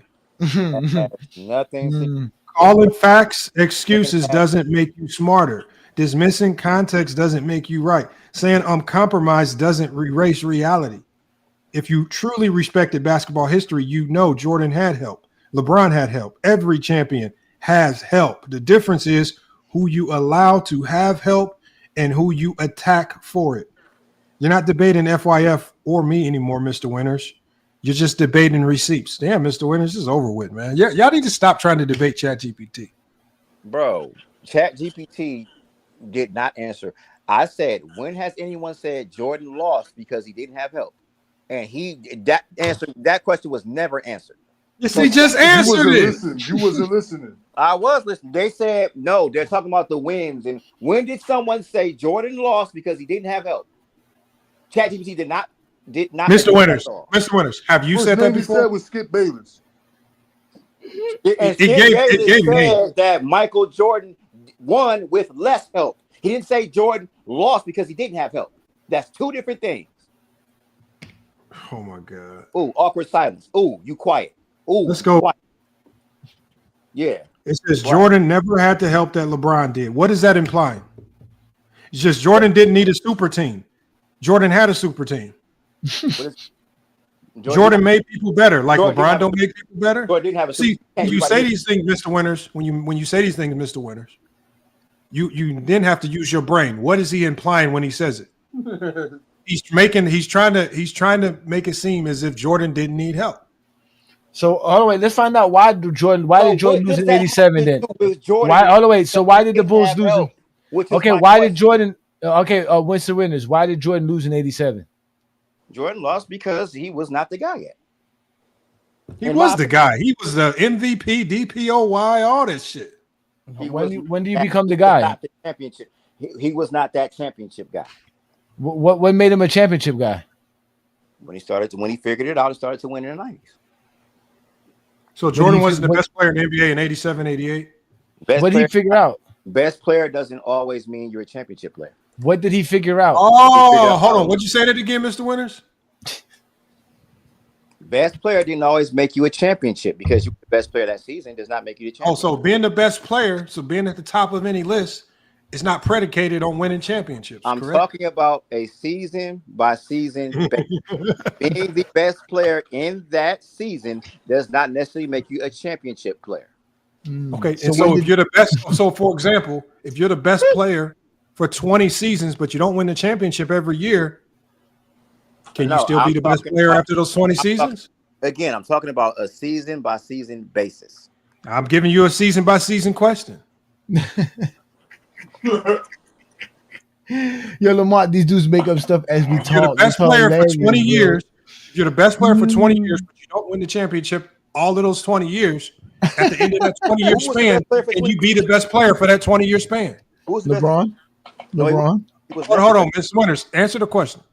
Since you just said, even if you don't win the championship, you can still be the best player. So if we widen that logic over a 20-year time frame, if you're the best player every single year for 20 years, but you don't win the championship every year, can you be the best player for that entire 20-year span? That's never happened. So when that happens, answer that question.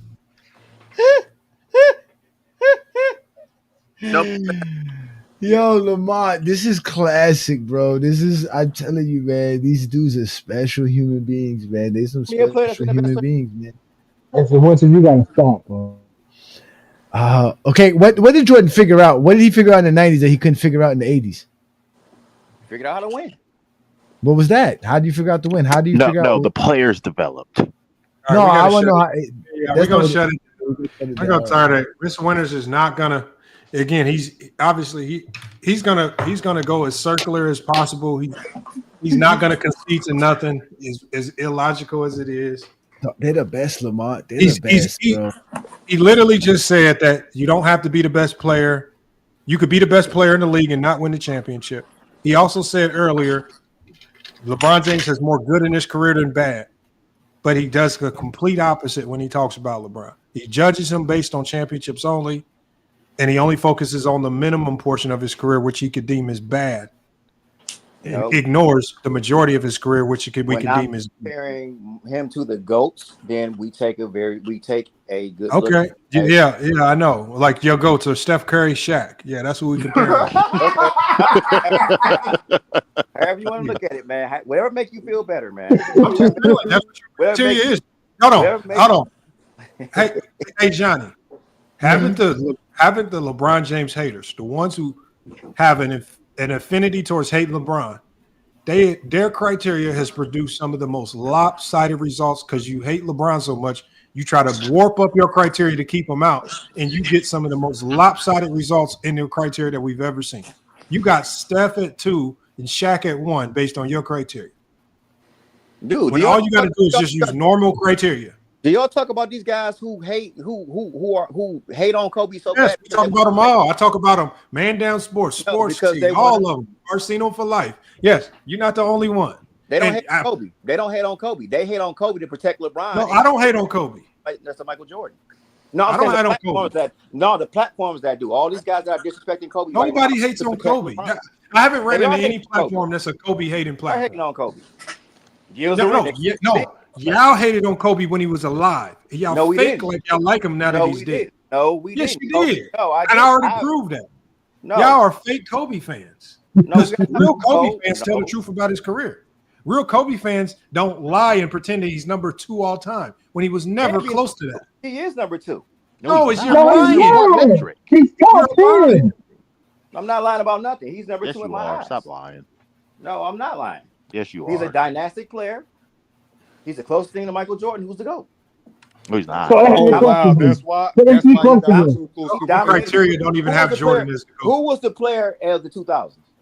Your criteria that you would have. The best player of the 2000s, you could argue, was LeBron. With no championships? Hold on, you just said you don't have to win championships to be the You best just player. said that. You just I said said that you can be the best player in a singular season. We're talking about a singular season. Gilgeous-Alexander, like a Jokic, and you can lose the championship. But you can't be the best player over a 10-year stretch. No one has. Show me who has. LeBron has. No, he LeBron has. What 10-year stretch? Jordan was the best player over a 10-year stretch. Bill Russell was the best player over a 10-year stretch. Kareem was the best player over a 10-year stretch. So what I'm saying, what LeBron was the best player over a 10-year stretch. No, he wasn't. He was not the best player in the 2000s. Yes, he was. Stop lying. No, he wasn't. Yes, he was. No, he was Yes, not. Kobe. yes, he Kobe, was. how is it Kobe's Yes, decade? he was. Kobe dynasty in that decade. How is he better than LeBron? How's he not better than LeBron when LeBron won nothing? Look at the head. What dynasty does Kobe have? Kobe doesn't have a dynasty. Shaq has a dynasty. Stop. Yes, he was. Kobe does have a dynasty. Shaq was the franchise player. Shaq's the franchise player, not Kobe. Kobe was a franchise player as well. That's why they got rid of Shaq. They had 2 franchise players? Yeah, but the Bulls can't. But the Bulls can't. No, Pippen is not a franchise player. How many championships does But the Pippen Bulls have? can't. But the Bulls can't have that. But the Bulls got 6 championships with it. Tell me a team that Scottie Pippen. Tell me how many Finals MVPs Scottie Pippen has. Tell me how many teams. Kobe has no Finals MVPs in that 3-peat, sir. I mean, he got them towards the end. But that's not with Shaq. That's not with Shaq. We're talking about when he played with Shaq. But he has them. But 2 is not a dynasty. 2 is not a dynasty. Kobe doesn't have a dynasty. As a franchise player, Kobe doesn't have a dynasty. How many rings he got? 5. So he is a dynasty. Shaq got. Pippen got 6. So Pippen's better than Kobe. So you're telling me Pippen's better than Kobe? No, that's not what we're saying. Okay, so stop. Stop. You said more championships. So stop. You said more championships. But now, if you say Kobe's better than Pippen, then that just takes it back to talent. No, it takes it back to who's the lead dog. When has Pippen been He wasn't the lead dog for 3 championships. Exactly. He wasn't. No, he was the lead. No, that's arguable because after the it's first not arguable. Shaq was the best player. Who was the Finals MVP all 3 times? Yes, he was. Who was the Finals MVP all 3 times? Finals MVP. Will you play an Eastern Conference team? Okay, for those 3 championships, championships, who was the Finals MVP? Against the Eastern Conference team, Shaq was. Okay. So for that 3-year stretch when they 3-peated, who was considered the best player in the league? You can argue. For not all 3 years, but Kobe, the last two championships. Who was considered the best player in the NBA? Kobe was being mentioned in the last 2 years as one. No, he was not. Shaq was the best player. He was mentioned. No, he wasn't. Shaq was the best player. No, Why do y'all lie so much? And because I was around in the 90s, fool. Where was you at? I was around. What are you talking about?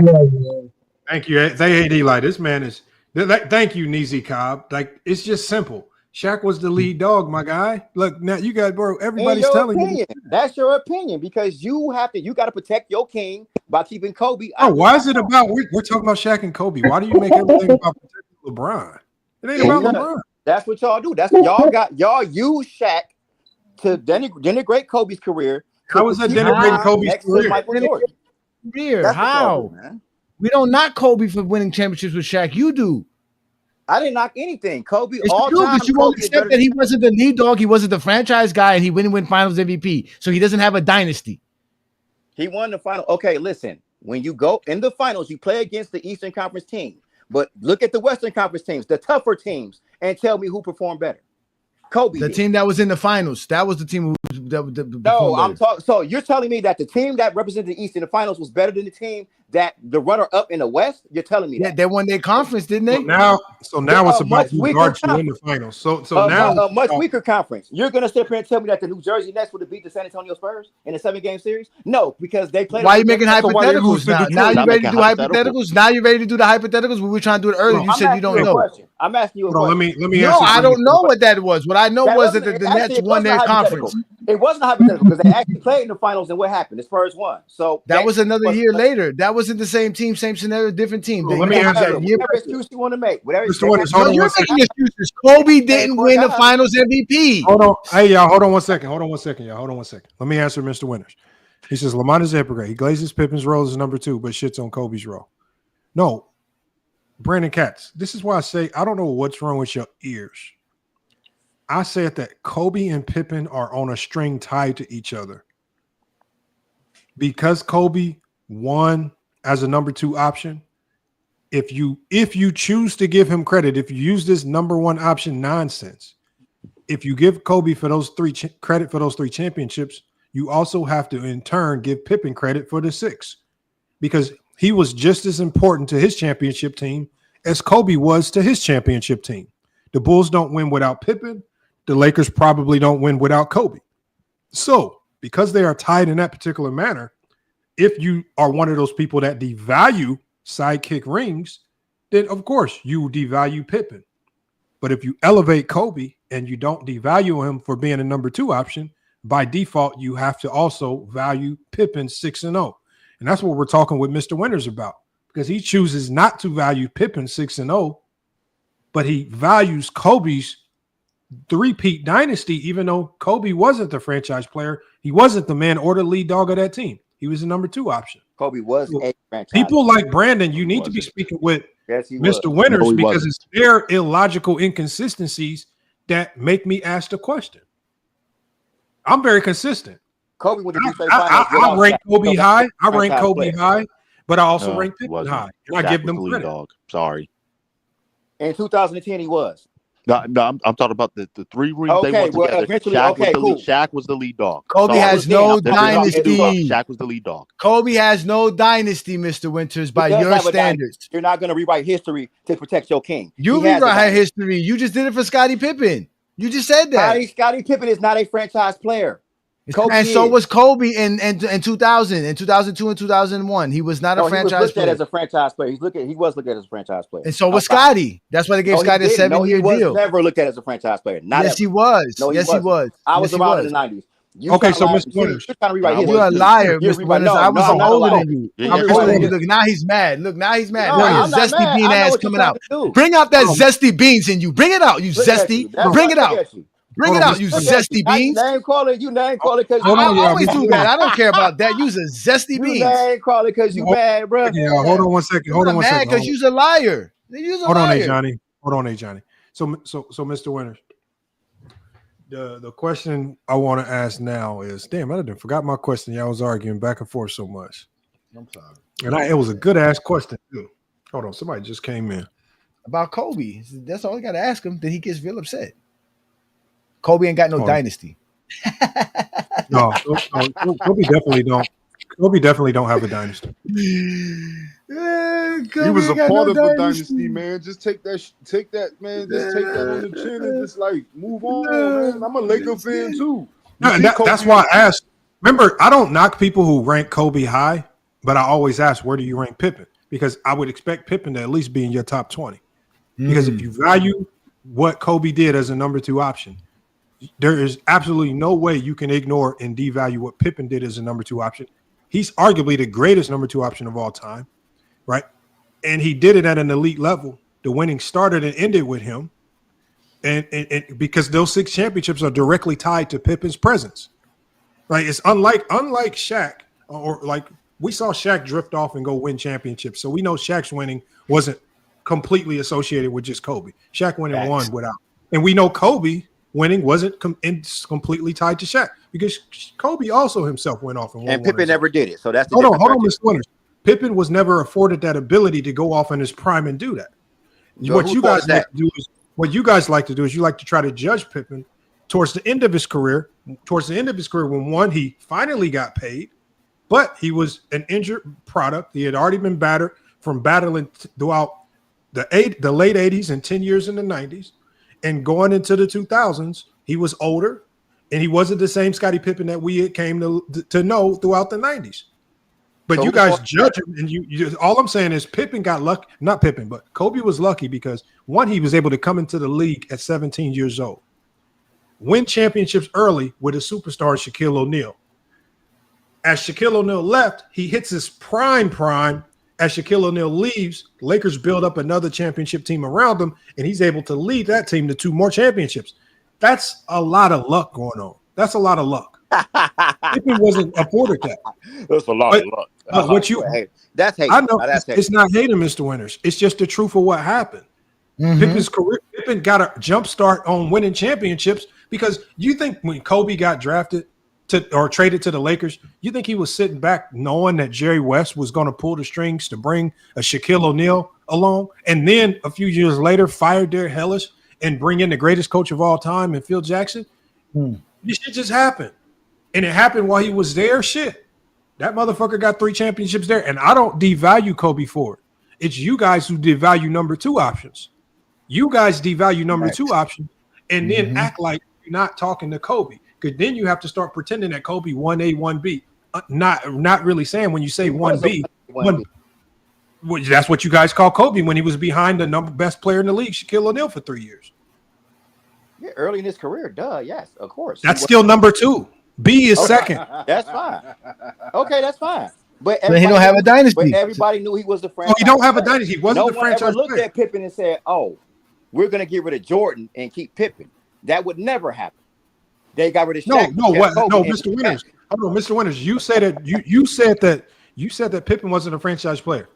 If Pippen wasn't a franchise player, then why did Jordan tell the organization, if Pippen's not here, I'm gone? Because he was a valuable part of that team. That make him a franchise player. Does LeBron win without Kobe, without Kyrie Irving that shot in Cleveland? Ever? Kyrie's not a franchise player. Okay, he's not. Neither is John Paxson. But does he? But how many wins how many wins in the finals does LeBron have without Kyrie on the roster? 3. The same amount that Jordan had without Scottie Pippen. Not on the roster. The same amount Jordan has without Scottie Pippen. The same amount Jordan would have without Scottie Pippen. That's the fact. Scottie Pippen's not a franchise player, nor is Kyrie. So if Scottie Pippen, LeBron won without Kyrie. Jordan didn't win without Pippen. On another team. I said it doesn't matter. He still won without Kyrie. Jordan was on another team and didn't win. My final question to you, Mr. Winters, is: since Pippen's not a franchise player, how many championships does Jordan win with Odin Polynice instead of Scottie Pippen? Dude, whoa. Hypothetical, like I'm sure he wins championships. Yes, he's Michael Jordan. That nigga don't you believe that Jordan still wins championships with Odin Polynice? He wouldn't shit. Sure he wins championships. You was around for the 90s. You would have said the same thing I did. He wasn't shit. Okay. Nigga was on the Kings with he was on the Kings with bum ass. What's the nigga name? Lionel Simmons. That's just it. Okay. However, just like that. He's on boy Sharonis Marshallonis. Sharonis Marshallonis. In a Cavaliers uniform, LeBron James does not have one championship in Cleveland without Kyrie Irving. That's documented.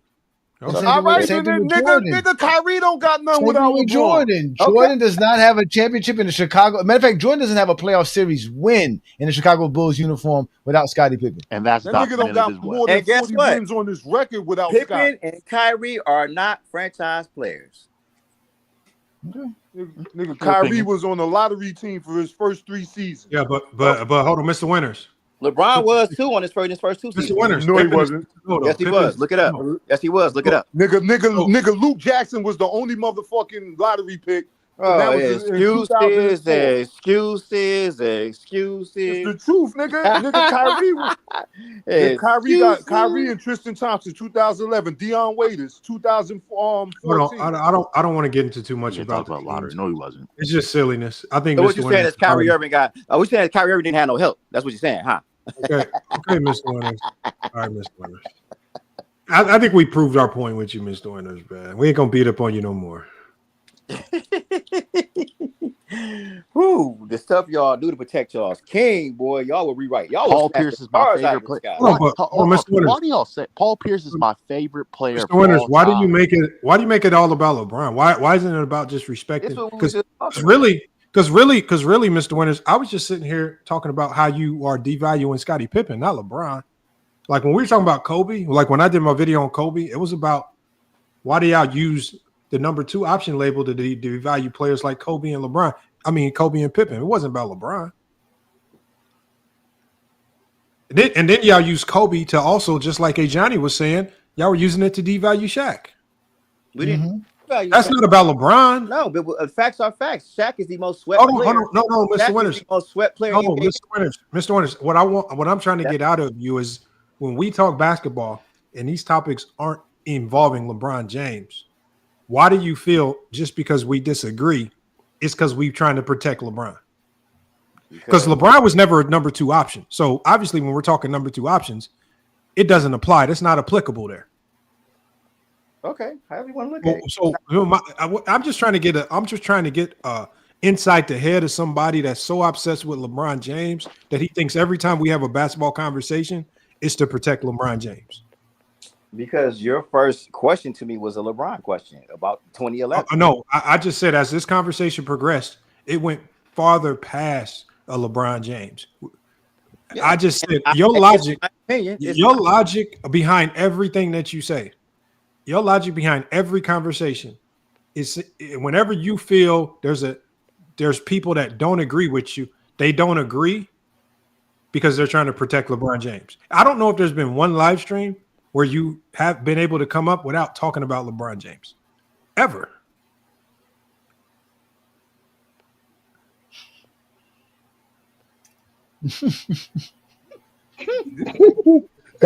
Lamont, didn't you have a stream where he said he used to be a LeBron fan, then he left Cleveland?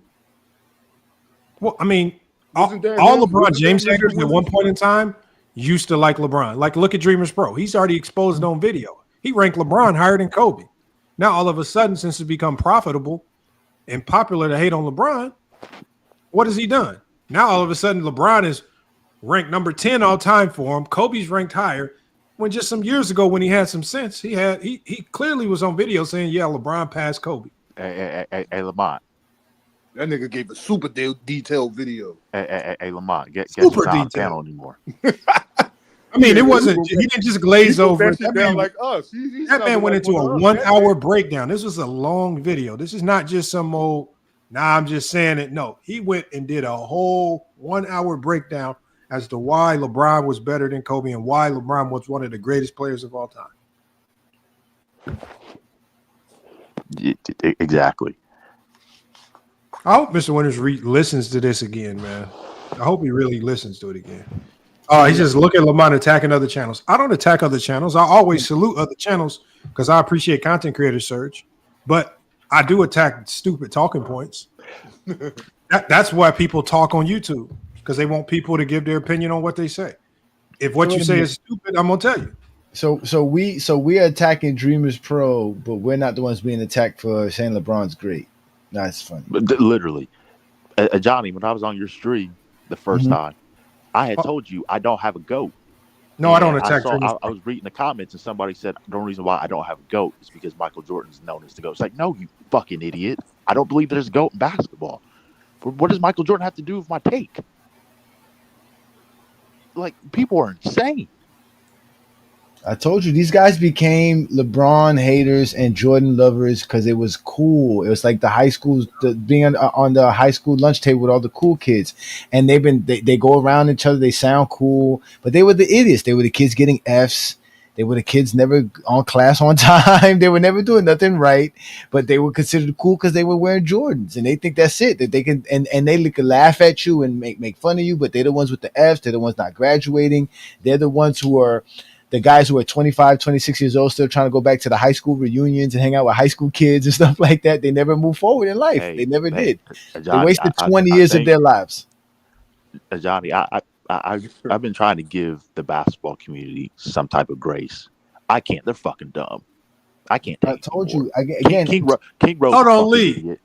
Lee, I thought you said you was hitting the PayPal, man. I ain't see no PayPal come through, man. Lamont, my fault. I got you. I got you, Lamont. Listen, Lee, I'm just problem with the basketball. The problem with the basketball world is there's too many zesty Jeffries like a Mr. Winters. They're all over the place. You see them in the comments. You see them come up here.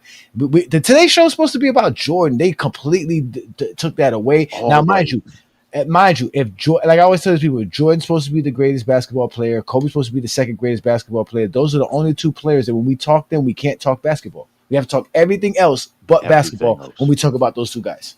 King Rose, I know that's your boy, but King Rose a fucking idiot, and Mr. Winters is a fucking idiot as well. Lamont, you and I have had discussions over the phone and via text. Lamont, when are you going to start banning these idiots?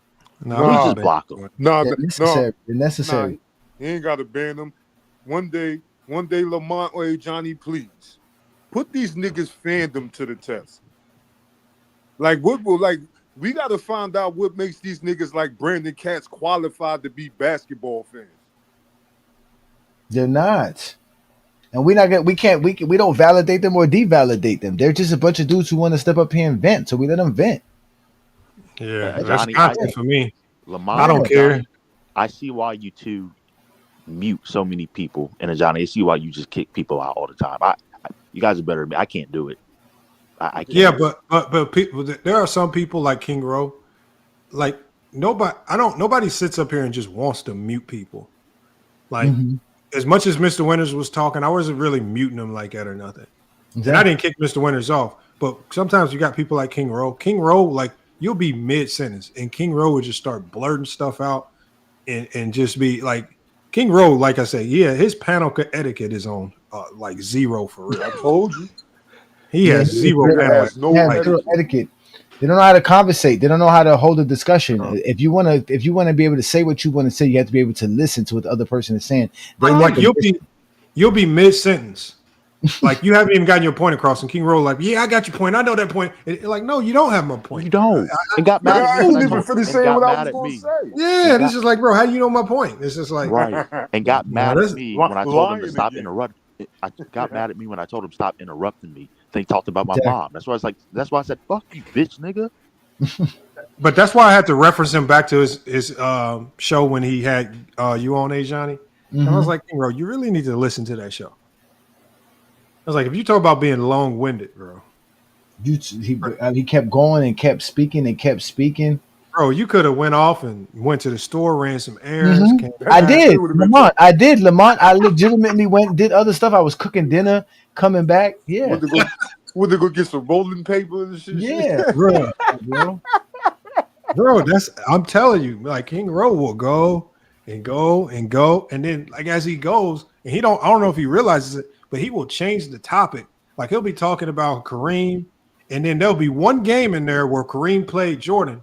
And then as he mentions that Kareem played Jordan, he'll get into, and I remember Jordan, and he'll go down this long tangled web of Jordan.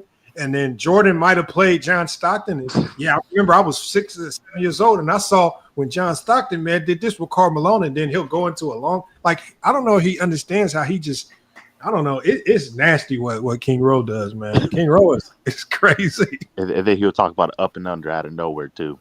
That's why I'd be telling King Rowe, I'd be like, King Rowe, let's just go back to what the original topic was, because King Rowe will take you down a whole rabbit hole of topics, man. You don't know what the hell. No, he's bad. He's bad. He's one of the worst Jeffries out there. He is. Oh, and you know what I also noticed, Lamont and Johnny? Whenever you're about to absolutely destroy somebody on their points, they cut you off and they never, ever, ever let you speak. It's like, bro. Shit. So Lamont, can you finish? Bring him up, please, Lamont. Watch. We're gonna give you a perfect example of it. Watch this. Go ahead. Watch this. Go ahead. Watch. See, here's the problem with you guys now. So it's interesting, Johnny, and this is where people who come in with a bias and agenda, they always get cooked. And so Johnny makes the point, trying to diminish Kobe as a number 2 option in LA. He says Kobe didn't have any Finals MVPs when he played with Shaq. But you expose yourself with that dumb take because the toughest series the Lakers had in the 2000, they weren't in the finals against Philadelphia. That Philadelphia team is the worst team to ever be in the finals by far. The toughest series the Lakers had in the early 2000s were against Portland, Sacramento, and San Antonio. And Kobe was the best player in many of those series. He was better than Shaq against San Antonio, and he was better than Shaq against Sacramento. And so that performance by Kobe against the best teams in the NBA other than the Lakers, that was more valuable than those finals MVPs against dipshit Philadelphia, the Indiana team, which was nothing special. Reggie Miller was an older player, and a Nets team where Jason Kidd couldn't even shoot that early in his career. And the problem, Shaq's a great player, but Shaq was a much more flawed player than Jordan. Kobe had a much bigger role than Pippen did because Kobe led the NBA in fourth quarter scoring. He was the best playmaker on the Lakers. Robert Horry, Rick Fox, and Derek Fisher, they couldn't create off the dribble. So Kobe was the only one creating advantages off the dribble. He was the best playmaker. He was top POA. As I said, he led the league in fourth quarter scoring. Shaq has been swept more than any player in NBA history. Shaq's a great player, but Shaq is a flawed player. He can't close because of his free throw shooting issues and the fact he can't score at an elite level unless he's in the paint. Shaq needed a closer like Kobe. He needed a playmaker like Kobe. Jordan can win with any number of number twos. Pippen's a good player, but Jordan didn't need Pippen to win. Jordan could have won with any number of number two options. The Bulls had an elite record even when Pippen was holding out in the late 90s. When Jordan was older, he had Rodman. Shaq needed Kobe. Jordan did not need Pippen. And Lamont, you're lying when you say that the reason Pippen didn't score more is because Jordan held him back. Because even in 94, when did I say that? Brandon, shut the hell up. I don't, that was Johnny saying that. What the hell? Bro, I didn't say that. Like, Lamont, when you give me a chance, I'll do what I want. I'm finishing here. I have one more point. Even in 94, when Pippen was in his prime and Jordan was not on the team, Pippen literally shot almost the exact number of shots. He averaged almost the exact number of points without Jordan as he did with them. Pippen was not a good enough shooter to score more than 22 to 23 a game. He's not good enough. He was never good enough. Can I ask you one question, Brandon Katz? On a championship team. Brandon Katz, can I ask you one question? Yeah. From 2000 to 2002, who's the best player in the NBA? Yeah, no, it was Shaq. It was Shaq. Can I respond to that? Go ahead. Hey, Johnny, go ahead with your question. Hey, Johnny, go ahead with your question. All right, watch this. Pay attention, y'all. Pay attention. Shaq got to one finals without Kobe. Johnny, go ahead with your question. One finals, and he got swept. I got you. Go ahead with your question. Close. Go ahead with your question, Johnny. The finals MVP stance was not my logic or stance. That was Mr. Winters proving why Kobe. You brought that up. He let me finish. Look, he didn't let me finish. You see that? Look, I let him go. I didn't stop him from speaking. I let him go the whole time. Look, Brandon, but you have to you got to let me finish. This is exactly what we were just saying. How y'all don't let people speak. Y'all don't have proper etiquette. I can't because you're not gonna let me speak, so I'm not gonna waste my time. You already proved my point.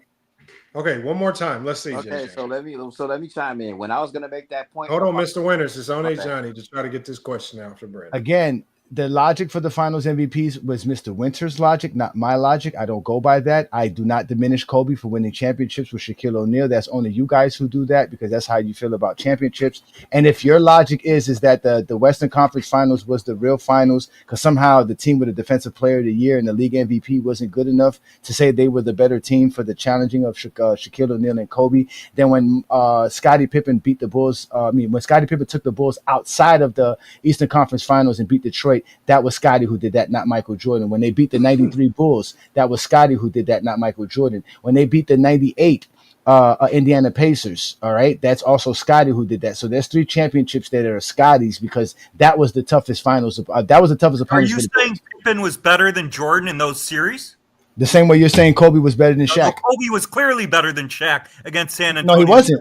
No, he wasn't. That's not even a debate. That's not a lie. He wasn't not. No, he was not. No, he was not. He was not. And I wasn't done. And I wasn't done. And I wasn't done. So again, you're using. Saying Pippen was better than Jordan in those series? Yes or no? Finals. Yes, against in 1991, the Scottie Pippen averaged more rebounds, more blocks, and more steals than Michael Jordan in that series. It was Scottie Pippen's ability to average over 20 points per game versus the Detroit Pistons that got them over the hump, because the year prior, Jordan still averaged 30 points per game and they lost, but Scottie only averaged 16. But when Scottie averages over 22, he leads the Bulls in rebounds, he leads them in blocks, he leads them in steals. They get past Detroit. When the Bulls were down 0-2 versus the Knicks in 1993, it was Scottie Pippen who got them over the hump to beat that team, not Michael Jordan. It was him that went 14 of 17 in an NBA game, so that the Bulls could actually make past the actual Knicks. And it was the same thing against Indiana, which Lamont will tell you, it was putting Scottie Pippen on Mark Jackson, shutting down that Indiana Pacers offense that led the Bulls to be able to win that series as well. In fact, they were up in Game 7, but it was Scottie Pippen forcing turnovers and causing havoc in the fourth quarter. Steve Kerr was the one who hit the big shot in Game 7.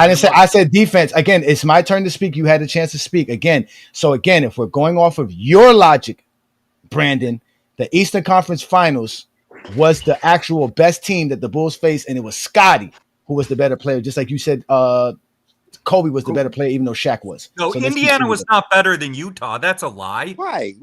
Johnny be lying, man. How? So, and what's it called? Was not better than the Jordan said the toughest competition that they faced ever was the Indiana Pacers. Toughest. Exactly. That's not. He said that on the Last Dance.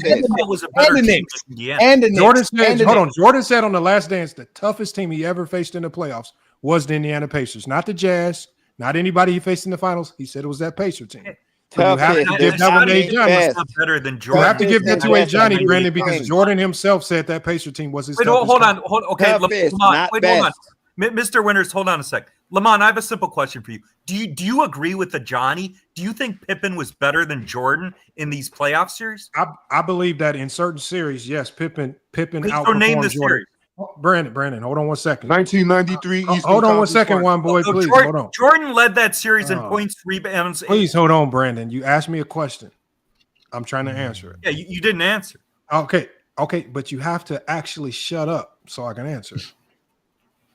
Okay, so do I believe Pippen has been better than Jordan in an individual playoff series? Yes, he has. I believe if we go through his tenure with the Chicago Bulls, there have been series so in the name playoffs.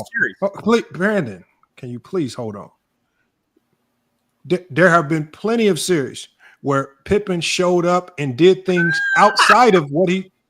There have been things that he's done things outside of what he normally does. Great. Can you please hold on? I gave you the series. Please hold on, Brandon. I gave you the series. Brandon, you already lied. Hey, hold on. I did not. I put fact. Okay, so Brandon, you got to let people answer the question.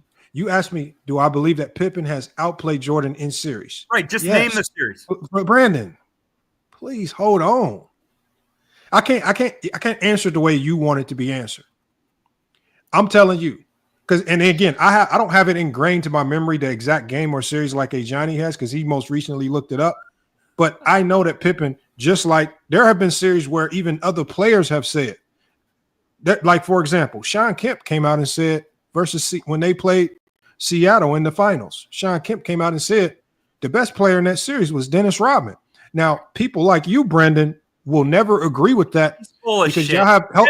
Brandon, people like Brandon will never agree with that because they have a very odd and obsessive compulsion with guys that score the basketball. And if you don't score the basketball to their liking, there's absolutely nothing that you can do in their eyes that makes you a better player. And this is where it gets convoluted with Jordan because he's obsessed with highlight culture, because he's obsessed with scoring the basketball. This is one of the reasons why he can never give Scottie Pippen his flowers, because what does he always connect to greatness? Scoring. He always talks about how Pippen didn't score enough, even though we're talking about a 90s era, a pace down era, and an offense that was predicated on getting to Jordan the ball on almost every single possession. Pippen was just playing to his role, ultimately sacrificed a ton of his scoring just to play within the team. All right. And when people talk about what Kobe did great, again, Kobe understood that a lot of you retards like Brandon are obsessed with scoring. So what did Kobe do? Kobe created this Mamba mentality where, like Brandon, what does Brandon say when he come on the panel? I'm going to do what I want. Well, Kobe had the same mentality. He was going to do what he want because he was going to force the scoring because he wanted to always prove people like Brandon that he could always score because he thought his greatness was directly tied to scoring. It's a stupid way to approach basketball, and it ultimately led to the demise of the Los Angeles Lakers and cost them 2 potential championships. But you guys will never speak or attest to that. Greatness isn't tied into scoring. Pippen was just great doing other things other than scoring. And just because he was great doing things like defending Brandon Katz, because it doesn't have a tangible statistical measurement attached to it, doesn't mean you can devalue it, which is what you guys choose to do. You just choose to devalue what Pippen did great because there's no points per game attached to it. That's all we're saying. He did with a So has Pippen shined? Pippen has shined, right? Like a guarding Mark Jackson. There's no stat that's going to give Pippen credit for guarding Mark Jackson. Mark Jackson was the driving force to that team. And when they put Pippen on Mark Jackson, it completely changed the series. Brandon Katz is never going to give Scottie Pippen credit for that. He's always going to pretend as if it don't matter. It's irrelevant. He's always going to try to give all the credit to Jordan. This is why Kobe did not want to be the number 2 option, because there's people like Brandon Katz in this world who only give you the credit if you are the number 1 scoring option. And it doesn't matter what the other guys do. So again, there's nothing that I can say to Brandon Katz. I can tell him 5 or 6 different series where I feel like Pippen was the more impactful player. He's never going to accept it because he's always going to run the points per game. I can talk about Pippen's defense. I can talk about how critical his playmaking was. He's never going to accept it because it's not scoring. And that's what Brandon Katz, if I tell him a series, Brandon Katz he wants to hear a series where Pippen scored 35 a game, 40 a game. That's what he wants to hear. He cares nothing about everything else that goes into the game of basketball. And scoring is the easiest thing he can Google on the internet. And it's the only measurement that he uses to determine what players are better. And that's why he's stuck on that, y'all. That's why.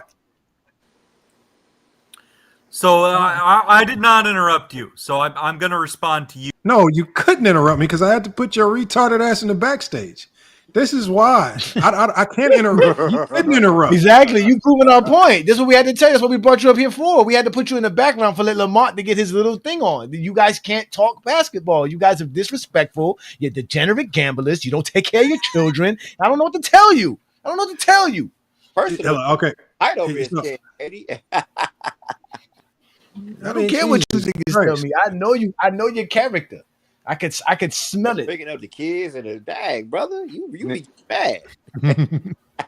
Listen. Like I said, man. Y'all are who y'all are. Be a man and stand 10 toes down. And if not, it'll be all right. But y'all the ones who can't hold the mirror up in y'all face. It's not my fault. They don't need to talk basketball. Y'all just want to hear y'all just so protective, man. See, I know what it is. I know what it is with y'all dudes, man. What it is your favorite guy is at the end of his career, and everything y'all tried has failed up to this point, and y'all desperate. That's why are you making it about LeBron, Mr. Winters? Exactly. You only care about LeBron. You only care about LeBron. It's because Shaq is his GOAT now. It's a fact. Yeah, it's true because Shaq's his GOAT. That's true. Shaq is your GOAT. Yeah, you know he don't like Shaq. This all started because I said LeBron was 7. Wait, so okay, hold on. I want to make 2 points. This all started because Jordan choked in '89, and we showed film of it this morning. I mean, just about 6 hours ago. Hold on, let Brandon get his quick question off. Hold on. Hold on, let Brandon get his quick question off. Go ahead, Brandon.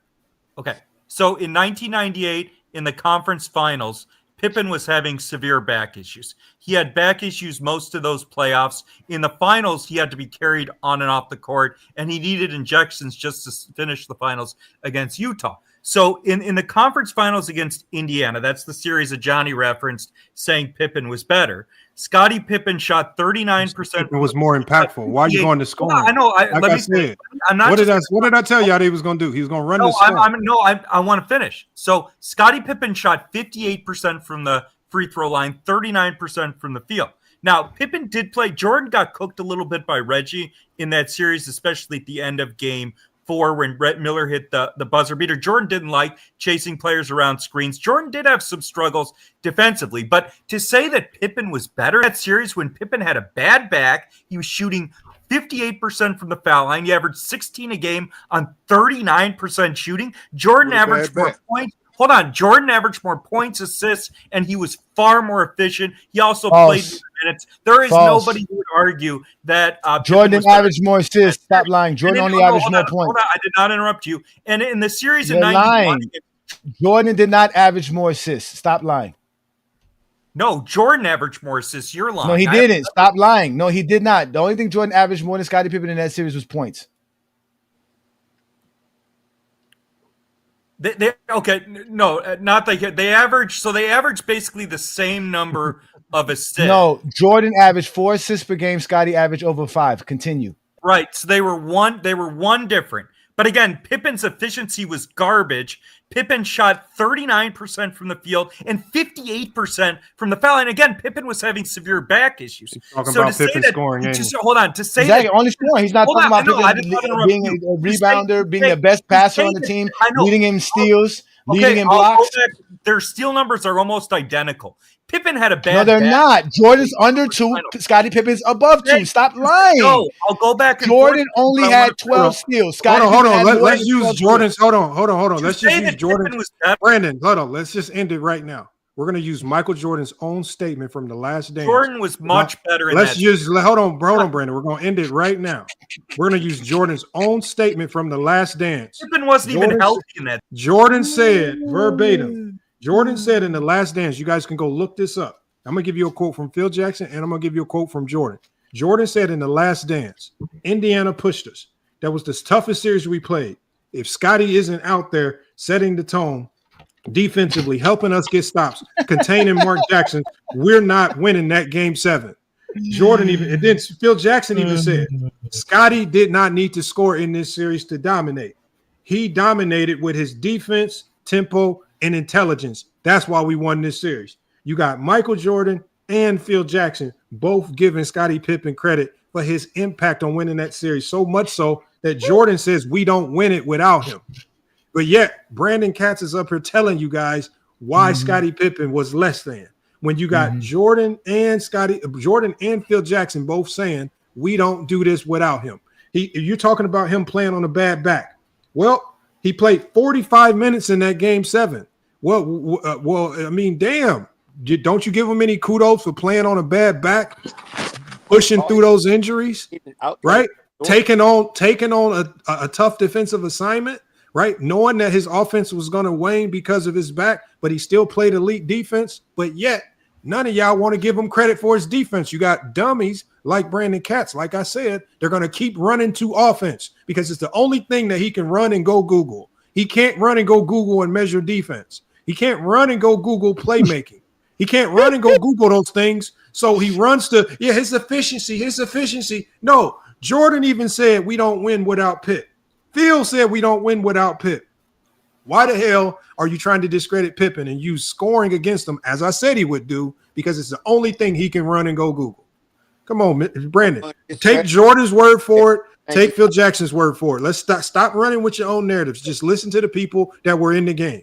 Right. So I'm not discrediting Pippen. Pippen was an important player in that series. But again, to suggest that, so in Game 7, the Game 7 you referenced, Scottie Pippen was 6 of 18 in Game 7. Why are you talking about scoring? So to say that Pippen, who shot 39% from the field, he was 6 of 18 in Game 7, was better than Jordan with a bad back? There's a difference between Jordan was 9 of 25 for 36 points. Jordan was 9 of 25 with Pippen is a good defender. Jordan was 9 of 25. Was not better than Jordan in that series. And in the 91 series that Johnny referenced, Jordan had more points, he had more assists. Jordan was far better than Pippen in the 91. Always points. There's always points. That's it. He's always going to say other than lies. Hold on, Brandon. But Brandon, in that 91 series, are you going to talk about that Game 5 with Scottie Pippen? I want you to tell us about that Game 5 when he had 32 and 13 and 7. Closing out like he always does for the Bulls. Tell us about that. Tell us about that, Brandon. with that 32 points, 13 Series rebounds, and was 7 assists. 3-1 going into Game 5. That Game Tell us 5 was about- not that important. Jordan averaged more assists What? per game. It wasn't that important, but it went 7. Jordan averaged more It points. went 7, but Game 5 was better. important. This is absurd. The other thing is that Pistons team in '91 was not that good. Isaiah was having wrist issues. He was finished after that year. The Bulls were easily going to. Okay, so Brandon, what about 1996 versus the Knicks? Yeah, no. So Jordan led that series. Jordan led that series in points and assists. Pippen was good in that series, but Jordan shot 36% from the field that series. Right. Jordan gets far more defensive attention. He's guarded by better defenders. But again, Jordan led in both points and assists in that series. Jordan led in points and assists. Hey, yo, I gave you 2 series. Hold on. I gave you 2 series. The 2 most important series. What about 93? What about 93 versus the Knicks? 2 of the most important series, the Lakers. What about 93 versus the Knicks? Because Jordan shot 36% from the field. And that's very uncharacteristic of Jordan. He was not himself in 96. What about 1993? Right. So Jordan shot a lot of free throws. So you need to look at true shooting, not just field goal percentage. Oh, my God. Efficiency. You're looking at numbers. Why didn't you do that? You definitely didn't do that. Jordan in 93 against the Knicks. do that with Scotty. So hold on, I'm going to make one final point. I gave you clear series that were the Lakers' most important. You gave us points. You gave us points against Sacramento and against the Spurs. You can't give me a single series. What about 93 versus the Knicks? You can't give me a single series. Lamont, in 1996, Lamont, in 1996, Pippen was flawed. In 1996, Lamont, Scottie Pippen led Michael Jordan in rebounds, assists, blocks, and steals against the Knicks in 1996. Like you say, he's only talking about scoring. Yeah. He's just going to talk about scoring. I told y'all, they're only infatuated with scoring. They're obsessed with it. It's the only thing they can Google. It's the only thing they know how to interpret. Points per game is the only thing their minds know how to grasp. They don't know. They don't understand defense. They don't understand impact. Right? Nope. Like when we say Scottie Pippen, like really the term that we want to use is Scottie Pippen will never be a better player than Jordan ever. But when we look to a specific playoff series, there was plenty of playoff series where Scottie Pippen had the bigger impact, right? Because as a player, it's just going to be hard to just say he was just a better player. But there are series where we can look to where we can say Scottie Pippen definitely had a bigger impact than Jordan. But they are so obsessed with scoring. They want to even unfairly compare what Pippen did best to what Jordan did best as if that's what made Pippen great. It's an obsession. I told y'all it's obsessed. Jordan created them to be obsessed with scoring. Points per game and scoring. Okay, so the 96 playoff series against the Knicks you're citing, Scottie Pippen shot 33% from the field in that series. Pippen wasn't a scorer. From the wasn't field. a scorer. So you guys are looking yourselves with these horrible takes. Hold on. What did he keep on the scoreboard with Scottie Pippen? All he does is doing scoring. It's shooting and scoring. Shooting and scoring. That's it. That's it. I told y'all before he started talking. I told y'all before he started talking, he was only going to talk about scoring. No, I'm not okay. No. So here's no, Brandon, I'm gonna make one fun. Lamont, here's the key point you're missing. Your last point was fine. The Bulls ran the triangle offense, but not in the fourth quarter. In the fourth quarter, the Bulls Oh my God, man. Come on, Brandon, man. In the fourth quarter, the Bulls were an ISO offense. They played. Oh my God. Jordan was and the reason finish. So if they were running, if they weren't running the triangle, not only is Jordan the best clutch scorer in the history of professional sports, not just basketball, but we didn't say he wasn't clutch. That nigga not more clutch than Tom Brady. Cut it out. Pippen had a critical flaw to his game. He was never a consistent shooter. And so Scottie Pippen's points look nice on the stat sheet, but Pippen disappeared in the fourth quarter. That's why Phil drew up the play for Kukoc, not Pippen. That's why Pippen couldn't close. Why are you talking about not a contender? Brandon Katz.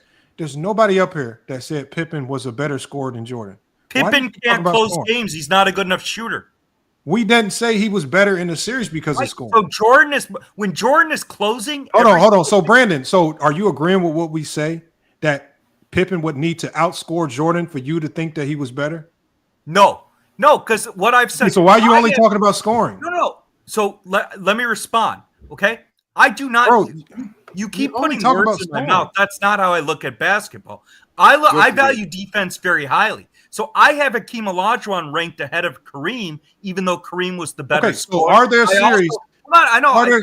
Okay, so let's simplify it without you just filibustering in this long soliloquy. You're the one filibustering. Are there series in the playoffs where Scottie Pippen's defense was more impactful than Jordan's defense?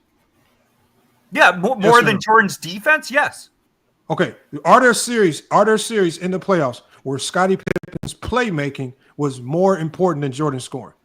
No. Yes. Not in the playoffs. No. Yes. Oh my God. Lamont, be honest. Lamont, give me the series. Name the series. Can't never be honest. I'm gonna give you the series right now. In 1998, Lamont, in the game 7, right? Jordan's supposed to be the closer. They threw away the triangle. Well, to Brandon's own logic, Jordan was 2 of 7, shot 28% in the fourth quarter in the game 7 to take his team to the NBA Finals. What did Scottie shoot? 67% from the field.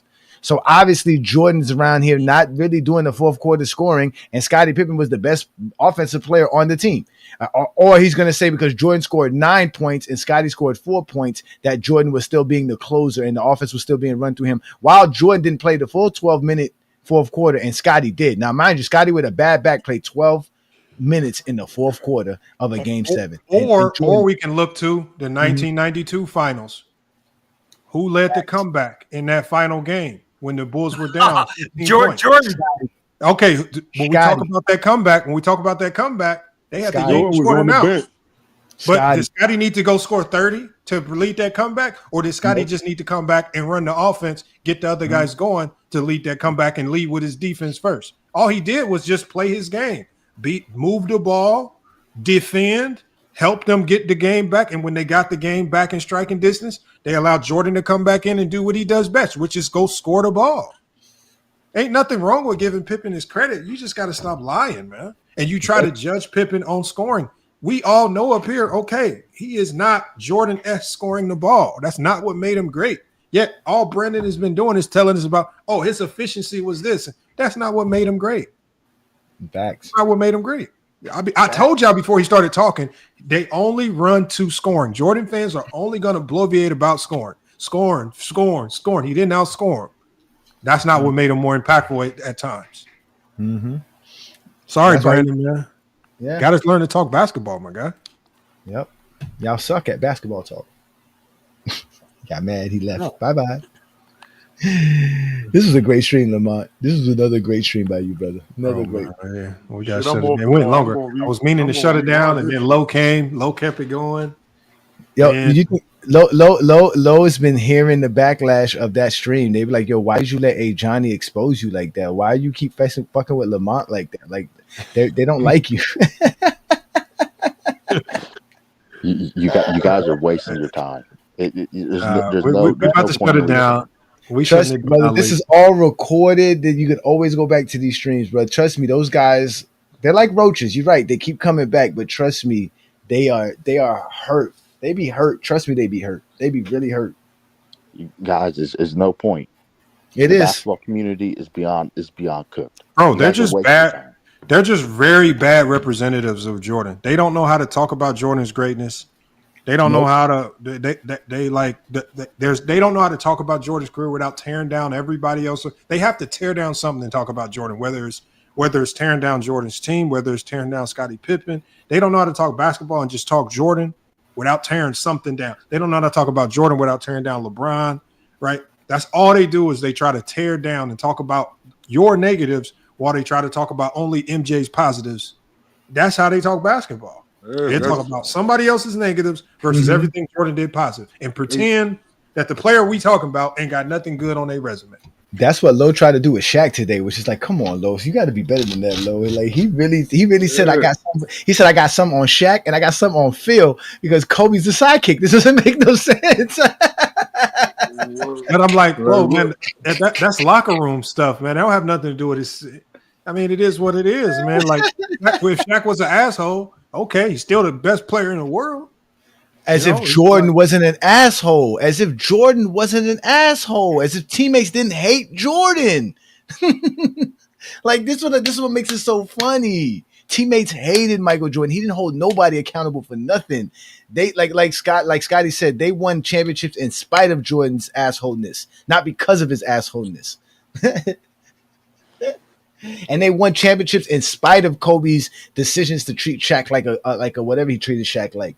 They would have won more if Kobe would have just played his role. That's it. Johnny, they don't care. They only care about their agenda. That's why I always say this is a waste of time. No, it's not. Because let me tell you this right now. Mr. Winter's at home right now crying. Brandon's at home crying. King Rose speech, they're all researching, trying to find a way to debunk us, but all they're doing is proving us right. Just like today, Lamont gave us a gem. You know how long I've been looking for this Game 5 of Michael Jordan? Do you know how long I've been waiting to find this film of this game to show everybody how Jordan choked? How long? Bro, I did it on accident. I don't even know how. Like, I honestly just typed in Bulls versus Pistons, and I put 80s playoffs or something like that. And the first two games that I saw, I downloaded both of them. I didn't even watch them, and it just so happened. It was on YouTube. It was on YouTube. It's on YouTube. Yeah, I told y'all niggas there's a whole bunch. They must have been new because I haven't really researched it recently, but that must have been new. It has to be a new channel because the channel that I seen that had it, I hadn't seen it before because I saw the thumbnail. I'm like, damn, I ain't seen that before. But I clicked it. I'm like, and it was in a little bit better quality than most games. Like if y'all look at the first game I played, that quality was actually decent. That's some good quality. And I'm like, damn. Yo, so Lamont, you said you big on defense, right? That's one of the main staples of your. Oh yeah. All right, now this is a video called T-Mac versus Dirk in the 2005 finals. Well, this already seen it. You seen it? Yeah, the shit that's written in yeah, T-Mac held Dirk to less than some crazy 35%. He shit. Dirk shot 33.3%. Hey Johnny, if you go watch this shit, I'm like, yo, this nigga locked him down. But one boy, nobody gives him credit because what happened in that series, because the context of that series is Jason Terry is the one that went off when T-Mac had to go to guard Dirk. And it's just like wasting energy guarding Dirk.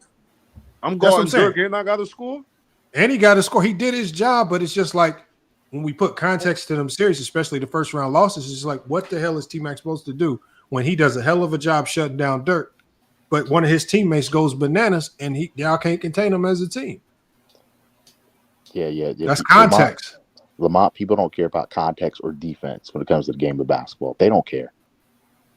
Just care about scoring. Just scoring. That's it. Scoring, and then if the scoring don't fit the criteria, then it's championships.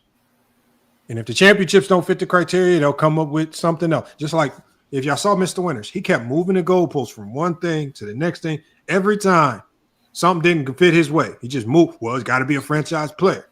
Well, you got to have a dynasty. Now he just kept moving from one thing to the other when shit didn't fit his criteria. It was crazy. This nigga said Pippen had a bad back, but when you tell them that Michael Jordan should have played without Pippen in '99, they say why he should be able to play with Pippen. Why does he have to not play with Pippen? These are hilarious, bro. I'm telling you, they're hilarious. This is great, man. This is just like I said, I love it because I don't like to prove people wrong, but when people try to always call me out and they're the ones who are wrong, oh, it feels great. It just feels great. It just does. It does. So. Y'all lucky. Y'all not gonna see me. I'm not gonna have a live till Friday. So they was so mad when I was playing that game, man. Did you see how mad they was in the chat? I was playing that game. What? They was going off. I'm saying, I just remember they were so worried about us seeing Jordan's low scoring output that they didn't realize that I'm just looking at Detroit's defense. I don't care what Jordan did. I just want to see if he getting beat up, like y'all said. They scared about Jordan scoring that they said, oh, you chose the game where he scored 18 points. I don't give a damn. I just want to see if he was getting beat up, knocked out the air, elbows. But this is how you know they obsessed with his scoring. They obsessed with it. They should be mad at him for only scoring 18 then. Yeah, they act like it's my fault. They provided context. It was the defense. I mean, look how they're playing defense on them. They're doing a good job, but they can't have that context for LeBron. Now it's excuses. You guys are making, when we give LeBron context, it's excuses. When it's for Jordan, it's context. Like I said, they're double standards. But what do you expect from criminals, degenerate gamblers, deadbeat fathers? You can't expect nothing better from them. I keep telling y'all that. Like I said, we're going to identify them, mark them, catalog them, and bring them to GOAT James Kingdom for their zesty Jeffrey burial. And this was bad for him today. I ain't gonna lie. None of them really did a good job today. Today was bad for him. I'm off on Friday. And that's the funny thing. They always talk about let's go watch film for LeBron, but when Lamont does this, you ain't never seen none of those people from none of those channels show up. None of them. Not Dookie and them. None of them. None of them. They scary. Sure. And you know the reason this is how you know they know these things, but they like to hide the information. As soon as I start playing the game, all of them in the chat kept saying, "Oh, this is the game where he scored 18, one point in the fourth." Hold on. Oh, so you know about his failures. So y'all have been knowing about all this stuff all this time. I didn't even know the game. And so that's the nasty part about it, man. That's just the nastiest part about it, man. That's it, baby. Thank you. All y'all gotta do is thank Goat James Kingdom for bringing basketball back to life for y'all. Y'all welcomed. Y'all are welcome. Do you guys like? Do you guys like attracting basketball dummies? It's no point. We can't help ourselves. We got Joseph Amberling says, was anybody surprised that the Pistons didn't need to bruise MJ to stop him? No, I'm not surprised. Hell no. You don't need to bruise MJ to stop him. You just need to play good defense. That's what they did. Yeah, they're not gonna. Y'all the ones who lied and said that there was nobody who could stop Jordan. That's the lies that y'all told yourselves. We never believed that nonsense. I knew better. Myths. Oh, Jordan was getting killed. Like when you hear people talk about it, like I heard James Worthy talking about it. I saw a video of James Worthy talking about the Jordan rules. And James Worthy was like, I don't know how he survived. I'm like, what are you talking about? That shit was weak sauce. They wasn't doing nothing special. That shit was just some regular old sag off you type of defense. They was barely touching them on most possessions.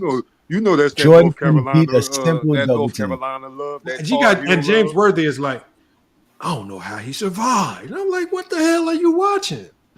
Those are lies, Lamont. Those are lies because, again, they're old guys who want to get praise for what they did, and they trying to attach themselves to Michael Jordan. Why wouldn't you? Again, all you got to do is say it's Michael Jordan, and then you get all kind of people praising you. Why wouldn't you? And if you say anything wrong, you get killed in the world. Like, I mean, Ray Allen refuses to talk about the GOAT debate because of that. Because one day he said something about LeBron being good, and everybody was eating him alive.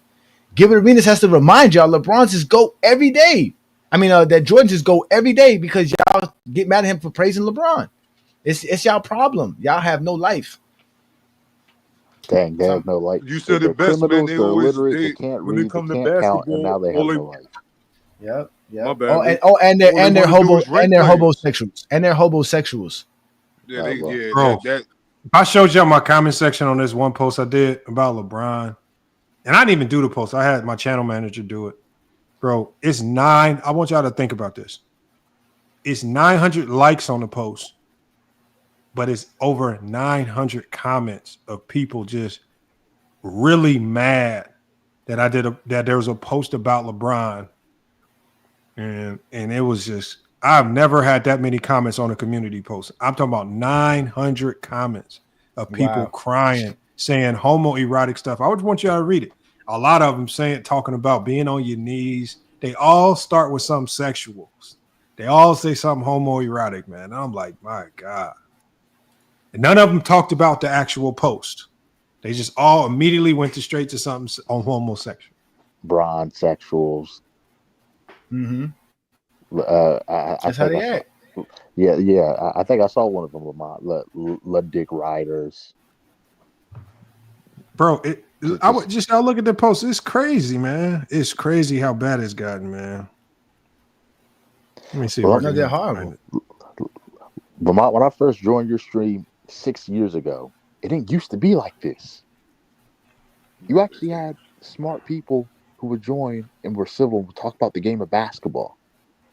I don't know if it was a situation where once the pandemic took place, common sense went away. I don't know.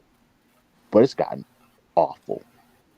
LeBron called himself the GOAT. Yeah, it's more comments than likes. It's 928 likes. It's 935 comments. Wow. You got people on here, man. It's just Brody need a new set of knee pads. They always go to some homosexual. Mm-hmm. The next question right after that, you need knee pads. I mean, Jesus. I mean, this is what they like. This is the stuff they thinking about in their mind, right? La Flop Barbie. It says La Flop Barbie gays is the GOAT. They call him La Flop Barbie gay. gays is the GOAT. Slurping at his finest, another homosexual and their innuendo. It's crazy, man. I want y'all to go read it. And then we even had Goatcast. Goatcast put a comment. Goatcast is going to try to sound intellectual. He's going to try to sound intellectual about it. He says he's done great things through his career, but what he has done that people said he couldn't.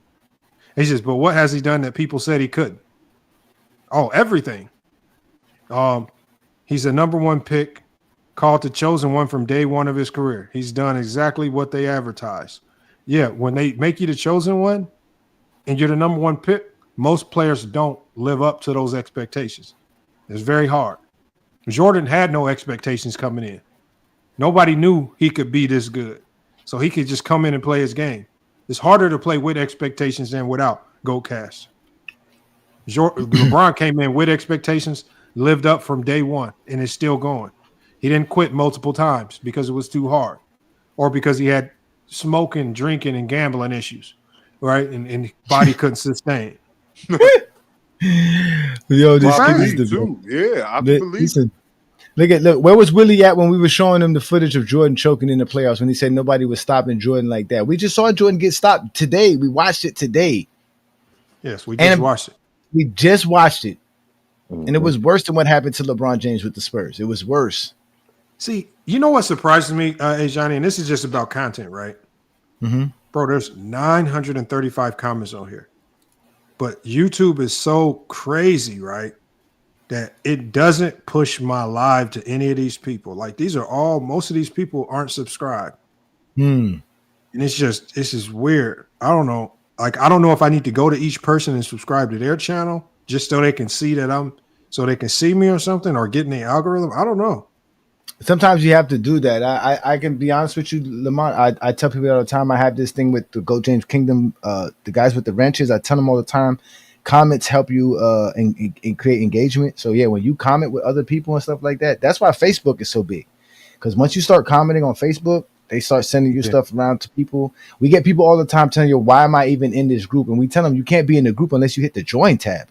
But they're like, why am I getting this feed? Well, because you were probably talking to somebody that was in the group or that associates with the group. So they think you might like the content as well. So that's how it usually works. So yeah, if you do go on those people's pages and try to, comment on their stuff, it does pop up. Yeah, but I think the way YouTube works is you have to subscribe, because once you subscribe to somebody's channel, they'll feed you that person's content. And if you don't actually, like when you first subscribe, go to that stuff, they don't think you like it, and then they just move it away. Yeah. So yeah, I'm gonna subscribe to them. And a lot of times, if they see that, it's I'm subscribed. That's why you have to kind of post every day, so that when people are subscribing to your channel every day, that they actually see new posts from you and they actually might tap on it. So. Yeah, I'm gonna try to break this, because I got YouTube Shorts with so many views, but I be struggling to get them people to tap in, man. But that's another thing too. The people that watch shorts more than likely don't watch videos. The people who watch videos don't watch shorts. Like there's different audiences. There's guys who they'll just come like us. Our lives definitely get way much more views, but the people who watch our lives don't watch our shorts, and the people who watch our shorts don't watch our lives. And we get a lot of shorts of views, a lot, but most of our views come from shorts. But most of those people who subscribe from that don't watch no 4-hour live, 2-hour lives. Hey Johnny, you know what you should do? You should take that post I put up there and do like you did on YouTube. When the one I was like, Jordan fans want us to give him a pass, but he ain't passing nobody. Exactly. Or Phil Jackson has to win with a lottery team, but Jordan can't win with a rebuild King team. Rowe already did a post about this live. Of course he did. He's trying to get He screenshotted John Sally fouling Corzine, and he says, just so we understand, Lamont is trying to prove that the Pistons were not a tough physical team, while literally showing us that John Sally fouled Corzine. No, I'm just trying to show you that they weren't beating Jordan up like you said. See, Now, but they don't. But he ain't. Why he ain't take the pick of him fouling Jordan? It wasn't none. So yeah, that would have proven. That would have made his point a little bit better. Damn. Willie, I already told you, Willie. Set it up, Willie. Go get Glock in them. Go get the Zesty Jeffries you love on TikTok. Tell them that Lamont has it Willie ready be for on them. TikTok? Yeah, they be on TikTok because Yeah. it's safe on TikTok. It's safe on TikTok. None of that stuff is recorded. He wants us to go over there, Lamont. He wants us to go over there, have a 2-3 hour conversation that's only going to be 15 minutes worth of content for us. Like, 'cause they're not going to record it.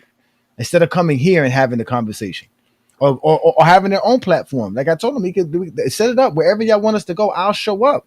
But he knows they won't let me show up. They won't let me show up. They're scared of me. What I hate the most is when I see people like Willie and even Mingle Jest or even Herm. Bro, I'll watch these dudes on other people's panels and they'll be the most polite. They'll take turns. They're not disruptive. Them motherfuckers come over here and all of a sudden they just don't know how to act, man. King Rowe, King Rowe's the same. That motherfucker's gonna talk no matter where he is. Yeah. You know, he gonna talk and talk and talk and talk some more, man. Lamont, you've been on stream for 8 hours dealing with these idiots. I know I'm about to shut it down, man. But I got a lot of content here to chop up. I got a lot of content to chop up. I'll tell you that much. So I ain't tripping. I tell you, this is why I love YouTube, because we actually have content. This is not a wasted 8 hours. The market always come back to this. A year from now, 2 years from now, it's here. It's available. This just like I told y'all. Go on Dookie's live and go find our live. I bet you it's not there anymore. Because he doesn't want nobody to see it. But you come on my live, you're gonna see Dookie getting exposed. And every last SD Jeffrey that supposedly claim that they beat me in a debate, but you're gonna come to our channel and see that they didn't. Those are just facts. They getting mad, man. Like today, man, I could tell a lot of them was mad, man. King Rowe was real mad today, man. He ain't like that. When I saw the community post, I was like, yeah, King Rowe mad. Yeah, because what he be doing, he be on the panel and still be in the comments. Like, nigga, whatever you got to say it to whoever you in the comments. Like, bro, King Rowe got mad because I shared his live to some of my people on Newsbreak, and they was coming in the chat disagreeing with him. He was getting mad. I'm like, man, King Rowe, it's not my fault they don't agree with you. Shit, I shared your shit, man. Oh, man. Trying to get some people over here to check you out. No. First of all, I never said that the 2011 wasn't a choke job based on the regular season. I told you that the Heat overachieved. You guys want to call it a choke job, but you don't want to call it what we just watched today a choke job. That's your problem. Mookie didn't cook nothing. Ask Mookie why he never responded to none of my videos or nothing that happened. How come he won't respond to Gilbert Arenas saying he doesn't know basketball?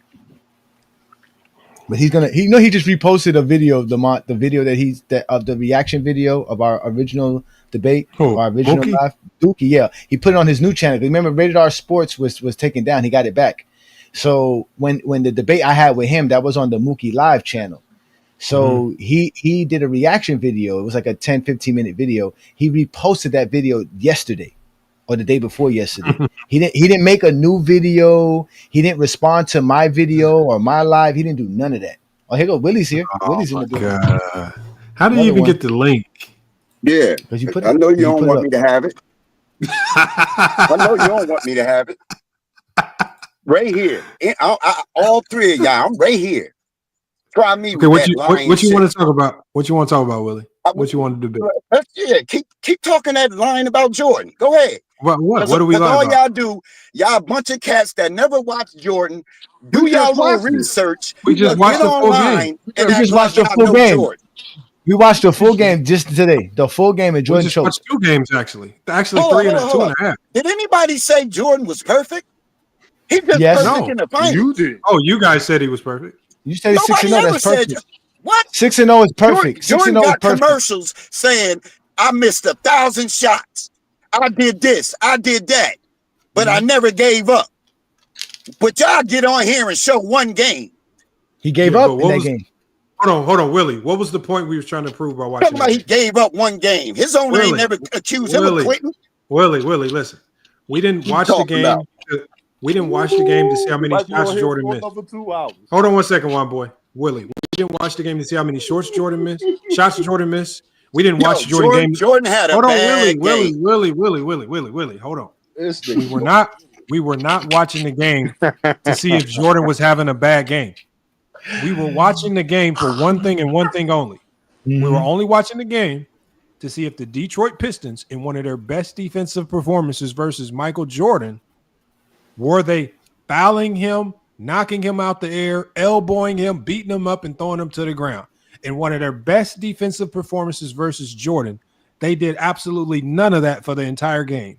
They didn't have to flagrant foul him. They didn't have to beat him up. They didn't have to elbow him. All Joe Dumars and that crew had to do was play good, sound defense. And in the fourth quarter, they had wore down on Jordan so much that Vinny, the microwave Johnson, went to work on Michael Jordan in the fourth. Jordan scored 1 point in the fourth and choked. So we didn't watch it to see if he choked. It just so happened to be a game where Jordan choked. And that the Pistons played some very good defense without fouling him and beating him up like y'all pretend he got fouled and beat up. That's all I'm saying, Willie. It wasn't to denigrate Jordan's score. We know he's a great scorer. All right, Willie? You see how high the standard is for Jordan? do y'all see it? Do y'all see how high the standard is for Jordan? They said Jordan choked. What was now? It's not good for a Jordan fan to say, "Oh well, what did his help give him?" Like LeBron fans do. Oh well, he ain't have no help. See, Jordan fans is not allowed to say Jordan didn't have no help. Did Jordan choke? Did Jordan choke that game, Willie? What did Jordan average for the series? What did Jordan choke that game? That game? Yeah. A game? Yeah. He played bad that game. Give us the series. They lost the series. LeBron fans will never give you the series. They lost the series, Willie. Okay, give us the total numbers for the series and all his teammates. I think he averaged like 29. But in that game, in a crucial game. And what kind of production he had behind him? Willie, is 1 point in a crucial game 4 or game 5. Is that 1 point in the fourth quarter? It was 1 point against the Willie, Spurs. Willie, we're not talking about LeBron. It's 1 point in the fourth quarter for a guy that's a league MVP, DPOY. All these accolades, who's looked at as the best player in the league. 1 point in the fourth quarter in an Eastern Conference Finals to get to your first NBA Finals in a crucial game in the Eastern Conference Finals. Is that acceptable or did he choke? Yes or no? Jordan ain't never choked in no game. So what is 1 point in the fourth quarter? So what is 1 point in the fourth quarter? Not being aggressive, not driving, not looking to score. What is that? Can I ask you something, Lamont? No, I just want you to answer the question. Was Jordan the favorite? Who hold on. Who was what Jordan was the league MVP? No, Willie, that's betting odds. I don't care about betting odds. I just want to know for the league MVP, the DPOY, he was the best of the best of everything. The commentator even said before the game, we are on the verge of saying that this dude is the greatest of all time in 1989. In a crucial game. Nobody was saying that. You wasn't even born. Nobody was saying that. Stop lying. Commentators. Hold on. We just heard this right before the game. The commentator said it in the game we watched today. On the verge. Nobody was saying that's that. That's what he said. That's what he said. That's what he said. He's on the verge. Willie. Y'all can't let nobody finish their point. Never. Willie, 1 point in the Eastern Conference Finals in a fourth quarter. Is that acceptable? Is that choking or not? If I was to, okay, I'll say it like this, because you're using the accolades, and I know somebody. No, I'm not. Same thing. You were saying the MVP and all that, and I know somebody was like that in 09 and 10. So let me let's go just say back LeBron to Jordan. choked. Let me just let's just say LeBron choked. Let's just say LeBron choked. Yes, he did choke. Did Jordan choke in that game? Yeah, I don't have a problem with saying LeBron choked. I don't have a problem saying Jordan choked. Okay, so Jordan did choke, correct? Yeah. Okay. He damn sure ain't choked as much as your boy. Yes, he did. My favorite player is Brandon Roy. I can Jordan from 07 to 2011. Jordan's not better than Brandon Roy. That's my favorite player. How LeBron choke in 2010? How LeBron choke in 2010? Games 4, 5, 6. Go look at him. 30%, 20-something%. He choked as the number 1 seed with home court advantage as the favorite. That's like Jordan 88, 89, and 90. Now, Jordan wasn't shooting 30-something% against Detroit. But Willie, I thought y'all said as long as you can't find one, bro. Hold on, Willie. But I thought 39%. I thought y'all said as long as Hold on, let me go check the 1993 Eastern Willie, I Conference. thought you said as long as he goes out shooting, it's not choking. Go look. Yeah, they was down 0-2 and Jordan was 3 for 18. Oh, that's a game. That nigga shot horrible for the series. If they don't win that game, he loses. First of all, the Bulls won by 20 points. So it wasn't like Pippen saved nothing. Yes, he was. Because game 3, when your man was 3 for 18, Pippen was 10 for 20 for 29 points. Now I'm about to cook him. Lamont, please allow me to say this, Lamont. Please allow me to say this, Lamont. You hear how Lamont said, all y'all doing is talking about scoring. What else did Jordan do in that game in 1993? Did he have 15 rebounds and 10 assists? What else he do? What else he do? Since y'all saying don't talk about scoring, what else Jordan did in that game? So now you want to go by what we go by? Because we go by what we go by. No. I'm going to use your logic against you. No, it's logic, because that's your logic. You're using your logic. No. What else he do, Juan boy? Willie, that's not our logic. Willie, 11 for 12 from the free throw line. What else he do? That's not our logic. You know the recipe don't swallow the whistle for when he What is he talking about? 3 for 11. The Bulls won by 20. Yeah. I'm looking So hold on, Willie. So you saying Pippen for the duration of those championships run, leading the Bulls in assists, rebounds, and all of those other statistical categories over Jordan? Pippen ain't leading nothing in 1991 finals. Nothing. Listen to what I'm saying, Willie. Listen to what I just said. I said over the course of the six finals runs with Pippen leading in rebounds, assists, steals, and all the other categories. You're talking about totals. What I said? Where does that do for Pippen? You're talking about totals because Pippen and Jordan got the same defensive stats. Hold on. So you want to go to averages? Yeah, we can go to averages. You ain't gonna see nothing overwhelming with Pippen or nothing. Hold on. I got the Lamont. Let me ask you. Willie, you can't see what Jordan fans do is they like to pick the measurement that favors them. Exactly. If a guy just has more. A guy just has more. Can I read these stats? That's all it is, man. Pippen's playoffs numbers look a little different because he probably played more games. I got the stats right here. Game 1, 1993, Eastern Conference Finals. First game, Jordan, 10 for 27, 37%. Game 2, 12 for 32, 37.5%. Game 3, 3 for 18, 16.7%. His best game was game 4 when he was 18 for 30. Don't stutter. Yeah, no. What he scored? I am not done, William. Give us the stats. All right, bro. He's giving you the field goal percentage. Give us the stats. You said LeBron shot 30%. You didn't give us stats then. Yeah. Game 5, 11 for 24. Game 5, 11 for 24. Game 6, 8 for 24. He had one good game. One. And Scotty saved him. Man, Scotty ain't never saved Jordan. All right, you got that one. Why is this so hard for you to say, you got that one? Because I'm going to go to another series. Let's go to the 2000. Let's go to the 1996. Why he go 2 for? Can I go through series too? Or you just going to go through series? Oh, I got series too. I got game 1 versus You know Boston. you got series for LeBron. All right. Yeah, but the problem is you said we didn't know Jordan. We know you know LeBron, but now we're showing you how much we know Jordan. Go ahead. See, he got losing. He got series with Jordan boy. 1. We know Jordan, nigga. We know Jordan, nigga. We know Jordan. I got series with LeBron lost. I know you know LeBron, but you don't know Jordan. You talking about Jordan and them winning? No, we know a series where Jordan lost too. I thought some in the 90s. Let's go. 1995. 1995.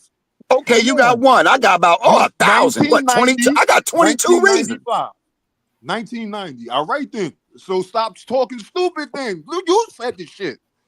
Talking about, please. Yeah, go ahead and pick the year he just came back. It was still busting their ass. Points so much, I got 50,000 points. How about that? I got 50,000 reasons. Since you them 50,000 reasons got your ass put out in the first round. So was Jordan shooting 30% multiple times and Scottie Pippen saving him. Go ahead. Go ahead, one boy. Shot 30% in the playoffs 48 times. Jordan shot 30% in the playoffs 28 times. Try me. Who has a higher field goal percentage in the playoffs? Try me. Who shot better? Who's the layup king? Shaq got a higher percentage. What do you say? Jordan is the layup. Put that boy outside of 3 feet. Hold on. So Willie, Put that so boy out there. Willie, you cannot penalize LeBron for being smarter and better at getting to the rim, the easiest bucket on the court, especially in an era where y'all complain and say the players shoot too many threes. You then cry because LeBron makes too many layups. What do you want? Do you want these players to shoot a whole bunch of threes, or do you want them to shoot a whole bunch of layups? Because LeBron is at the rim. SGA is at the rim and in the mid-range. All y'all do when these players actually give you layups in mid-range, y'all start crying about the layups in mid-range. LeBron is doing exactly what y'all fools asked him to do. Don't shoot a lot of threes, get to the rim and score the easy points at the rim, where it's physical, where it's hard, all this crying nonsense. He's not settling for threes, because if LeBron was out there chucking threes, y'all be crying about that. He's not. He just How do you get mad because he's just good at getting to the rim and finishing? Didn't Ro just show us that Michael Jordan couldn't get to the rim, so he was inefficient and horrible? Yes, we watched the whole game where Jordan couldn't even get to the rim. Yeah, so and he could score 1 point in the fourth. Willie, that nigga couldn't shoot. Willie. Oh, Steph Curry is a shooter. Jordan couldn't shoot. Michael Red. Bro, they were sagging off of him 5 feet. You see how they lying? Jordan shot 50.5% as a Chicago Bull. For his career. That's not shooting. Jordan did a lot at the rim. At the rim. That's a lot at the rim. Nah. Go look at that Portland series. He ain't do a lot at the rim. Jordan did a lot at the rim. Go look at that Portland series. You gonna tell me Jordan was just going to the rim? We saw the Portland series. We saw Jordan get benched, and Pippen had to save the day in Game 6. You mean the one where he missed the game winner with Terry Porter sticking him? I told you, go get Glock in them, man. You need help. This is not gonna. It's not gonna vote well for you over here. Go get Glock in them. Go get Glock in them. You need help. You better go. You ain't said a word. Sit your ass on the bench. Who me? You said a word, coward. Where you get these jokes from, Willie, man? Where you get these? Sit your ass on the bench in the dugout. Why I gotta sit in the dugout? I don't lie. You lie. This nigga lied and said Phil wanted to lead the Bull. That's how much he lied. That's the truth. That ain't the truth. The Last Dance is available, nigga. That's a lie. The Last Dance is a lie. Man, how you want it? Man, you want it. Yo, you told you was fucking 6 years old when Jordan was winning titles, and you act like you know basketball. See, look, why you got to worry about what I know or not? You don't know nothing. You only know 4 and 6 people. That's all are you saying Phil Jackson? Are you saying that Phil Jackson lied when he said he wasn't going to come back in '99? Jerry Krause said, Phil, you could go 82-0. You ain't coming back. That's not true. That's not what he said. That is true. Bet me. If I'm lying, I'll become a member. What he said was, you ain't never gonna become a member because you're a liar. That's hold on. Hey, Willie. Now, to be fair, let me read you something because you're. I don't like reading. I don't want to hear. Really? What I told you, Lee. This is what it says, y'all. Now we're gonna give Willie.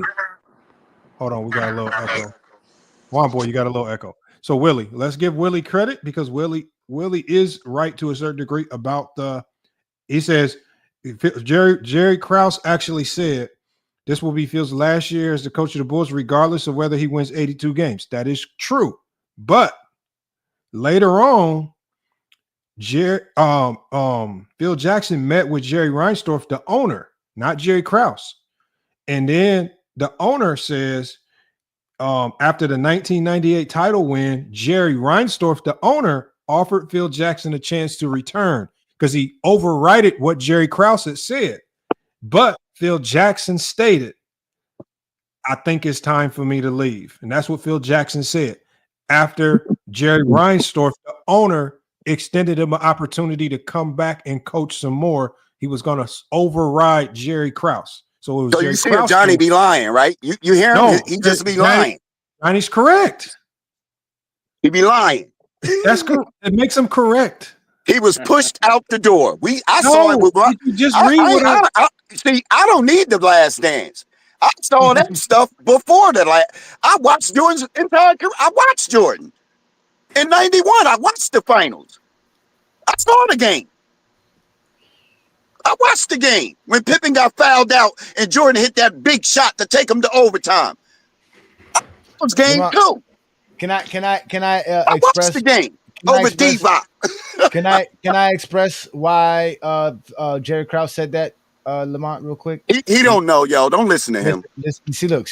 The reason Jerry Krause said that was because he was tired of answering questions about Phil coming back. Oh, so man, he please. finally he told the media, listen, it doesn't matter if he goes 82 and it's 0. right here. He's not Willie, it's coming right here. back. It's documented.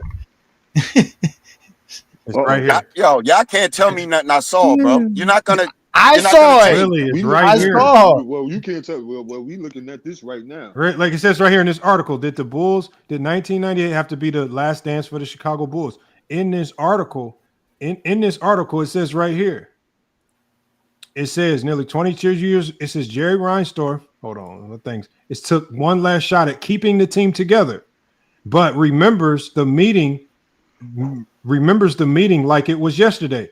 He says, "I remember the date." Reinsdorf said it was July 3rd, 1998. The Bulls had won their third straight NBA title in 6 and 8 years, less than a month earlier. All season long, the team had been playing with a sense of finality, knowing, as viewers saw on ESPN's 10-part docuseries The Last Dance, that the 1997-98 season would be the last together. But Reinsdorf felt he had to try to resurrect things for the team's sake, as much as for history. It says, so a few days into what will become a protracted NBA lockout, he scheduled, I don't know why he keeps doing that. He said he scheduled a meeting with Michael Jordan to pitch him one more last dance. And it says, don't say anything now. Oh, something happened to Lamont. He says, don't say anything now. Reinsdorf told Jordan, we're in a lockout. We don't know how long this lockout is going to go. Let's get to the end. Let's get to the end, and maybe I can. You're breaking in and out, Lamont. Hold on, my bad. Ever since I went to this page, it's been doing something weird. Willie hacking into your shit. That's why he logged off.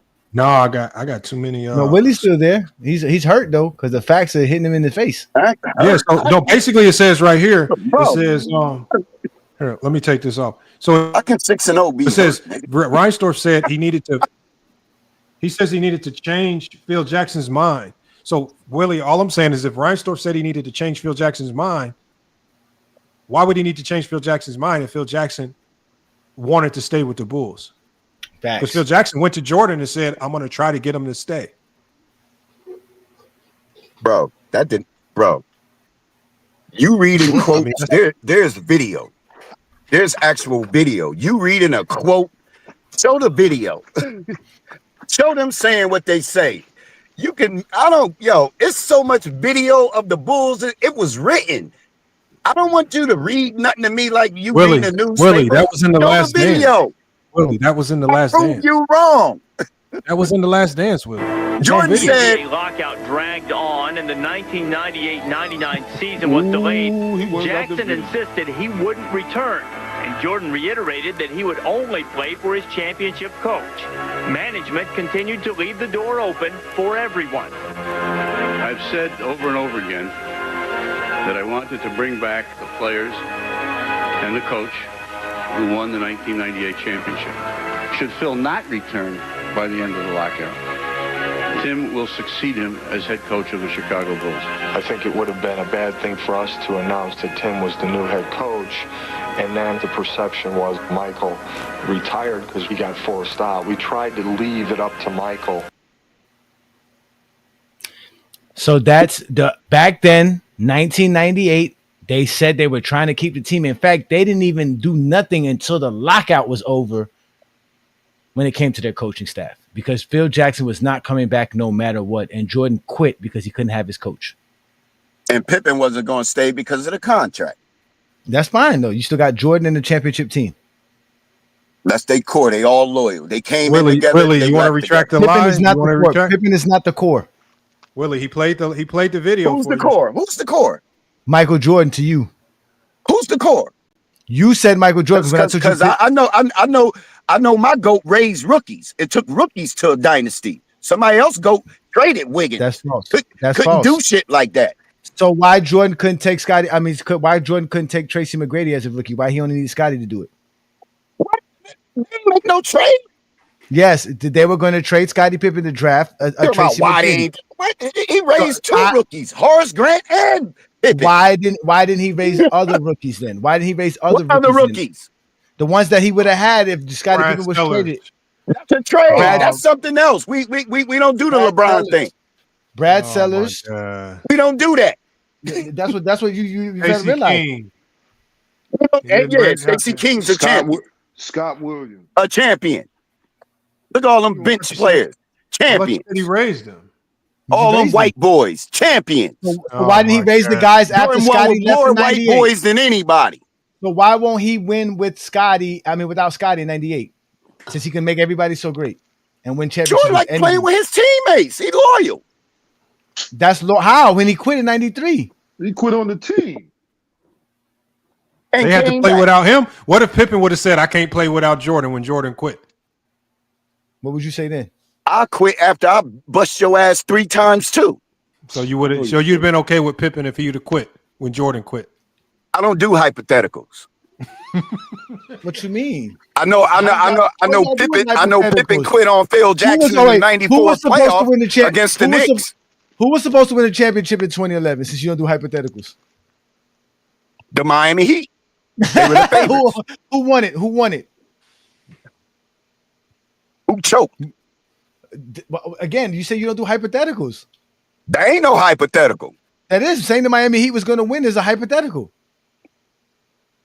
Miami should have won that finals. That's a hypothetical. So you say you don't do that. They should have won that finals. You don't do hypotheticals, Willie. The biggest meltdown in NBA history. This is the greatest show ever.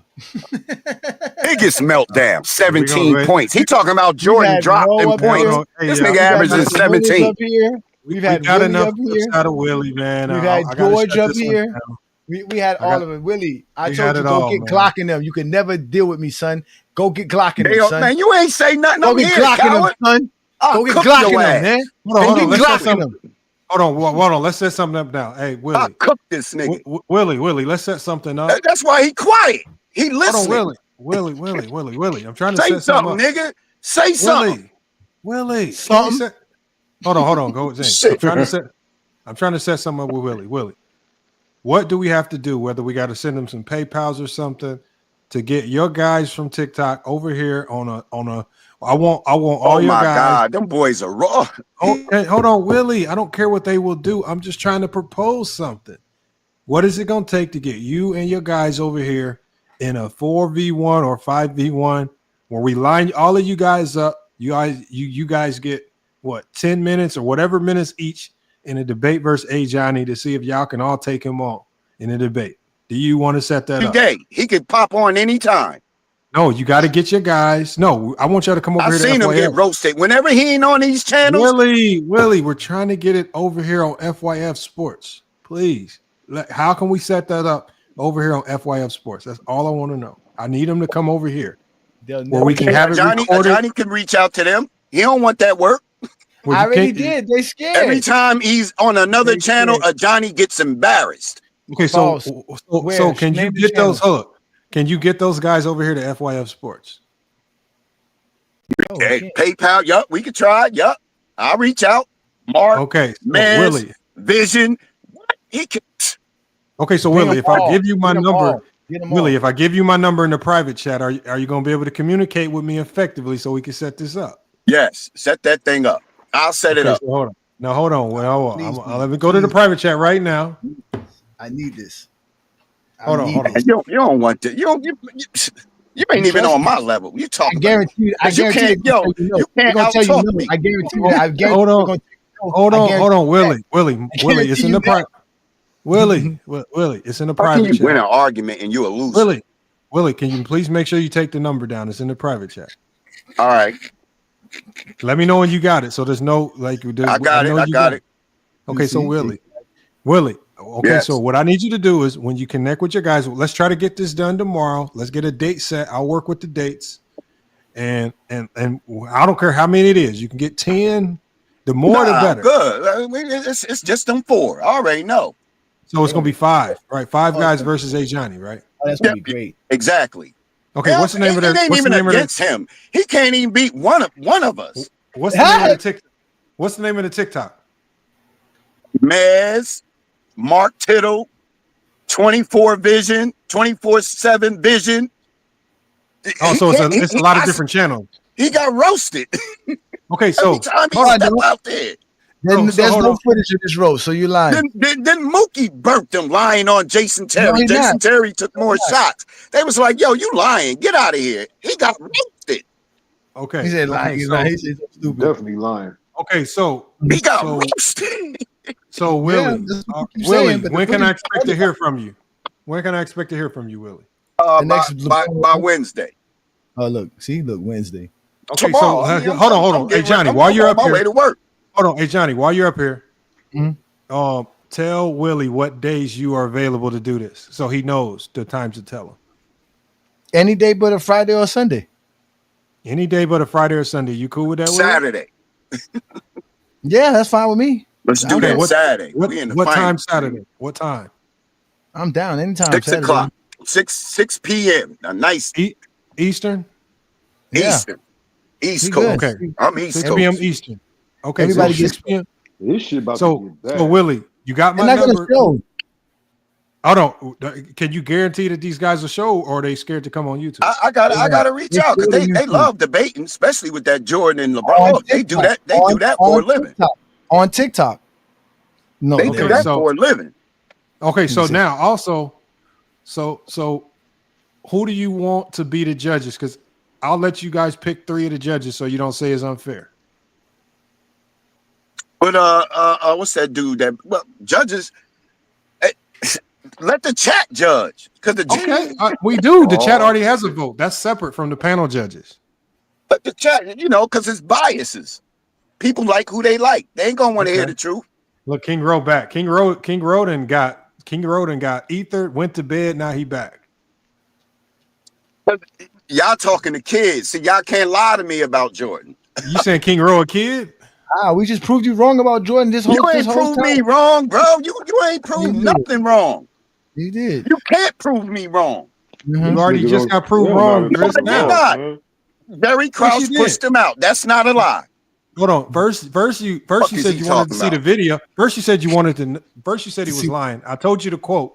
Then you said you wanted to see the video. He pulled the video. No, you stopped the video. You stopped the video. I don't control if you would have kept it going. There's no stop. What's the keep going? What? He said exactly what he needed to say. Jordan quit. That's what he said. Jordan didn't. We left it up to Jordan, and Jordan said, "Okay, Jordan quit." But his owner never accused him of quitting. That's right there. That Jordan was just the owner. accused Jordan of quitting. He just said that. Jordan accused of quitting. He said we leave it up to Jordan. If Jordan doesn't come back, that's it. We're splitting up the team. Jordan didn't come back.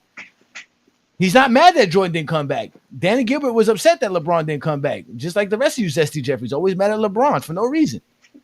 The whole city burnt his jersey. You talking about mad? Okay, they should burn his jersey. You went to go join a already made champion. Yo, it's so much stuff, man. We could get this crack. It's like the rest of you Zesty Jeffries who hang around.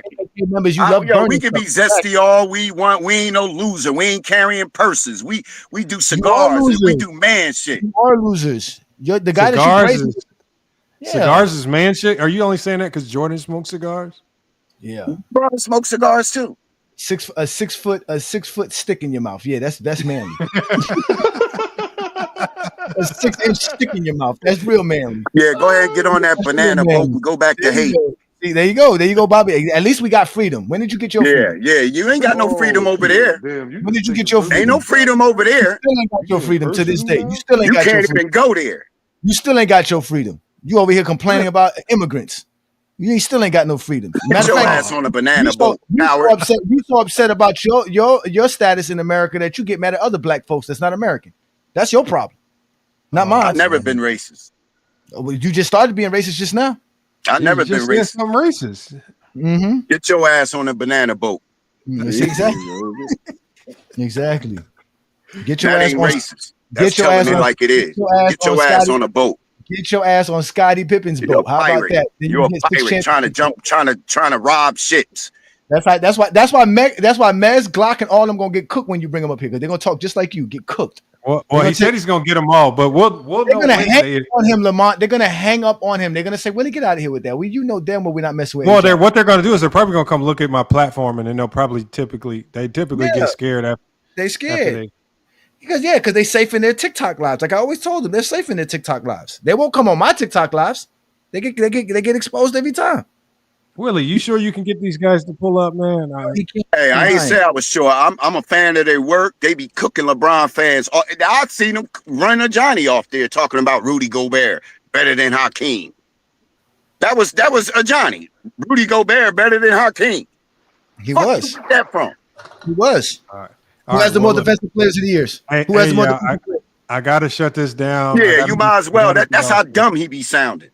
Hey, Willie, I'll be in touch. You got my number. Hopefully we can get some set up with your TikTok guys. I doubt that they'll pull up, but I mean, I'll be available Saturday if you can make it happen. They not. They cowards. Remember that. Remember, go back there and tell them that I said they're all cowards, including Mark. Shout out to Mark, but they all cowards. They would never step up to the plate. Damn. They all cooked this clown. All right. Like I said, get the footage, nigga. Y'all never got the footage. Y'all say a lot of shit, but there's no footage. Never nothing. No proof Mookie just put up a 10-minute footage yesterday with like 8,000 views of cooking you. That's the same shit he put up 2 months ago after I cooked him. He never people still looking at it. Go look at the comments. Cares who's looking at his comments. Lies after lies after lies. Like all you do is lie. I did not lie. You're a certified liar. No, you weren't about me. You be believing your own lies. Willie, I gotta shut it down. All right, Willie. I gotta get out of here. Send that 4-6 ass coward home. Peace. Whatever, nigga. 1 and 9. Willie. 1 and 9. All right, y'all, man. I appreciate y'all. Salute to A Johnny, Goat James Kingdom. Hopefully we can get this debate pulled off, man. Hey, Young Afro, you got to be here Saturday, man. I'm gonna need you for it as a judge. All right, King Row, I might even let you be a judge, man, just so you can say it's neutral, man. All right. Hopefully we can get these guys in a debate, man. So Young Africa, I know he'll be non-biased. We got King Row. He won't be non-biased, but I'll let him be a judge still, even though we know he's not gonna be non-biased. And then we got Juan Boy up here. Juan Boy, you could be a judge too. You know, and, so we'll see how it goes. But Juan Boy, I'm gonna go ahead and drop you down, man. I appreciate you pulling up, man. Problem. All right, man. Hey, y'all, it's FYF Sports, man. Another great podcast episode, man. We're gonna be back with more sports and news. Appreciate everybody pulling up for the stream today. 9 hours of straight nonsense, right? People just dragging the string on and on and on and on and on and on. And just not letting me shut it down, but we still got some good clips, good show. Mike G, Jared, salute to everybody that stuck around us. And King Row came back. We had Young Africa pulled up late. All right. Hopefully we got to get Young Africa back on these streams cooking. We got Divine Unity. We got a lot of people in here cooking for the whole stream, man. So I appreciate everybody that showed up. Make sure y'all hit that like. Make sure y'all hit that subscribe, man. We got more content coming for you guys. If I don't do my Zion Williamson stream tomorrow, I'm definitely going to do it Wednesday. So again, y'all be on the lookout, man. I got some breaking news that probably nobody's going to report on yet. I got some information on Zion Williamson that's fresh off the presses. Unbelievable information that you're only going to be able to get here on FYF Sports while everybody running around crying about Diddy and crying about a legal process that actually worked. And being judged by a jury on peers, we got more information. And I want to start seeing how these people start to react when it starts to hit a little bit closer to home. And these same laws start to target NBA players who all know are notorious for flying these IG models out. So make sure y'all tune in to the next show. You'll see it on the community tab, or you'll see the show premiere. You'll see it pending up there when I'm about to go live. So make sure y'all tap in, be on the lookout. Tomorrow, we're going to have, we got the Knicks Rehab Show with All Ball TV. Make sure y'all tune in. We got that show going Tuesday and Thursday. So make sure y'all tune in to All Ball TV on Tuesdays. It's going to be a good show. And I appreciate the people that have tuned in to their show. A lot of Knicks fans here. So it's been some good numbers, good pouring out there. Make sure y'all also go sub up. If you haven't subbed up to them, make sure y'all go search them. All Ball TV. Find the channel, search it, sub up to them. Them guys are doing a lot of big things over there. But it's FYF Sports, y'all. Another great podcast episode. We're going to be back with more sports and news. Until then, man, it's FYF Sports.